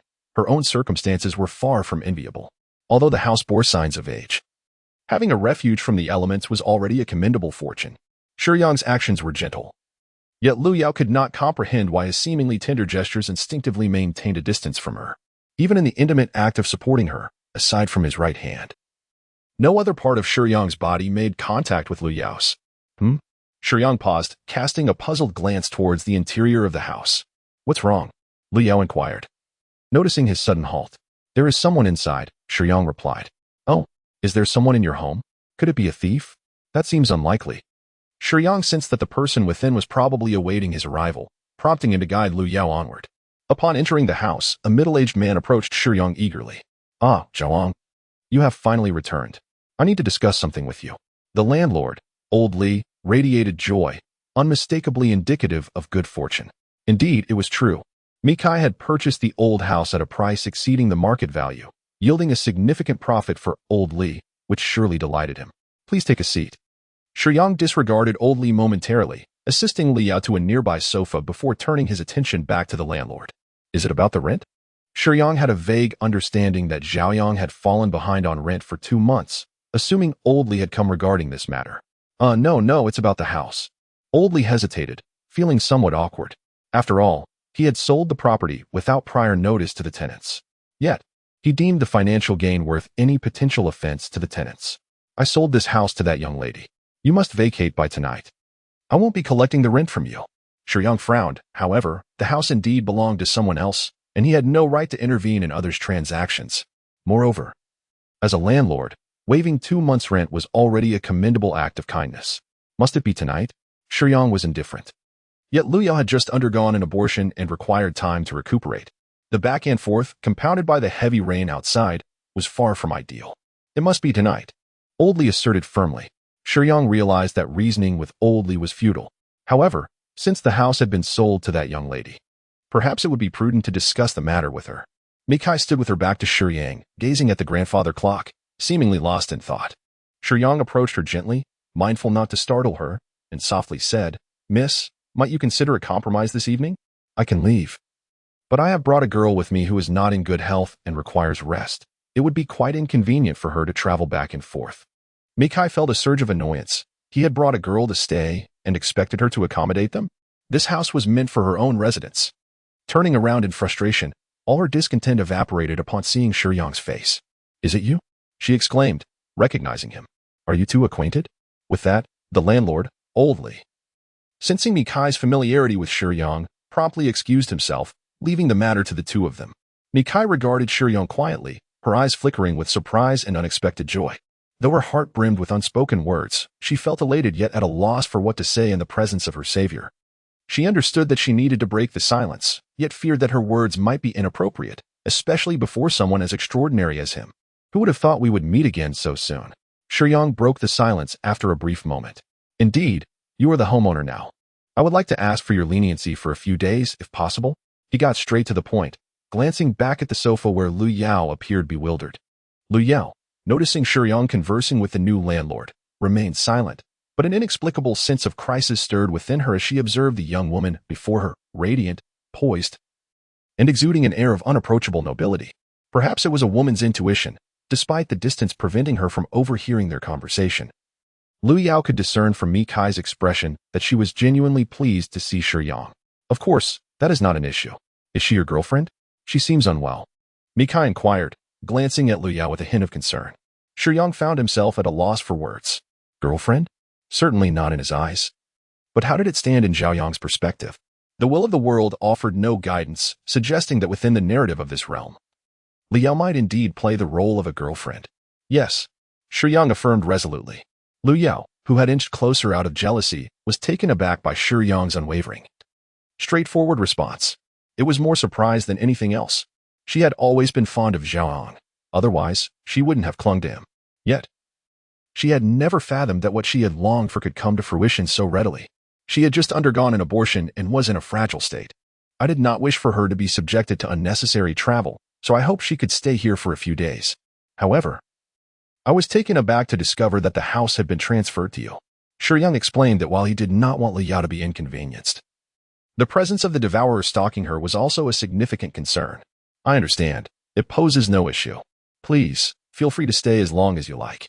This is my contact information. I shall not charge you rent, Mikai kindly offered while handing Shiyang a business card. Shiyang mentioned that his girlfriend had just undergone an abortion, yet he did not perceive anything amiss, considering they were merely a couple.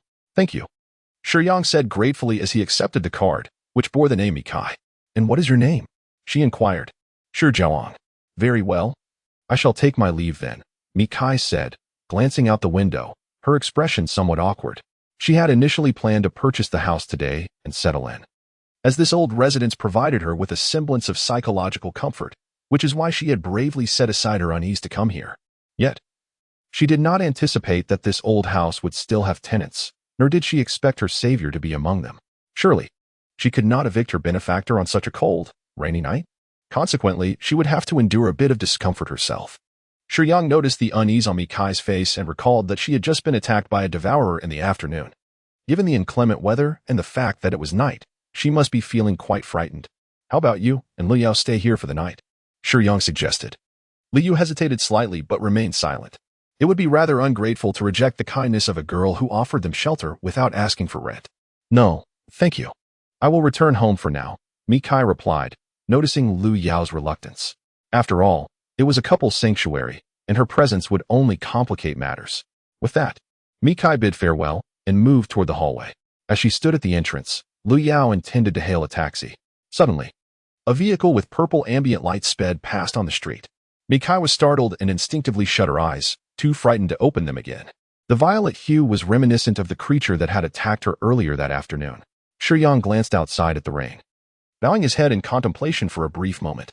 Just as Zhao Yan and Lu Yao were about to engage him in conversation, Lu Yao, feeling a bit flushed, instinctively covered her stomach. Having spent an extended period at the hospital without much to eat, she couldn't entirely blame herself. Are you hungry? Shiyang inquired, fully aware of the answer.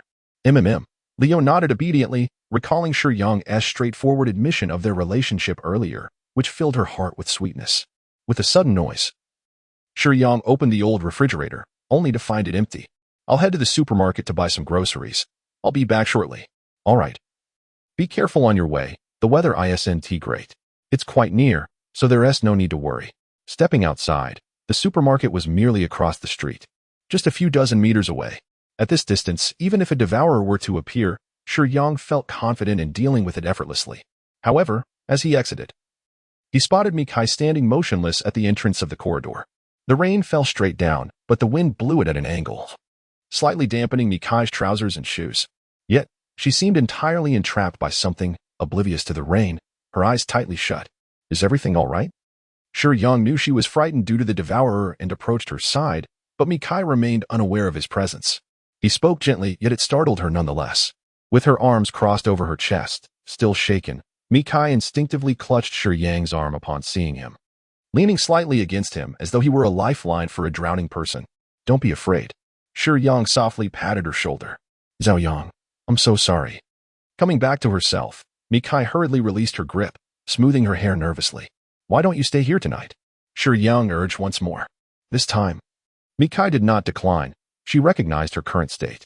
Summoning the courage to step out had been no small feat, and given her mental condition, remaining by Shiyang's side was evidently the wisest choice.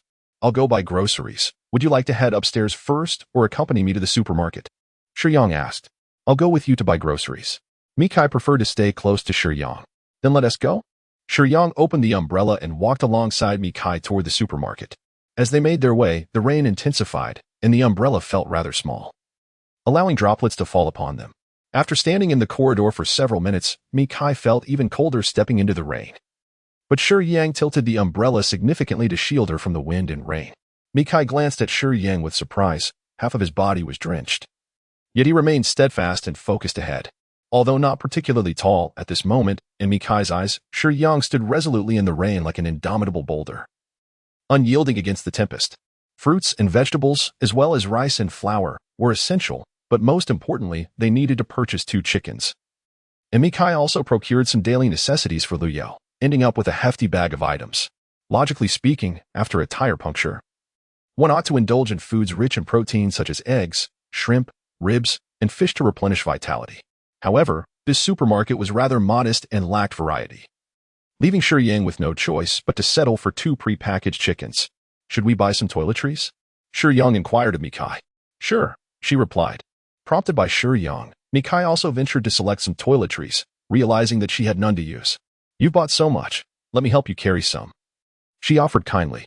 Yet, being a girl, she soon discovered that the items were indeed quite heavy. With the rice and flour, the weight easily exceeded dozens of pounds, making it difficult for her to manage. She could only smile awkwardly and retract her offer. Allow me to assist you, Shiyang suggested without concern, yet Mikai insisted. No need, I'm fine. Even though she found it somewhat strenuous to carry her own items, as girls typically require a variety of daily necessities, including several types of shampoo, dandruff control, cleansing, and conditioning. Wasn't it bound to be heavy?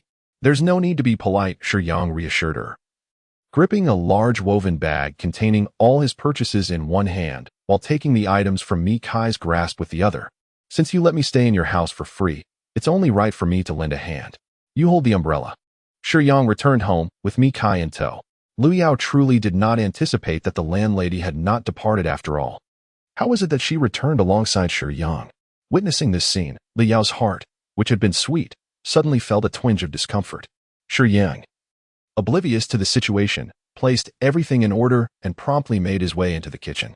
Miss Mikai, you haven't had dinner yet, have you? Allow me to prepare a meal. You both can take a rest for now, and we shall dine together shortly. You may call me Mikai. Seated together, Mikai and Lu Yao exchanged awkward glances, their large eyes wide with uncertainty. Regarding Shiyang's culinary skills, due to Li, he could acquire top-tier cooking abilities with minimal effort. Thus, even without preparing pancakes, his other dishes were a feast for the senses, exquisite in both appearance and taste. Although his selection of seasonings was limited, the flavors remained remarkably delightful when these visually appealing dishes were presented before them. Lu Yao and Mikai could not help but regard Shiyang with newfound admiration. Shiyang washed his hands at the faucet, leisurely dried them with a towel, and finally tossed aside his apron, folding it neatly. Even after preparing the meal, the kitchen remained impeccably tidy. At the dining table, Mikai and Lu Yao exchanged glances. Mikai was astonished by Shiyang's habits, while Lu Yao had not previously observed his meticulous nature. Do give it a try, Shiyang said gently as he took his seat, a warm smile gracing his lips. The aroma of the dishes alone had made Mikai quite hungry. Once Shiyang finished speaking, she picked up her chopsticks, sampled the food. And indeed, the flavor did not disappoint. It was utterly delicious. Observing Mikai's evident enjoyment, Shiyang quietly took a bowl and ladled 2 scoops of chicken soup, placing it gently in front of Lu Yao. Upon noticing Shiyang's gesture, Lu Yao's eyes sparkled with surprise as she looked at him, and Shiyang merely smiled kindly, nodding to encourage her to drink it while it was hot. The chicken soup was rich and flavorful. Typically, chicken soup requires a lengthy simmering time. And while this particular broth might not be the finest, Lu Yao clearly did not mind. For the purpose of nourishing one's vitality and blood, it would have been ideal to add some traditional Chinese medicinal herbs. However, the supermarket lacked a comprehensive selection, so Shiyang had only purchased a pack of goji berries. Throughout the meal, apart from Shiyang, the 2 young women appeared to be thoroughly enjoying themselves. I never expected your culinary skills to be so exceptional, Mikai remarked, eager to commend Shiyang. It's nothing, he replied. Tonight, you and Lu Yao should share a bed. I'll take the sofa in the living room. His tone indicated he was not inclined to continue the conversation with Mikai. All right, she acquiesced, having exchanged a few words with Lu Yao earlier and feeling somewhat acquainted. Although she was not particularly fond of sharing a bed, it felt safer to stay near Shiyang than to return home. Once the 2 women entered the room to tidy up, Shiyang settled onto the sofa, allowing himself a moment of relaxation. Stretching his limbs, he reclined on the couch and lit a cigarette, inhaling deeply. From the adjacent bathroom, the sound of running water echoed, with the glass being semi-transparent, allowing glimpses of their silhouettes as the two women took their showers. While sharing a bed with another girl was tolerable, for two beauty-conscious individuals, not bathing was simply unacceptable. Particularly on a rainy day, the discomfort of feeling damp while trying to sleep would undoubtedly be torturous for Mikai and Lu Yao. Although there was a gentleman present in the house, Shiyang's courteous demeanor instilled a sense of trust in Mikai regarding his character. As for Lu Yao, she was even less concerned. Lu Yao showered first while Mikai brushed her teeth in the bathroom. Curiously, she glanced toward the living room, where Shiyang was absorbed in his smoking, completely focused. The sounds of water in the bathroom had not distracted him in the slightest. Mikai observed clearly that he did not turn his head even once. In Mikai's eyes, Shiyang's smoking was an elegant and suave act, exuding a refined charm. Beneath the dim glow of the antiquated floor lamp, Shiyang's movements resembled those of a figure captured in an oil painting, strikingly clear and textured.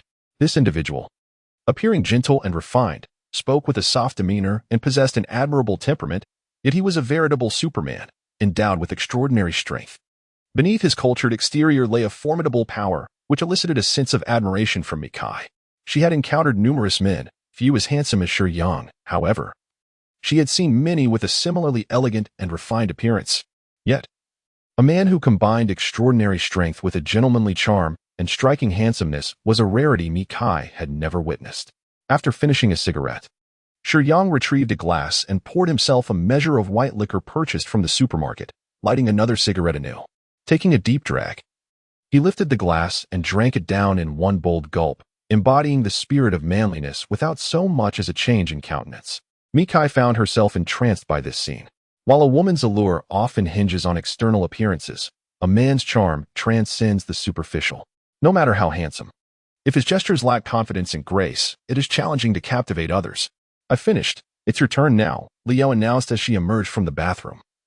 Noticing Mikai lost in thought while observing Shiyang. "Oh." Mikai snapped back to reality, feeling slightly embarrassed at being caught spying on Shiyang, and promptly retreated into the bathroom.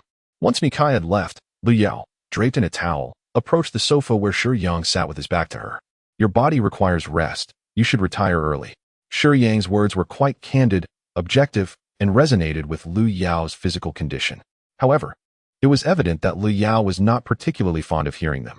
As a young woman, she had taken the initiative to approach Shiyang for a conversation, only to be dismissed and told to rest.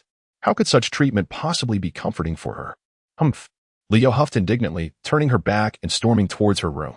Yet, just before entering her bedroom, she glanced at Shiyang's retreating figure and muttered under her breath, "What a tactless fellow."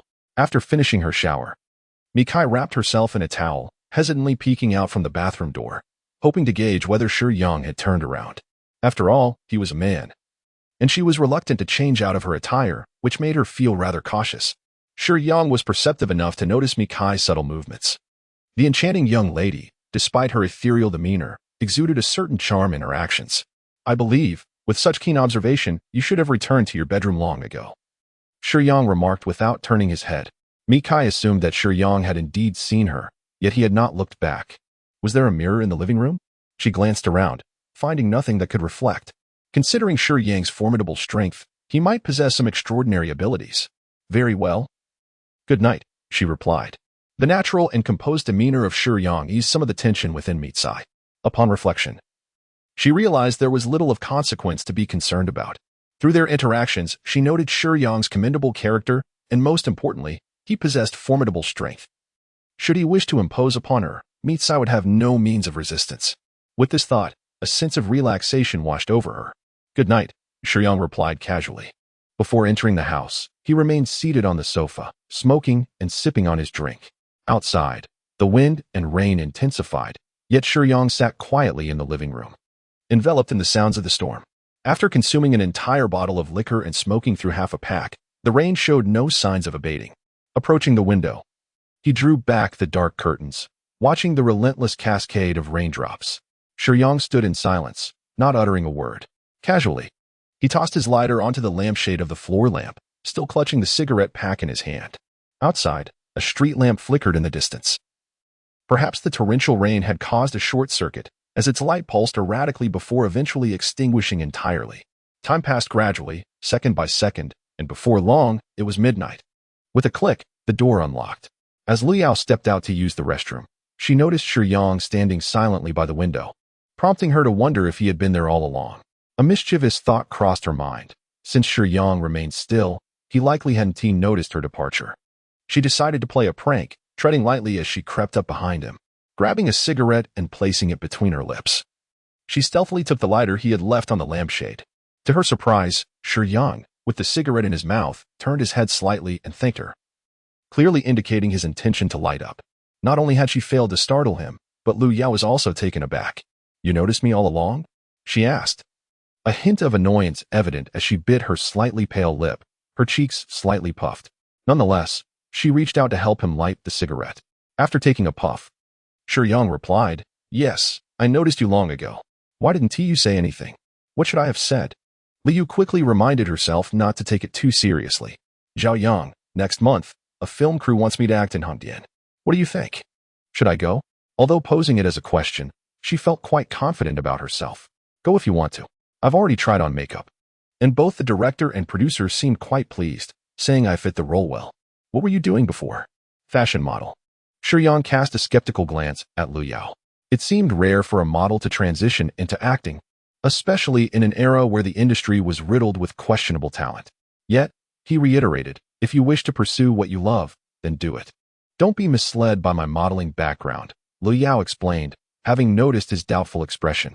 "I only did it as a transitional phase. I actually graduated from the Shanghai Theatre Academy's acting department." "Well then, you must be quite suited for it." Shiyang did not indulge in exaggerated compliments, nor did he belittle her. He merely smiled gently, affirming her potential. "You suddenly seem so gentle, a bit unfamiliar," Liu remarked, studying Shiyang's face intently. With a playful tone, she asked, "Zhao Yang, do you think I'm pretty?" "Pretty." Shiyang turned his head, appraising Liu from head to toe, then resumed smoking. "Zhao Yang, forget Jianwei. Once I become a star, I will love only you." In the bedroom, Mikai, also unable to sleep, pondered Liu Yao's words, wondering, who is Jianwei? This was a question Shiyang himself could not answer. He was simply astonished by Liu Yao's affection. Unbeknownst to her, Liu Yao had already returned to the bedroom. While Shiyang's cigarette slowly burned down to his fingertips, the searing temperature of the flickering flame drew Shiyang's attention.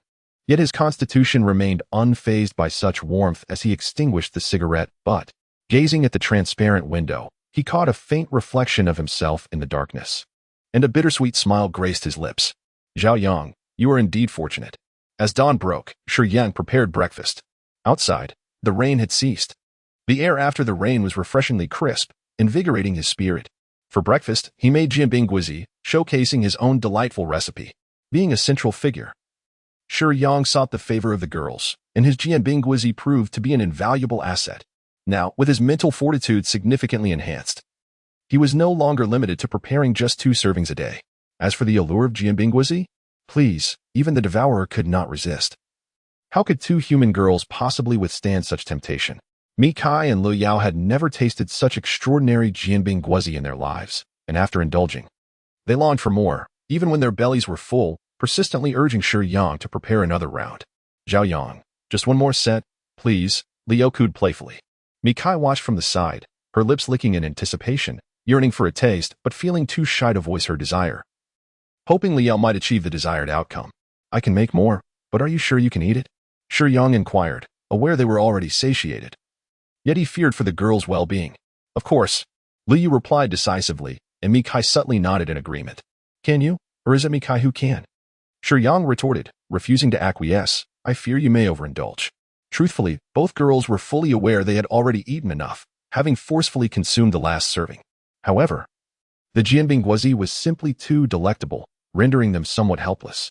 Even Mikai, typically a rational girl, found herself contemplating that she would willingly be overwhelmed by such Jianbing Guozi. As Liu continued to plead, Shiyang shot her a cold glare. Mikai, sensing the disapproval in his eyes, though devoid of malice, recognized the clear warning. The 2 girls fell silent immediately, and Liu ceased her incessant requests for more Jianbing Guozi. "If you wish to indulge, I shall prepare it again at noon," Shiyang allowed, not extinguishing their hopes entirely. "Wonderful!" Liu exclaimed, her spirits lifted, while Mikai began to anticipate noon eagerly. However, glancing at the time, Mikai's expression soured, her demeanor instantly darkening. Mikai, what troubles you? Lu Yao inquired, puzzled by her friend's sudden change in mood. You can enjoy Shiyang's Jianbing Guozi at noon. Why the discontent? I have to go to work today. Mikai lamented. Having just returned to the country, there is much I need to familiarize myself with at the company. I may miss out on the Jianbing Guozi that Shiyang personally prepares. Her disappointment was palpable. For the taste of those Jianbing Guozi was a rarity she had never encountered before. She believes that this delectable Jianbing Guozi has not graced her life in the past 2 decades and is fated to remain absent in the future. A tinge of fear lingers in Mikai's heart, pondering what she would do if she could no longer savor such delightful Jianbing Guozi. What if Shiyang no longer prepared them for her? After all, their relationship is rather tenuous, far from being particularly close friends. Moreover, Shiyang is Liao's boyfriend, a fact he has openly acknowledged. How could she constantly indulge in the culinary creations of someone else's boyfriend without losing face? Contemplating this, Mikai resolutely determined that perhaps she should discover the source of Shiyang's culinary skills or seek out Jianbing Guozi elsewhere, thereby sparing herself from inconveniencing someone else's partner. Yet, despite her thoughts, she could not help but envy Lu Yao. Shiyang treats her with such kindness and consideration, crafting meals suitable for Lu Yao's frail health. He even prepares such delectable Jianbing Guozi, and most importantly, he is quite handsome and possesses extraordinary abilities. When would she ever find such a remarkable boyfriend? Reflecting on her past, Mikai regrettably acknowledged that no man has ever been as exceptional as Shiyang, nor has any provided her with the same sense of security. If you don't mind, I can help deliver it to your company, Lu Yao suggested, surprising Mikai. We are somewhat acquainted. And given your generosity in waiving Shiyang's rent and allowing him to stay in your home, I feel a bit guilty. At least let me assist in some way. Lu Yao's kindness was evident. However, this felt inappropriate. Your health. Mikai began, but her intention was clear without needing to finish her sentence. Don't worry about me. I'm perfectly fine. You should rest. I will take care of it, Shiyang interjected, taking the task upon himself. Although his demeanor was somewhat aloof, his concern was unmistakable. Did he not understand her health condition? The prospect of enjoying Jianbing Guozi for lunch genuinely delighted Mikai, as Shiyang's presence brought a renewed sense of anticipation to her midday meal. On her way to the company, Mikai decided to call her uncle, who had long been engaged in business in Suzhou and was well acquainted with the local environment, assuming Shiyang had resided there for some time. She speculated that he must have learned the art of making Jianbing Guozi in that very place and sought her uncle's advice on any renowned masters of this particular delicacy. However, disappointment awaited Mikai. Jianbing Guozi, being a common street food, is ubiquitous, as her elder and a prominent figure at Zhuomei department store. Her uncle expressed bewilderment at her newfound obsession with Jianbing Guozi. What is the matter with you? Is everything all right? Why have you suddenly taken a liking to Jianbing Guozi? How great can that dish possibly be? Thus, during their phone conversation, her uncle earnestly encouraged her to broaden her culinary horizons, reminding her that there is a plethora of exquisite dishes in the realm of Huaxia cuisine rather than fixating on Jianbing Guozi. The conversation left Mikai feeling disheartened. It wasn't as if she had never experienced the world. What delightful dishes had she not tasted? However, if others were capable of preparing Shiyang's pancake rolls, they would undoubtedly become immensely popular and renowned. One can discern from her uncle's tone that he has likely never tasted them. This revelation is disheartening for Mitsai, as she fears that Shiyang possesses some exclusive secret recipe, making it impossible for her to savor them without seeking him out. Disheartened by her thwarted plans, Mitsai arrived at the office, where both the receptionist and her colleagues greeted her warmly. Naturally, given her status, such courtesy was to be expected. Yet, Mitsai was not one to neglect her responsibilities, although her quest for a pancake roll chef had failed. Her immediate priority was to clarify the current situation at Zhuomei department store, which would enable her to better fulfill her managerial role. Just as she endeavored to muster her energy and concentrate on her work, a young man confidently approached her and extended his right hand. Hello, I am Yuan Guoyang. Gazing at the radiant beauty before him, Yuan Guoyang had long harbored a desire for Mitsai, one of his 26-year-old tenants, as a guardian. It was indeed their duty to maintain world stability, but given the burdens of such responsibilities, it was not unreasonable to seek some personal enjoyment from the primary characters. Yuan Guoyang's spiritual abilities were modest, allowing him only to traverse lower realms randomly, and he had yearned to visit this world to interact with Mitsai. Now, at last, he had fulfilled his wish. Mitsai had high standards, and as one of the protagonists, she represented the greatest challenge for Yuan Guoyang. Nevertheless, he was unfazed. Zhao. What was that? He was a guardian with superpowers. What could an ordinary person possibly offer in opposition? In his eyes, winning Mitsai's affection was an inevitable outcome. In truth, Yuan Guiliang's perspective held merit. Possessing abilities certainly placed him above mere mortals. It was entirely natural for him to feel a sense of superiority when facing the protagonists of a lower realm, as they were merely ordinary individuals. However, his confidence was somewhat misplaced, not in his abilities, but in his appearance. It is essential to note that Mitsai's identity was not entirely secret. Many were aware of it. Thus, his bold approach to converse with a wealthy and beautiful woman was glaringly obvious. The intentions behind his advances were immediately discernible. Yet therein lay the issue. Had a handsome man approached her, a woman might have deemed him somewhat ostentatious but still appreciated his boldness. Unfortunately, Yuan Guiliang was of average looks, somewhat dark-skinned, and not particularly tall. Such audacity on his part led the female employees to privately mutter that he was akin to a toad aspiring to court a swan. Hello, I am Mitsai. Out of courtesy, Mitsai did not display any overt coldness and responded to Yuan Guiliang's greeting, although she merely brushed her hand against his during the handshake before retracting it. Miss Mitsai has just joined the company, and I am also a newcomer. Why don't we partner up to familiarize ourselves with the environment here? Mitsai's mind filled with question marks. She could see that this young man was quite eager, but could he not exercise a bit of patience? When interacting with women, one should not reveal their intentions so overtly right from the start. Hello, one must exercise a degree of subtlety and find a more natural opportunity to approach. Does he truly regard Mikai as a desperate young woman devoid of male companionship? Mikai's expression turned frosty, and she bluntly remarked, I think it is unnecessary. I have matters to attend to. Farewell. The finality of the word farewell was pronounced with emphasis. Any discerning individual could detect the rejection in her tone. Yet he remained confidently indifferent. It appears that Miss Mikai is not fully aware of my capabilities. Yuan Guiliang adjusted his somewhat flamboyant mid-length bangs, mistakenly believing he was presenting an image of charm and strength to Mikai. Mikai scrutinized Yuan Guiliang, unable to suppress a twitch at the corner of her mouth. Typically composed, intelligent, and astute, she felt compelled to question, where did such a peculiar individual emerge from? Is he serious? Strength? What strength does he possess? You do not comprehend, Miss Mikai. You are in danger, truly. I can protect you, Yuan Guiliang proclaimed, puffing out his chest. Indeed, he possessed a muscle. A fact Mikai begrudgingly acknowledged. However, his words only reinforced her perception of him as somewhat foolish. From an initially absurd character, he had morphed into a muscle-bound fool. It is truly unnecessary, Mikai insisted, stifling her intense dissatisfaction and striving for calmness in her tone. It seems Miss Mikai has yet to encounter a truly fearsome creature. Fear not. When you do, you will understand that I am not speaking in jest.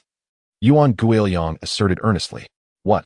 As for people, Mikai was indeed disinterested. But how could he know she had encountered a monster? Who is he? How could you possibly know I have encountered such a creature? Mikai inquired. Ah, you truly met a devourer?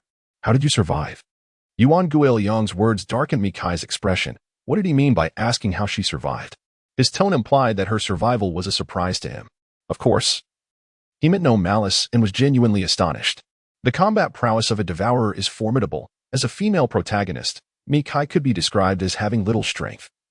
Perhaps just enough to bind a chicken and to escape from a devourer? That was laughable. A devourer? Mikai felt a surge of curiosity at the name. Was that the term for the faceless creature that emanated a purple glow?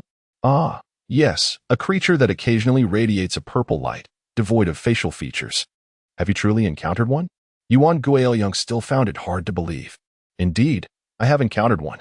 Mikai began to regard Yuan Guiliang with newfound seriousness, realizing she might be engaging with a rather extraordinary being. Simultaneously, a question arose in her mind. Could Zhao Yang be affiliated with this individual? Might he possess powers akin to Zhao Yang's? Buzz.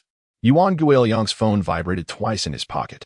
Checking the message, his expression shifted, and he ceased to engage with Mikai, stating, How about dinner tonight? Let us engage in a profound conversation, and in the process, I can offer you my protection. Oh, very well. Mitsai acquiesced, albeit with reluctance to share an evening meal with a man. Yet, her curiosity was piqued. She yearned to ascertain whether this individual bore any connection to Shiyang.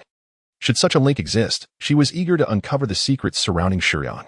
Admittedly, it bordered on the invasion of privacy. Yet the existence of genuine supernatural forces rendered it a matter of intrigue. Furthermore, Mitsai harbored unique feelings towards Shiyang. making her desire for understanding entirely justifiable. On this particular day, Shiyang was enjoying a peaceful moment when he unexpectedly received a phone call. The mobile device he possessed originally belonged to Zhao Yang. And concerning the protagonist's belongings, the world's consciousness would endeavor to preserve them, facilitating the guardian's immersion into their role. While receiving a call is generally an ordinary occurrence. The caller ID bore an odd designation, Ban Dad. Shiyang found himself perplexed. Ban simply meant bored, and Dad meant father. What, then, did Ban Dad signify? Hello? Shiyang answered the call. Zhao Yang, Ban Dad, was the response. This was Zhao Yang's father, a man of rigid demeanor and few words. He had spent 15 years working in the procurement department of a small to medium-sized state-owned enterprise, having entered the position as deputy section chief in his first year. Remarkably, after 15 years, he had still not managed to shed the title of deputy, remaining as the deputy section chief. Moreover, those familiar with the procurement department understood that it was a realm rife with opportunities for illicit gains and kickbacks. Yet, astonishingly, he had neither accepted a single gift nor taken a cent in bribes throughout his tenure. His unwavering integrity earned him the nickname Ban Ku among his colleagues, and Zhao Yang had affectionately begun to call him Ban Dad. The chapter is not yet complete. Please turn to the next page to continue enjoying the captivating narrative. I will soon arrive in Suzhou. There's an exhibition I must attend tomorrow morning, so I shall stay at your place for the night, he continued.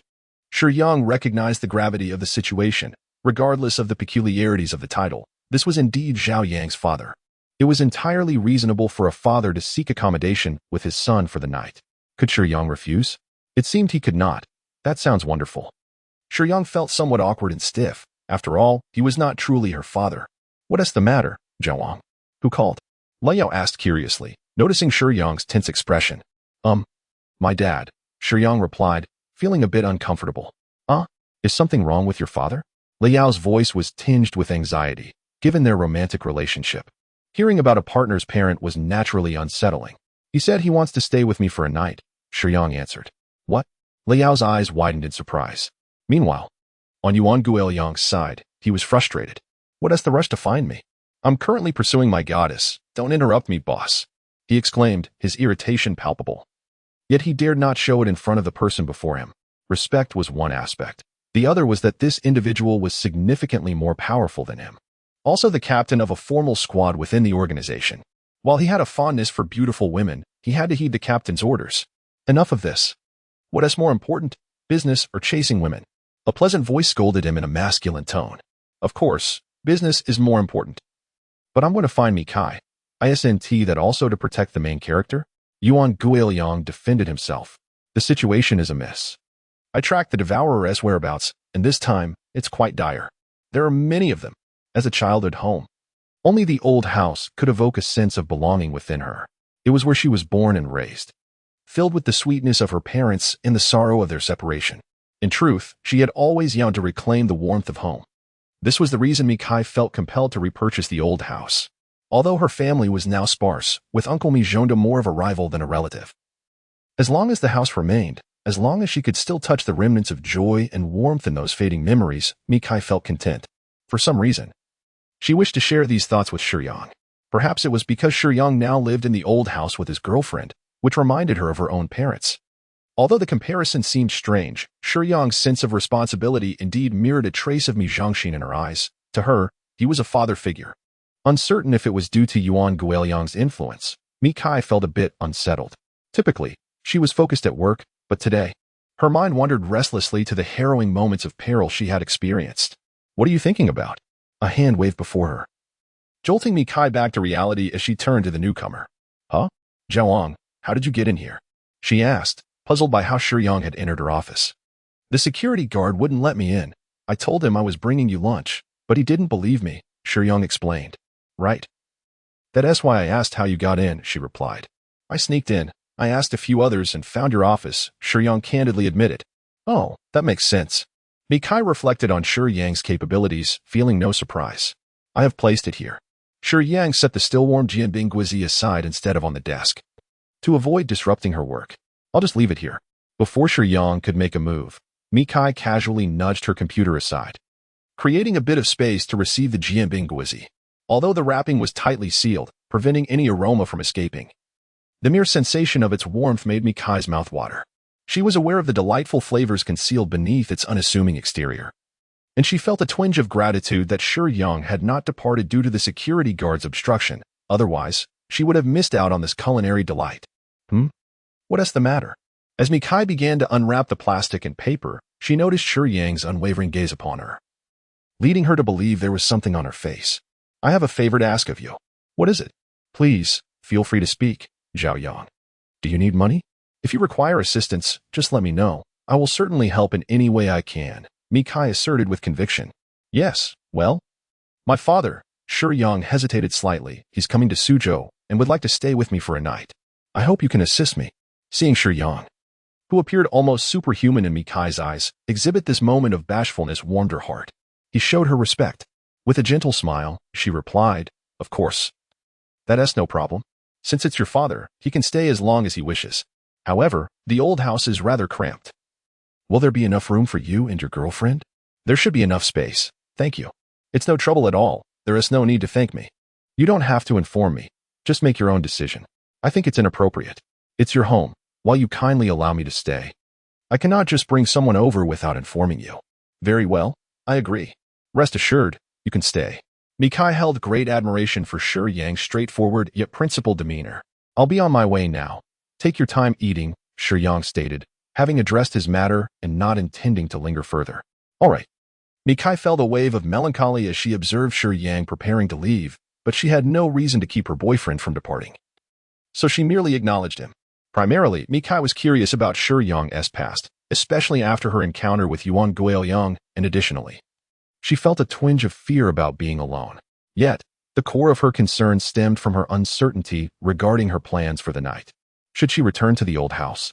What reason could she provide for doing so? Last night she could claim it was too late to find a taxi or that the weather was poor, but what about tonight? Would she carelessly trot over and announce that she was staying at the old house? What would others think of a couple? Contemplating this dilemma made Mikai's head ache. Yet she truly did not wish to return to any other residence. Moreover, she could enjoy Shiyang's breakfast at the old house in the morning. Perhaps it would be best to have a conversation with Yuan Guoyang tonight. As Shiyang observed Mikai's departing silhouette, she resolved to discuss matters with Yuan Guoyang that evening before contemplating her accommodation. Shiyang was unaware of Mikai's thoughts. He only recognized his own internal conflict. The doorbell rang, and it was Lu Yao who opened the door.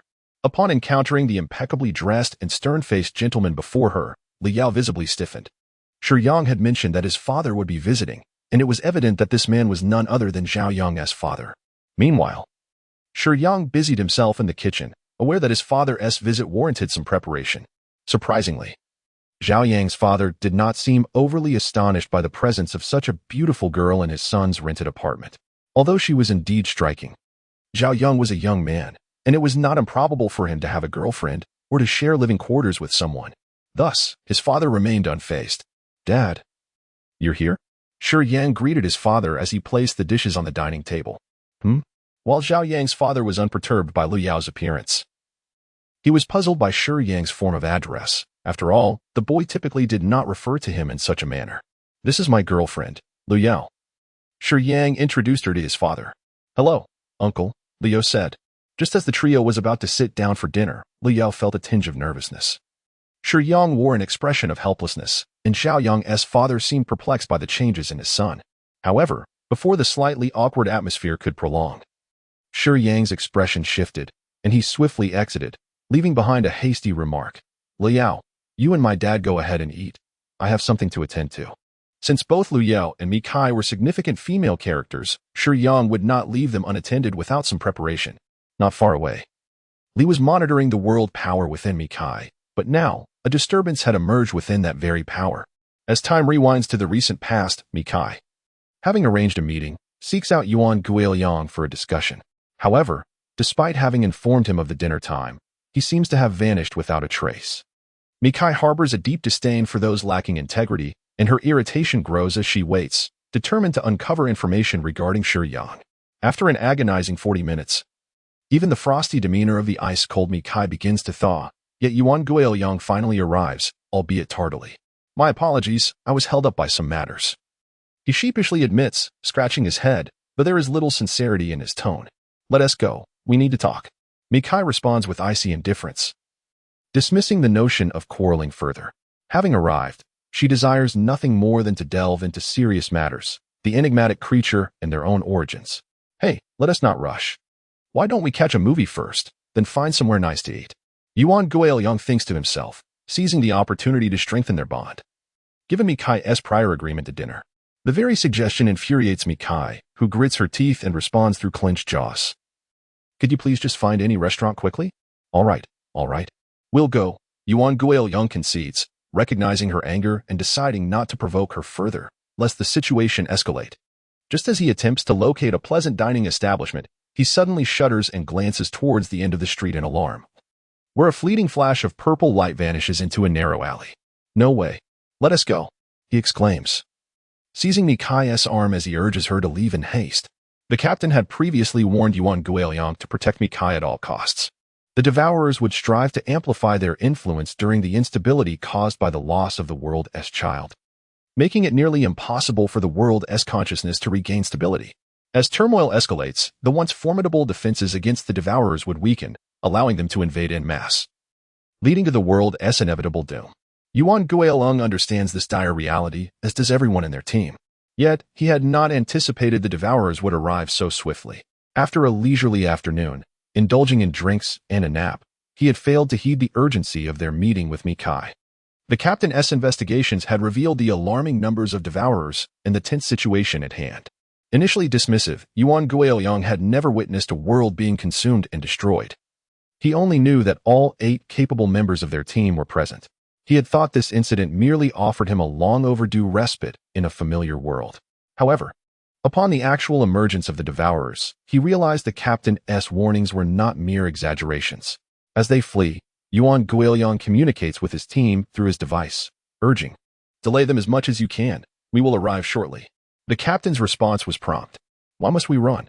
Mikai gasped, struggling to keep pace. For her stamina was lacking. Yuan Guoyang was pulling her along too swiftly, and within mere steps, she found herself breathless, unable to restrain her curiosity. "The monster you encountered before has returned," Yuan Guoyang revealed without hesitation, disclosing the situation he had sensed. A wave of panic washed over Mikai. She yearned to reach for her phone to call Shiyang, but Yuan Guoyang's grip was too forceful, and as she managed to retrieve her device, it was jostled from her hands and fell to the ground. Yuan Guoyang urged Mikai along the main road towards the gathering point of their team. The combat prowess of the Devourers was formidable, and he was uncertain how many of them were intent on targeting Mikai. If there was but one, he could perhaps manage to fend it off, but should there be 2, the situation would turn perilous. Yuan Guoyang was acutely aware of the Devourer's strength. Hence his instinctive response was to flee. Though terrified, Mikai was perplexed by Yuan Guoyang's demeanor, as he too appeared frightened, a sentiment she had not observed on Shiyang's face before. "My phone fell. I need to call a friend for help," Mikai exclaimed, breathless. "What friend can assist you? Hurry and run," Yuan Guoyang urged, tightening his grip. Ouch! Mikai winced as her forearm throbbed in pain. Yuan Guoyang had momentarily forgotten that she was merely an ordinary person, and his exertion had inadvertently injured her, tearing her sleeve in the process. He recognized her fragility but was already in a state of alarm, leading him to grip her a bit too forcefully. Realizing the harm he had caused, he intended to pause and either carry or cradle Mikai. However, before he could steady himself, a loud thud echoed as his forehead collided with an unseen object, leaving him momentarily dazed. "Let go of me," Mikai exclaimed, irritation flaring as she shook off Yuan Guoyang's hand. Yet, her expression transformed into one of surprise as she beheld the figure before her. "Jiayang? What brings you here?" "You are in danger," Shiyang replied calmly and gently. Shiyang stood on the road with his hands clasped behind his back, while Yuan Guoyang, in a moment of haste, accidentally collided with Mikai as he turned. Although neither Shiyang nor Yuan Guoyang could be considered tall, both possessing an average stature, it was Yuan Guoyang who, in his fluster, crashed into Shiyang, leaving him disoriented. However, Shiyang remained utterly unperturbed. How could one ascertain Mikai's astonishment? How could Shiyang possibly know she was in peril? Was it possible that Shiyang had been silently safeguarding her all along? "Who are you?" Yuan Guoyang questioned as he took 2 steps back, his gaze fixed on Shiyang with an expression of bewilderment. Shiyang was unaware of the identity of the individual before him, yet Li suggested that he might also be a guardian. Shiyang held no particular thoughts about the other guardians, nor did he harbor any animosity towards them. Presently, Shiyang's speed was remarkable, and Mikai was not far from him. Should the Devourer manifest nearby, causing fluctuations in the world's power surrounding Mikai, Shiyang could reach her side within mere seconds. Against the first and second stages of the Devourer, such a time frame would be insufficient to inflict harm upon Mikai. However, Li sensed the presence of a Devourer near Mikai, and by the time Shiyang arrived, he chanced upon Yuan Guoyang dragging Mikai in a frantic escape. Ideally, had Yuan Guoyang been reliable, Shiyang would not have minded entrusting her protection to him. He did not possess the hubris to consider himself the sole savior. Yet, witnessing Yuan Guoyang's panicked demeanor prompted Shiyang to furrow his brow. His lack of composure was concerning. Even before the Devourer arrived, he had already harmed Mikai. Was it not rather childish to let such a person guard her? Thus, Shiyang positioned himself before Yuan Guoyang, blocking his path. "Do you not comprehend the gravity of your actions?" Shiyang inquired, before gently lifting Mikai's arm to assess her injuries. Fortunately, the situation was not dire. The actions of Shiyang stood in stark contrast to those of Yuan Guoyang. When Shiyang made his entrance, Mikai instinctively sought refuge behind him. At that moment, Shiyang's gentle examination of her arm stirred something within Mikai. However, this situation left Yuan Guoyang utterly disconcerted. Who was this young man? Where had he come from? Why did Mikai, in his presence, abandon her previously aloof demeanor? The world around them began to descend into silence. The once bustling street now seemed to be enveloped in tendrils of violet mist. The pedestrians vanished, and even the sky darkened slightly. Ordinary individuals remained oblivious to the presence of the Devourer. When it appeared, people instinctively vacated the vicinity. Master, there is more to this chapter. Please click to continue reading. The following parts are even more thrilling. The violet mist prompted Shiyang to furrow his brow as he shielded Mikai behind him. Yuan Guoyang, with a solemn expression, gazed at the encroaching purple haze and remarked, "Could it be poisonous?" The abilities of the Devourers were diverse, and he was uncertain what powers this particular one possessed. The violet mist spread rapidly and stealthily, encircling the three of them, as its concentration steadily increased. Mikai, possessing the weakest constitution, began to feel disoriented after inhaling a trace of the mist. Yuan Guoyang's eyes also grew increasingly hazy. He too could not withstand the onslaught of the purple haze. Yet, throughout this ordeal, Shiyang remained composed. From the moment the mist began to spread, he had sensed its presence. After inhaling a small amount, Shiyang, whose life essence had transcended several stages due to the dark light, quickly deduced that the violet mist posed no poison. It merely induced paralysis and obscured consciousness. Thus, he did not rush to flee with Mikai. Had the mist been harmful, he would have prioritized her safety. However, recognizing the absence of danger, Shiyang resolved to confront the Devourer. As the mist thickened to a critical point and Yuan Guoyang grew weak in his resistance, a hoarse roar erupted from the Devourer. A gaping maw, dripping with blood, burst forth from the violet fog, lunging toward the increasingly unconscious Mikai. Yuan Guoyang's eyes widened in alarm. Yet having been distracted by Shiyang, he failed to react in time, leaving him powerless to save Mikai. Mikai, too, perceived the terrifying maw approaching. Shiyang's combat prowess is far beyond that of an initial guardian. If one were to categorize physical attributes into stages, the first stage ranges from 10 to 30, the second from 30 to 60, the third from 60 to 90, and anything above 90 is considered top tier. This Devourer possesses attributes that place it at the high end of the first stage, which is hardly impressive to Shiyang. As for his own attributes, physique 289, strength 302, spirit 68. The adaptation and deep integration with the dark light, enhanced by Li, has long since been consummated, defining Shiyang's current capabilities. In terms of strength, he has already reached the early phase of the fourth stage. Before losing consciousness, Mikai's final glimpse was of Shiyang effortlessly resolving the crisis. Even in her fainted state, a slight curve appeared at the corner of her mouth, as if the mere presence of Shiyang in her life instilled an overwhelming sense of security. Shiyang had acquired Zhao Yang's script. However, with the dark light at his disposal, he realized that Zhao Yang, no matter how exceptional, was merely human. Gently laying Mikai down by the roadside, he placed his clothing beneath her head and dialed an emergency number. "Who are you?" Yuan Guoyang looked at Shiyang in disbelief. It appeared that Shiyang was of Huaxia descent. Yet, Yuan had never encountered him within the Watch of the Great Wall. All guardians resided within the Watch, indicating that Shiyang must be a newly appointed guardian. However, The question arose, how could someone so overwhelmingly powerful be a newcomer? Yuan Guiliang had witnessed formidable figures within the Watch of the Great Wall. Even they required at least the third stage to deal with low-level devourers as effortlessly as Shiyang did. Could a newcomer truly possess such third-stage combat capabilities? The acquisition of power has two paths, either through spirit or by obtaining it from a protagonist within the world. However, it is well known that gaining strength from a protagonist is exceedingly difficult, as although guardians are recognized by the world, the will of the world prefers to adhere to the established narrative. Thus, for guardians to obtain power is even more challenging than for villains to achieve victory, with the world's will often obstructing their efforts. Yet, Shiyang seemed to have accomplished this feat. It was uncertain what means he employed, but he must have derived formidable strength from some world's protagonist, and alarmingly, this strength appeared devoid of any side effects. Do we belong to the same kind? Shiyang regarded Yuan Guiliang with uncertainty. Indeed, I can sense the aura of spirit surrounding you. Like us, you are also a guardian. Yuan Guiliang responded after a moment of careful perception. We? Yes, our mission in this world is undertaken by a small team from the Watch of the Great Wall, consisting of 8 individuals, Yuan Guiliang elucidated. Though Shiyang had interrupted Yuan Guiliang's flirtation, he was still adept at distinguishing between light and gravity. The Watch of the Great Wall has established policies that dictate during missions when encountering new guardians in other worlds, to provide them with a measure of protection and assistance to foster their growth, simultaneously patiently elucidating the organizational structure and its significance. Efforts were made to incorporate the guardians into the Great Wall Watch. Furthermore, the Great Wall Watch does not regard nationality or background as paramount. It warmly welcomes all comrades who can contribute to the welfare of the people. My dear brother, although I have yet to encounter such a formidable newcomer, you surely must be one. Shall we proceed to meet our captain?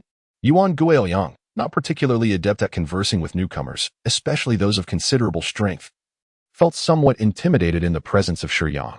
Thus, introducing Shiyang to the captain seemed the most prudent course of action. Perhaps another time, Shiyang used, glancing back at the grounded Meat Sai, declining Yuan Guiliang's invitation. The name Great Wall Watch was one Shiyang had heard for the second time, the first being from Jingzhou. Shiyang was not disbelieving. If guardians were not singular, then an organization to manage them must exist, and the presence of such an entity within Huaxia seemed reasonable. However, Shiyang was not particularly skilled in navigating official organizations, having grown accustomed to solitude. No, my friend. Yuan Guiliang attempted to persuade Shiyang once more. I did not decline. It is merely that Meat Sai requires protection, does she not? This response left Yuan Guiliang somewhat embarrassed, for though Shiyang did not intend to mock him, he was evidently far more reliable than he had been previously. Very well then, how about leaving a contact number, my friend? Yuan Guiliang refrained from further insistence. After providing a telephone number within this world, Shiyang accompanied Meat Sai to the hospital. As Meat Sai's long eyelashes fluttered gently, slowly revealing her eyes, Shiyang stood by the window in the pristine hospital room. The window was ajar, and the evening breeze stirred the nearby white curtains. The stark light of the incandescent bulb spilling onto the immaculate drapery, piercingly bright. Yet, all felt serene, as though that dreadful creature had never existed. Awake? Meat Sai nodded. Feeling well? Quite well. Meat Sai regarded Shiyang earnestly, saying, Thank you. You saved me once again. It was merely my duty, Shiyang replied instinctively, without a moment's hesitation. Under normal circumstances, had Meat Sai been aware of the underlying circumstances, she would understand that Shiyang's statement was indeed valid. The issue, however, lay in Meat Sai's ignorance of the guardian's responsibilities. Upon hearing Shiyang's words, Meat Sai initially struggled to comprehend, her beautiful eyes shimmering with a starlit glow, momentarily flustered before her cheeks flushed. What does he mean by saying it was his duty? Meat Sai did not perceive Shiyang's feelings for her, as his demeanor did not suggest affection but rather a sense of obligation to protect her. It was not reluctance, but rather a feeling of being compelled by external forces to safeguard her. Yet, the more this was the case, the more fondly Meat Sai regarded Shiyang. Given the demeanor exhibited by Shiyang before Mikai fell into a coma, it seemed as though he had been silently safeguarding her. Whenever danger loomed, Shiyang would promptly appear by her side, providing a sense of security that ordinary individuals in the world could scarcely offer. Mikai's character is rather aloof. Prior to encountering Shiyang, she spoke coldly to everyone. After her parents' separation and her father's tragic demise in a car accident, her demeanor grew even more frigid. However, Shiyang's presence demanded nothing in return, only a trivial sum of money, which held no significant value for Mikai. She understood that for someone with extraordinary abilities like Shiyang, this amount was negligible. Yet, for this small price, Shiyang had protected her on 2 occasions. From Shiyang's words, it was evident that he intended to continue safeguarding her, which was an overwhelming prospect for a girl starved of affection. Paradoxically, it was Shiyang's nonchalance, his courtesy, and the subtle distance he maintained that convinced Mikai of his untainted intentions. This sentiment resonated deeply within her, stirring emotions she had long suppressed. "Master, what have you done?" Xiao Ai suddenly interjected, visibly astonished. "What do you mean, what have I done?" Shiyang was perplexed by Xiao Ai's surprise. "The favorability rating. Goodness, Master. You've done nothing, yet merely standing there has elevated the main character's favorability rating to 80. Oh dear, Xiao Ai is quite thrilled. Don't interrupt." Shiyang admonished Xiao Ai softly before turning to Mikai and saying, "In the future, your situation may become more perilous. I understand this may not be the most appropriate suggestion, but would you consider residing in the old house? If you choose not to, I am confident in my ability to protect you. However, it is better to be cautious, as one can never be too careful." As Shiyang had yet to finish his words, Mikai promptly replied with a willingness that echoed in the air. Shiyang, however, remained silent, merely offering a faint acknowledgement. Outside the hospital room, in the corridor, through the rectangular pane of transparent glass on the door, Chun Qianqian caught sight of Shiyang's strikingly resolute visage. Her heart fluttered at the realization that the person she had longed for across countless days and nights was now separated from her by nothing more than a single door. Feeling somewhat flustered, she hastily tidied her hair and adjusted her already neat attire. Chun Qianqian raised her hand, intending to knock on the soul barrier that lay between them. Yet, upon reaching the door, she hesitated. It was not that she did not wish to meet the person she had yearned for, rather, it was the uncertainty that Shiyang might not recognize her in her current guise that caused her reluctance. Having learned from Yuan Guoyang that a particularly special newcomer had arrived at Suzhou City Hospital with Mikai, she never anticipated that this so-called extraordinary guardian would turn out to be the very person she had been yearning for. With Shiyang so close, time seemed to revert to that summer. His emotional reticence was akin to a house with windows firmly shut. Although footsteps passed by, perhaps he heard them. He perceived them merely as transient echoes heading towards others. Until one day, those footsteps paused at his door, followed by the ringing of the doorbell. Regrettably, Shiyang could only utter an apology in response. Parents, those 2 figures had never graced Shiyang's life. He was not a child born of stone, yet throughout his upbringing, the role of companionship, guidance, and care was fulfilled by a gentle, silver-haired elder. This kind-hearted old woman always wore a warm smile, radiating warmth akin to the sun. Though her age rendered her somewhat stooped and her hair not particularly neat, the vitality in her eyes was something many young people lacked. It was during one summer, on the 13th year of his stay at the orphanage, that Shiyang found himself in this nurturing environment. A naturally reserved individual, he was far from foolish. In fact, he was quite astute. He excelled in his studies and managed his life with aplomb, resembling a little adult, which made him the source of comfort for the head of the orphanage, aside from his taciturn nature. The headmistress often worried about the children's growth and hoped for their healthy development. Shiyang, ever sensible, even took on many chores after his teenage years, striving to alleviate the burdens of the teachers. This brought her a sense of solace, yet also concern, as his silence kept him at a distance from everyone around him. The teachers appreciated him, but he remained aloof, unwilling to embrace their kindness. "Should we transfer you to the junior high in the county? There are many children there. Perhaps you could make friends," the headmistress pondered before deciding to gently convey her thoughts to Shiyang. Whether it was her or the teachers within the institution, all hoped that Shiyang could become more cheerful. Thus, the decision to transfer Shiyang was unanimously agreed upon after discussion. "If you believe I am suited for it, then I shall go," was Shiyang's response. Typically, by summer, only half of the semester remained, and such a transfer would not be beneficial for one's studies. Nevertheless, Shiyang still entered the local middle school. When Chen Qian first encountered Shiyang, he found him seated in the last row. Shiyang stood at the podium and delivered a brief self-introduction, after which the teacher assigned him a seat. To Chen Qian's surprise, he found himself seated next to Shiyang. Is this fellow a transfer from a lower-performing class? Chen Qian couldn't help but think, and it was understandable given the circumstances. The teacher had placed him at the back, right beside Chen Qian, which suggested that if he were a high achiever, he should have been seated closer to the front. Perhaps the current educational environment had shifted. with seating arrangements now striving for fairness, whereas previously, positions were determined by academic performance. Initially, Qian held little interest in Shiyang, who, in turn, refrained from conversing with the other students in the class. During breaks, Qian would engage in playful banter with his nearby classmates.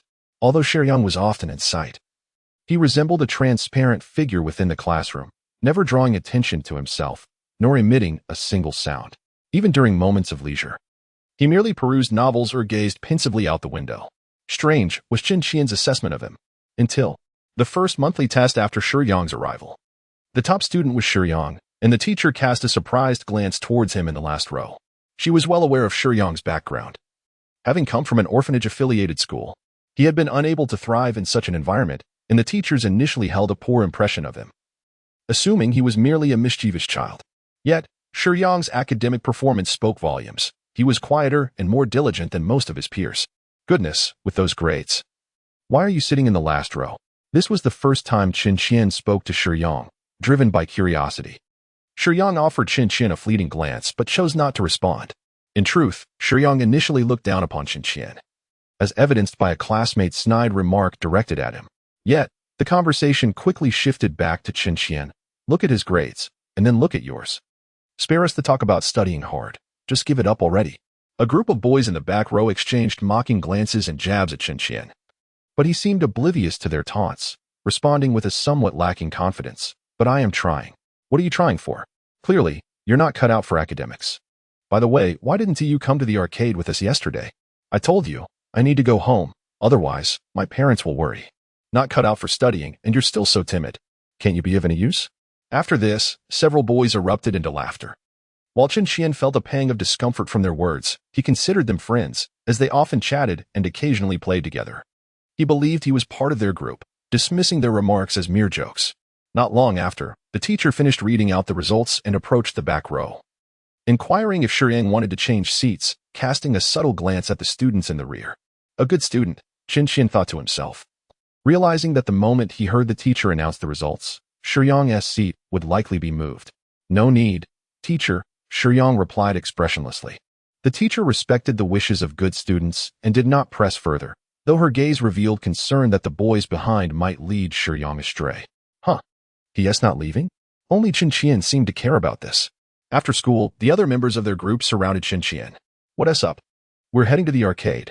Got any money? The ringleader clearly had ulterior motives. Guys, I only have 2 yuan, Qian said as he fumbled in his pocket. Before he could finish, the 2 yuan was snatched away. But we haven't finished the day's worth yet. Qian shouted at the group rushing out.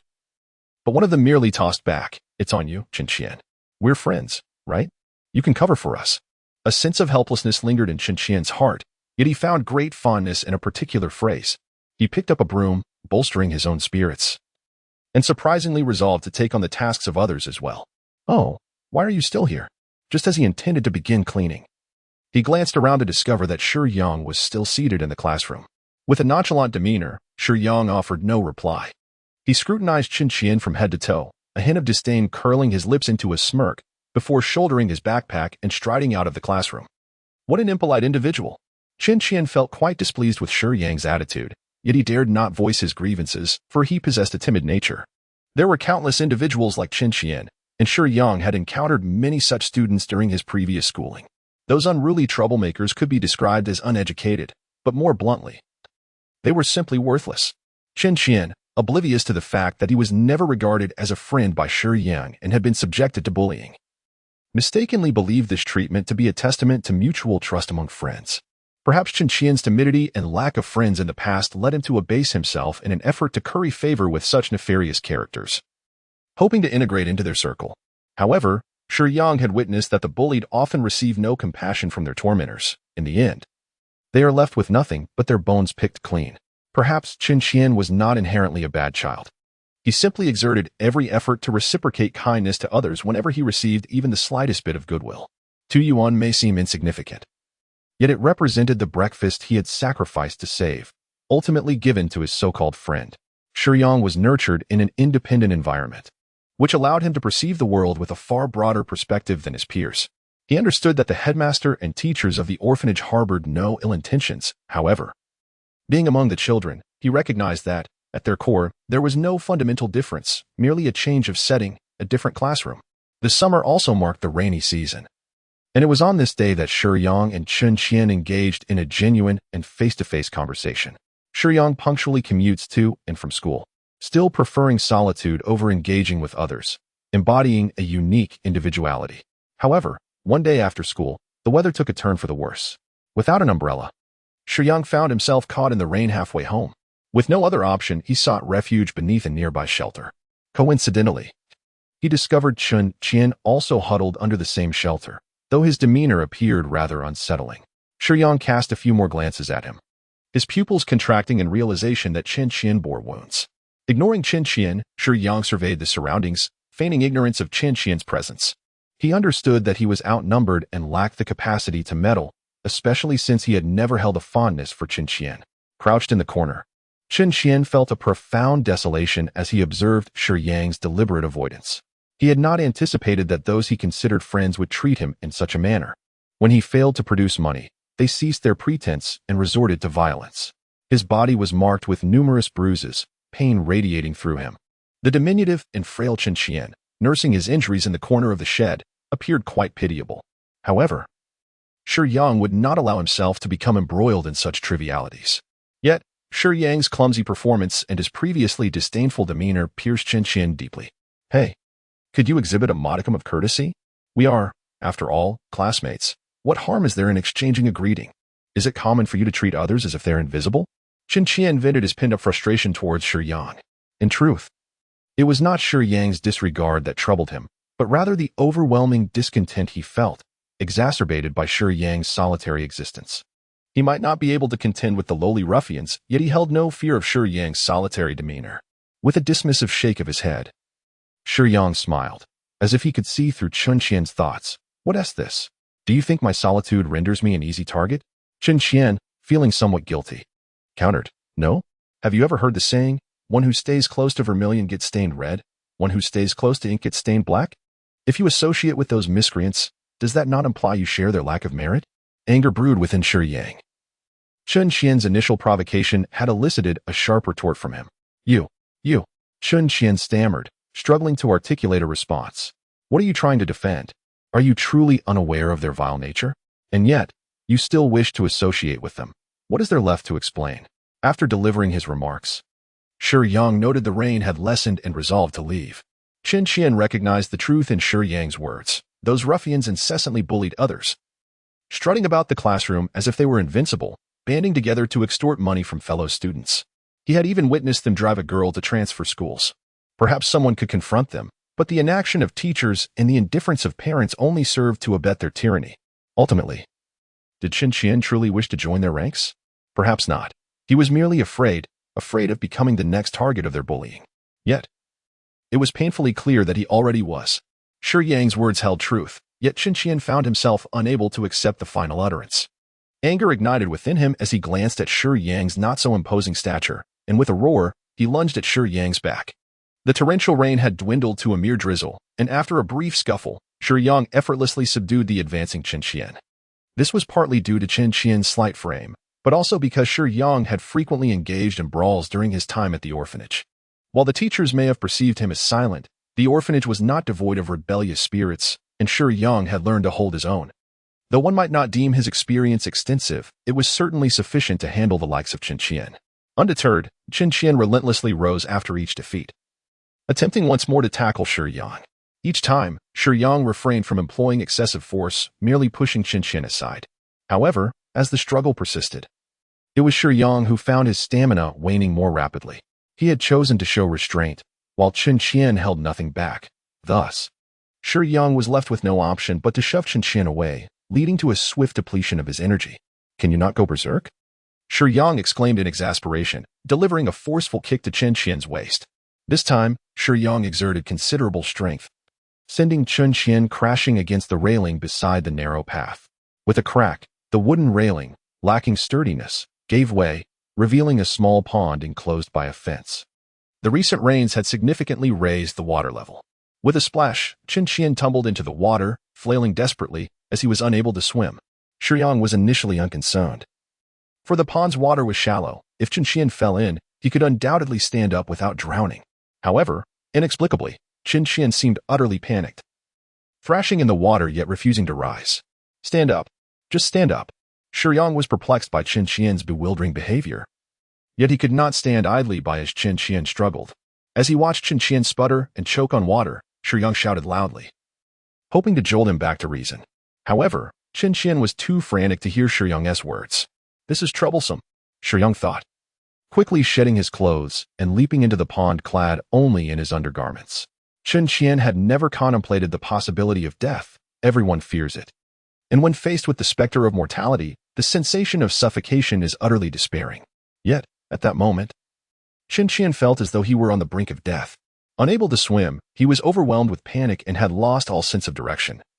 Unaware that he could easily touch the bottom, he did not wish to perish, though he was often bullied. The comfort of life, however painful it may be, was preferable to the finality of death. Suddenly recalling Shiyang's presence on the shore, a flicker of hope ignited within Qin Qian. Could he possibly come to my rescue? But that hope was quickly overshadowed by doubt. After all, he had attacked him first. Unexpectedly, however, he felt a pair of hands firmly grasp his shoulders. With a powerful tug, they pulled him above the surface. In that moment, everything around him seemed to fall silent. The splashes ceased, and the sensation of suffocation vanished. It was then that Qin Qian realized the water level barely reached below his chest. Shiyang cast a disapproving glance at the bewildered Qin Qian and remarked, "What are you still doing in there? Aren't you coming up?" With that, Shiyang abandoned the dazed Qin Qian and waded through the water alone, though somewhat embarrassed. Qin Qian understood that it was Shiyang who had saved him, and he quietly expressed his gratitude. "You should keep your distance from those ruffians," Shiyang advised, sensing that Qin Qian was not beyond redemption. As he spoke, he donned the clothes he had previously tossed aside. Despite the light drizzle, the garments were not overly damp, and wearing them was not uncomfortable. Qin Qian remained silent. After Shiyang donned his clothing, he initially intended to depart immediately. However, upon noticing Qin Qian's persistent silence, he turned back out of curiosity, only to find Qin Qian stifling his sobs. Just as he was about to take a step away, his legs froze. After a moment's contemplation, Shiyang returned to Qin Qian's side. "Why are you crying?" he inquired. I've never had many friends. When I first arrived at the back row, they invited me to play arcade games with them, and I started to consider them friends," Qin Qian replied, choking on his tears. "I know they enjoy bullying others, but when someone is nice to me, I feel compelled to reciprocate. They are not worthy of your friendship," Shiyang remarked, and upon hearing this, he began to view Qin Qian in a different light, a person who strives to repay kindness. Despite the shortcomings of those around him, is fundamentally good. It was merely that Qin Qian had encountered the wrong individuals. "I want to study hard, but I'm just too foolish. I truly cannot learn," Qin Qian lamented, his cries growing louder. Shiyang, torn and helpless, glanced at Qin Qian, yet after a moment's hesitation, he chose to remain at his side instead of leaving. "Why aren't you going?" Qin Qian, exhausted from his weeping, could not comprehend why Shiyang chose to stay with him. Shiyang shook his head but did not respond to the question. In truth, he too was unsure of the reason. In his youth, his thoughts had been simpler. Deep down, Shiyang harbored goodwill towards others, seeing Qin Qian in such distress. He perhaps felt that his presence might offer some comfort, although Shiyang refrained from answering Qin Qian. The latter observed Shiyang and suddenly perceived that he did not seem as cold as before. From that day onward, something appeared to have shifted, though Qin Qian could not articulate precisely what it was. Nevertheless, he no longer wished to associate with those undeserving individuals and resolved not to squander his pocket money on them. He recognized the truth in Shiyang's words. Mingling with such people was a descent into degradation, though his academic abilities were average. He remained determined to exert effort in his studies. Upon returning home, his mother tossed him an old garment. "Here, wear this." "I don't want to wear my sister's hand-me-downs," Qin Qian protested, given that their family was not in dire straits. He could not comprehend why he was always relegated to wearing his sister's discarded clothes. Though he voiced this objection, he instinctively touched the colorful flowers and whimsical cartoon characters adorning the fabric. Deep down, he held no aversion to wearing girls' clothing, yet he preferred something new. Frugality is commendable. And besides, the garment was still perfectly wearable. The following morning, as he stood before the mirror, Qin Qian felt conflicted. On one hand, he desired to wear the garment to school. On the other, he feared being ridiculed by his classmates for donning such attire. However, Qin Qian remained resolute. While his parents urged him, "Hurry up and get to school. If you delay any longer, you'll be late." A furious shout from his parents compelled Qian to seize his backpack and flee from the house, liberating him from any lingering indecision. Upon arriving at the classroom, he settled into a seat at the back, as was to be expected. Why is Qian dressed like such a girl? Jeered Wang Bin, the self-proclaimed leader of a small clique, who relished in belittling his classmates. His crude remarks, echoing with bravado, were met with agreement from his equally unsavory companions. Exactly. They chimed in, their laughter punctuating the air. The cacophony of derisive taunts was painfully grating, and despite having endured it for what felt like an eternity, Qian remained at a loss. He often donned his sister's discarded garments, yet each time, these ruffians unleashed their mockery with unabashed cruelty. Qian could not fathom the offense in wearing his sister's old clothes. Although they were indeed feminine, they were clean and quite lovely. Why should he endure such senseless disdain? I like dressing this way, Qian shouted, summoning courage, but this only elicited louder laughter from his tormentors. The entire morning passed in a haze of derision and scorn, leaving him deeply disheartened. During lunch, he fetched his meal from the cafeteria and departed. Wishing to escape the incessant vitriol that spewed from their mouths, their words dripped with malice, rendering the atmosphere utterly repugnant. Reflecting on this, Qian found himself bewildered by how he had ever managed to coexist with them. On the playground, he sought refuge in a secluded corner, but as he approached, he discovered that the solitary stone table in that space was already occupied. Shiyang sat quietly beside the stone table, relishing his lunch with one hand while the other cradled a martial arts novel. He was so engrossed in the story that he seemed oblivious to Qian's arrival. Are you here as well? Qian greeted him, not intending to startle Shiyang as he approached. Shiyang merely nodded, chewing his food without offering a verbal response. May I sit beside you? Qian inquired. Shiyang remained silent, merely shifting slightly to one side. The stone table and bench were not particularly spacious. While there was enough room for two, they were inevitably close to one another. Besides their earlier scuffle, this was the first time Qian found himself in such proximity to Shiyang. For reasons unknown, being with Shiyang brought Qian a sense of comfort and authenticity. It seemed as if he no longer had to strive to please others or pay a price to gain their attention. Simply being in Shiyang's presence rendered everything normal. In truth, interactions between individuals ought to be this way, yet Qian had never encountered anyone quite like him before. Perhaps kindred spirits are drawn to one another. And in that moment, an idea suddenly blossomed in Qian's mind. What novel are you reading? He inquired, wishing to forge a friendship with Shiyang. The smiling, proud wanderer. Came the reply. Do you like Ling Huchong? Not really. Neither do I. Qian was about to express his own fondness for the character when he heard Shiyang's disdainful response. Had he misheard? How could one dislike Ling Huchong yet still read the smiling, proud wanderer? You don't like him? Then why read it? Qian was perplexed. Why must one like Ling Huchong to enjoy the smiling, proud wanderer? Shiyang questioned, swallowing his food before responding to Qian. Isn't it obvious? Ling Huchong is the protagonist. Everyone likes him, or an Yingying, the junior sister. Don't they all adore him? Is it merely because he is the protagonist? Shiyang frowned, choosing not to argue further. After all, if Qian held such a belief, did it truly matter what others thought? Then who do you like? Qian pressed on. Shiyang pondered for a moment before replying. Perhaps Lin Pingxi. Qian's enthusiasm deflated instantly. Why would you like a eunuch? Besides, he is the antagonist.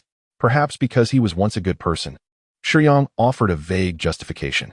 Even if he started off as a good person, he is still the villain, Qian protested, his tone bordering on petulance, causing Shiyang to feel a touch of irritation and thus refraining from further responses. Yet, Qian had opened the floodgates of conversation, and he continued to chat animatedly while eating. Shiyang, absorbed in his book, mostly listened, occasionally offering a brief or oh. Nevertheless, this interaction uplifted Qian's spirits immensely. After finishing their meal, with some time still to spare, Qian yearned to engage Shiyang in further conversation. However, once Shiyang tidied up the dishes and turned to Qian, he suddenly noticed how flamboyant Qian's attire was, momentarily taken aback. What's wrong? Qian caught Shiyang's gaze, his heart racing, fearing that Shiyang might utter something akin to what those ruffians would say.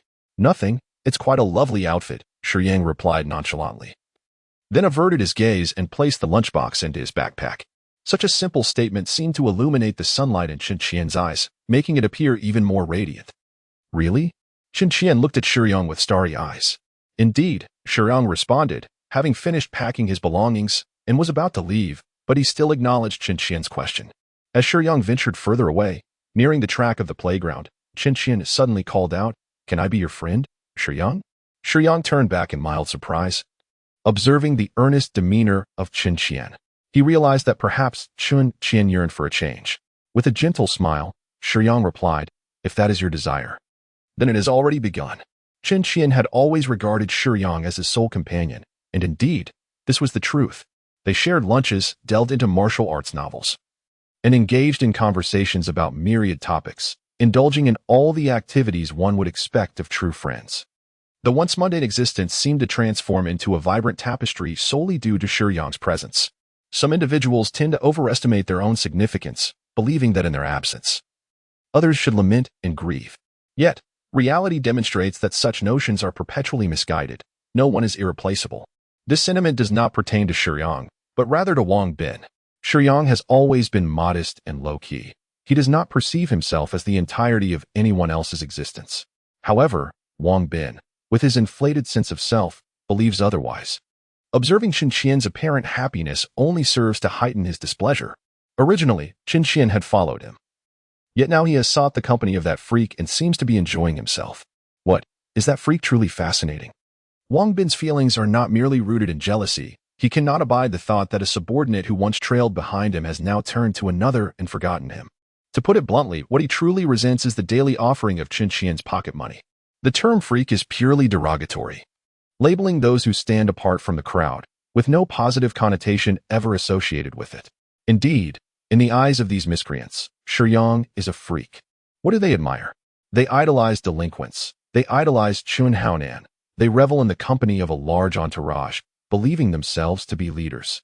Meanwhile, Shiyang, a taciturn individual who prefers solitude over mingling, is regarded as an anomaly by them. Yet, is Shiyang truly a freak? Not at all. Despite his silence and often cold demeanor, he responds politely when engaged in conversation. However, such nuances are inconsequential.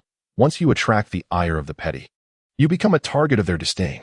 There exists no rationale, nor is any required. Their likes and dislikes are dictated solely by whim, and their acts of bullying, now aptly termed as such, are executed with the same arbitrary interest. Wang Bin, however, evidently fails to grasp a fundamental truth: only cattle and sheep flock together, while predators walk alone. "Hey, come here." One day at noon, Wang Bin called out to Qin with malicious intent. "What do you want?" Qin replied weakly. But fear of these individuals compelled him to slowly approach. "You seem to be having quite a good time with that kid," Wang Bin remarked, seizing Qin by the collar, leaving the frail boy defenseless. Qin yearned to defend himself, to articulate a response, yet found himself at a loss for words. "What do you mean? What?" In a fit of rage, Wang Bin struck Qin across the face. Instantly, Qin's cheek flushed crimson. A stark imprint of the slap etched upon his skin. He merely covered his face with a trembling hand, too intimidated to resist the group of 4 or 5 surrounding Wang Bin. "Look at him, such a coward, such a freak.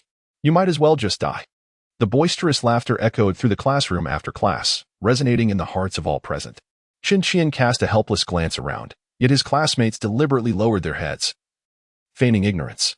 In that moment, his heart felt as though it had turned to ice. "What's wrong? Feeling restless? Why not come and find me?" The calm words, laced with fury, were akin to a tempest lurking beneath a tranquil sea. This seemingly gentle voice rang out at the classroom door, interrupting Wang Bin's laughter and silencing his classmates' pretense. All eyes turned quietly toward the entrance. The sun cast its radiant light upon Shiyang, symbolizing the arrival of brightness. The mundane words shattered Wang Bin's self-proclaimed dominion of darkness. Undeterred by the scoundrel before him, Shiyang approached Wang Bin step by step, his eyes resolute and brimming with fury, locking gazes with Wang Bin as the air crackled with tension. "I thought it was someone of significance, but it turns out the freak has arrived. I've heard you are without parents. They abandoned you. So what pretense are you putting on here?" Wang Bin maliciously mocked Shiyang. "I have heard that those with mothers tend to possess more refinement, as mothers instill discipline in their children. Yet, looking at you, it seems more akin to a crooked foundation leading to a distorted structure." Shiyang would not swallow his indignation. His words were far sharper than Wang Bin's. "What did you say?" Wang Bin growled, attempting to seize Shiyang by the collar. Gripping Shiyang's collar firmly, he found no trace of fear upon Shiyang's countenance. "What now? Do you intend to strike? Come on, aren't you fond of violence?" Shiyang feigned understanding, elongating his tone as he procured a dagger from his pocket. You surely are not content with merely hitting. Here, take this and plunge it right here. Shiyang often carried a rough, rudimentary yet undeniably sharp dagger. A tool for self-defense wielded by orphans. Are you afraid? Shiyang perceived the hesitation in Wang Bin's eyes. Indeed, he lacked the courage to take a life. Ironically, those who boast the loudest are often the least inclined to act. If one truly possessed the audacity to kill, would they openly declare it?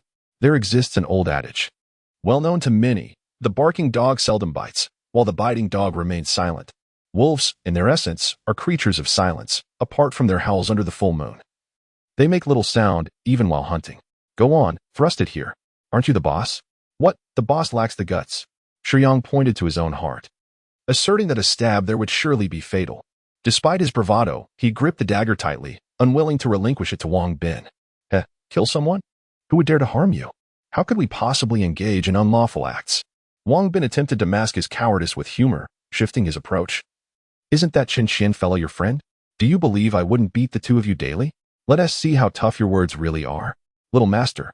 This chapter has more to offer. Please click the next page to continue reading. The excitement only intensifies. Do you see what I hold? Shiyang brushed Wang Bin's hand aside. Standing before Qin Xian, weighing the dagger in his hand. I am certainly no match for your numbers. Wang Bin assumed Shiyang would relent, but unexpectedly, Shiyang's gaze sharpened. Each word deliberate. However, I will protect my friends. Against many, I may falter, but in a one-on-one, I remain confident. Let us see who dares to step forward first. The delinquents froze, as did the classmates. Even Qin Xian was taken aback. As the sun dipped below the horizon, it was once again time for students to return home. Walking along the rural path, Qin Xian was beset by a tumult of emotions. He recognized his own weakness. Shiyang's assertiveness only highlighted his own frailty, instilling a sense of inferiority while simultaneously filling him with admiration for having a friend like Shiyang. Shiyang, aren't you afraid they LL hurt you? Qin Xian inquired. Afraid? How could I not be? Shiyang replied. Then how can you appear so strong? You must understand, when dealing with those ruffians, if you show weakness, they will consume you entirely. Qin Xian fell silent, acutely aware of the chasm between himself and Shiyang. Shiyang was a natural warrior, unyielding in spirit. While he himself was not, he genuinely feared pain. Qin Xian's heart wavered, caught in indecision. Shiyang was his closest friend, indeed his only friend. Yet he dreaded the thought of being beaten. He did not wish to betray their friendship. He merely chose the path of weakness. Remember, don't associate with that weirdo Shiyang any longer. He claims to be formidable, but won't he always be by your side? Will he? Heed my warning, or I shall surely find an opportunity to strike you. The words Wang Bin had privately spoken to him lingered in Qin Xian's mind, as he feared losing Shiyang. A true friend. Yet, he was genuinely afraid of being beaten. What should they eat for lunch today? Shiyang rarely took the initiative to inquire about others. But when he asked Qin Xian beside him, Qin Xian merely fell silent, lowering his head in an attempt to avoid looking at Shiyang. Shiyang's expression shifted as he glanced at the troubled Qin Xian, then cast a sidelong look at Wang Bin, who was smugly leaning against the wall. It seemed that Shiyang began to comprehend the situation. We cannot remain friends any longer, he stated, a sense of reluctance evident in his voice. Yet feeling he had no alternative, he spoke to Shiyang with a complex mixture of emotions. Oh, fine, Shiyang replied, shooting a glare at Wang Bin while softly uttering the word. Qin Xian, taken aback, raised his gaze to Shiyang. But Shiyang had already turned his head to immerse himself in a book.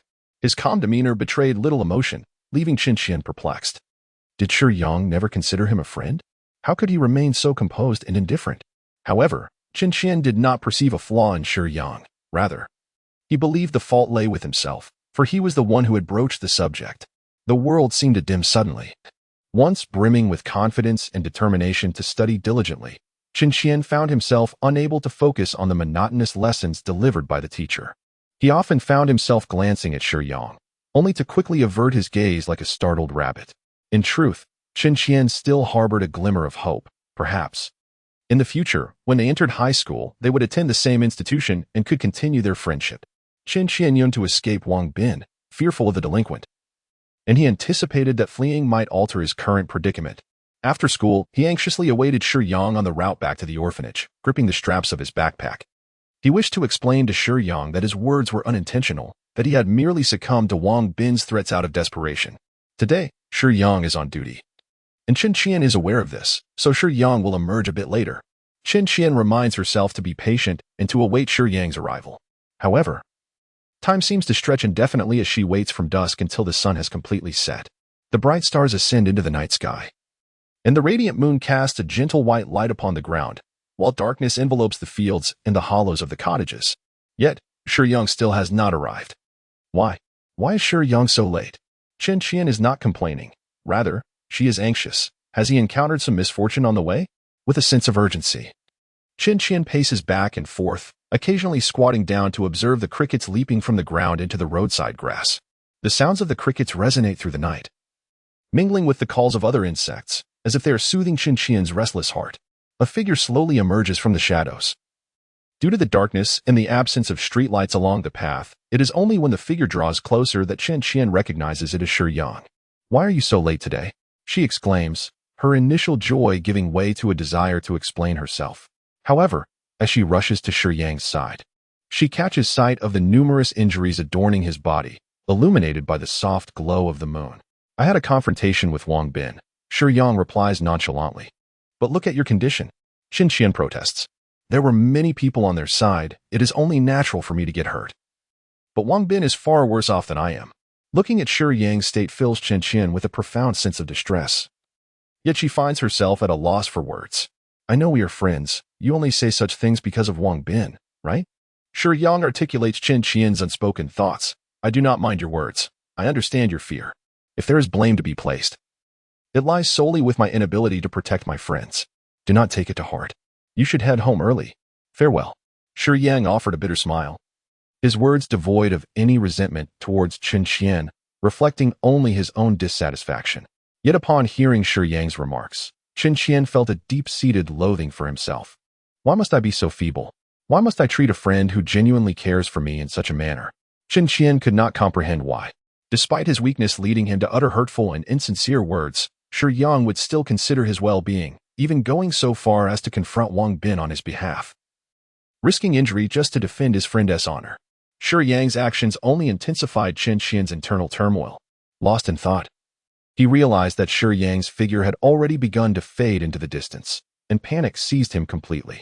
Yet, the guilt that weighed upon his heart paralyzed him, leaving him unable to take a step forward in pursuit. Did he truly deserve to be Shiyang's friend? "Shiyang," he called out, his voice echoing towards the retreating silhouette.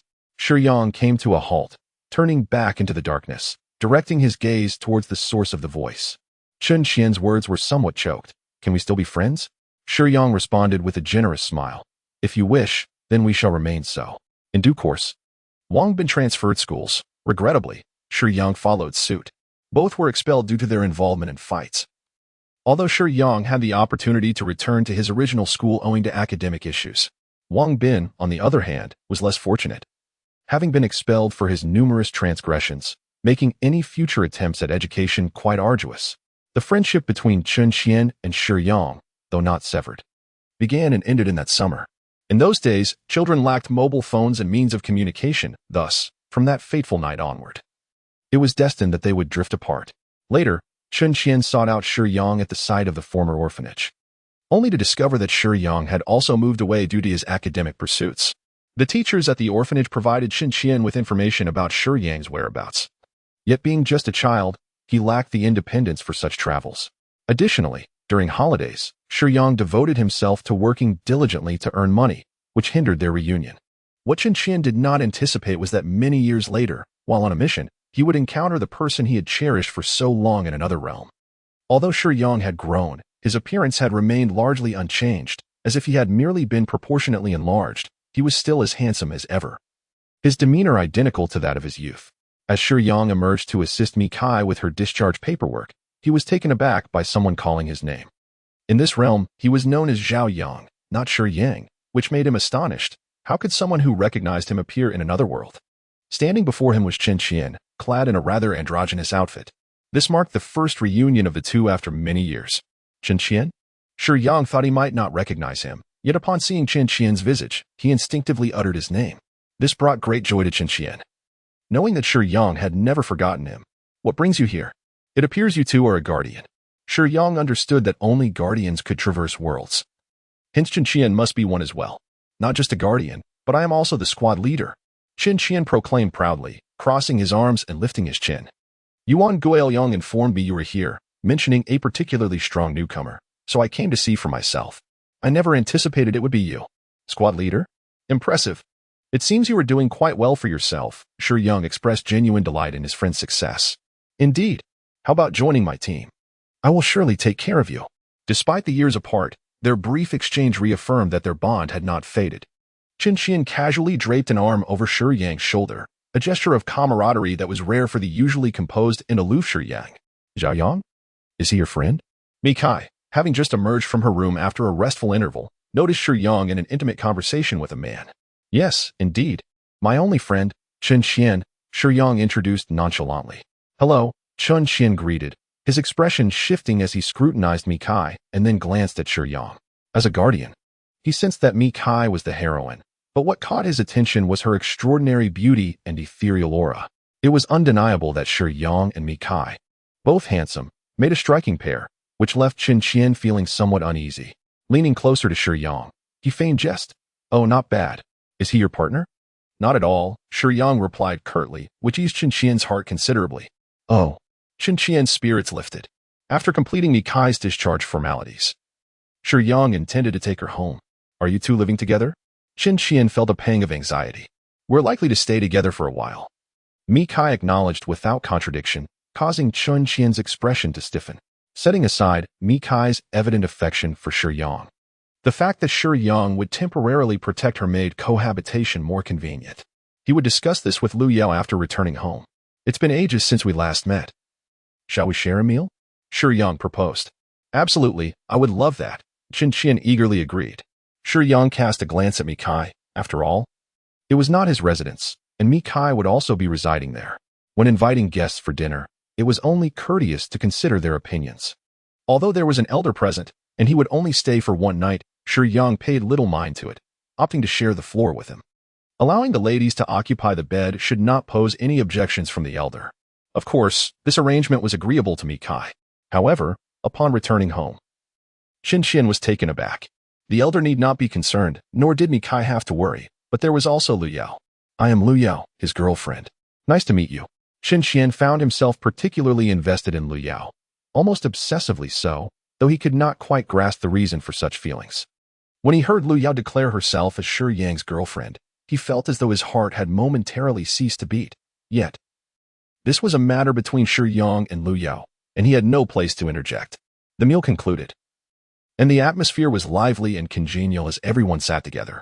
Yet, while dining was a delightful affair, washing the dishes and pots was not, and ultimately, it fell upon the elder and Shiyang to undertake this chore. Both ladies possessed striking beauty, and the elder was quite appreciative of the attractiveness of Lu Yao and Mikai. As for their character, they had only known them for less than a day. What could one discern about character in such a brief encounter? They were indeed beautiful. Your girlfriend cares for you deeply, I can see it, the elder remarked, bringing his age and life experience into play. Indeed, Shiyang replied, his gaze momentarily vacant before quickly returning to its usual steadiness. Observing Shiyang's efficient dishwashing, the elder's expression grew complex. With a heavy sigh, he finally voiced the question that weighed on his mind. You are not Zhao Yang, are you? Not my son? Upon asking this, it was as if the elder had been drained of vitality, his entire demeanor slumping, and his face acquiring a weary countenance. Shiyang abruptly halted his actions, slowly standing upright and fixing a serious gaze upon the elder. Their eyes met, and the resoluteness in Shiyang's eyes sent a shiver through the elder, for he knew that Zhao Yang had never possessed such a determined glint in his gaze throughout his life. No, Shiyang affirmed, speaking the truth. Then my son. The elder's voice trembled, an ominous premonition seemingly coming to fruition. He is dead, Shiyang replied bluntly. A porcelain bowl slipped from the elder's hand. Yet it did not shatter. Shiyang's reflexes were astonishingly swift. With a mere extension of his hand, he caught the bowl, his grip steady as a mountain. The elder gazed in astonishment at Shiyang, who was slightly bent forward, while Shiyang raised his eyes to meet his. I apologize, the elder said, bitterness flooding his heart, yet he maintained a polite demeanor. I cannot even manage such a trivial task as washing dishes. I am getting old. Sir, I can empathize with your feelings, Shiyang replied, a shadow crossing his face, his expression tinged with sympathy. Perhaps you should rest for now. Allow me to take care of this small task. No, you should rest, young man. I will assist you with the dishes. Thank you for your kindness in hosting me for the night. The heart of Father Ban was profoundly pained. His son had walked ahead of him, which was an unbearable weight upon his spirit. The sorrow of a parent bidding farewell to their child is a grief that those who have not experienced it cannot fathom. Yet, Father Ban remained standing, not because he had triumphed over the anguish of losing a child, but rather due to his unwillingness to weep openly before others. Shiyang did not defy Father Ban's wishes, leaving him alone in the kitchen. After washing the dishes and pots, Father Ban quietly gathered his belongings and departed. He wished to avoid confronting Shiyang, a person who, in his eyes, resembled his son in every detail but differed entirely in ability and habits. This encounter would only serve to intensify his awareness that his son was gone. Chen Qian had been listening from the very beginning. In the living room, he sat face to face with Shiyang, letting out a resigned sigh. When did the old gentleman realize you were not his son? Chen Qian inquired. I suppose it was from the very start, Shiyang replied, lighting a cigarette and taking a deep drag. From the beginning? Surely not. If parents genuinely love their children, how could they be oblivious to their every action? Due to the will of the world, I appear as Zhaoyang to those in this realm, yet fundamentally, we both understand that I am not. We are two individuals starkly different in habits and character. Indeed, but what about her? Qin Qian gestured towards Li Yao, who had been leaning against the kitchen wall with her head bowed, her long hair veiling her face, remaining motionless and lost in thought. From the outset, Li Yao had overheard the conversation between Shiyang and Father Ban. She had not intended to eavesdrop. Rather, she sought to ascertain her standing in the eyes of her beloved's parents. However, she heard neither words of praise nor disparagement, but rather an unfathomable truth. The man beside her was not the one she loved. From the very beginning, Shiyang understood that he could never replace Zhaoyang, a realization deeply rooted in his awareness, particularly due to Xiao AI. Xiao AI, the spirit of love, possessed the ability to perceive the affections others held for Shiyang. The stark reality was that Li Yao undeniably loved Zhaoyang, yet her fondness for Shiyang remained at a complete standstill. Furthermore, Mikai had never encountered Zhaoyang before. Her admiration for him was entirely contingent upon her feelings for Shiyang, which is why she harbored sentiments towards him. Observing Li Yao in her despondent state, Shiyang felt a pang of regret, questioning whether he should have been so unequivocal in his admissions before her father. With his current capabilities, he was acutely aware that Li Yao had been eavesdropping, yet he hesitated to deceive an elderly man who had suffered the loss of a child. However, he found himself at a loss as to how to comfort a woman so profoundly in love with another.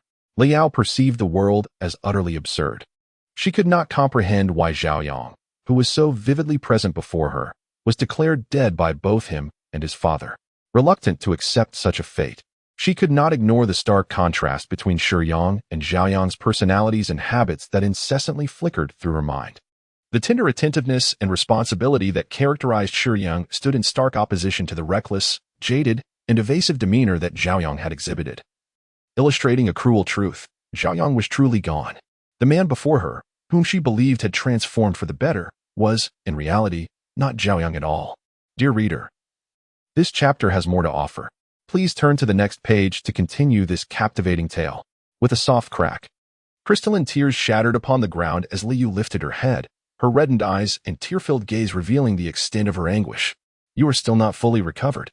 You should rest, Shiyang gently urged, cigarette in hand, approaching Liao with a demeanor intended to soothe, hoping to avoid any further distress. Yet, unskilled in comforting women, Shiyang unknowingly became the source of her greatest agitation. This distinctly different approach from Zhaoyang was something Liao had never encountered before. No, it cannot be. It cannot be. She cried, desperately covering her ears and shaking her head vigorously, as if to ward off Shiyang's previous words, her hair swirling chaotically in the air. Liao was a girl harboring dreams of becoming an actress, and after Zhaoyang's breakup with Jianwei, indulgence and escapism became the soundtrack of his life. The vibrant nightlife served as a numbing agent for Zhaoyang, and it was during this tumultuous time that he met Liao. A heartbroken wastrel and a desolate girl recently abandoned by her boyfriend, he helped her navigate her troubles while she accompanied him through his emotional turmoil. Two wounded souls tended to each other's scars, and Liao's love for him deepened with each passing moment. Liao had witnessed Zhaoyang, clad in studded leather and clutching a guitar, pour his heart out countless times.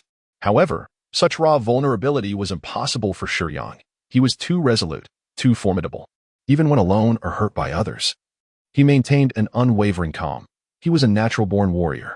Liu Yao's pregnancy was the result of an unexpected encounter following a night of revelry, a consequence of Zhao Yang's deliberate indulgence. Yet, Liu Yao harbored no regrets. Perhaps, at this juncture, words held little significance. With a sudden burst of determination, she dashed out of the door and plunged into the enveloping darkness, resolutely refusing to look back. Shiyang let out a sigh, easily catching up to Liu Yao and firmly grasping her arm. Calm down. Don't do anything foolish. It's dangerous outside. With a sharp motion, Liu Yao retaliated by striking Shiyang across the face, glaring at him like an enraged lion, her fury directed at the man bearing the visage of Zhaoang. Yet, Shiyang merely regarded her silently, refusing to release his grip. What to do? You ask me? Shiyang felt far more bewildered than Qian. The two sat in the living room, as Shiyang retrieved a cigarette from his pocket, lighting it and offering it to Qian. Care for a smoke? I don't smoke. You go ahead, Qian replied, pursing her lips as she observed Shiyang's actions. When did you start smoking? You never used to. I forgot. Shiyang answered, shaking the ashes into the ashtray. Liu Yao was now asleep in the bedroom. Shiyang had forcibly brought her back. What other choice did he have?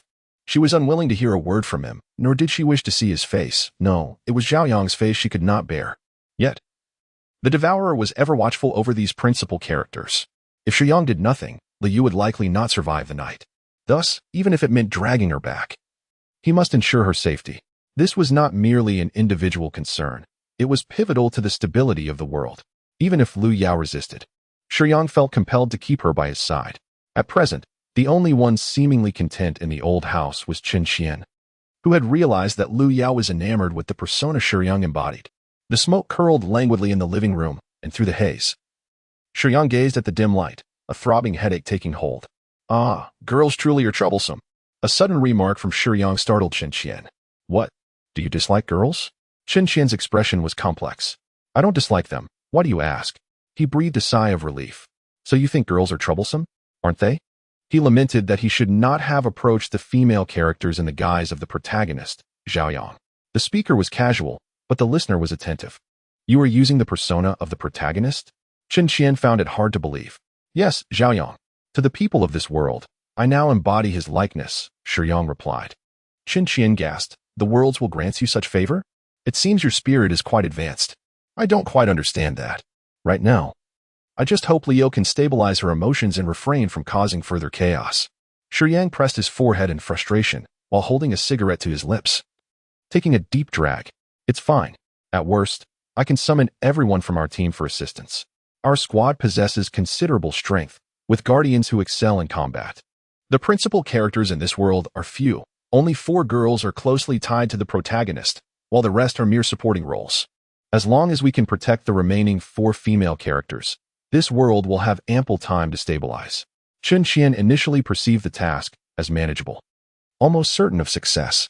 Let's hope so. Shiyang remained cautious. Confidence in the face of adversaries is essential to maintain one's combat effectiveness. Yet plans must account for the worst-case scenario. Just then, the buzzing of a vibrating phone pierced the air. Shiyang picked up his phone and glanced at the caller ID. It was someone named Fang Yuan, presumably a friend of Zhang. Without much hesitation, Shiyang answered the call. Hello? Hello? Zhang? Why did it take you so long to answer? Where have you been lately? You haven't shown up for work, and your absences have become so frequent that the boss has fired you. Fang Yuan's tone was laced with exasperation.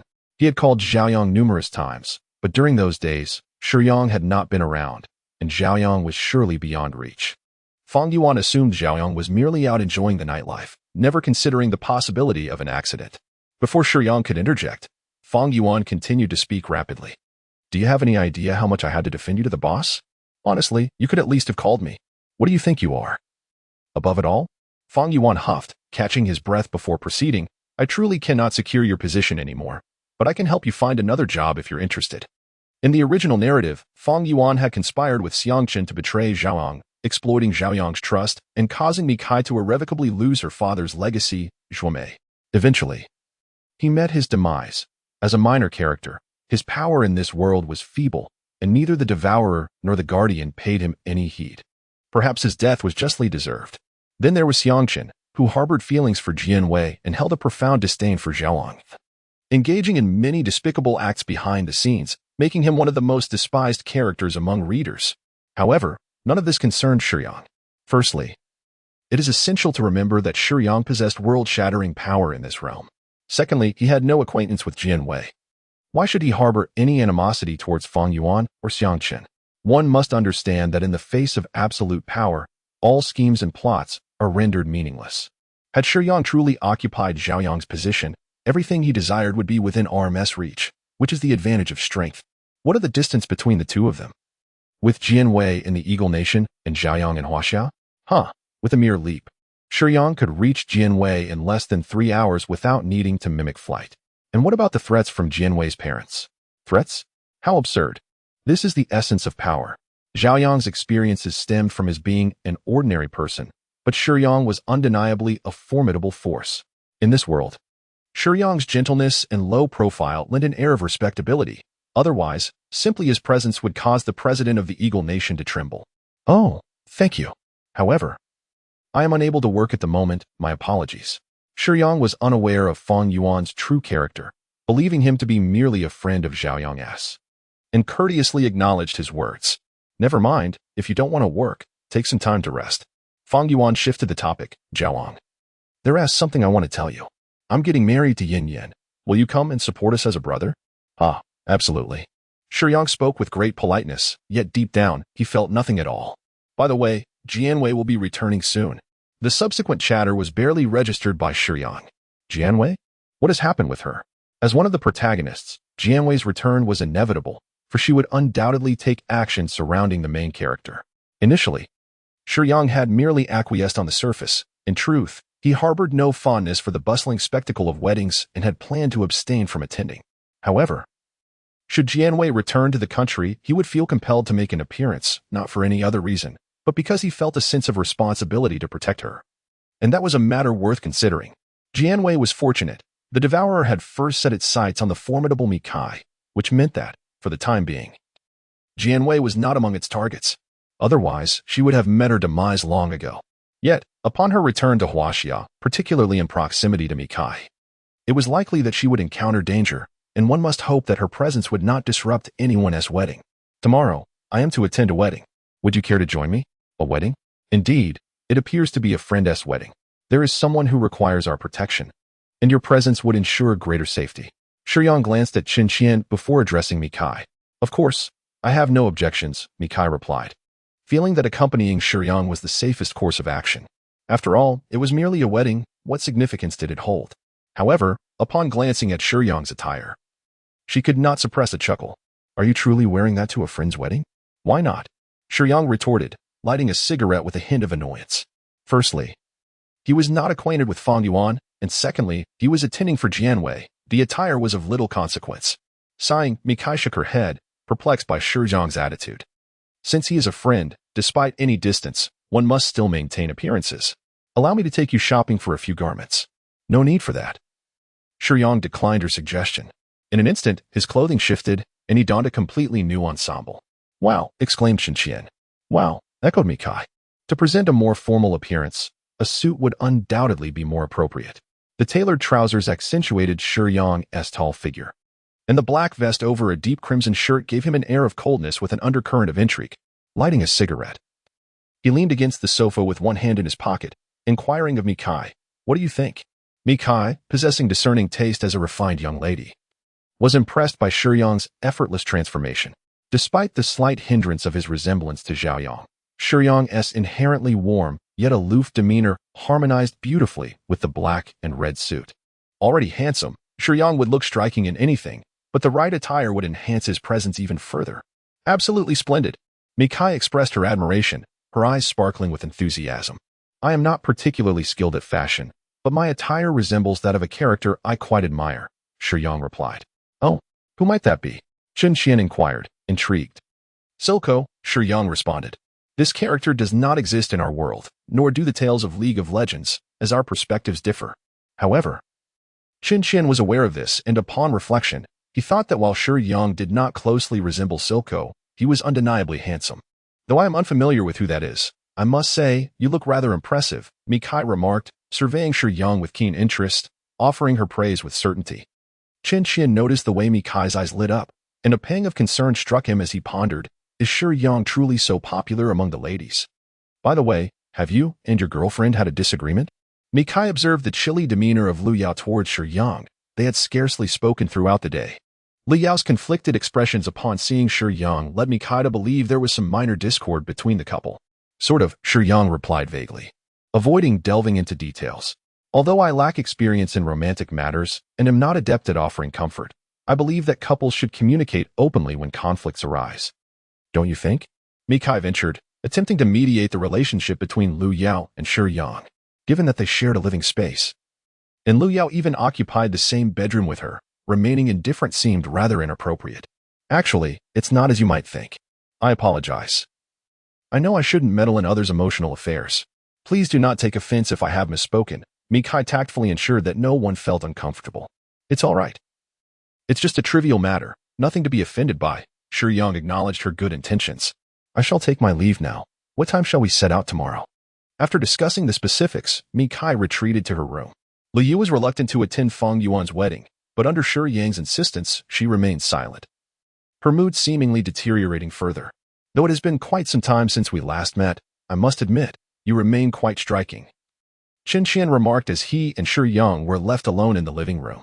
Chen Qian scrutinized Shiyang closely, reflecting, does appearance truly hold significance?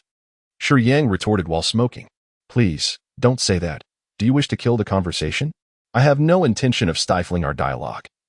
I merely believe that focusing solely on looks lacks substance. All right. Where does your remarkable ability stem from? Chen Qian asked curiously. A newcomer possessing such a formidable skill is truly impressive. If you wish to know, I have no desire to conceal anything from my friends, Shiyang responded. But Chen Qian waved his hand dismissively. Perhaps it's best if you refrain from elaborating. My question was merely a casual inquiry. The abilities of guardians are fundamental to our safe existence within this world. I am aware of your character. You regard me as a friend. And I am sincerely grateful for your perception. However, as a friend, I must keep your secrets. The capabilities of the Devourers are chaotic. If there exists one who can read minds and extracts your information from me, would I not become a betrayer of friendship? At this moment, Yang wished to express his disbelief, yet he chose to respect Chen Qian's considerations. By the way, I will return to the team tonight and endeavor to arrange for the members to assist in overseeing the wedding venue of Feng Yuan tomorrow. At that time, you may focus solely on your negotiations with Jianwei. Should any Devourers appear, we will strive to ensure that the battle does not disrupt you, Chen Qian planned. Are you truly comfortable allowing me to negotiate with Jianwei? Yang assumed Chen Qian would recommend someone from his team, yet unexpectedly, he entrusted the engagement with the female character to him. Yang was unfamiliar with the other members of Chen Qian's team and had never collaborated with them. Chen Qian's actions seemed to lean in Yang's favor, as if he were reserving the favorable tasks for Yang while relegating the arduous work to the guardians within his own team. No problem at all. After all, you are quite popular among the ladies.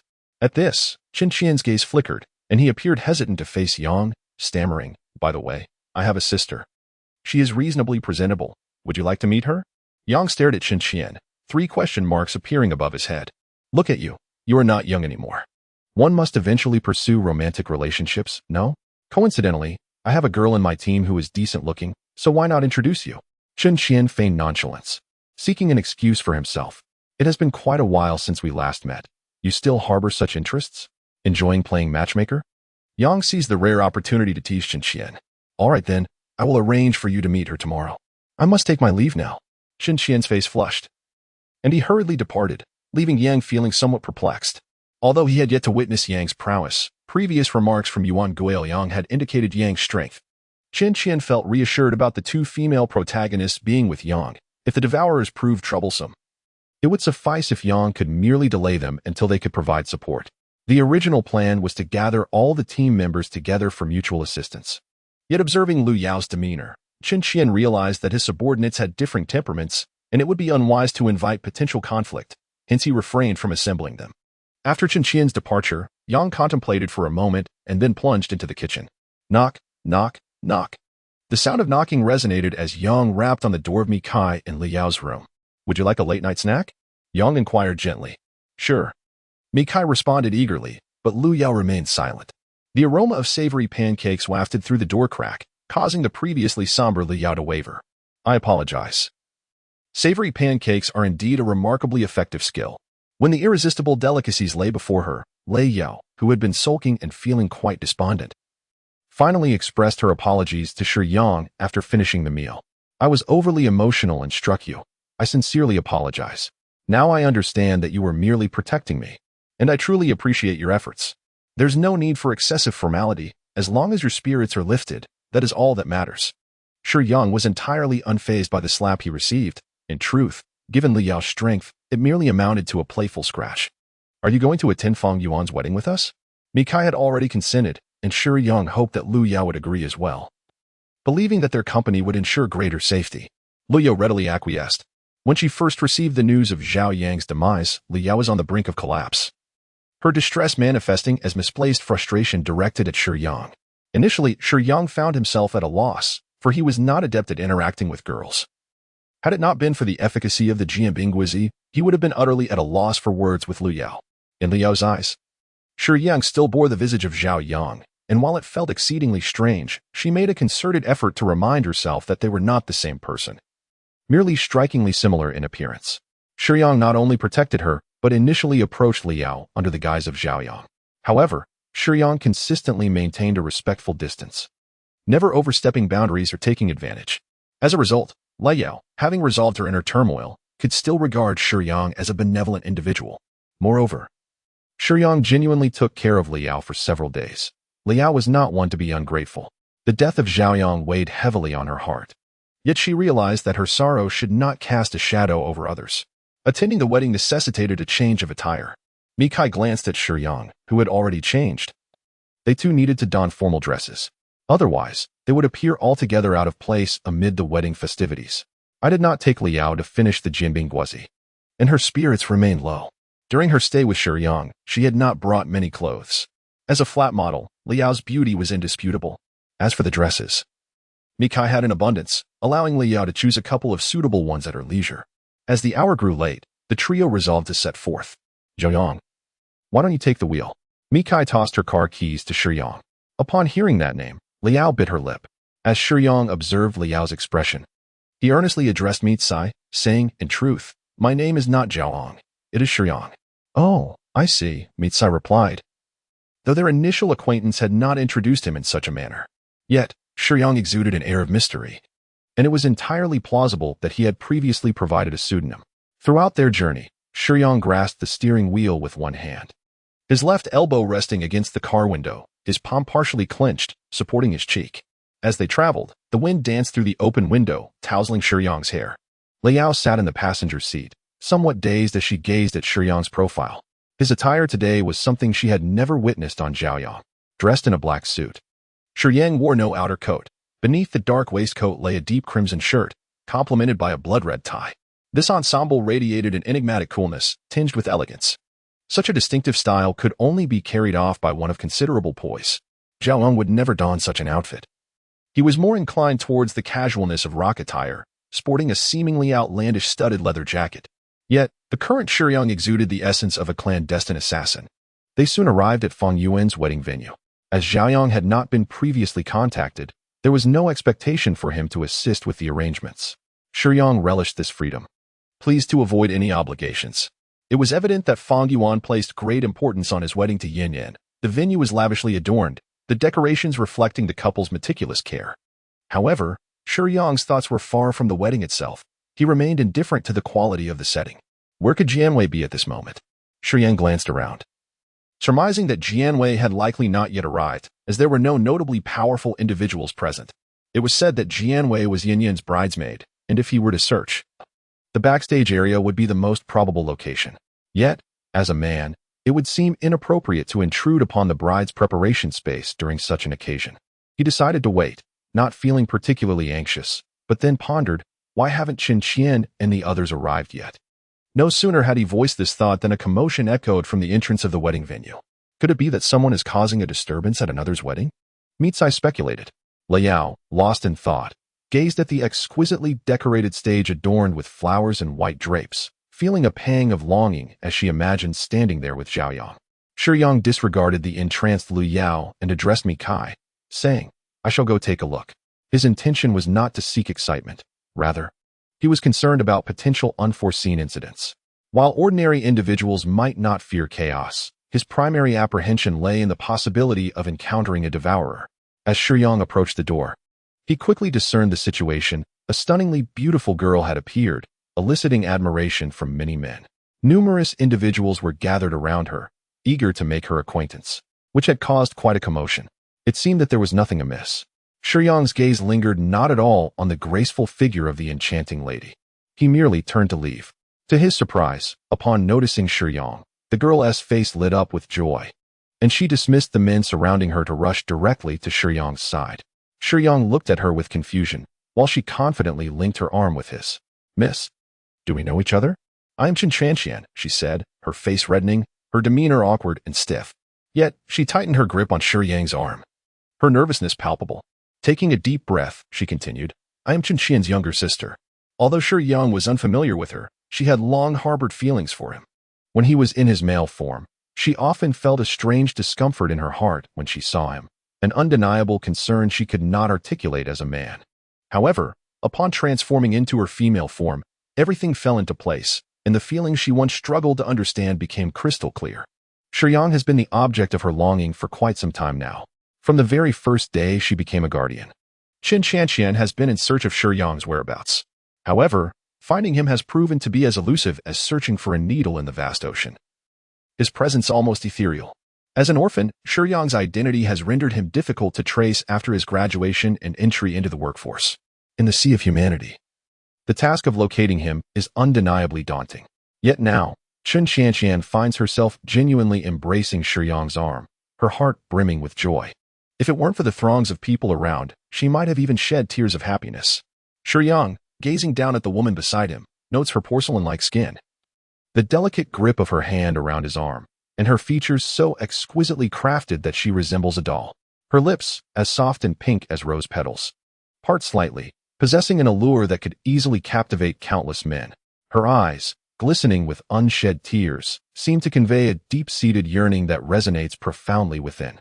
Suddenly, Xiao Ai, inopportunely, interjects with an incredulous expression, exclaiming, Master, do you know her?" Shiyang, with a bitter smile, glances helplessly at the girl who gazes at him with such intensity. Their eyes meet, and he sees the impending tears in her eyes, leaving even someone like him feeling somewhat lost and helpless. Shiyang pondered, "I do not recognize this girl. Does Qian have a sister?" He has a leg, and the two are not strangers. At that time, Qian was merely in his early teens, having never had a sister. If his parents had later given birth, the age would not align. Yet, looking at this girl, it seemed as if he had let her down. Observing the gazes of the surrounding gentlemen, it was evident they perceived Shiyang as a scoundrel, having deceived such a beautiful and fragile woman.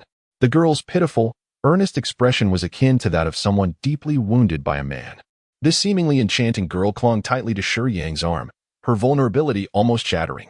That sense of fragility pierced through with unparalleled intensity, striking the hearts of all men present.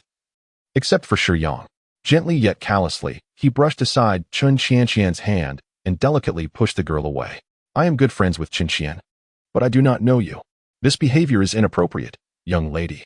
Shiyang turned his head away and walked directly towards Mikai and her companions, not sparing Qian another glance. "Why did Xiao Ai suddenly appear? Are you not solely interested in love?" Normally, Xiao Ai was not very talkative, primarily because she only cared for girls, specifically those who harbored feelings for Shiyang. If such a girl was absent, Xiao Ai would not have made a sudden appearance. "Indeed, it is because your love has arrived, master." Xiao Ai's tail curled into a heart shape. "Huh," Shiyang scoffed, shaking his head in amusement while lifting a drink prepared for guests from the nearby table, taking a sip to quench his thirst. "Love? Where is it?" "I am unaware." "Right beside you, master." Xiao Ai cradled her chubby cheeks with her fluffy front paws, radiating a soft pink glow, gazing at Qian with yearning and hope. "What a beautiful girl. I would rate her a 95, even surpassing Mikai and Lu Yao in looks, with a better figure. Moreover, her affection for the master is a perfect score of 100. Additionally, she is a guardian. The love of a guardian can generate more energy. Why did you never mention knowing a guardian girl before, master?"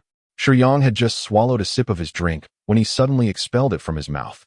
Having wandered near Mikai and Lu Yao, his abrupt action immediately captured the attention of those around him. Mikai and Lu Yao exchanged puzzled glances. But as they turned back, they noticed a girl even more beautiful than themselves. Observing that Shiyang seemed to be choking, she anxiously grabbed a tissue, her demeanor tender and considerate, with her eyes brimming with affection and urgency as she hurried to his side. With her fair, delicate hands, she gently wiped the corners of his mouth, removing the spilled drink. Mikai, what? Liu, what?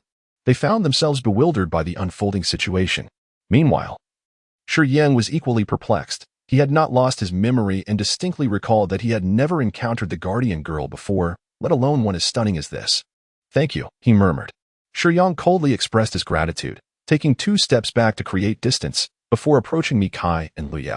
At that moment, Mikai and Liu exchanged startled glances, their expressions akin to having encountered a ghost. Do you know that girl? Mikai inquired in astonishment, her eyes wide with disbelief. Following closely behind Shiyang, Qian joined them, smiling politely at Mikai and Liu. Her skin, a healthy shade of fair with a hint of rosy blush, evoked a tinge of jealousy in the 2 girls. I do not know her, but I suspect she is here to protect you, Shiyang stated. Is that so? Mikai found this assertion rather dubious. It suggested that the girl was yet another enigmatic figure. However, the issue lay in the fact that this girl was extraordinarily beautiful, and such an exquisite appearance did not conjure images of formidable strength. Liu, on the other hand, was more direct.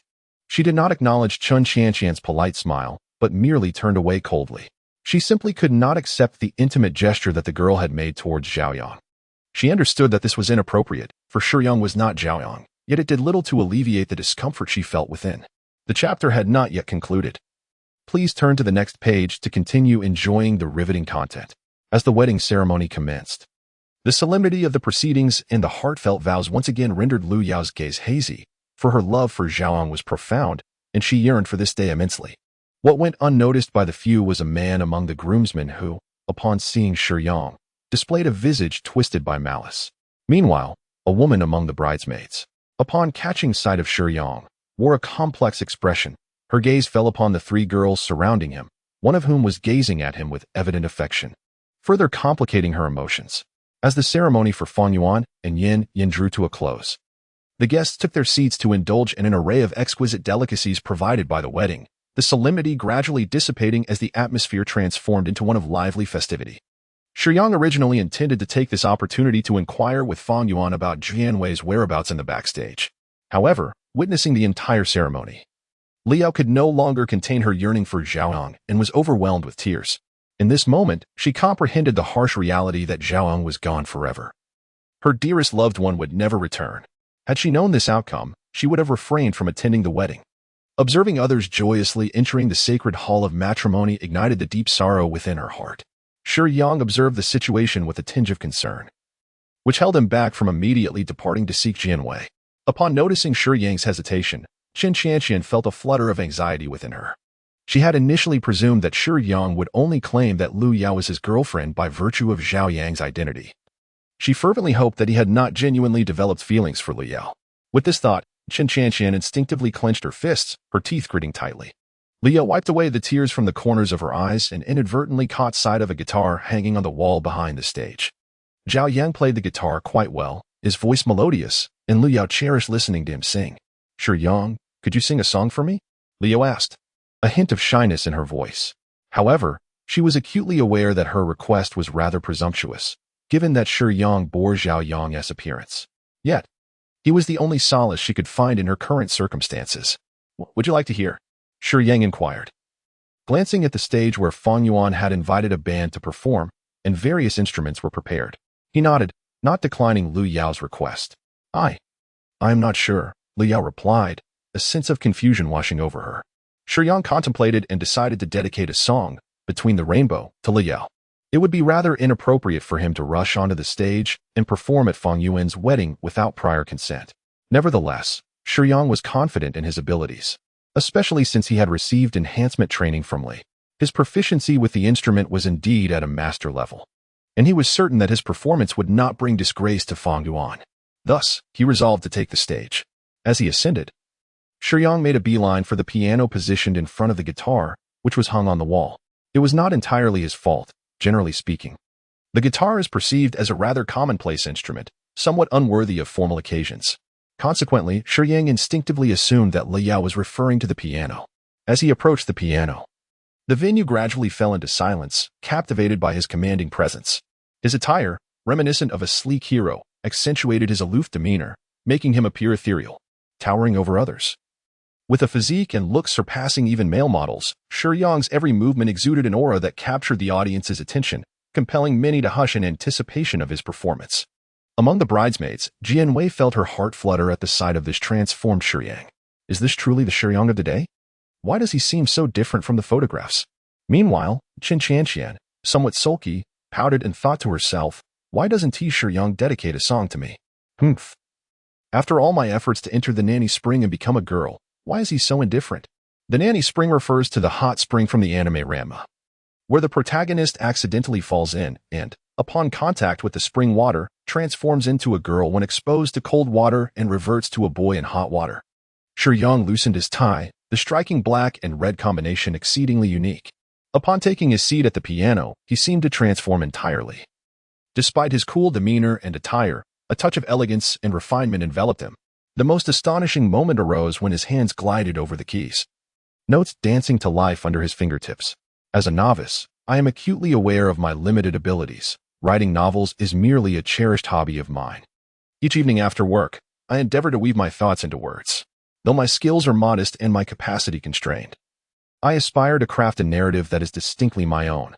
Throughout the course of my tale, comprising over 100,000 words, I have not surpassed another's work, which may not seem particularly commendable, yet for me, as a first-time writer, it holds profound significance. My 26-year-old female Tenon embodies a narrative steeped in youthful pain and heartache. In truth, employing an overtly surreal protagonist to navigate the journey of an ordinary character would undoubtedly yield a straightforward path, leaving little room for exploration. What is there to write? The protagonist is an extraordinary being, and merely standing in place would resolve all conflicts presented in the original narrative. However, I once felt a sense of regret regarding the numerous characters introduced, which compelled me to pen this segment, hoping to offer those girls a more favorable conclusion. Devoid of Zhao Yang's influence, this story will not extend much further, likely concluding within 3 to 5 more chapters. I have always held a fondness for the X-Men and the boys. Initially, I envisioned Shiyang plunging into a higher realm following the conclusion of the initial world, embarking on a journey of ostentation and confrontation alongside the boys and the X-Men. The genesis of this book's narrative device stemmed from my recent re-examination of Nanjing. At the outset, my intention was to steer Shiyang towards a path of fervent red, a direction many might readily discern. The Guardians organization transcends national boundaries. Thus, there exists a conflict between the Foot Basin Chicken and Huaxia, with the Huaxia Guardians at odds with their counterparts as well, indicating an internal strife within the Guardians themselves. The spirit of valiant sacrifice was originally intended to be the first world that the male protagonist experienced. However, my fascination with Brave New World led to a revision of the opening. This spirit's presence serves to endow Shiyang with the aspirations of the martyrs, guiding him along a path dedicated to the nation and its people. His fate is irrevocably tied to this journey, and regardless of the worlds I alter. I occasionally reference this point. The Holy Grail War, fate, many have heard of it. How many ordinary lives have been placed in peril for the sake of the Grail? The annihilation of Fuyuki City resulted in the demise of countless innocents. Speaking of Kiritsugu Amiya, well, I shall refrain from extensive commentary. He is certainly not a character of virtue, often representing the archetype of those whose good intentions lead to malevolent outcomes and whose perceptions are flawed. Were Shiyang to arrive, he might declare, I do not come for the Grail, but to liberate the heroic spirits and humanity enslaved by it. The vast yet minuscule tapestry of human history imparts a profound lesson. Time should not exist merely as a vessel for wishful thinking, but rather as a means to advance the collective development of humanity within its finite span. Apart from the uncharted cosmos awaiting exploration, there ought to be nothing else overshadowing mankind. A magician is presented with 2 divergent paths, either to stand united with the populace, progressing together for the betterment of humanity, or to oppose them, ultimately being swept into the annals of history without mercy, akin to autumn leaves caught in a gust. Time belongs exclusively to the greater mass of humanity. Is it not strikingly eloquent? Furthermore, I envision Shiyang as a true hero cloaked in black robes. In the face of Uncle Fried Chicken, Shiyang calmly negotiates terms, leveraging his position as the captain of the 7-man squad to command the crime monitoring system. secretly battling against the looming crisis. Queen Maeve and others will witness a steadfast hero, even when grievously wounded, sitting wearily in a deserted conference room, enduring the torment of pain, yet resolutely springing into action upon hearing news of an enemy incursion. This stands in stark contrast to the duplicitous schemers who engage in petty rivalries for hollow accolades. Ultimately, Shiyang, elevated by the ordinary people, will reveal the true essence of the word hero. The portrayals of heroes in domestic animated series often lean towards professionalism, presenting heroism as a mere position in the eyes of the Japanese rather than a noble moral standard. Conversely, Western representations of heroes tend to be excessively nebulous, with characters lacking profound purpose, existing solely to embody heroism for its own sake. True heroes are those warriors who, amidst the struggle against tyranny, endure the biting cold, hunger, and the absence of arms and medical supplies, yet bravely charge toward the enemy. Their indomitable spirit endures, teaching me that the essence of heroism lies in selflessness, sacrificing one's life for a beautiful homeland, for the innocent, and for countless suffering souls to lead better lives.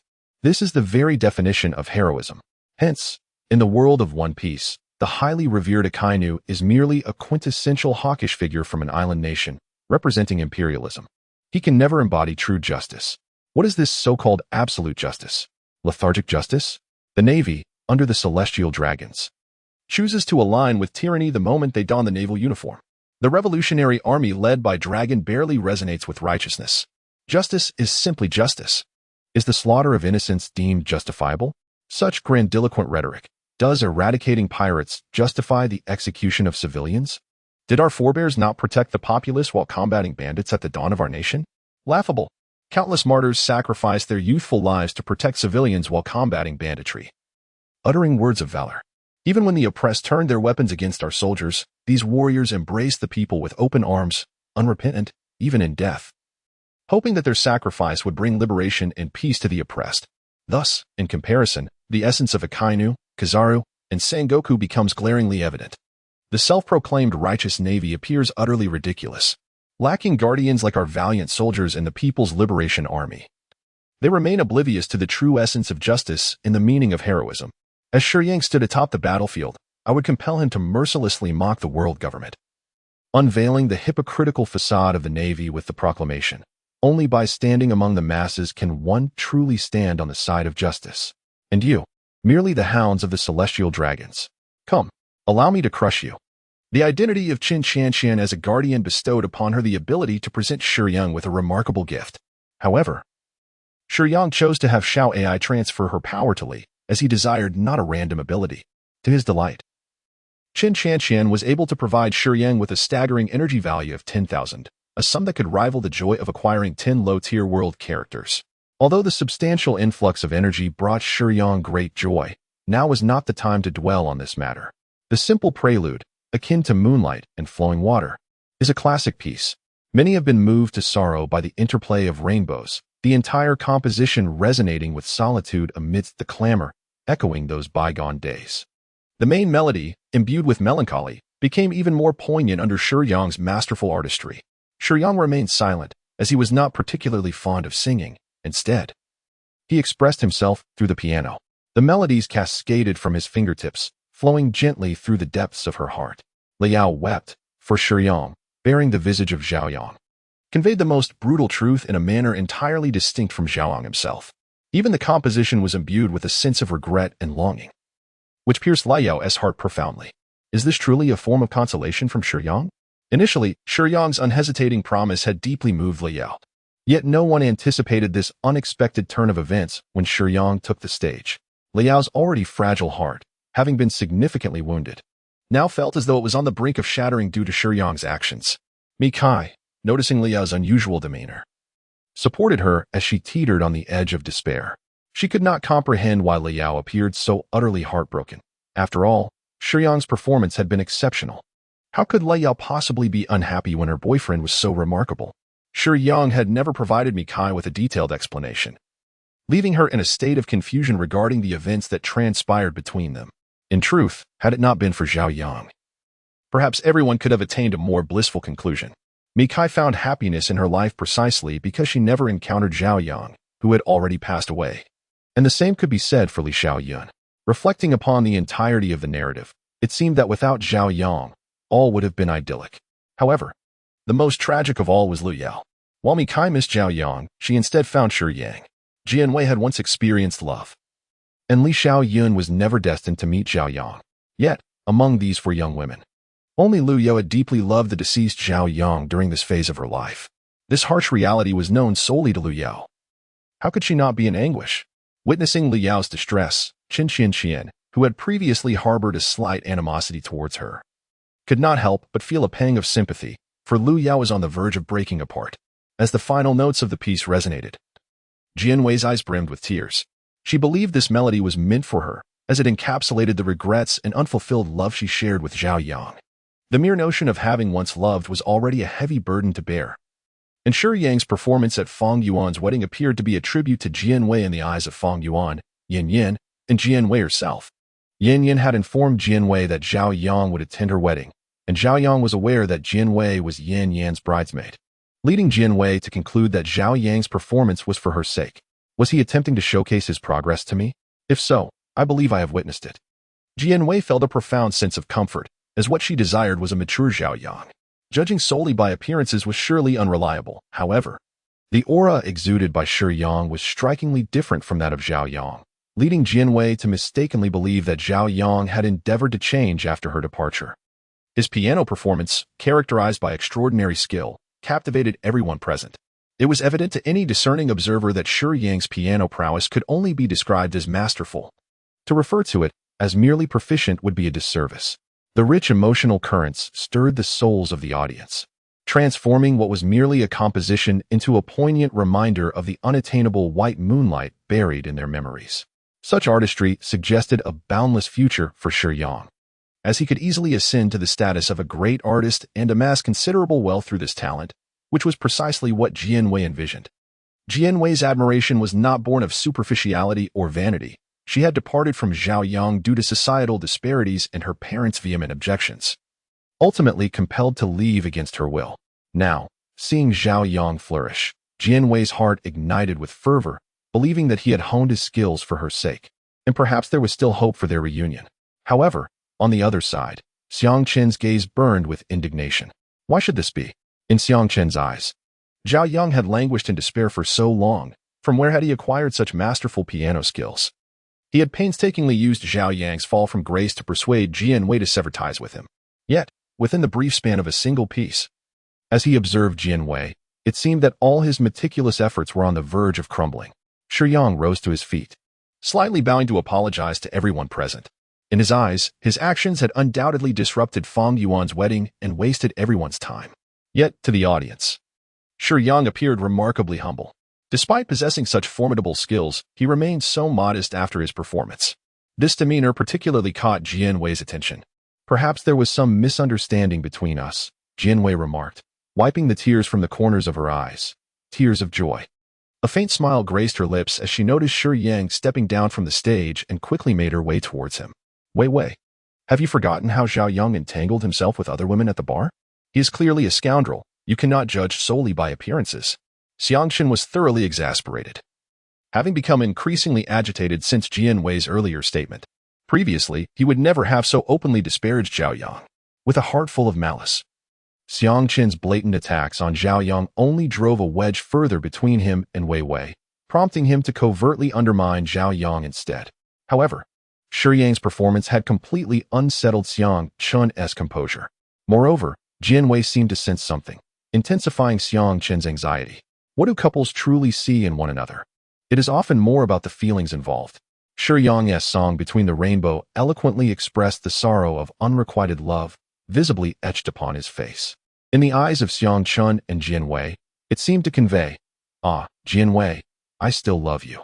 Even after our long separation, this affection has never waned." There were tensions between the two, yet Jianwei recalled that she had never heard any explanation from Zhao Yang's lips. Could there be a possibility of misunderstanding? Shiyang's melody evoked a sense of regret that could not be feigned, inadvertently stirring Jianwei's suspicions. Now, all she desired was to approach Zhao Yang and directly inquire about everything that had transpired. Was it all intentional on his part? Don't act impulsively. Xiang Qin desperately tried to intervene. He had previously maintained a gentlemanly facade. But today's unusual behavior made Jianwei question his motives for fearing her confrontation with Zhao Yang. You two are not suited to meet right now. Please, calm down. Wei, Yin also joined in to persuade her. Jianwei's efforts to break free from Xiang Qin's grasp created a stir, drawing the attention of Fang Yuan and Yan, whose expressions changed upon witnessing the commotion. They were both well aware of the circumstances and understood all too well the ramifications of preventing Zhao Yang and Jianwei from being together. If Jianwei were to confront Zhao Yang, it seemed likely that they could uncover the truth and reconcile. Fang Yuan and Yan joined Xiang Qin in restraining Jianwei, who, as a fragile woman, struggled against their collective hold. Jianwei longed to shout, hoping to capture Zhao Yang's attention. Yet, before she could utter a word, Shiyang had already positioned himself behind Xiang Qin. Gradually, the four entangled individuals, Jianwei, Yan, Fang Yuan, and Xiang Qin, fell silent, for Jianwei, Yan, and Fang Yuan had spotted Shiyang standing behind Xiang Qin. As Xiang Qin observed, Jianwei merely stared vacantly behind him, an ominous feeling detonating within his heart. His neck felt stiff, akin to a gear long devoid of lubrication. And with a painful creak, Xiang Qin turned to glance over his shoulder. For a fleeting moment, it seemed as if the entire world had fallen silent. Shiyang wore an ostensibly gentle smile, yet his gaze was as frigid as if he were looking upon the deceased. Shiyang was unaware of the grievances between him and Xiang Qin, nor was he cognizant of the commotion among the group. However, he had long since noticed the palpable fluctuations of world power emanating from Jianwei. Having located the person he sought, Shiyang had no intention of delaying further. It was imperative to find a suitable place to converse with Jianwei. Do you have a moment? I wish to speak with Miss Jian, he stated directly. Yes, Jianwei replied, casting a wary glance at Xiang Qin and the Fang Yuan couple as she stepped toward Shiyang. Don't go, Wei. Xiang Qin gritted his teeth. His expression contorted with rage as he attempted to block her path, standing defiantly in front of her. With a sudden motion, a seemingly small hand seized Xiang Qin by the throat. Under the unwavering gaze of Shiyang, there was a chilling sensation as he exerted just enough force to nearly crush Xiang Qin's neck, creating an unnerving feeling akin to squeezing a water-soaked sponge. Despite not being particularly tall, Shiyang exuded an aura that felt imposing, as if it stretched for 8 meters. With a single motion, he lifted Xiang Qin effortlessly, leaving everyone in a state of shock, as if a heavy stone pressed upon their hearts. Xiang Qin, held in Shiyang's grasp, was paralyzed with fear. Overwhelmed by a palpable aura of lethal intent, the trio was perplexed by their obstruction of Jianwei, their methods being particularly loathsome, especially Xiang Qin's. Nevertheless, Shiyang was there for a purpose, and he had no intention of taking a life. His display was merely intended to intimidate the trio into ceasing their interference. Moreover, his grip was not truly harsh. The visual impact was striking, yet Xiang Qin was not in actual peril. Surprised, Jianwei approached Shiyang, exclaiming, "When did you become so powerful?" The overwhelming presence he radiated filled Jianwei with both disbelief and an undercurrent of joy, realizing his remarkable growth. He's evidently a dangerous individual, quick to resort to violence. How could you possibly walk away with him? Xiang Qin lay on the ground, watching Jianwei as she moved alongside Shiyang, gradually distancing herself from him, ultimately letting out a resentful roar. The slander was apparent to all. It was evident that Xiang Qin was deliberately maligning Jianwei, having been the one to obstruct her in the first place, only to turn and defame her. Jianwei had never envisioned Xiang Qin as such a despicable person, devoid of a gentleman's grace or the valor of manhood. Yet, even though most could discern the truth, a figure emerged from the crowd after they exited the venue, standing in the path of Shiyang and his companions. Chen Shanshan cast a disapproving glance at the man blocking their way. Where did you come from? The man ignored her, his gaze fixed intently on Mikai. Is he your friend? Shiyang observed the man before him, deducing that he was likely a suitor of Mikai. Shiyang's intuition was indeed astute, but it was not solely about suitors. Wei Ran, a gentleman from the Eagle Nation, had forged a bond with Mikai. He was not only a steadfast friend who shared in her trials but also meticulously cared for her, even inviting her to his family home in the Eagle Nation to meet his parents. The pivotal point was that, to shield Mikai from unwanted advances by male classmates in the Eagle Nation, he trained in martial arts, enduring numerous injuries yet remaining devotedly by her side. In the original narrative, prior to Zhao Yang's arrival, Mikai had believed that Wei Ran was the one she was destined to marry. However, with Zhao Yang's untimely demise, the ethereal Shiyang emerged. Mikai felt a sense of dissonance. The man who seemed suitable for marriage was not the one she loved. This conflict was tied to Shiyang's enchanting ability, as Mikai, an ordinary person, found herself overwhelmed by the vast disparity in their mental strengths, making her susceptible to his allure. Moreover, having been rescued by Shiyang on 2 occasions, combined with his enigmatic presence, striking handsomeness, and amiable demeanor, it was only natural for Mikai to harbor feelings for him. Yet, this did not diminish her regard for Wei Ran as a friend. During a previous conversation, Mikai had shared her experience of being attacked, which left Wei Ran deeply concerned. He promptly booked a flight back home that very day, solely to provide her with a sense of security. Coincidentally, Mikai was unaware that Wei Ran had returned to protect her much earlier than in the original story, motivated by her expression of fear. In the original tale, although Wei Ran had reprimanded Zhao Yong out of jealousy, he consistently endeavored to assist Mikai amidst the troubles of his own family's business, demonstrating his genuine affection for her. Ironically, when she casually mentioned attending a wedding, Wei Ran, upon returning home, sought her out immediately. Perhaps he truly did not wish for her to continue living in fear. He desired to protect her, just as he had done in the Eagle Nation, albeit quietly. However, as he hurried back to Mikai, he was taken aback to see her closely accompanied by another man. This individual appeared gentle at first glance, yet exuded an air of coldness beneath a warm facade. His directness and formidable strength made it difficult for Wei Ran not to worry about why Mikai was with such a man and why she had never mentioned him in their conversations. The final words uttered by Shiyang struck a chord in Wei Ran's heart. Betsy. His gaze was filled with distrust towards Shiyang. The latter's appearance and demeanor were strikingly potent, his gentle smile concealing a sharpness akin to a sword in its sheath. As a fellow man, Wei Ran could not discern the events that had transpired, but he agreed with Xiang Chen's assessment. This was a dangerous individual. Wei Ran, what brings you back? Mikai expressed surprise at his sudden return. Upon reflection, she realized that her previous fears and her conversations with Wei Ran about her attack must have compelled him to return so swiftly. Did you not say you were afraid? Thus, I contemplated returning home early to accompany you. Wei Ran glanced at Shiyang and inquired, who is this? I haven't introduced you yet. This is my friend and also my savior, who has been protecting me lately, Mitsai explained. Thank you. Wei Ran expressed his gratitude sincerely, truly appreciative of Shiyang's intervention in Mitsai's life. As a token of my appreciation, I shall bestow upon you a generous gift. Please do not take offense. Should you have any further requests, do not hesitate to voice them.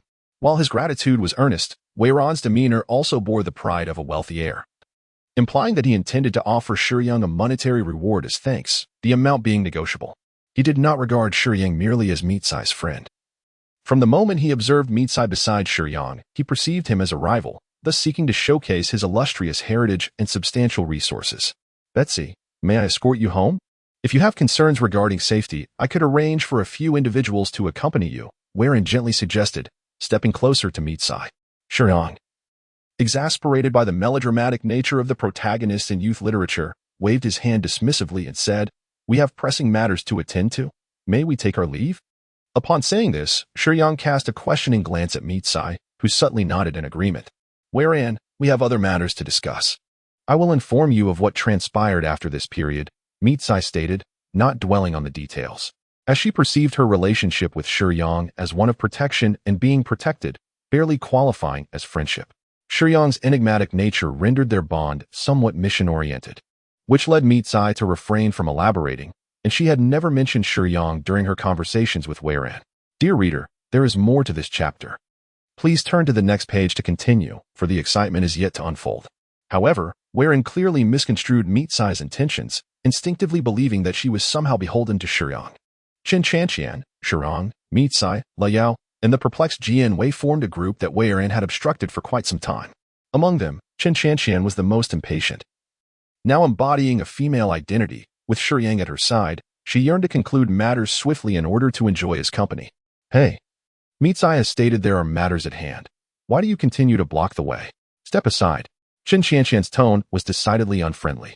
Mitsai sensed the harshness in Chen Chanqian's words, yet as she was with Shiyang, she merely frowned without voicing her discontent. Jian Wei was utterly bewildered.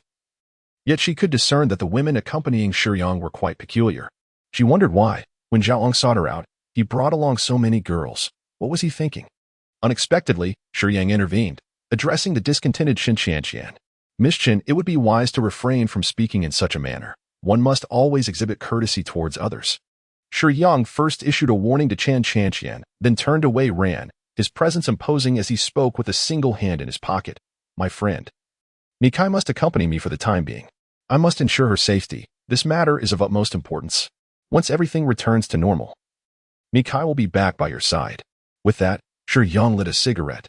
Wei Ran was utterly incensed by Shiyang's words. What did he mean? Shiyang spoke of matters concerning global security, yet Wei Ran was unaware of the circumstances.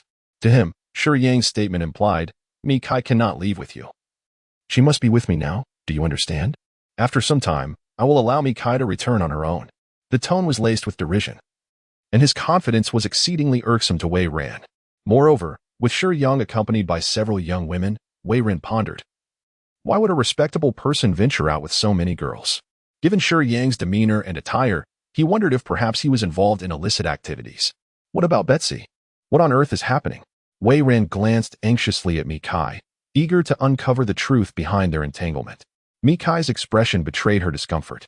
She was aware of a terrifying monster fixating on her. Shiyang, for reasons unknown, was protecting her, and that was all she comprehended. How could she convey this to Wei Ran? Indeed, you must be in a predicament, Betsy. Wei Ran's expression turned grave as he regarded Shiyang with a look full of warning. You had better keep your distance from Betsy. With that, he gently grasped Mikai's arm, assuring her, do not fear, I am here. He wouldn't dare act brazenly. I will protect you. If you are in any trouble, do not hesitate to tell me. As he spoke, Wei Ran positioned himself between Mikai and Shiyang. Shiyang's expression stiffened, and he inwardly mused, how did he perceive that? Did Mitsai not promise to inform him after discussing it? Hadn't I assured him that everything would be fine after a while? Does he not comprehend Chinese? Mitsai forcefully broke free from Wei Ran's grasp and positioned herself beside Shiyang, asserting, you should return, Wei Ran. I truly am unscathed. It must be you. What on earth have you done? Wei Ran, accustomed to rigorous training, struck with considerable force, launching a punch directly towards Shiyang's face. Ah, Jianwei gasped, witnessing the imminent blow aimed at Shiyang. Meanwhile, Chen Chanqian, Liao, and Mitsai wore expressions of disbelief, their faces clearly conveying the sentiment. Are you truly daring to strike Shiyang?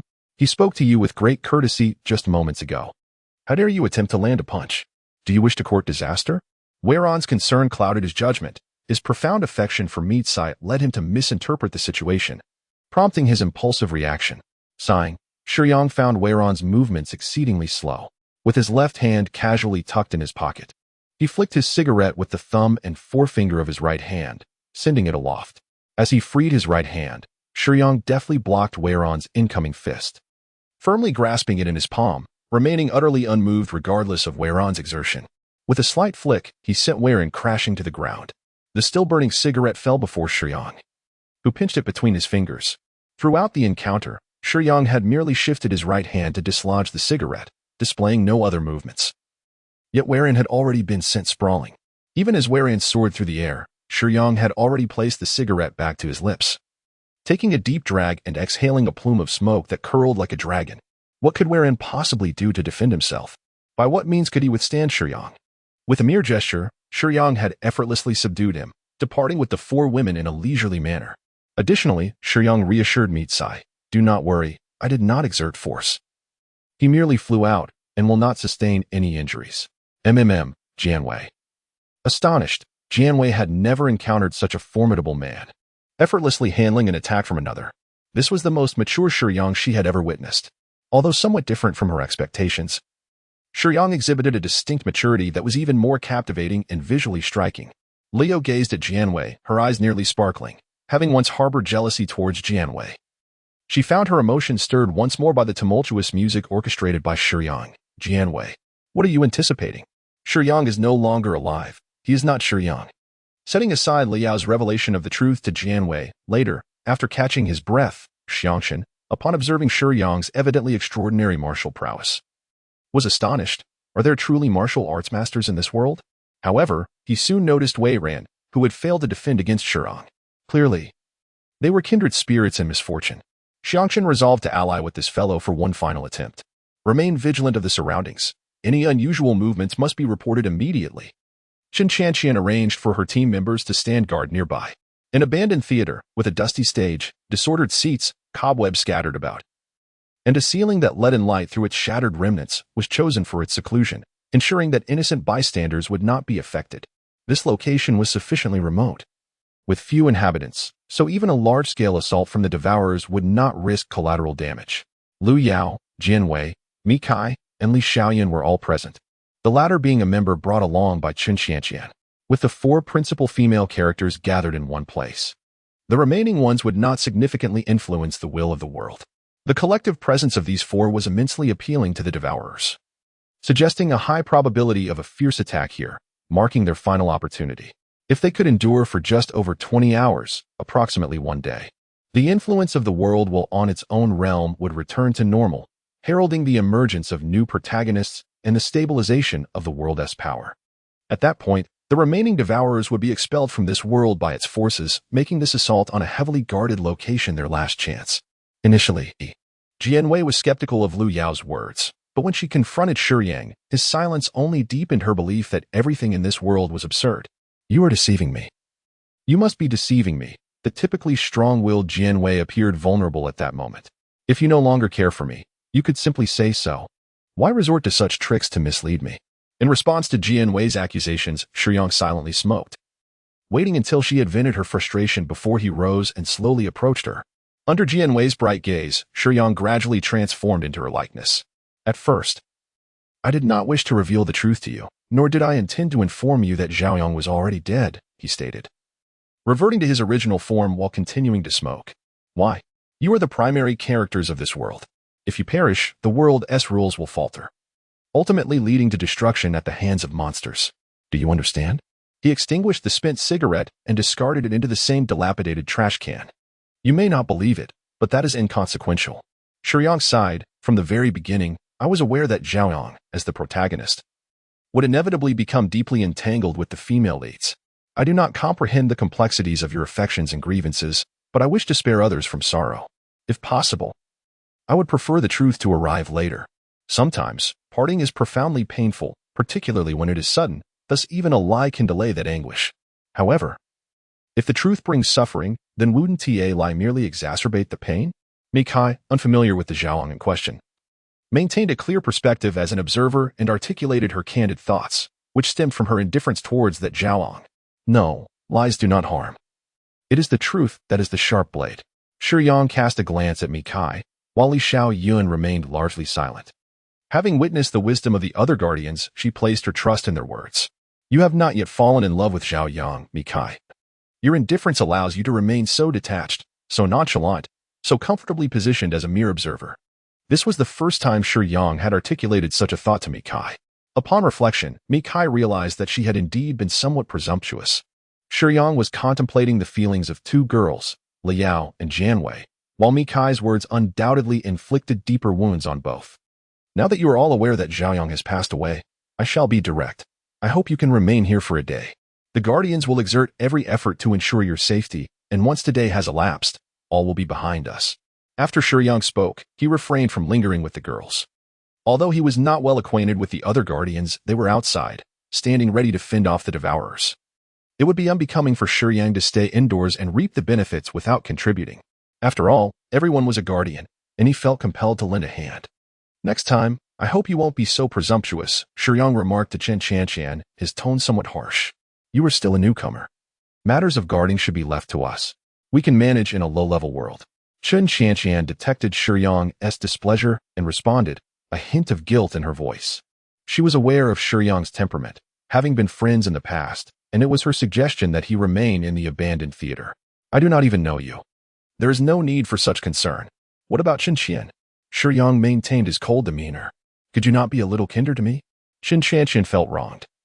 She was only thinking of Shiyang, wishing to prevent him from harm, yet he seemed oblivious to her intentions. "I see no necessity for that. I am also a guardian. Even if I possess limited abilities, I cannot simply stand by and watch while others exert themselves," Shiyang replied bluntly, showing little regard for her feelings. Tears welling in her eyes, Qin Qianqian ran off, deeply upset. Bai Jinshi and Yuan Guoyang strolled over, noticing Qin Qianqian flee in tears. "Buddy, you really know how to handle things," the two said, somewhat casually, as they saw Shiyang still standing there, giving him a thumbs up. "What's going on?" Shiyang asked, puzzled. Our captain has always been quite assertive. Generally, none of us dare to contradict her. It's the first time I've seen her flustered by a newcomer. Bai Jinshi said with a hint of schadenfreude, winking at Shiyang. Cough, cough. Yuan Guiliang, having witnessed Shiyang's prowess, quickly cautioned his teammate not to be so brazen in front of him. Bai Jinshi's combat skills primarily stemmed from swordsmanship and patterns derived from the mid-level world of Demon Slayer, yet he had not fully cultivated them, resulting in average combat strength. Yuan Guiliang possessed a weakened version of self-healing and enhanced speed abilities. Both of them had physical attributes at the first stage of mid-level. The combat abilities of the other team members were similar. Captain Qin Qianqian was somewhat stronger, with enhanced flames characteristic of a lamb-bearer. Her physical attributes resting at approximately the second stage of mid-level. Given that the required combat strength in a low-level world was not particularly demanding, a guardian team with such capabilities could handle devourers, even if they were slightly outnumbered, without significant difficulty. Captain? Shiyang queried, confused. Was that the captain just now? I thought Qin Qian was the captain? Indeed. Our captain seldom takes on a feminine guise. My friend, you were truly fortunate. As he spoke, Bai Jinshi cast a knowing glance at Shiyang, who disregarded Yuan Guiliang's subtle warning. It was then that Shiyang realized that the enchanting girl before him was none other than Qin Qian. As the saying goes, once transformed into a girl, it is only fair to indulge the brothers. Alas, the captain is rather stingy. It seems a pity to waste such a splendid figure and face without allowing the brothers to revel in it. Bai Jinshi continued to babble on, while Yuan Guiliang's eyes nearly bulged from their sockets, yet he remained oblivious to the unfolding situation. Shiyang merely cast a glance at Bai Jinshi, disregarding his remarks, and turned to pursue the direction where Qin Qianqian had fled. Not far off, Wei Ran and Xiang Chen stealthily approached the abandoned theater, following Mikai's vehicle into the outskirts.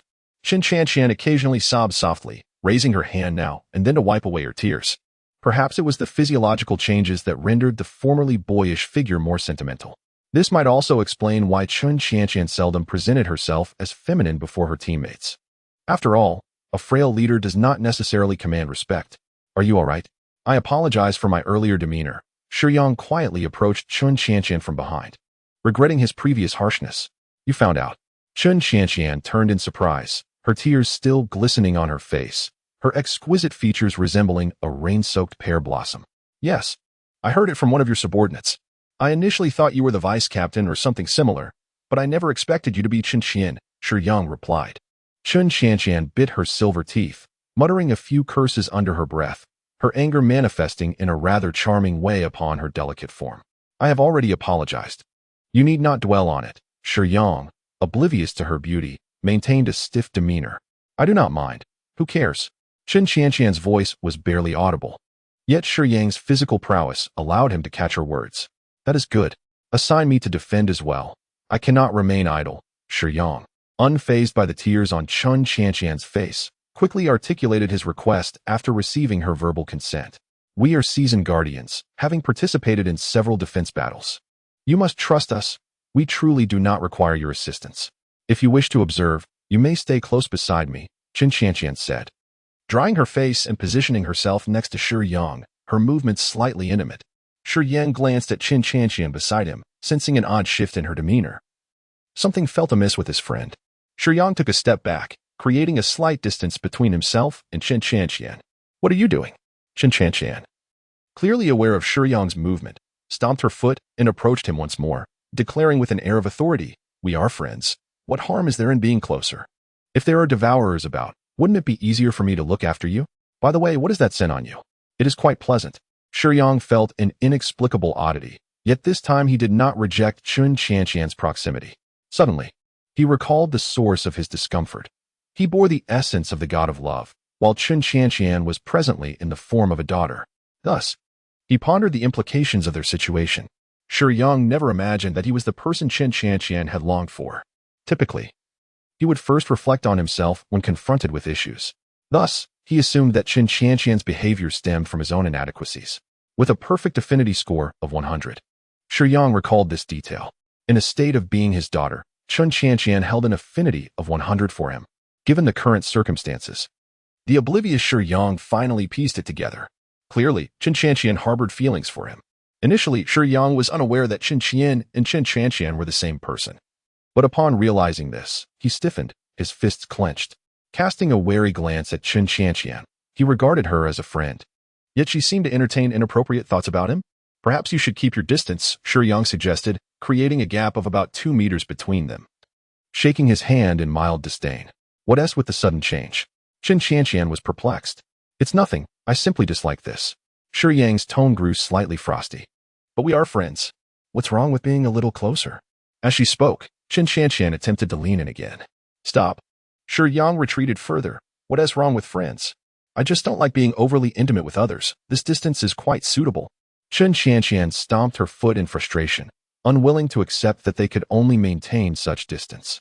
She continued to strive to close the gap between herself and Shiyang. Yet his physical prowess seemed particularly formidable. Even as she, with her second-stage physique, relentlessly pursued him, Shiyang effortlessly evaded her, leaving Chen Qianqian somewhat astonished.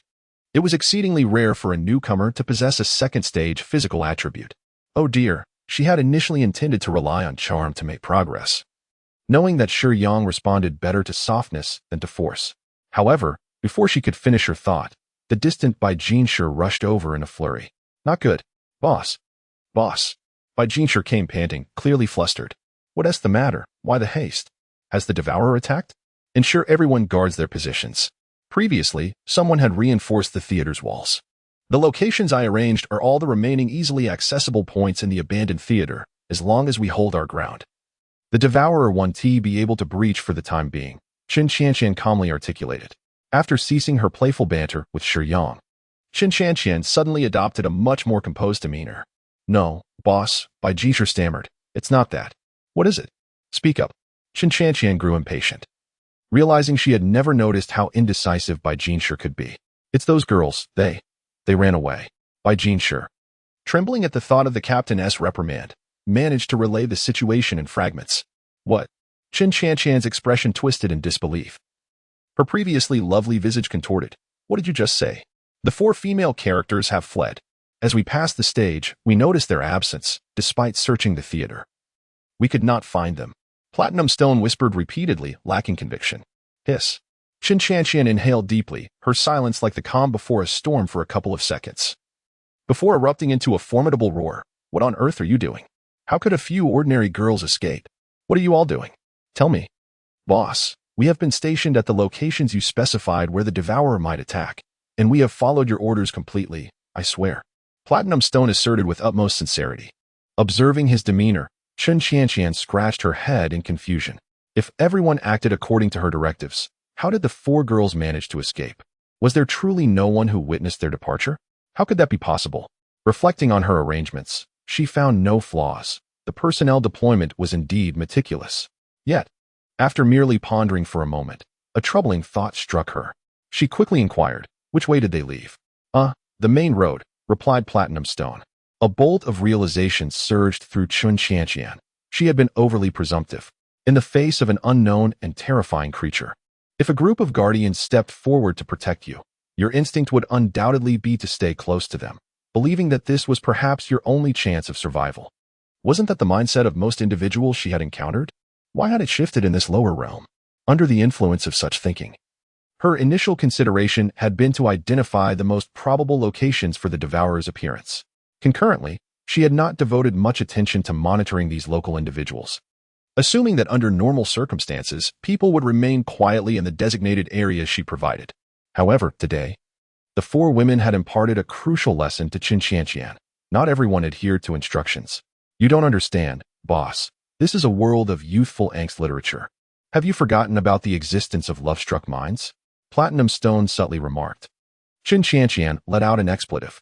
Even though she intended to present herself as more ladylike in front of Shiyang, she could no longer contain her frustration. Although 1,000 curses were lodged in her throat, she recognized that the paramount objective was to retrieve those women. Otherwise, if they fell victim to the devourer, everything within this world would perish. Due to her habitual way of thinking, they had inadvertently created an opening, allowing these individuals to escape through the unguarded main road. Fortunately, they were merely a group of ordinary people. They could not drive too far, and they could still be pursued. Quick! Have all team members pursue them at the fastest speed. These protagonists must not perish. Chen Qianqian commanded without hesitation. Understood. Platinum Stone responded, immediately rallying everyone to chase after the fleeing protagonists. Shiyang, I had intended for you to stay here. However, before she could finish, Shiyang interjected. I shall also join the search. Very well. Qin Chanxian chose to remain silent, understanding that time was of the essence. The foremost priority was to retrieve the individuals in question. Upon reaching the main road, Shiyang scrutinized the tire tracks imprinted on the ground. The outskirts were sparsely populated, with few vehicles traversing the area, rendering the tracks conspicuously visible. Among them, there were no assassins or warriors, thus, even in their flight, they adhered to the logic of ordinary people, opting for the main road and consulting navigation, making it easy to deduce their path. Qin Chanxian and her subordinates had already set off, while Shiyang exhibited a measured demeanor, appearing more composed than any of the Guardians, despite being the newest addition. This calmness stemmed from his confidence. His combat prowess was at an extraordinary level for this world, capable of overwhelming even the most formidable Guardians at the third stage. Shiyang himself had already reached the early fourth stage, and had it not been for his protagonist status, the world would have begun to suppress his abilities.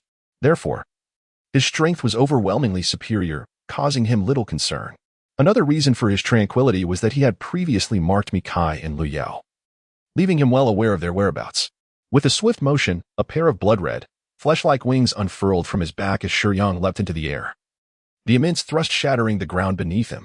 The shockwaves radiated outward, and propelled by the force, his wings began to flap vigorously, transforming him into a crimson aurora as he soared into the distance. The Devourers arrived as anticipated, and Jianwei had yet to witness the horrifying visage of these creatures. When the Devourers descended upon the vehicles with a speed surpassing that of the cars, Jianwei was rendered utterly bewildered. It became evident that the accounts she had heard were indeed true. Initially believing that sheltering within the vehicle would provide some measure of safety, she soon realized the futility of her thoughts as a devourer effortlessly tore through the car's fragile exterior, its claws and teeth, accompanied by a stench of blood, drew ominously close, painting a vivid picture of regret. Xiang Chun and Wei Ran subsequently arrived at the abandoned theater, even summoning Fang Yuan and Yin Yan, who had not even changed out of her gown. In Yin Yan's eyes, the sole purpose was to rescue Jian Wei from the clutches of that dangerous individual, Zhao Yang. Naturally, this was merely their own assumption. Whether Yin Yin viewed Jian Wei as a close friend or not had varied in the past, often reflecting the complexities of youth and its associated pains. When the four of them seized the opportunity to enter the theater and encountered Jian Wei, Xiang Chun exerted all his charm in an attempt to persuade her to return with him. Concurrently, Wei Ran endeavored to convince Mikai to accompany him, as bringing these girls to such a desolate location clearly indicated ill intentions, while Fang Yuan and Yin Yin fanned the flames with their embellishments. Mikai remained resolute in her refusal, understanding the true intentions behind Shiyang's actions. However, unexpectedly fueled by jealousy, Liao also instigated Jianwei with a few provocative remarks. At that moment, Jianwei was utterly incensed. Already harboring resentment towards Lu Yao's provocations, she had yet to encounter the Devourer. In a fit of anger, she succumbed to Xiang Chen's words and turned to leave with him and his companions. As for Mikai, she was coerced by Wei Ran.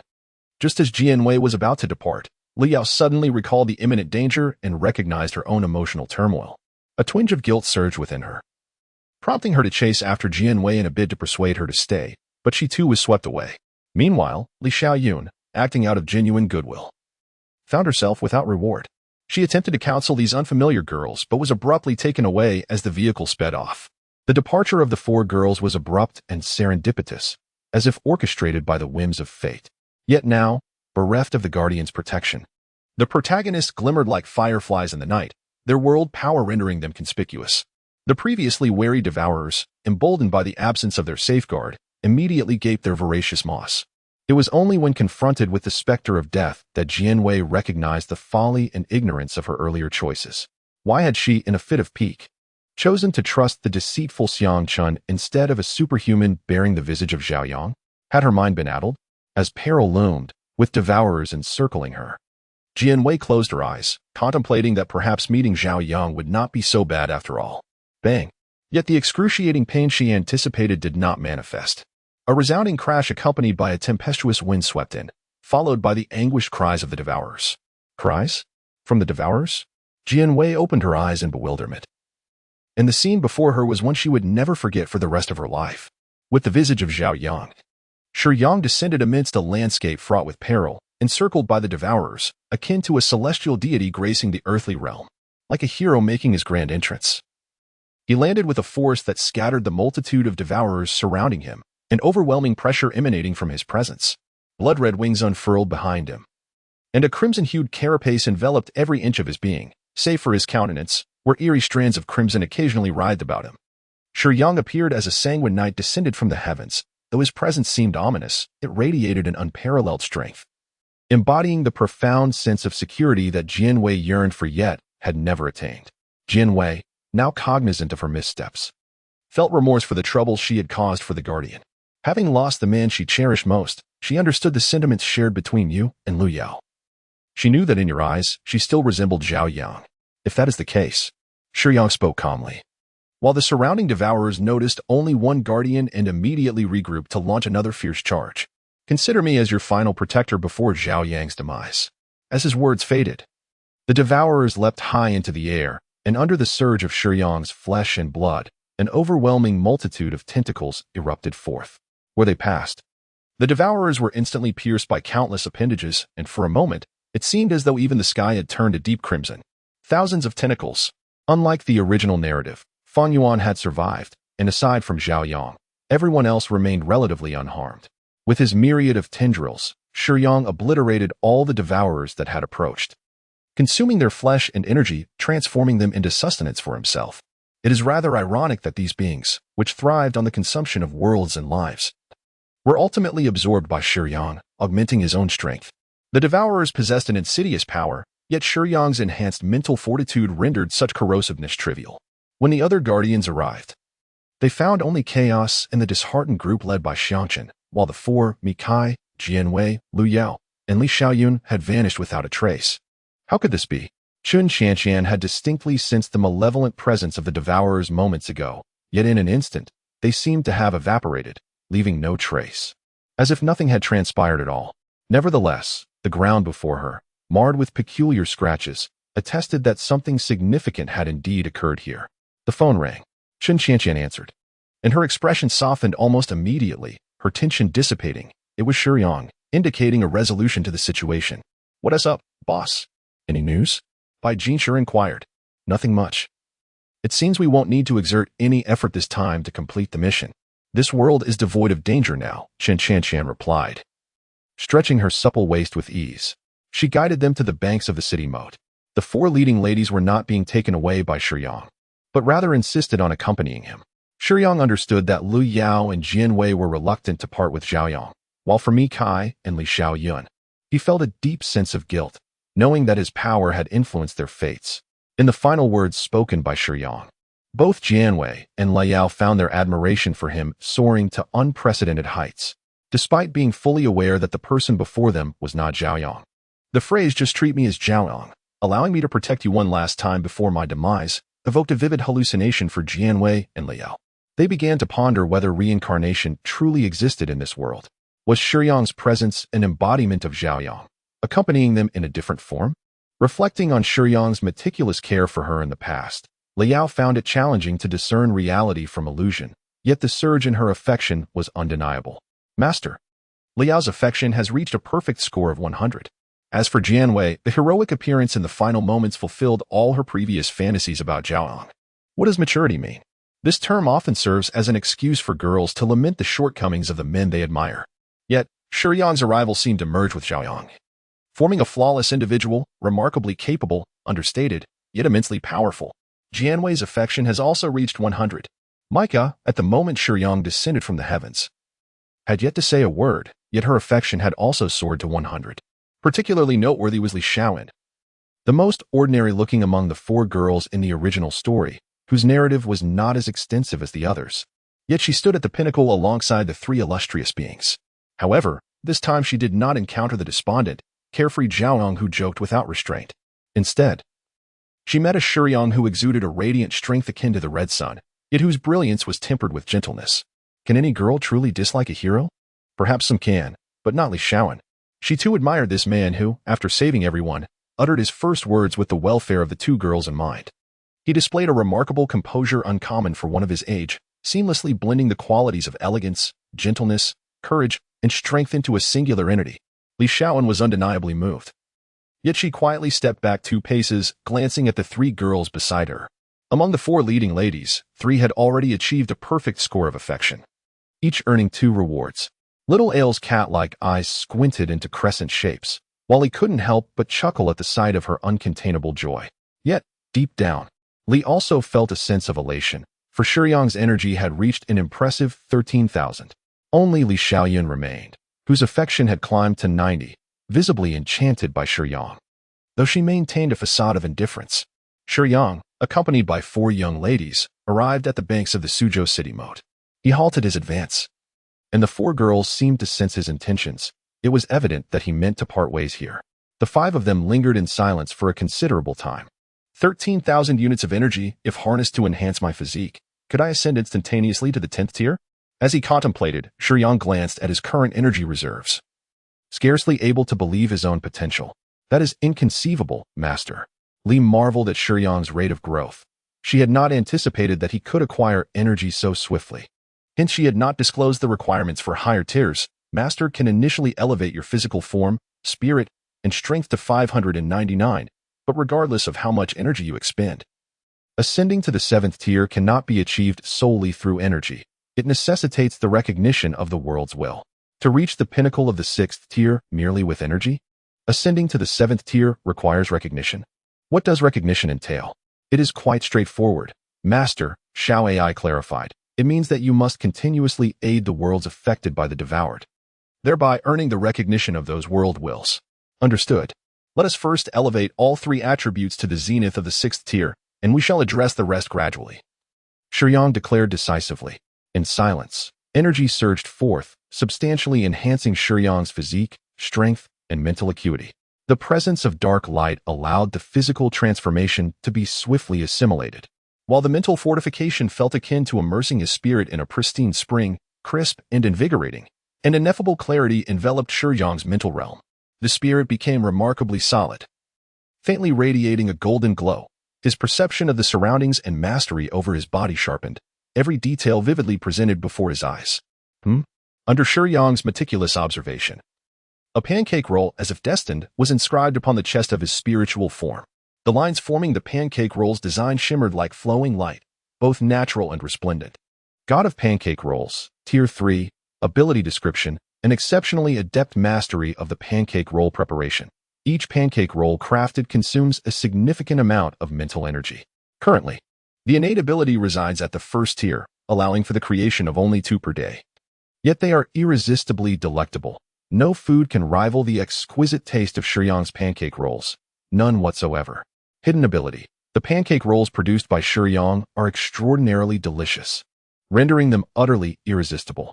Any conscious being will be drawn to this culinary delight, forever enamored and never tiring of its exquisite flavor. The pancake fruit can bestow various enhancement effects. When Shiyang consumes or ingests certain mystical foods or medicines, the pancake fruit simultaneously acquires the properties of those edibles or potions, exhibiting an unlimited compatibility. For instance, it can harness the potency of the Dragon Ball's healing beans or the augmentative foods from Doraemon. At the secondary level of mental fortitude enhancement, its deliciousness intensifies, augmenting its allure to higher beings. At the tertiary level of ultimate mental enhancement, the increase in mental power solely elevates the level of deliciousness and the attraction to superior life forms. Upon reaching the peak of the 6th stage, the deliciousness and allure of the pancake fruit attain their utmost level. Introduction. Behold, this is a set of pancake fruits so irresistible that even the great Panga could not decline. Utilize this pancake fruit to gain greater power, but be cautious. Your current strength is insufficient to fend off the threats posed by true powerhouses. Beware of becoming merely a tool for making pancake fruit. The enhancement of mental power for the pancake fruit has reached its maximum potential. Even if one were to surpass the 7th stage or enter the realm of cultivation to refine their primordial spirit, the pancake fruit will no longer upgrade. However, one may still attempt to consume items with special effects, as the pancake fruit will exhibit compatibility. In an instant, information about these abilities flooded Shiyang's spiritual essence. The vibrant and resplendent design of the pancake fruit imprinted upon his chest, merging with him as one. Previously, Shiyang's attributes were physique, 289, strength, 302, spirit, 68. Now, they are physique, 599, strength, 599, spirit, 599, energy, 1620. The elevation of all attributes to 599 requires a certain energy value, a threshold achievable solely through energy. This remarkable leap in enhancement has brought Shiyang's energy perilously close to depletion. Currently, his ability remains solely as black light. In truth, assimilating those devourers could grant a myriad of capabilities, yet Shiyang opted for targeted enhancement with Li's assistance, for he prefers not to possess ostentatious powers. Thus, after assimilating the devourers, Shiyang acquired resistance to electricity, low level, poison, medium level, high temperatures, beginner level, low temperatures, beginner level, corrosion, medium level, and mental attacks, beginner level, among others. In Shiyang's view, he does not require flashy abilities such as controlling lightning or fire. His utmost desire is to possess an impervious physique, resilient to both water and fire. To describe Shiyang as merely an ironclad turtle would be inadequate. His strength and speed significantly amplify the destructive force of black light. Presently, in all mid to low tier realms, Shiyang stands invincible. Having received immense enhancement, Shiyang was elated, to the extent that he momentarily forgot the presence of the four girls beside him. Are you truly not leaving, Shiyang? Ultimately, Mikai was the first to speak. In the midst of his overwhelming joy, Shiyang snapped back to reality and lit a cigarette. If memories were to linger, you would surely suffer, wouldn't you? In truth, I have borrowed something from a friend. With that, Shiyang retrieved a memory eraser from his pocket, one belonging to the men in black. This is a memory eraser. While Mikai and Miss Li may fare well, Jianwei and Lu Yao must surely feel profound sorrow over the loss of Zhao Yang. Memories are the root of all anguish, and this device could indeed assist you. Shiyang chuckled softly and shook his head. It has been a pleasure to meet you all. I sincerely hope that you can lead fulfilling and optimistic lives. I fully understand that my presence is merely a coincidence for you, and I wish for your happiness even after my departure. After speaking, Shiyang produced a pair of sunglasses, but paused before putting them on. Liao wept, and Jianwei and Mikai's eyes glistened with unshed tears, causing Shiyang to refrain from continuing. He let out a heavy sigh, refraining from uttering phrases like "this is for your own good" or "I am thinking of you." His sincerity and purity were palpable. He was destined to leave, and thus, he wished to spare others from sorrow. In truth, Mikai and Wei Ran are also commendable choices. Shiyang contemplated offering some words of consolation, yet upon observing the affections of the young women, he ultimately decided against it. Although he harbored no romantic feelings for these girls, he could not bear to witness their sorrow, even as strangers. Moreover, they had generously bestowed upon him a wealth of energy, and with 3 of their affection levels maxed out, he was not one to casually discard such opportunities. What if I willingly choose to do so? Jiang Wei defiantly lifted her chin. If possible, I would like to wait and see. Mikai appeared rational, yet was, in truth, quite obstinate. Dear Master, there is more to this chapter. Please turn to the next page to continue reading. The ensuing events are even more riveting. As for Lu Yao, her thoughts were evident, while Li Shaolin remained silent, harboring her own contemplations. I shall take my leave now. Take care of yourselves. Shiyang nodded to the 4 beautiful, exceptional girls before turning away, cigarette in mouth. Though his pace was slow, each step was imbued with unwavering resolve as he moved farther away. Pitter-patter.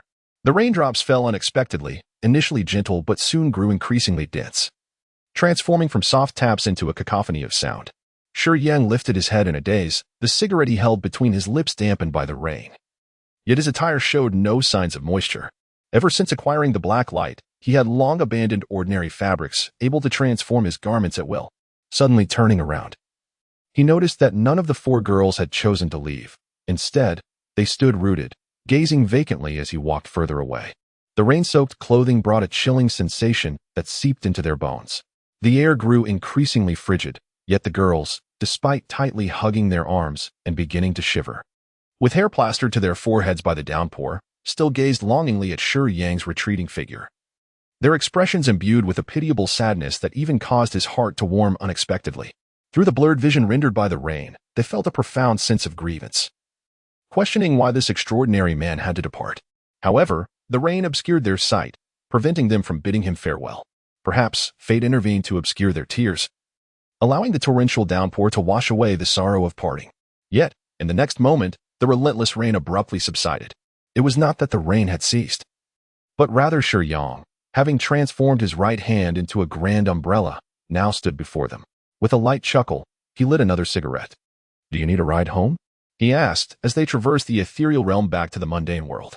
At first glance, the primary world seemed unremarkable, with people diligently engaged in their daily routines, appearing quite tranquil. Yet, in Shiyang's eyes, the density of the world's power in the primary realm far surpassed that of the lower realms. The sheer magnitude of such world power hinted at the formidable strength of the world's consciousness, rendering any possibility of a direct assault utterly implausible. With the rules being exceptionally steadfast, it had been a long time since he returned. As Shiyang entered his former residence, he pushed open the door to find the table still adorned with the unfinished dishes he had hastily set aside while attempting to rescue the drowning woman. The passage of time feels somewhat amiss. It appears that the temporal flow in this lower realm is slower than that of the primary world. Hence the dishes on the table remain unspoiled. Is the master truly bound for the Great Wall Watch? Li seems somewhat reluctant. After packing the leftover food, the intention is to discard it in the trash bin upon descending. The liquor is unlikely to spoil, so I pour myself a glass of white spirits, sitting in my rented room while gazing at the place I once called home. With a gulp, I down the entire drink in one swift motion. As Shiyang poured the wine anew, he inquired, "What troubles you, Li?" "Your tone suggests a reluctance to return." "Yes," Li affirmed resolutely. "Why?" Shiyang queried, perplexed. "Because everything has changed there. Most of the valiant souls have perished in the War of the Wei Kingdom. That place has now devolved into a realm governed by human relations, where the noble qualities of heroes have been forsaken, and guardianship has been twisted into a means of self-serving gain," Li replied disdainfully. "I should have left long ago and have no desire to return to that polluted environment." Shiyang fell silent for a moment. "Sisterly, the power of the guardians has grown significantly. There are plenty of high-ranking guardians now. The situation has improved immensely compared to the past. You should not be so obstinate." Xiao Ai, who had previously followed the deceased Cai Jingzhou, often returned to the organization and was somewhat familiar with the current state of the Great Wall Watch. She believed that Li's prolonged absence had left her unaware of the present conditions, leading to her aversion. Yet, the truth was that, although Li had been away for a long time, her departure was rooted in profound disillusionment with the organization from the very beginning. It is not obstinacy. Do you not recall that period? During the late Qing dynasty, when the nation was weakened, both soldiers and guardians were deeply corroded by drugs and complacency. They struggled amidst foreign invasions, shedding countless drops of blood to forge a new landscape. How long had it been since the founding of Huaxia? Almost immediately, people began to exploit connections and pull strings. Whether soldiers or guardians, they were compelled to fight for their lives. Yet, as conditions improved, some individuals forgot the pain of their wounds and manipulated their connections in the blood-soaked battlefields. Li's anger intensified as she spoke. "Sisterly, perhaps the times have changed, and thus the methods of operation must adapt as well," Xiao Ai remarked thoughtfully. It was rare for Xiao Ai to engage so earnestly with Li on such pragmatic matters. She usually appeared playful and charming, occasionally feigning ignorance, but in truth, she was among the select few advanced spirits, though concealed by Cai Jingzhou. This did not mean she was unaware of the inner workings of the Great Wall Watch. Change? No matter how things evolve, the bottom line must remain unchanged. Tell me, why is it that a valiant hero who fought bravely and sacrificed for the nation cannot even receive a merit medal posthumously? What is the reason? Li exuded an aura entirely different from her usual demeanor. In that moment, she resembled a female warrior. Simply because he offended a few officials. A handful of worthless individuals who avoid the battlefield and resort to political machinations, stabbing from the shadows. Xiao Ai fell silent, recognizing that she could not persuade Li.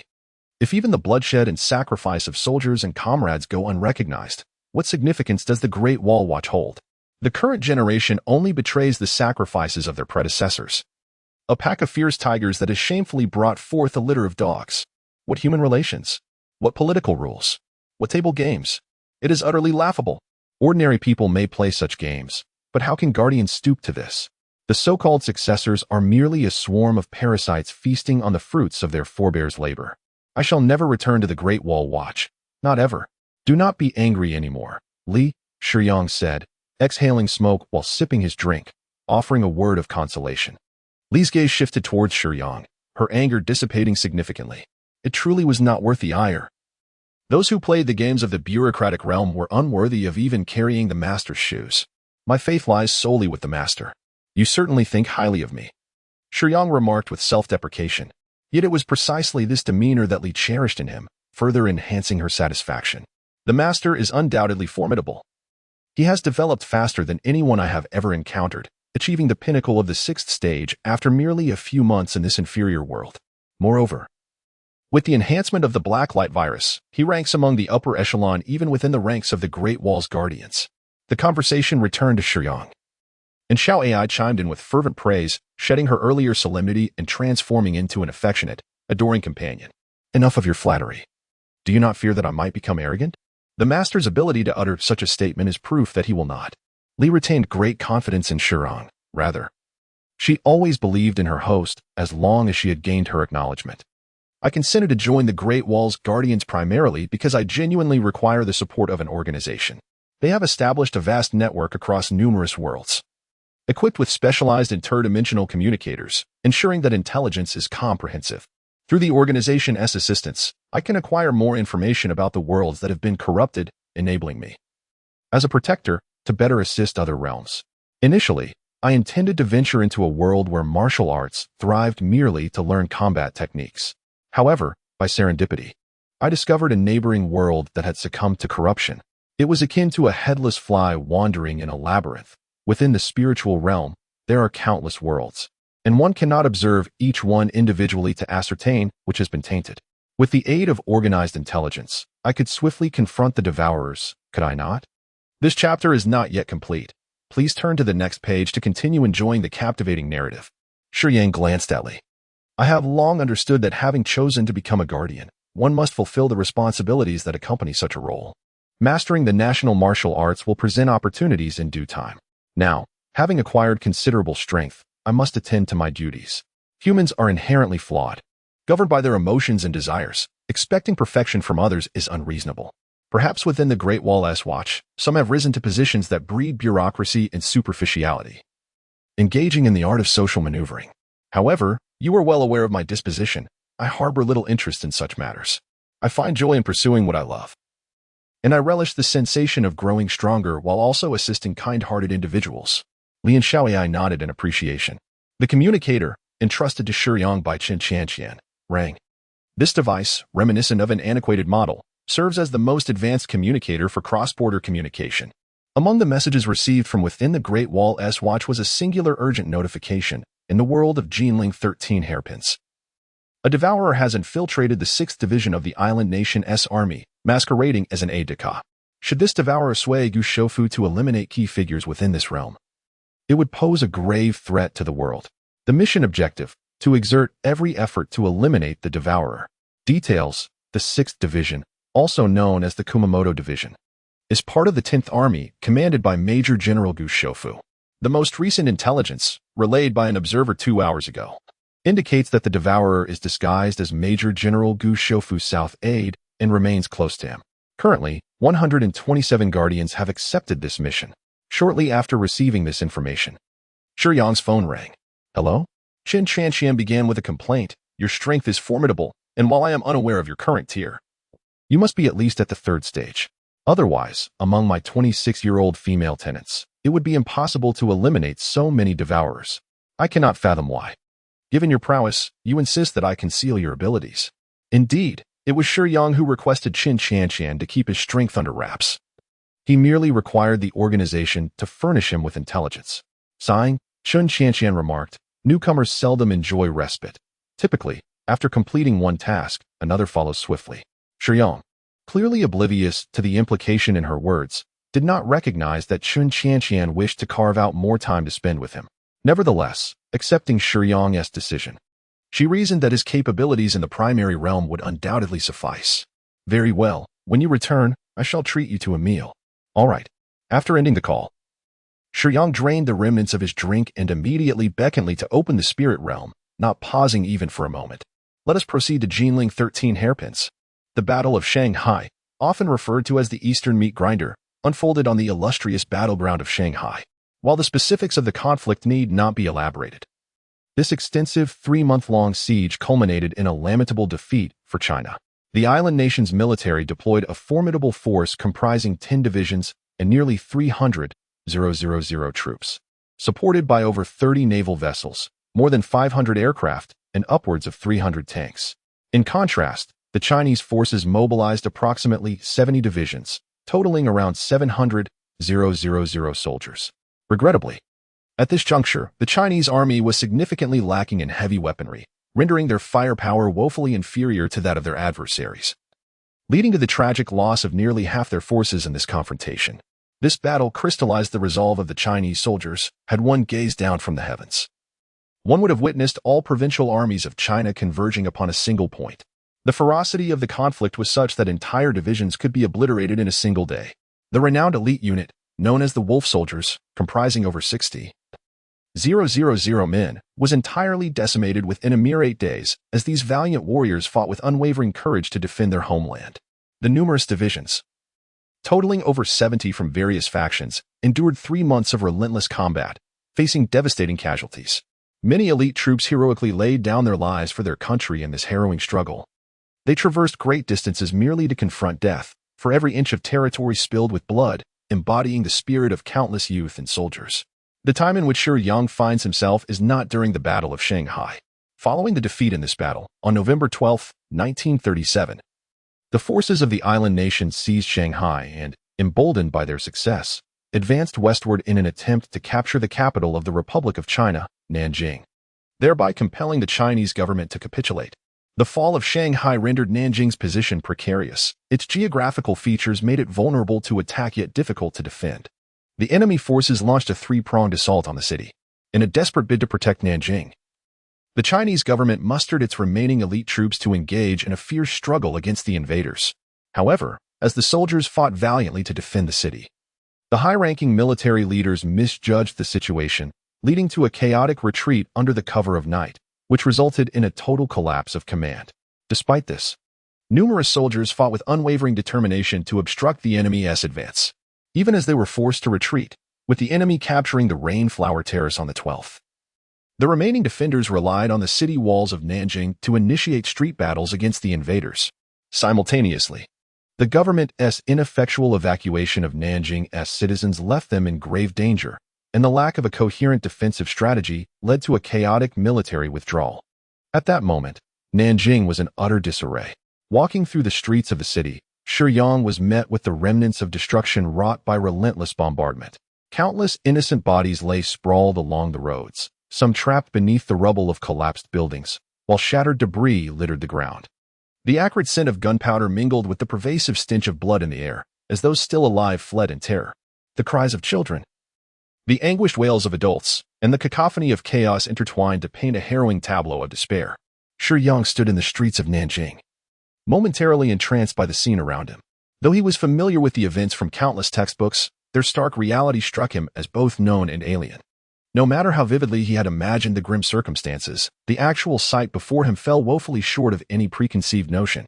The triumphant laughter of the enemy rang out, echoing their victory and breaching Nanjing's defenses. Although many soldiers fought valiantly, the absence of cohesive leadership rendered their efforts futile, and they fell under the blades of the invaders, determined to defend their beloved city. The victorious forces reveled in their spoils, plundering wealth and committing acts of unspeakable depravity in broad daylight. Shiyang's hands trembled, not out of fear, but rather from rage. Standing in the middle of the road, he naturally attracted the attention of several soldiers from the island nation, who curiously surrounded him. With their bayonet rifles provocatively pointing at his face, they assumed Shiyang was dazed. Laughing among themselves and clearly mocking his apparent weakness, Shiyang's eyes widened, filled with fury as he fixed his gaze upon the soldiers before him. Yet, contrary to his seething anger, his voice remained remarkably calm and frigid. "How about I send you back to your homeland?" Suddenly, Shiyang lunged, seizing one of the soldiers' heads and crushing it with such force that it burst like a ripe watermelon, blood and brain matter splattering everywhere. Startled, the other soldiers immediately retaliated with gunfire. Unbeknownst to them, a layer of dark crimson armor had enveloped Shiyang, emanating an icy aura of lethal intent, transforming him into a fearsome instrument of slaughter. The bullets merely produced a series of sharp sounds upon striking this armor, even sparking, yet leaving no mark behind. Against mere armed mortals, armor was unnecessary. However, Shiyang intended to make them experience the depths of despair. Monster! A monster! The soldiers were struck with terror, their earlier elation vanishing, replaced by sheer fear. What manner of beast was this? Impervious to blades and bullets, capable of crushing a comrade's skull with bare hands? They had never encountered such a being, and one by one, they began to flee. With a sardonic laugh, Shiyang watched them attempt to escape, allowing them a few moments to run before he finally moved. The air soon filled with their agonizing screams. Shiyang did not wish for a swift death. That would be too merciful. Instead, he savored the slow, methodical destruction of their limbs. Sitting quietly on a large stone amidst the rubble, he casually smoked a cigarette. For the soldiers of the island nation, this area was a forbidden zone, where all who had come to investigate under command had mysteriously vanished. The soldiers concluded that remnants of the Huaxia forces must linger here. However, when the heavily armored combined forces began to silently disappear without a trace, a wave of panic swept through their ranks. Aircraft soared above, observing the enigmatic region yet finding nothing. The buildings lay in ruins, and based on the initial deployment, if the Huaxia forces were indeed lying in ambush, they should have easily been detected from the skies. Yet, the absence of any significant troop presence only deepened their dread. And soon, no one was willing to venture into that area again. Master Li gazed at Shiyang, who remained silent, quietly smoking, and felt an unsettling sense of unease in his heart. Shiyang seemed oblivious to Li's calls, continuing to smoke with each drag. Master, Li raised her voice slightly. Yet, Shiyang remained unresponsive. With a sigh, Li remarked, I know you are listening, Master. I understand that witnessing this scene must weigh heavily on your heart. Indeed, with your current strength, you could easily reverse the tide of the situation in Huaxia. You alone could penetrate the territories of these island nations, but you cannot do so. Why? Shiyang's sudden retort interrupted Li's words. His eyes widened in fury, and the oppressive weight in his heart felt like a stone. His tone, once gentle, now radiated a chilling malevolence. These islanders ruthlessly slaughter the people of Huaxia, showing no mercy to women and children. Their brutality is appalling. You want me to hold back? On what grounds should I cease? I am here to confront them, one by one. If they come in pairs, I shall take them down in pairs. Until I flay their skin and strip their flesh, until their nation is annihilated and their race extinguished, I shall not find peace. The typically refined and cultured Shiyang appeared particularly ferocious and sinister at this moment. Normally calm and gentle, he now seemed utterly deranged. It was not that he was incapable of madness, rather, nothing until now had breached his limits. Have you forgotten your identity? Li's desperate cry was tinged with sorrow, sounding accusatory yet filled with grief. She was not angry with Shiyang's actions. She too mourned for the hundreds of thousands of innocent souls in Jianbing City, but felt powerless. As did Shiyang. Master, we cannot aid these people. Li's voice dwindled, laced with a hint of sobbing. Why, upon hearing her words, did Shiyang shut his eyes in anguish? One hand holding the cigarette, his fingers restlessly massaging his temples? Yet, his tone softened considerably. We are outsiders. What you see now has occurred in the main world. But that does not imply that this place is merely the past of the main world. It is merely a secondary derivative of its history. You have the ability to eliminate the islanders here, but doing so would collapse the stable progression of this world. And it would be you who destroys it with your own hands. These people living in this inferior world are still very much alive. I understand your feelings. I truly do, but you cannot obliterate this world. They still have the potential to see the light. It is 1937. Just endure for 12 more years. And Huaxia will soon embrace a brilliant dawn to dispel the darkness. Master, do you wish to destroy everyone's future in a moment of rage? Li's words left Shiyang feeling profoundly powerless. Shiyang gazed at his hands, possessing the formidable strength of a pinnacle warrior at the 6th stage. Yet he found himself powerless to alter the inexorable course of the world. 12 years. On the surface, it may seem a brief span, yet during the protracted years of resistance, millions of lives were lost in the struggle for China. The blood of the Chinese people permeated every inch of this land. Even in 12 days, countless souls would perish. How could Shiyang reconcile himself to such a reality? A profound sense of impotence enveloped him, saturating every fiber of his being. As night descended, the shattered city lay like a grotesque wound exposed upon the earth. The absence of light from ordinary homes was palpable, replaced only by the harsh beams of searchlights, vigilant sentinels illuminating the darkness for the Chinese populace. These powerful lights swept across the cityscape like blades, inflicting an unrelenting torment that was utterly imperceptible to those who wielded them. Today marked a momentary victory, yet General Gu Shofu was far from elated. Rather, he was consumed by frustration. With a resounding thud, he slammed a document onto his desk and strode to the window. What is this? You've won. Yet you remain so discontented? His aide teased, a boldness seldom seen in the rigid hierarchy of the island nation's military. However, this audacity was explicable, after all. The aide merely bore the exterior of a soldier, while the true entity, the devourer, resided within.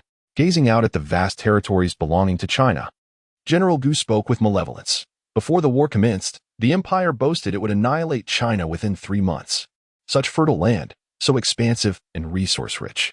Though we have triumphed today, the resistance of the Chinese military has exceeded our expectations. The empire's grand proclamations may well fall to naught. How can I find joy in this? With that, he drew the curtains wider, his eyes glinting with avarice for the land of China. They yearned to conquer this territory, to bring it under the empire's dominion. Regrettably for them, the conquest of China would forever elude their grasp, even in the face of adversity. Their defeat would only be temporary.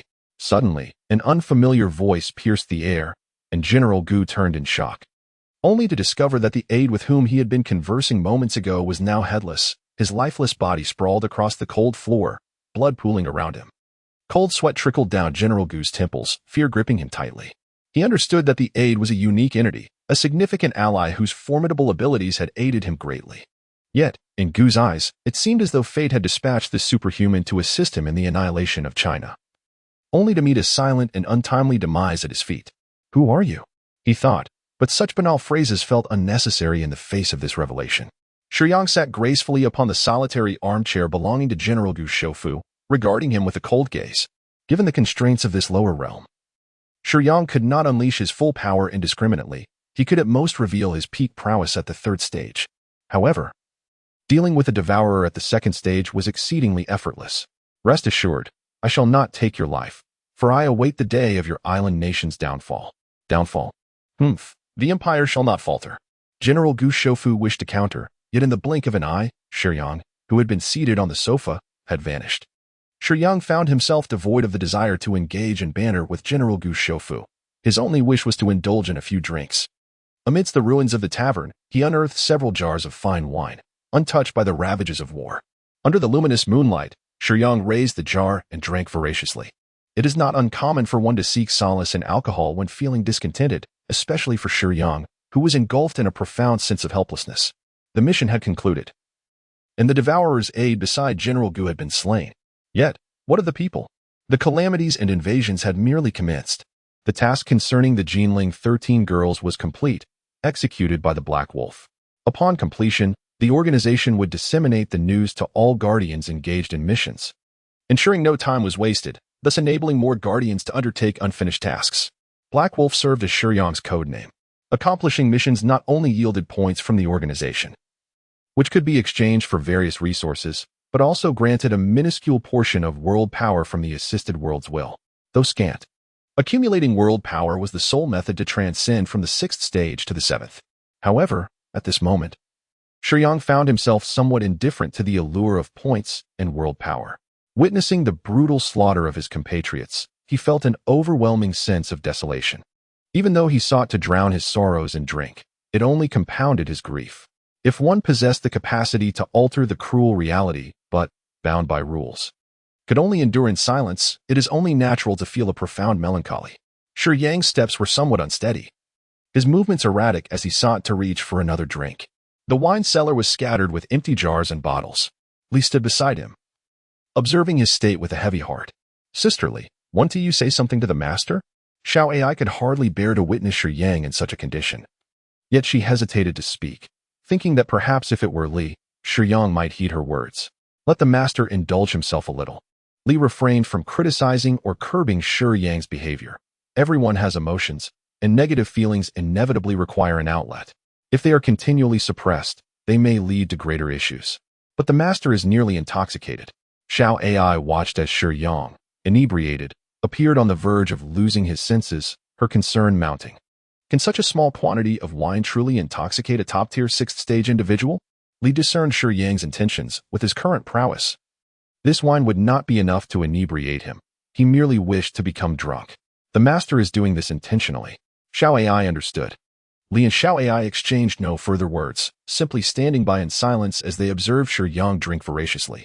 The sounds of swallowing echoed continuously as he consumed the wine quickly, as if he wished to hasten its flow to wash away his discontent. It is not the wine that inebriates. It is the individual who becomes intoxicated. As the night breeze swept through, the heavy scent of gunpowder from the day dissipated considerably. The sound of tattered paper rustling in the wind caught their attention, drifting in from an unknown source, swirling chaotically in the breeze. When it fluttered before Shiyang, he suddenly reacted. His fingers deftly pinched the paper, securing it firmly between them. "What is this?" Shiyang questioned, gazing at the shabby piece of letter in his grasp. "Mother, I write to inform you that I am safe. Do not worry. From this day forth, I shall join the troops outside Jianbing to combat the bandits.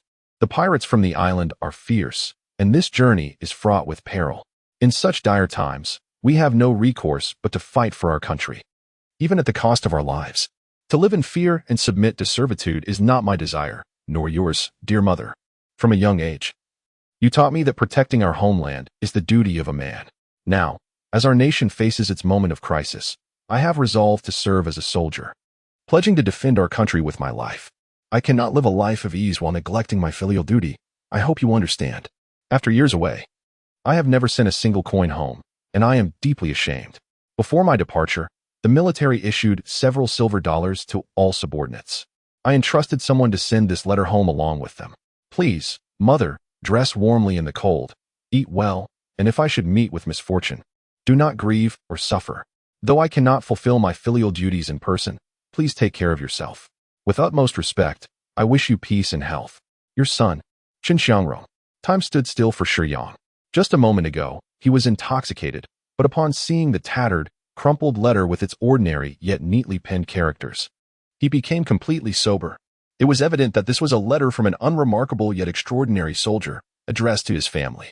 Between the lines, there was a profound understanding of his fate, yet no trace of regret.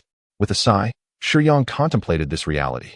The mottled bloodstains on the paper seemed to signify the soldier's grim destiny. Ultimately, this letter would never reach his mother's hands. Gently releasing his grip, the letter broke free from Shiyang's fingers and began to drift away with the night breeze into the distance. Shiyang silently watched as the letter soared further into the sky, while Li and Xiao Ai stood beside him, casting hopeful glances at the drifting paper. "Master, do you think it will reach that mother's hands?" Li inquired sensibly.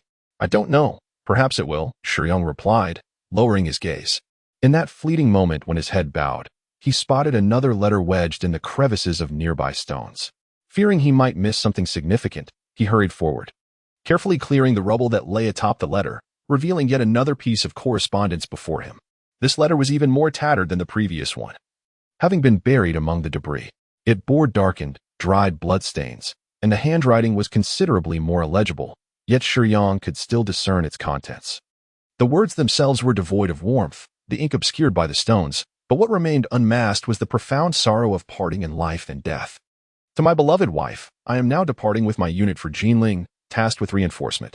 It is my duty, yet my elderly parents are impoverished, and my wife is left with our young children, which inevitably weighs upon my heart." With a flick, the lighter sparked, illuminating a faint flame that ignited the exceptionally heavy cigarette in Shiyang's hand.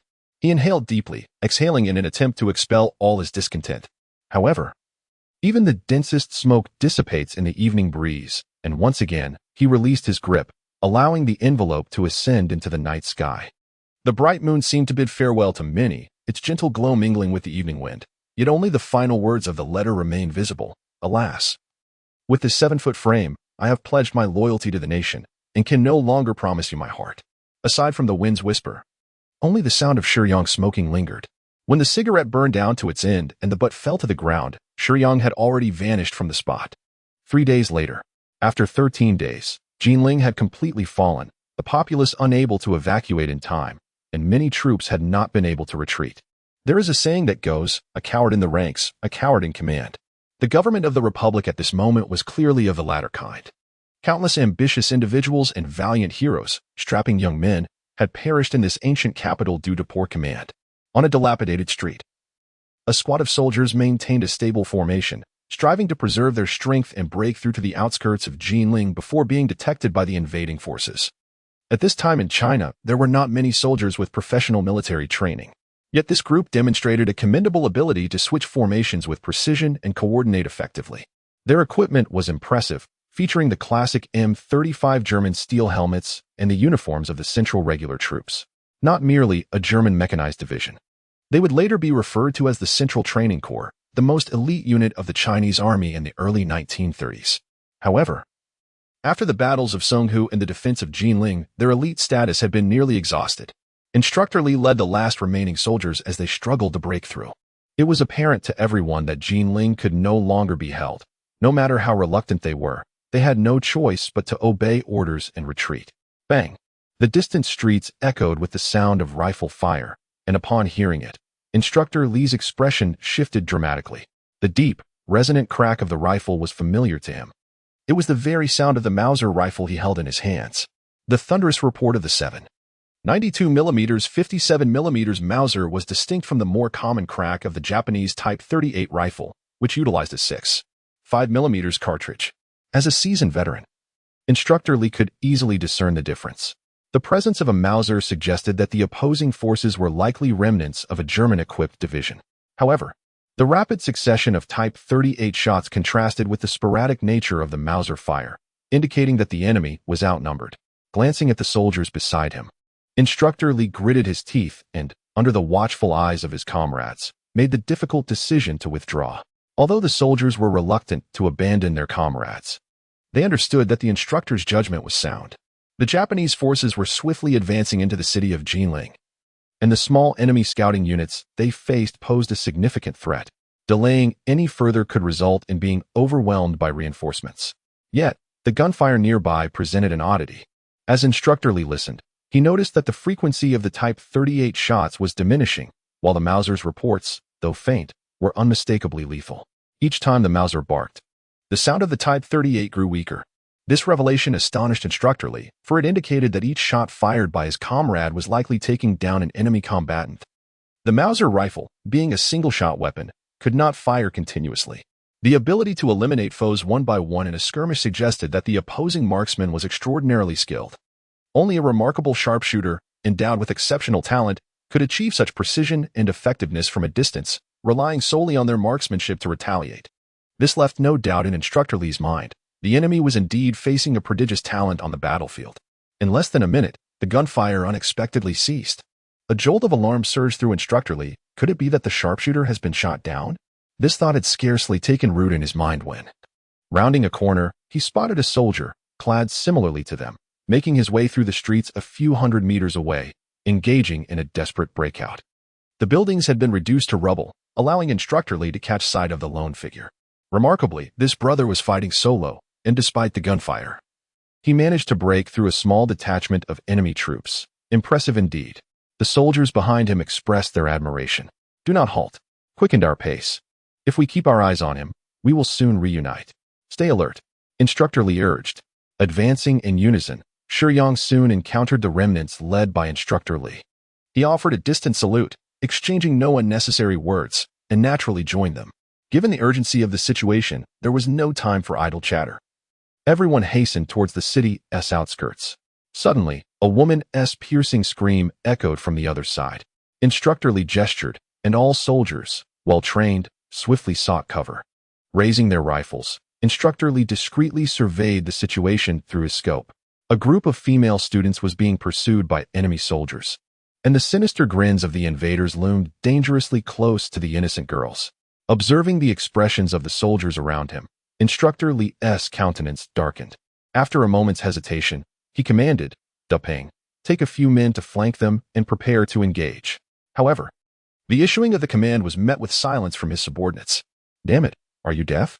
Instructor Li barked in anger. The training squad was left with only a handful of brothers, mere steps away from the city's exit. Upon hearing this, Instructor Li paused, hesitated briefly, yet quickly reaffirmed his resolve. Engage. Yes. The remaining brothers of the training squad divided into two teams. One advanced cautiously from the side, while the other, led by Instructor Li, confronted the enemy head-on. "Let me handle this," suddenly emerged Shiyang from the crowd, addressing Instructor Li. "You're Instructor Li, correct? You take your men and retreat. I will stay behind to rescue these female students. I can manage a small squad of enemy soldiers." Shiyang yearned to rescue them. Yet Instructor Li merely cast a glance in his direction, uttering no further words. His stance was unequivocally clear. With a heavy sigh, Shiyang lamented the fate of these valiant soldiers. He sensed that the follow-up forces from the island nation were not far off.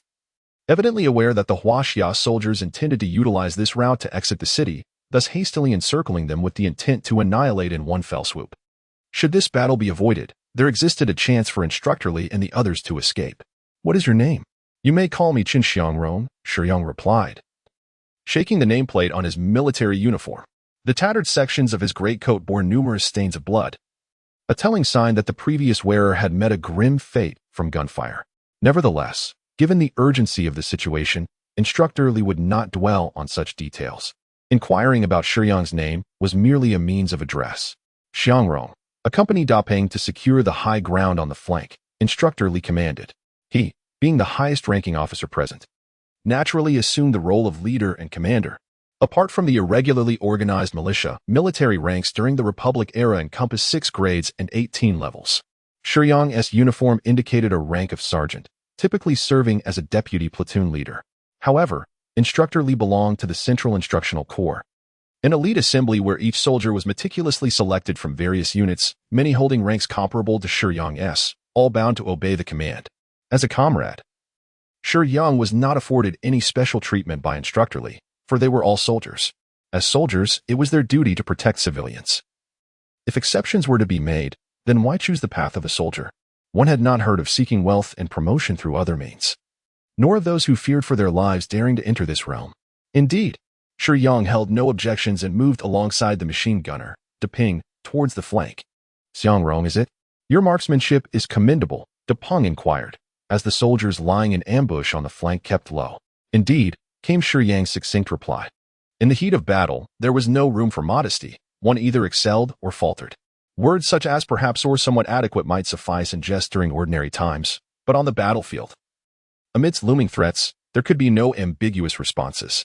You ascend to the rooftop and await Instructor Li's signal to fire.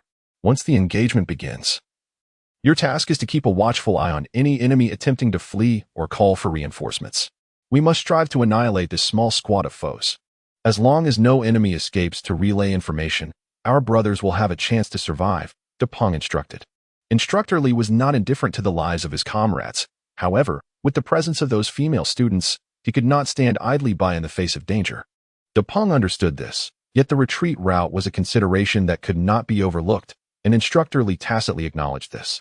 "Understood," Shiyang replied briefly, before nimbly climbing to the rooftop in a matter of moments. "Damn, this kid is remarkably agile." Da Peng marveled, noting the weight of Shiyang's equipment, gun, ammunition, and grenades, totaling no less than 10 kilograms. Yet, in the blink of an eye, Shiyang had ascended. Of course, had he not wished to draw attention, he could have effortlessly leapt to the top. On the street below, how could the frail female students possibly outrun the enemy? "Haha, I've got you." An enemy soldier from the island nation reached out, grasping a female student's bag. With a forceful tug, the girl, in her panic, was compelled to abandon her possessions. The woven yellow bag, emblematic of the Republican era, was flung high into the air, just as it obscured the soldier's view for a fleeting moment. Bang! The heavy report of a Mauser rifle resonated. A bullet, unimpeded by the bag, struck the soldier just as he was about to seize the girl. The enemy soldier reacted swiftly, yet at this juncture, he lacked the time to mount an effective counterattack. At the sound of Instructor Li's gunfire, all comrades unleashed their firepower. In an instant, those soldiers who had been focused on pursuing the female students, now exposed on the street without cover, fell in droves. Realizing they were ambushed, the remaining enemy soldiers began to retreat while firing. The soldiers at the rear, being farther away, were not affected by the initial wave of assault. A mere turn and dash of a few dozen meters would lead them to safety. Bang! Shiyang sprang into action. With Shiyang positioned on the rooftop to the side, the sound of gunfire erupted from the long rifle propped against the wall, and the last of the enemy soldiers from the island collapsed in response. The high-caliber bullet from the Mauser rifle penetrated the soldier's forehead, creating a gaping hole 2 or 3 fingers wide, while the helmet was violently dislodged by the force of the shot, leaving a gruesome splatter of brain matter at the soldier's fallen position. Just as the previous foe succumbed to the ground, bang! Shiyang fired again. The sharp crack of the bullet striking the helmet was followed by the dull thud of it piercing through the skull. Shiyang wielded the bolt-action Mauser rifle with such prowess that it mimicked the rapid-fire sensation of an automatic weapon. Each retreating enemy soldier fell as if summoned by the King of Hell, their heads pierced one by one in a ghastly display, despite the reluctance to acknowledge it. The training quality of the Imperial Army during World War II surpassed that of China, bolstered by the abundance of resources acquired through plunder, which enriched the nation's economy and elevated the training of its soldiers. Had it not been for Shiyang's formidable strength, the total annihilation of this squad of enemies would have been unattainable. The effect of his bolt-action rifle, delivering successive shots with each bullet finding its mark with chilling precision, was nothing short of astounding. The veteran instructors of the training corps recognized the terrifying accuracy of Shiyang's marksmanship. Such precision was a rarity. Even for those seasoned in encounters with skilled sharpshooters like Instructor Li, Shiyang rose from the rooftop, his presence igniting fervor in the eyes of all the soldiers. Even the Instructor Li gazed at him with admiration. With a swift motion, Shiyang leaped off the roof, landing with a resounding thud. Without even casting a glance at his comrades, he held his rifle aloft with one hand, while the other leisurely rummaged through the ammunition pouch at his waist. What was he up to? The soldiers were perplexed by Shiyang's actions. He strolled down the street, seemingly indifferent to the soldier who attempted to speak to him. With a gentle puff, he blew on a gleaming golden bullet, and with remarkable fluidity, he inserted it into the chamber, seamlessly pulling back the bolt. At that moment, the gunfire ceased, and the last remaining enemy, thinking the training unit had let down its guard, dashed out from behind an overturned cart, fleeing without a backward glance, his short legs flailing in haste. Then, it dawned on everyone that Shiyang had been aware of the surviving enemy amidst the chaos. Having witnessed Shiyang's marksmanship, the soldiers held no doubts that he would not miss his target while standing in the street. Bang! The gunfire echoed. A piercing wail erupted from the enemy. Shiyang's shot did not claim the life of the enemy soldier. Rather, it struck his right calf with precision. In agony, the soldier could only crawl on the ground. The menacing sensation of the gun aimed at him instilled an unprecedented fear, compelling him to desperately push himself along the earth. With a breath, Shiyang produced another bullet, expertly chambering it in one fluid motion. Bang! The wails that followed were even more piercing. This time, the soldier could not move, as Shiyang's shot had found its mark on the soldier's elbow, rendering him immobile. Instructor Li and the others stood in stunned silence. Even the female students were momentarily paralyzed by the scene, forgetting to flee. The slaughter was undeniably one-sided, yet the swiftness of it was bewildering. They began to comprehend why Shiyang had been able to retreat unscathed after facing multiple foes. His skills were exceptional, particularly his marksmanship, which was frighteningly formidable. A small squad of enemy soldiers could scarcely withstand his assault. "Let us make you taste the bitterness of being hunted." Shiyang gritted his teeth, the words escaping through clenched jaws. Having had his fill of the carnage, he readied another bullet, and amidst the soldiers' anguished cries, he fired once more. As these enemy soldiers served as reconnaissance troops, the brief exchange of gunfire would likely not draw excessive attention from their main forces, as the Chinese side in Jianbing City could not mount an effective counterattack. Thus, the quickly silenced gunshots would be perceived by the enemy as the eradication of a small remnant of Chinese forces. This offered Instructor Li and his team a chance to escape the city. Retreat. Instructor Li, experienced in combat and quick to respond, recognized this opportunity and deemed immediate withdrawal the best choice. Run, Shiyang urged the stunned female students, gazing at the strikingly handsome soldier clad in military attire. The young women, regaining their senses, managed only to cast a grateful glance before hurriedly making their way toward the church. Noting their direction, Shiyang furrowed his brow. Just as they prepared to withdraw, distant cries of panic echoed from another street. In that moment, hesitation gripped them. A large number of civilians had yet to evacuate. Hearing such a sound, Instructor Li felt an internal struggle, and they all instinctively lowered their heads. "Let us go," Shiyang finally spoke. "Take your brothers and retreat. You have done enough." Shiyang's words were well-intentioned. After the commander fled, he urged the troops to confront the enemy head-on. Now, only a handful of soldiers remained, and none had the right to blame these warriors for their efforts. However, Shiyang was unaware that his statement weighed heavily on the hearts of these soldiers. Instructor Li gritted his teeth and shouted, "Damn it, retreat. Do everything in your power to buy time and cover the civilians' escape. Every moment counts. Every life saved matters.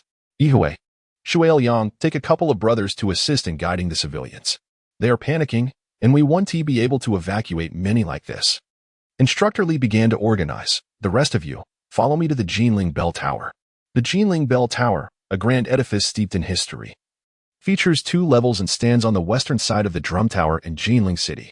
The lower level boasts an arched, beamless structure, while the upper level is adorned with a multi-eaved roof, intricately carved beams, and splendid decorations, truly a sight to behold. From a tactical perspective, the tower's thick walls would provide a reasonable vantage point for Instructor Li and his men to confront the invading forces from the second floor. Yet, the enemy possessed tanks, aircraft, and artillery. Once heavy weaponry was deployed, the fate of Li and his comrades, trapped within the confines of the tower, would be all but sealed. The structure would surely succumb to bombardment. Instructor Li, we have only a handful of brothers left. Taking refuge in the tower is not a prudent strategy, Shiyang remarked. Although Shiyang's combat experience may not rival that of Instructor Li, it is evident to all that once we ascend the clock tower, retreat is not an option. I understand. Yet we require cover. Within Jianbing City, this location appears to be the most suitable. The clock tower boasts formidable walls that can impede the enemy's tanks. Should we refrain from occupying the clock tower, the arrival of the enemy's tanks would compel our comrades to sacrifice their lives merely to destroy them. Instructor Li elucidated. I have a strategy. Let us not enter the clock tower just yet, but rather engage in battle around its periphery. Shiyang surveyed the surroundings of the clock tower. But what shall we do if the enemy's tanks approach? We shall employ anti-tank obstacles. There are indeed numerous methods to counter tanks. Yet the most convenient to construct is the anti-tank barrier. Its principle is quite simple, by binding together 4 or 5 iron pipes, steel tubes, or metal bars, and arranging them in a square base on the ground. The iron legs can support one another. A tank's collision cannot topple the barrier, nor can it crush it. If it attempts to advance forcefully, there is a high probability that the steel bars will ensnare its tracks, potentially leading to a jam of the drive wheels. This method, originally emerging in the mid-stages of World War II, remains unknown to the current Huaxia army. Thus, our soldiers have suffered greatly in the face of the enemy's tanks. Shiyang shared with everyone the method for constructing anti-tank barricades. The soldiers, well aware of Shiyang's exceptional marksmanship, exhibited a palpable skepticism towards this unfamiliar barricade. Nevertheless, Instructor Li deemed Shiyang's approach feasible, perhaps out of desperation, and instructed the majority of the soldiers to gather steel from the surrounding ruins. The remaining 4 or 5, led by Shiyang, were tasked with diverting the enemy's attention, allowing the others to extensively set up the anti-tank barricades in the streets, striving to gain precious time. The invading forces, though brutish, were neither blind nor foolish. They would not permit civilians to evacuate unimpeded, nor would they allow the training team to gather metal scraps undisturbed. Thus, it was imperative for someone to draw the enemy's reconnaissance units away, granting the other soldiers the opportunity to work and facilitating the evacuation of the populace. Instructor Li, remember to have the brothers collect all hard metals, including railway tracks and even thick timber, and construct them into the triple cross formation as I instructed. Place them in the streets as densely and abundantly as possible. Shiyang urged earnestly. Understood. Instructor Li responded, giving Shiyang's shoulder a firm pat. Shiyang's earnest and heartfelt words led Instructor Li to misinterpret his intentions. While Shiyang was concerned that his comrades might perceive his methods as unreliable and therefore hesitate to execute them fully, Instructor Li and the other soldiers interpreted Shiyang's solemn and serious admonition as a clear indication of his determination to fight desperately for their time. Witnessing their fellow compatriots risking their lives to buy time stirred deep emotions within the group of soldiers.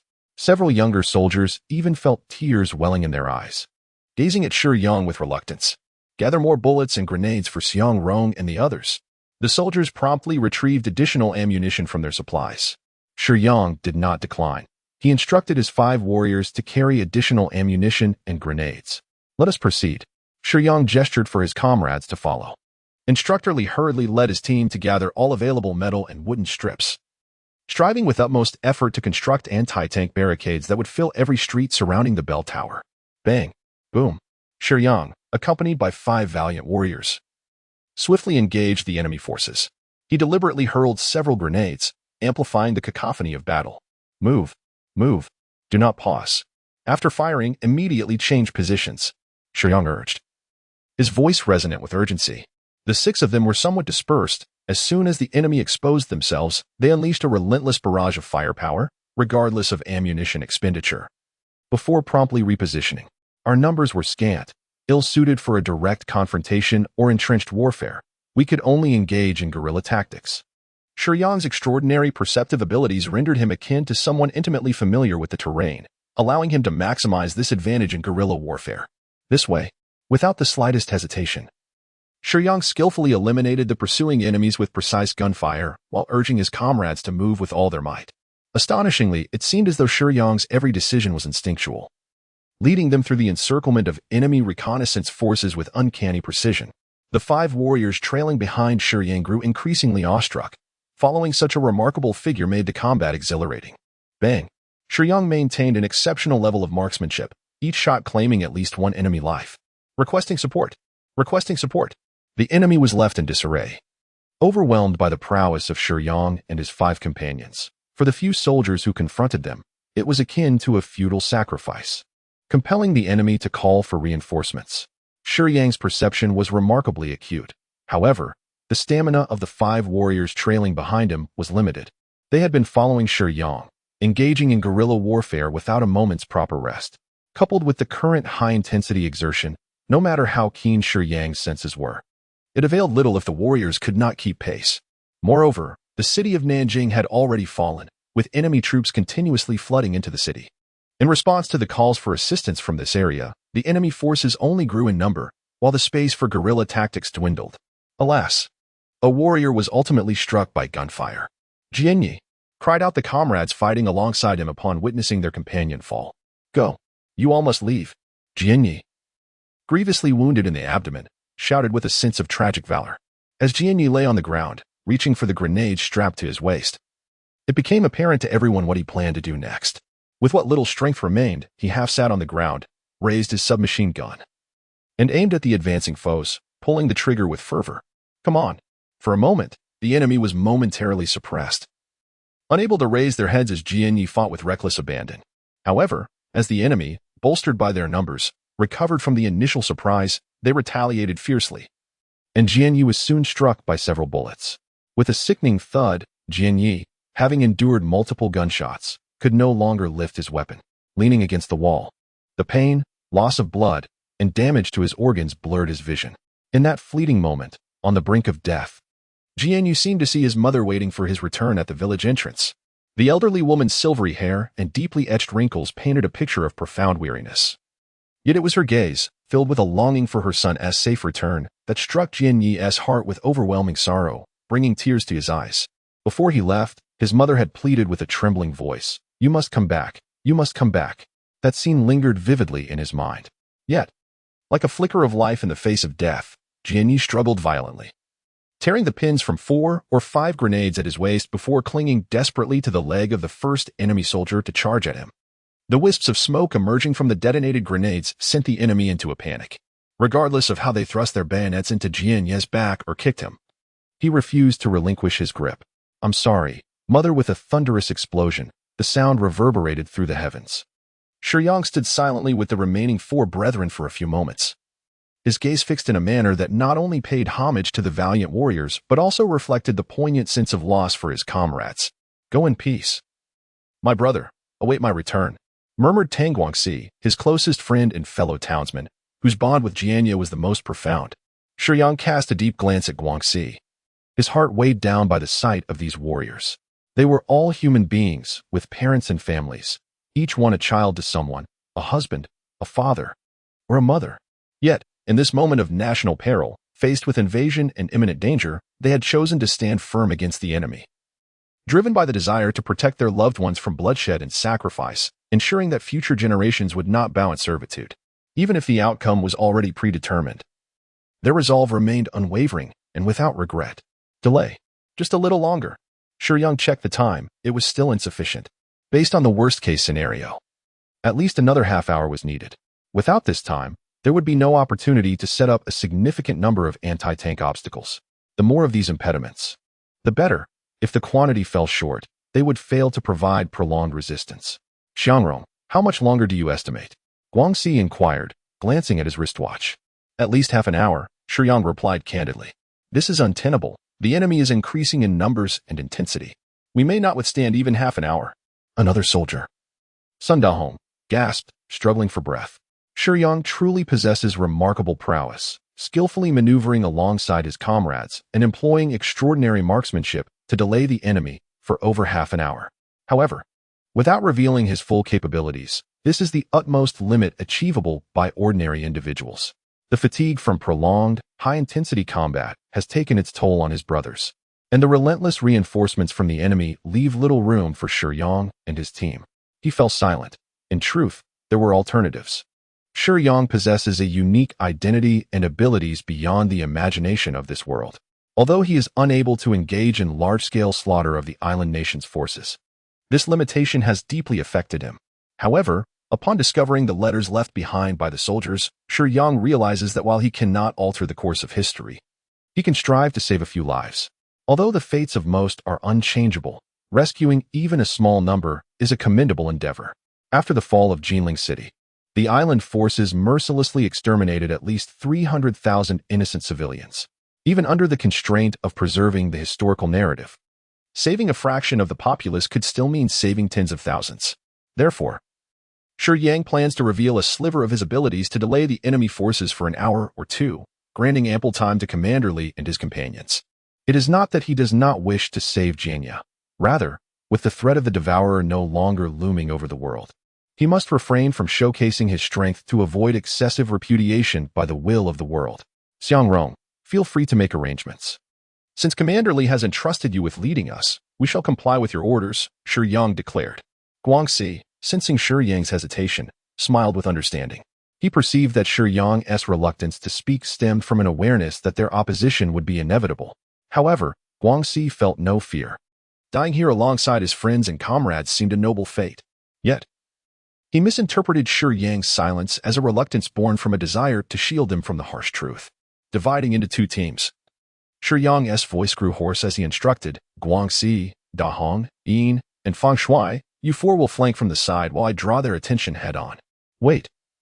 You alone? The four expressed their confusion at Shiyang's plan. Yes, I will handle it alone. If you see me surrounded, retreat immediately and seek out Commander Li. No way. Guangxi responded with unwavering determination. Shiyang anticipated this reaction. His brothers were fearless in battle. If they were afraid of death, they would not have come to Jianbing City. Your arrangement suggests a lack of faith in us. That is not my intention, Shiyang explained briefly. If I go alone, I am confident I can escape, but it would be more difficult with all of you. No need to elaborate. The other three echoed Guangxi's sentiment. Whatever your plan. We shall follow orders, but abandoning our comrades is out of the question. Jianya may have perished, but he died alongside his brothers in the noble endeavor of buying time against the enemy. Shiyang's plan, however, seemed to signify a direct order to flee, which they could not accept on principle. It is always this way. If possible, Shiyang would wish to return with them alive. But the decision they had made sealed their fates. Observing the resolute expressions of these warriors, Shiyang chose not to persist in his decision. Creaking sounds of metal grinding echoed in the air, causing the faces of the other soldiers to change. Shiyang did not need to see to know that tanks were approaching. Fortunately, they had successfully drawn the tanks toward them. Guangxi, far from being frightened, smiled as he gazed at the position of Instructor Li and his comrades. Upon realizing their inevitable fate, the soldiers felt a profound sense of contentment in the knowledge that they could accomplish a few more tasks before their departure. Onward. With that, the group immediately charged into the narrow alleyways and streets. Prepare yourselves. Shiyang would always alert others before the enemy appeared in their line of sight. The sound of gunfire erupted as Guangxi fired a barrage at the suddenly emerging invaders, catching them entirely off guard. Such occurrences had transpired numerous times during their journey. As the five opened fire simultaneously, 4 or 5 of the enemy soldiers fell instantly, while Shiyang and his remaining comrades attempted to evade the tanks and engage the enemy in a narrow space. A group of heavily adorned women, laden with luggage, hurriedly fled towards the outskirts of the city. However, the chaos of the battle stirred by Shiyang and his team instilled fear in these women. The chapter is not yet finished. Please turn to the next page to continue enjoying the riveting content. Bang! The cacophony of gunfire mingled with the thunderous explosions of grenades, as dust and debris filled the air. With Shiyang present, the enemy met their demise as soon as they revealed themselves, each shot striking true at their foreheads. Even the enemy commander shuddered at the sight of his soldiers' grim fate. The presence of such marksmanship within the Huaxiao army compelled the enemy to eliminate this formidable threat, prompting several small units to converge on their position. Although it was not a cataclysmic situation, allowing such a sharpshooter to escape could lead to dire consequences. such as an assassination attempt on their officers. The advantage of the narrow terrain lay in the ability to avoid facing overwhelming numbers. However, the drawbacks were equally apparent. The enemy, realizing the difficulty of a direct assault, began lobbing grenades across the street. Mortars, wielded by the reinforcements arriving later, would soon bolster their ranks. And within half a day, all enemy forces would be present. This time frame represented the last opportunity for Shiyang and Instructor Li to make their stand. Even with just half a day, it was ample time for many to escape the city. Whoosh! Several standard 97-type grenades soared into the sky as the enemy combatants launched them. Watch out!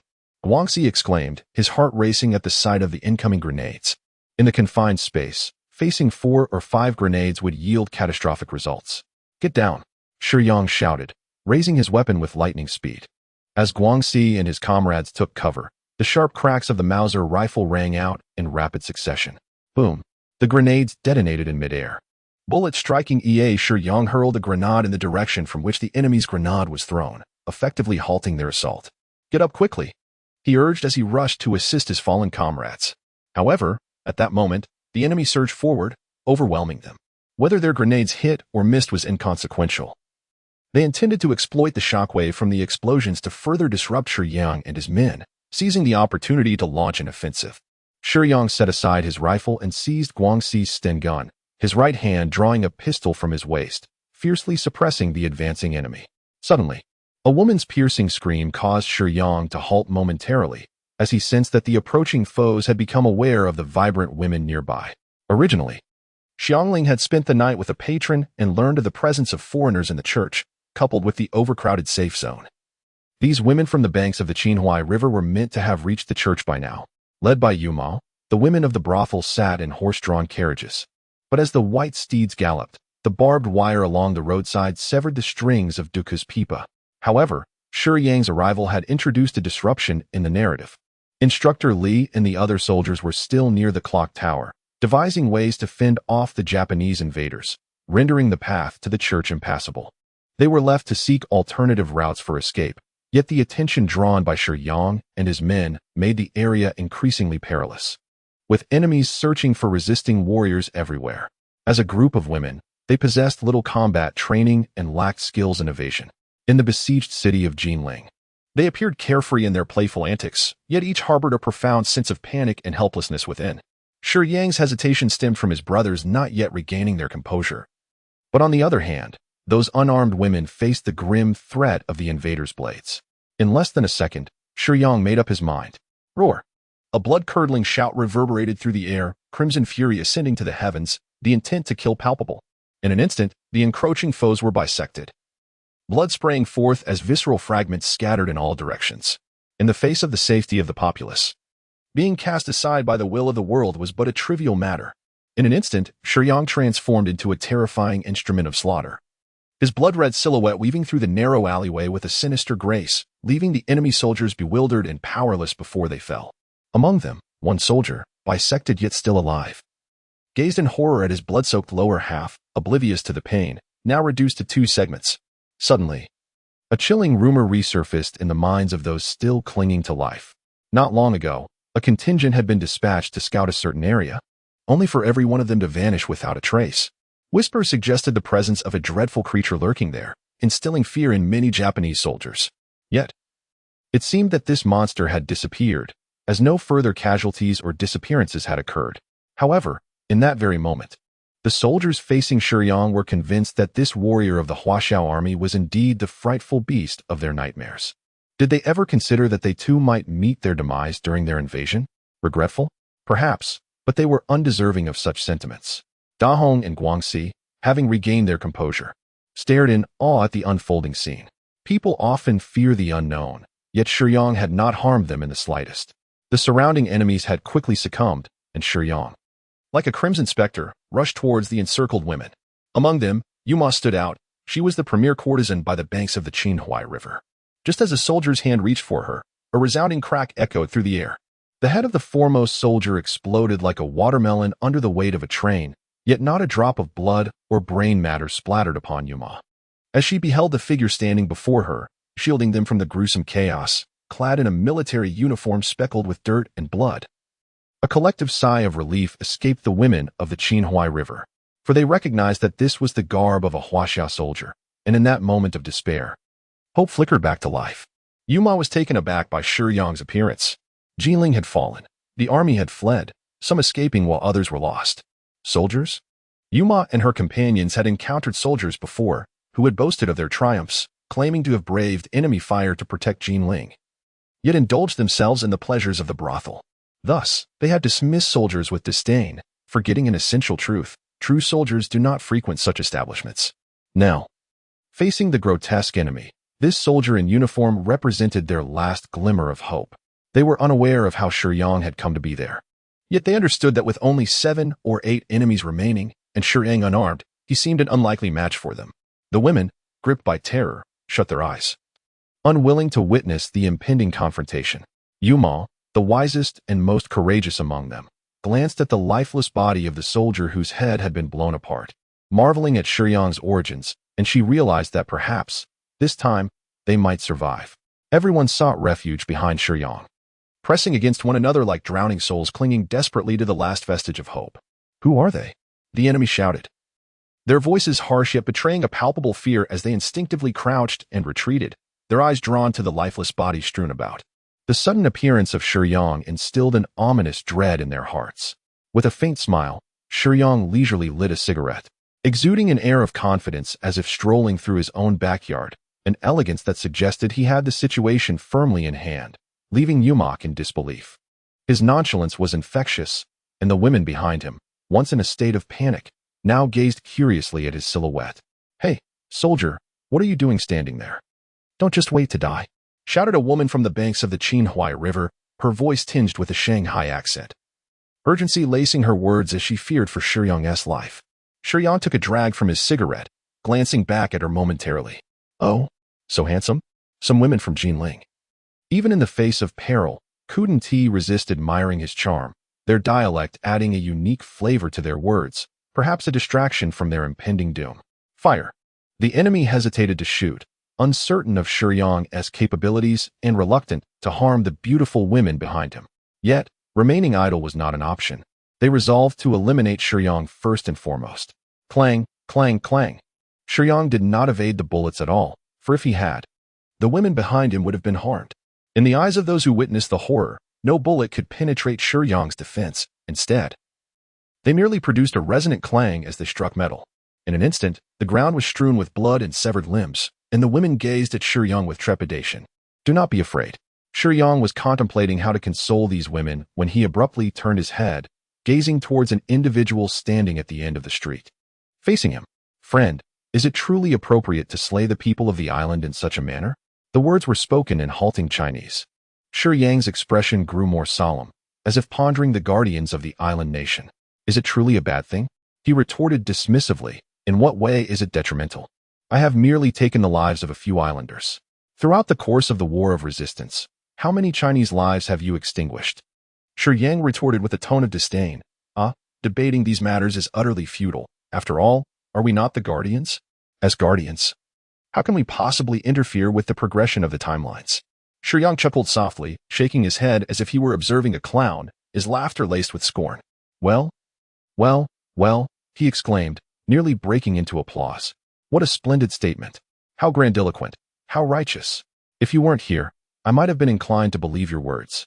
The trajectory of our world? Humph. The inevitable conclusion will surely be the shattering of the insular nation's insidious ambitions, the expulsion of the invaders. No matter how deeply the land of Huaxia suffers, you are destined to be the vanquished. Upon hearing Shiyang's words, Tainhara Toshihiko's face fell. Vanquished? Is it the case that the people of Huaxia are so arrogant? The outcome remains uncertain. It seems rather premature to speak of victory or defeat at this juncture. Tainhara Toshihiko could not abide the slandering of his homeland. What invaders? What imperialist lackeys?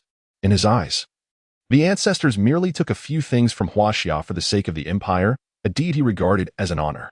He would never concede that his nation had surrendered. The guardians of Huaxia's Great Wall treated him as an esteemed guest, yet Tainhara Toshihiko could not fathom why a figure who ostensibly championed friendly relations could exhibit such radicalism. "Oh, what is this? After just a few sentences, you can hardly contain yourself? Is your true nature revealing itself?" Just look at that nauseating expression of yours. Pretending to be so earnest moments ago. Had you displayed your arrogance and refusal to repent from the outset, I might have respected you a little more, acknowledging you as a genuine rogue.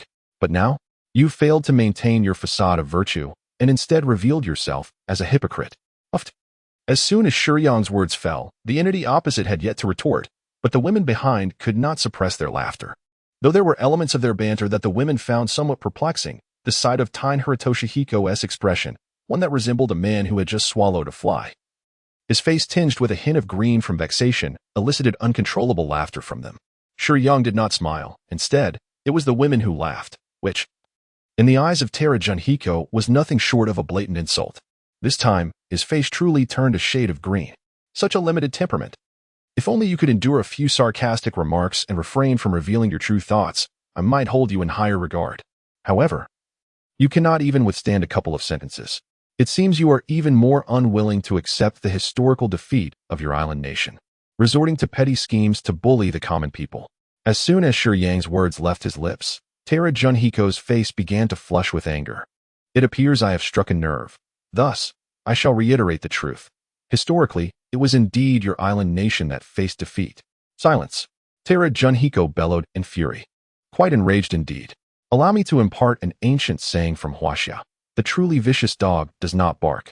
Ah, you scoundrel. How dare you speak to me in such a manner? I will surely kill you. You Chuan. Tera Junhiko's furious demeanor brought Shiyang a sense of comfort. Yet the final outburst cast a shadow over Shiyang's expression. More than one person? As this thought crossed his mind, a shadow suddenly emerged beside Tera Junhiko, holding several bloodied heads. Upon seeing the severed heads grasped by Yu Chuan, Shiyang's expression stiffened. The elegance and composure he once held dissipated. His lips twitched slightly, veins bulging on his forehead, bloodshot eyes betraying an overwhelming surge of cold, killing intent. Yu Chuan, one of Tera Junhiko's subordinates, adept in stealth, had taken advantage of Shiyang's moment of inattention to silently eliminate several of the unprepared warriors, including Dahu. The ferocity of the killing intent startled Yu Chuan. Yet Tera Junhiko interpreted Shiyang's wrath as a sign of his own triumph. Seeing Shiyang enraged, Tera Junhiko felt a sense of victory, believing he had turned the tide in his favor. Humph, what good is mere verbal provocation? Tera Junhiko boasted arrogantly. These Huaxiao soldiers fighting alongside you are nothing but inferior commoners, far beneath us islanders and our guardians. With a contemptuous gesture,